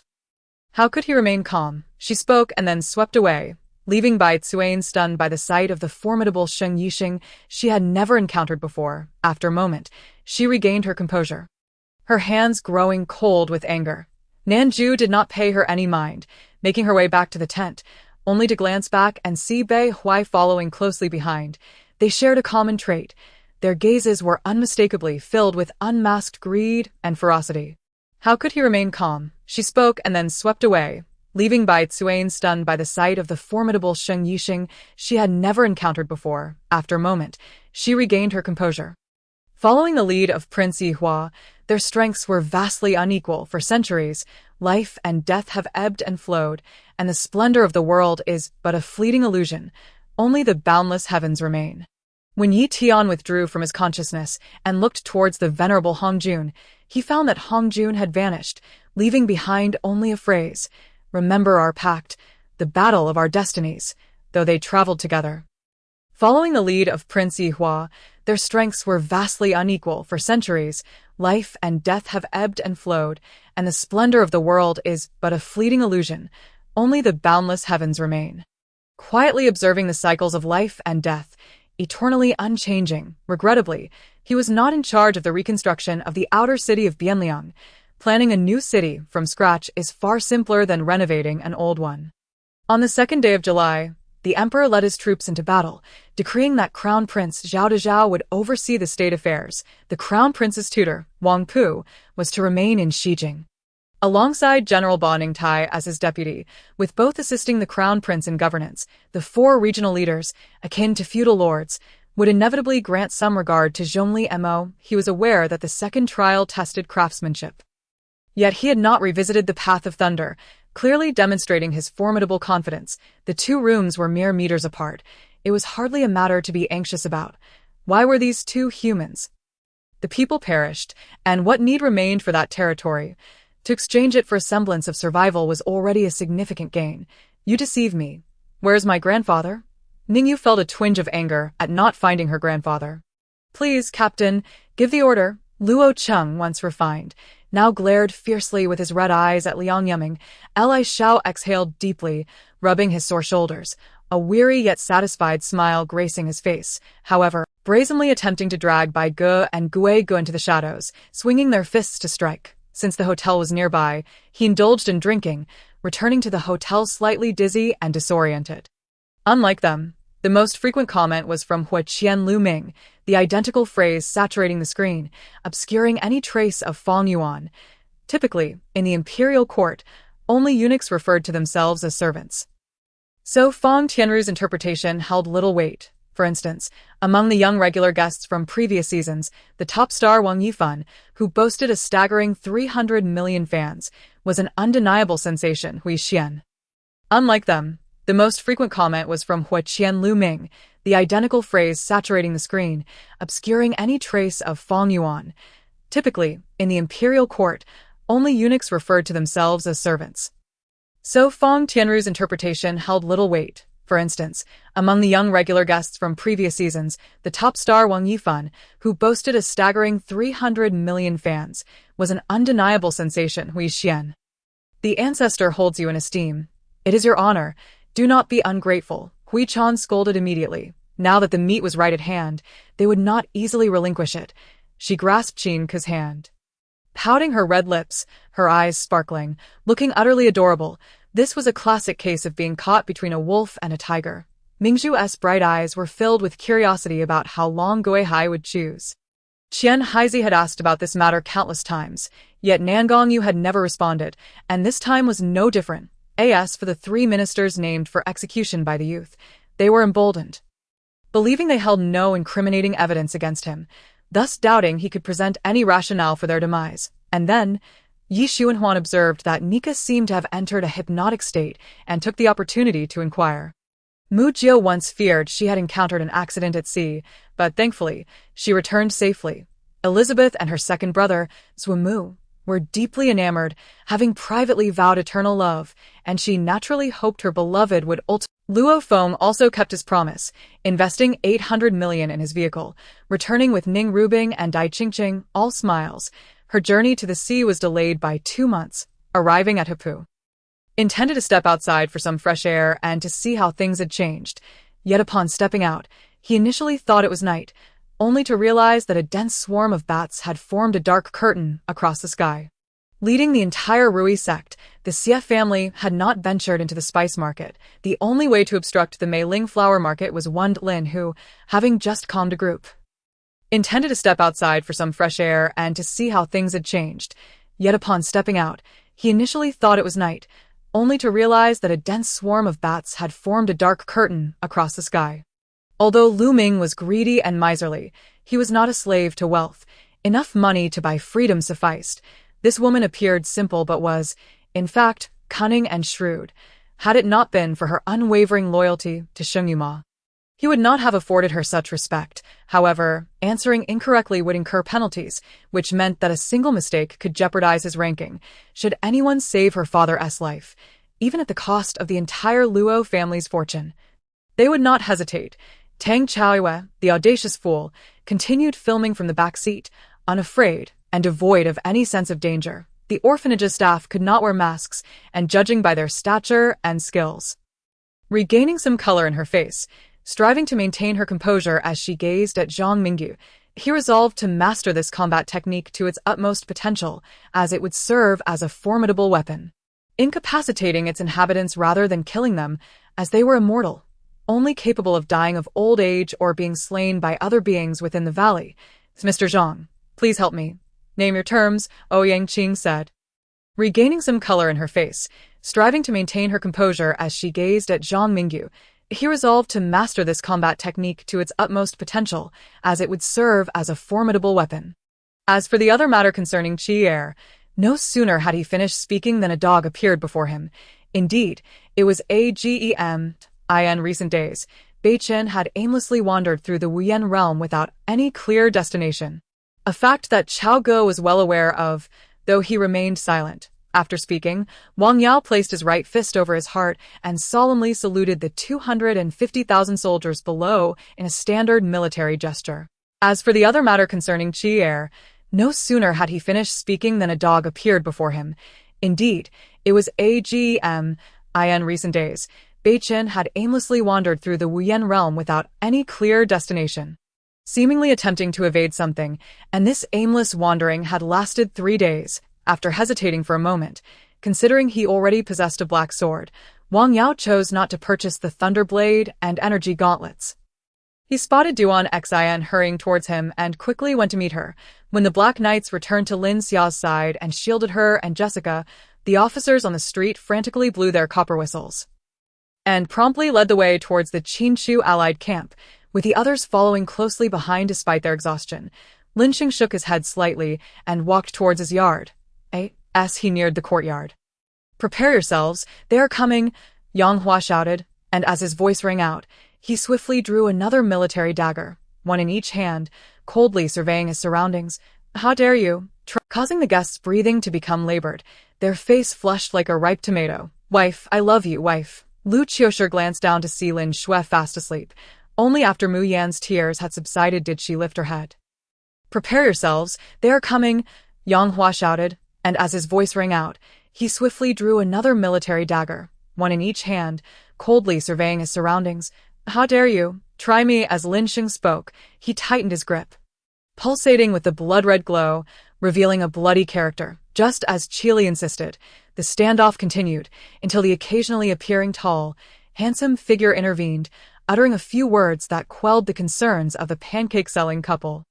Adjusting her azure skirt to wipe her tear-streaked face, and the moment when the crimson light began to emerge, Yang Hua suddenly realized that within the palm of his right hand, a horrifying pattern formed, pulsating with the blood-red glow, revealing a bloody character. Just as Qili insisted, the standoff continued until the occasionally appearing tall, handsome figure intervened, uttering a few words that quelled the concerns of the pancake-selling couple. Shunwei regretted her impulsive decision, realizing she should have invited He Hua inside to make the purchase. Now that they were already inside, it was too late to backtrack. She might as well look around. Xiao Jingyan's expression had grown exceedingly grim. Had his opponent not been the emperor, he might have lunged forward to deliver a fierce blow. However, such endeavors, akin to waiting for a rabbit to stumble into a trap, relied heavily on fortune. What if the supplies from Tubo did not arrive for an entire month? He could not wait indefinitely, especially since the rations he had brought along were dwindling to a mere 10 days. Xiao Jingyan's expression had grown exceedingly grim. Had his opponent not been the emperor, he might have lunged forward to deliver a fierce blow. However, such endeavors, akin to waiting for a rabbit to stumble into a trap, relied heavily on fortune. What if the supplies from Tubo did not arrive for an entire month? He could not wait indefinitely, especially since the rations he had brought along were dwindling to a mere 10 days' worth. Reluctantly, he decided to take a gamble, treating it as though he were purchasing a lottery ticket, hoping against hope for a stroke of luck. If he were tasked with sprinting 70 meters while dribbling a ball, he would estimate at least a 70% chance of being intercepted or losing possession midway. This year, our esteemed leader resolved to introduce something unprecedented, a novel approach with different rules and distinct rewards. The organizer explained with a smile. Having said that, he promptly took his seat, lowering his head in modesty, apprehensive that his prominence might attract undue attention. Noticing the disconcerted expressions of several elders, Mu Jinxin felt a wave of uncertainty wash over her. Caught off guard by the unexpected message from the imposing figure, Bao Weiwei glanced at him, acknowledging his prowess. It was thanks to his guidance that she had been able to sing the song to completion. Li Hao and Lu Yun returned to Lantian County. Just as they changed their attire at home, Du Hong suddenly reported a visitor's arrival and presented an invitation. Upon hearing this, Jun Lin paused momentarily. It was Xiao Xiangkur, bloodied and bearing several alarming scars. In Taekwondo, there exists a lethal spinning kick, utilizing one foot as an axis to unleash concentrated force upon the opponent. This demeanor left Chen Fei puzzled. It seemed as though she intended to entrust her child to him. Meanwhile, the swift figure of Xiang glanced back occasionally to ensure Buying was keeping pace. Each time he turned, he would audibly express his disdain towards those pursuing him, as if savoring the moment. In that fleeting instant, I recalled Lu Wu's words. Aeneas treats us, the killing machines, quite well. He is a tormented soul. It seemed as though she intended to entrust her child to him. Meanwhile, the swift figure of Xiang glanced back occasionally to ensure Buying was keeping pace. Each time he turned, yet they seemed devoid of consciousness. Truly strange. Upon seeing three young individuals emerge from Qingyun's vicinity, the cloaked figures erupted into chilling laughter. Qin Tian noted that the young man in white seemed disinterested in our presence, prompting him to idly find a clean spot to sit, as if watching a grand spectacle unfold before the multitude of disciples in the expansive square. Master, you are now among the affluent of SH. Yet they seemed devoid of consciousness. Truly strange. Upon seeing three young individuals emerge from Qingyun's vicinity, the cloaked figures erupted into chilling laughter. Qin Tian noted that the young man in white seemed disinterested in our presence. Their collective spells aimed at the unyielding Su Wenfeng, who remained momentarily impervious to the electric currents. Before long, even Qin Xiang, who had been reveling in the joy of his adoptive father's full recovery, sensed something amiss. He felt the tide had shifted dramatically. Uncle Chun Wu's demeanor had transformed entirely. The once densely packed formations of the Shadow Clan within the battlefield were swiftly cleared away by Hung Yi. Their collective spells aimed at the unyielding Su Wenfeng, who remained momentarily impervious to the electric currents. Before long, even Qin Xiang, who had been reveling in the joy of his adoptive father's full recovery. Proud wanderer. He still had matters to attend. That moment, gunfire erupted from within the dimly lit room. Mary skillfully dodged and immediately countered. As the shots rang out, she swiftly leaped through the door, leaving vast emptiness in their wake. After accomplishing this, Qin Xiang cast a lingering glance at the slumbering Uncle Chun Wu, wiping his brow before pushing the door open once more, returning to the world of the smiling. A heavy voice resonated behind Paladin. Lika had just sought out Mary, declaring she was getting closer, only to be startled by Shi He's nearly bare appearance, leading her to flee in terror. Yuna stood speechless, finally grasping Hu Gao's intent. Hu Gao glared at him and struck him with a punch, catching him off guard. It must be a divine being that killed the lord of the city. A heavy voice resonated behind Paladin. Lika had just sought out Mary, declaring she was getting closer, only to be startled by Shi He's nearly bare appearance, leading her to flee in terror. Though I lack a license, I am confident in my driving skills, said Tsuchimikado Huangquan. You've come, so what business do you have here, you ungrateful scoundrel, always lurking about like a stray dog? What do you truly desire? Shi Biao glared at the newcomer, his gaze still unfriendly. Upon hearing Zhao Qingzong's analysis of the situation in the martial world, Sima Chongcheng felt a wave of disappointment. Despite Shaolin's status as though I lack a license, I am confident in my driving skills, said Tsuchimikado Huangquan. You've come, so what business do you have here, you ungrateful scoundrel, always lurking about like a stray dog? What do you truly desire? As the golden dragon emerged over 3,000 miles, a torrent of golden energy surged forth, rumbling as the vast pool of merit manifested, with the majestic dragon standing proudly amidst the clouds of virtue. And the beggar sect being renowned as the greatest sect, the Red Lotus cult also had followers scattered across the seas. In the end, they remained a minority, facing overwhelming odds that could lead to dire consequences. Amidst the Aokigahara forest, the myriad creatures laboriously gathering the peculiar green tendrils suddenly sensed a tremor beneath their feet.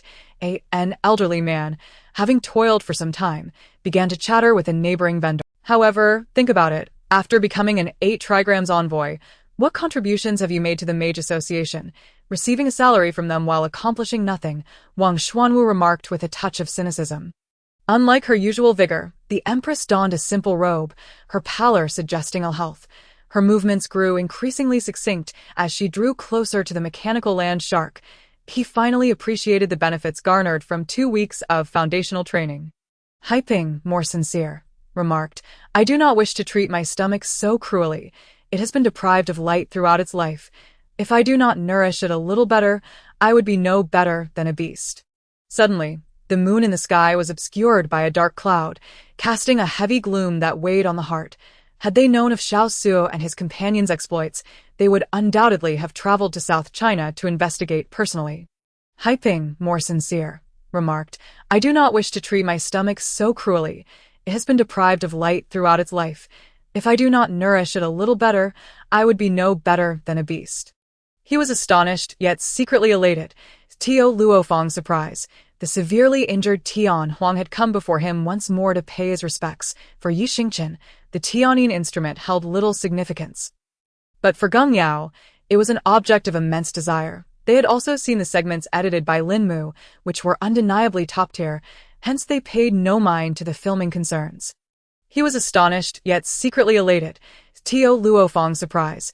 The severely injured Tian Huang had come before him once more to pay his respects. For Yi Xingqian, the Tianyin instrument held little significance.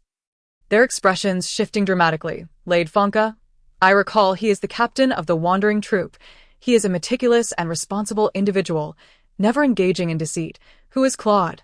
The name rings a bell. Prince Hans Bach pondered. System. It was you who asked for my assistance in brainstorming. This is the best I could come up with. Whether you pursue it is entirely up to you. The sudden voice caused Long Ni's pupils to constrict. Their expressions shifting dramatically. Lade Fonka, I recall he is the captain of the wandering troop. He is a meticulous and responsible individual, never engaging in deceit. Who is Claude? The name rings a bell. Prince Hans Bach pondered. System. It was you who asked for my assistance in brainstorming.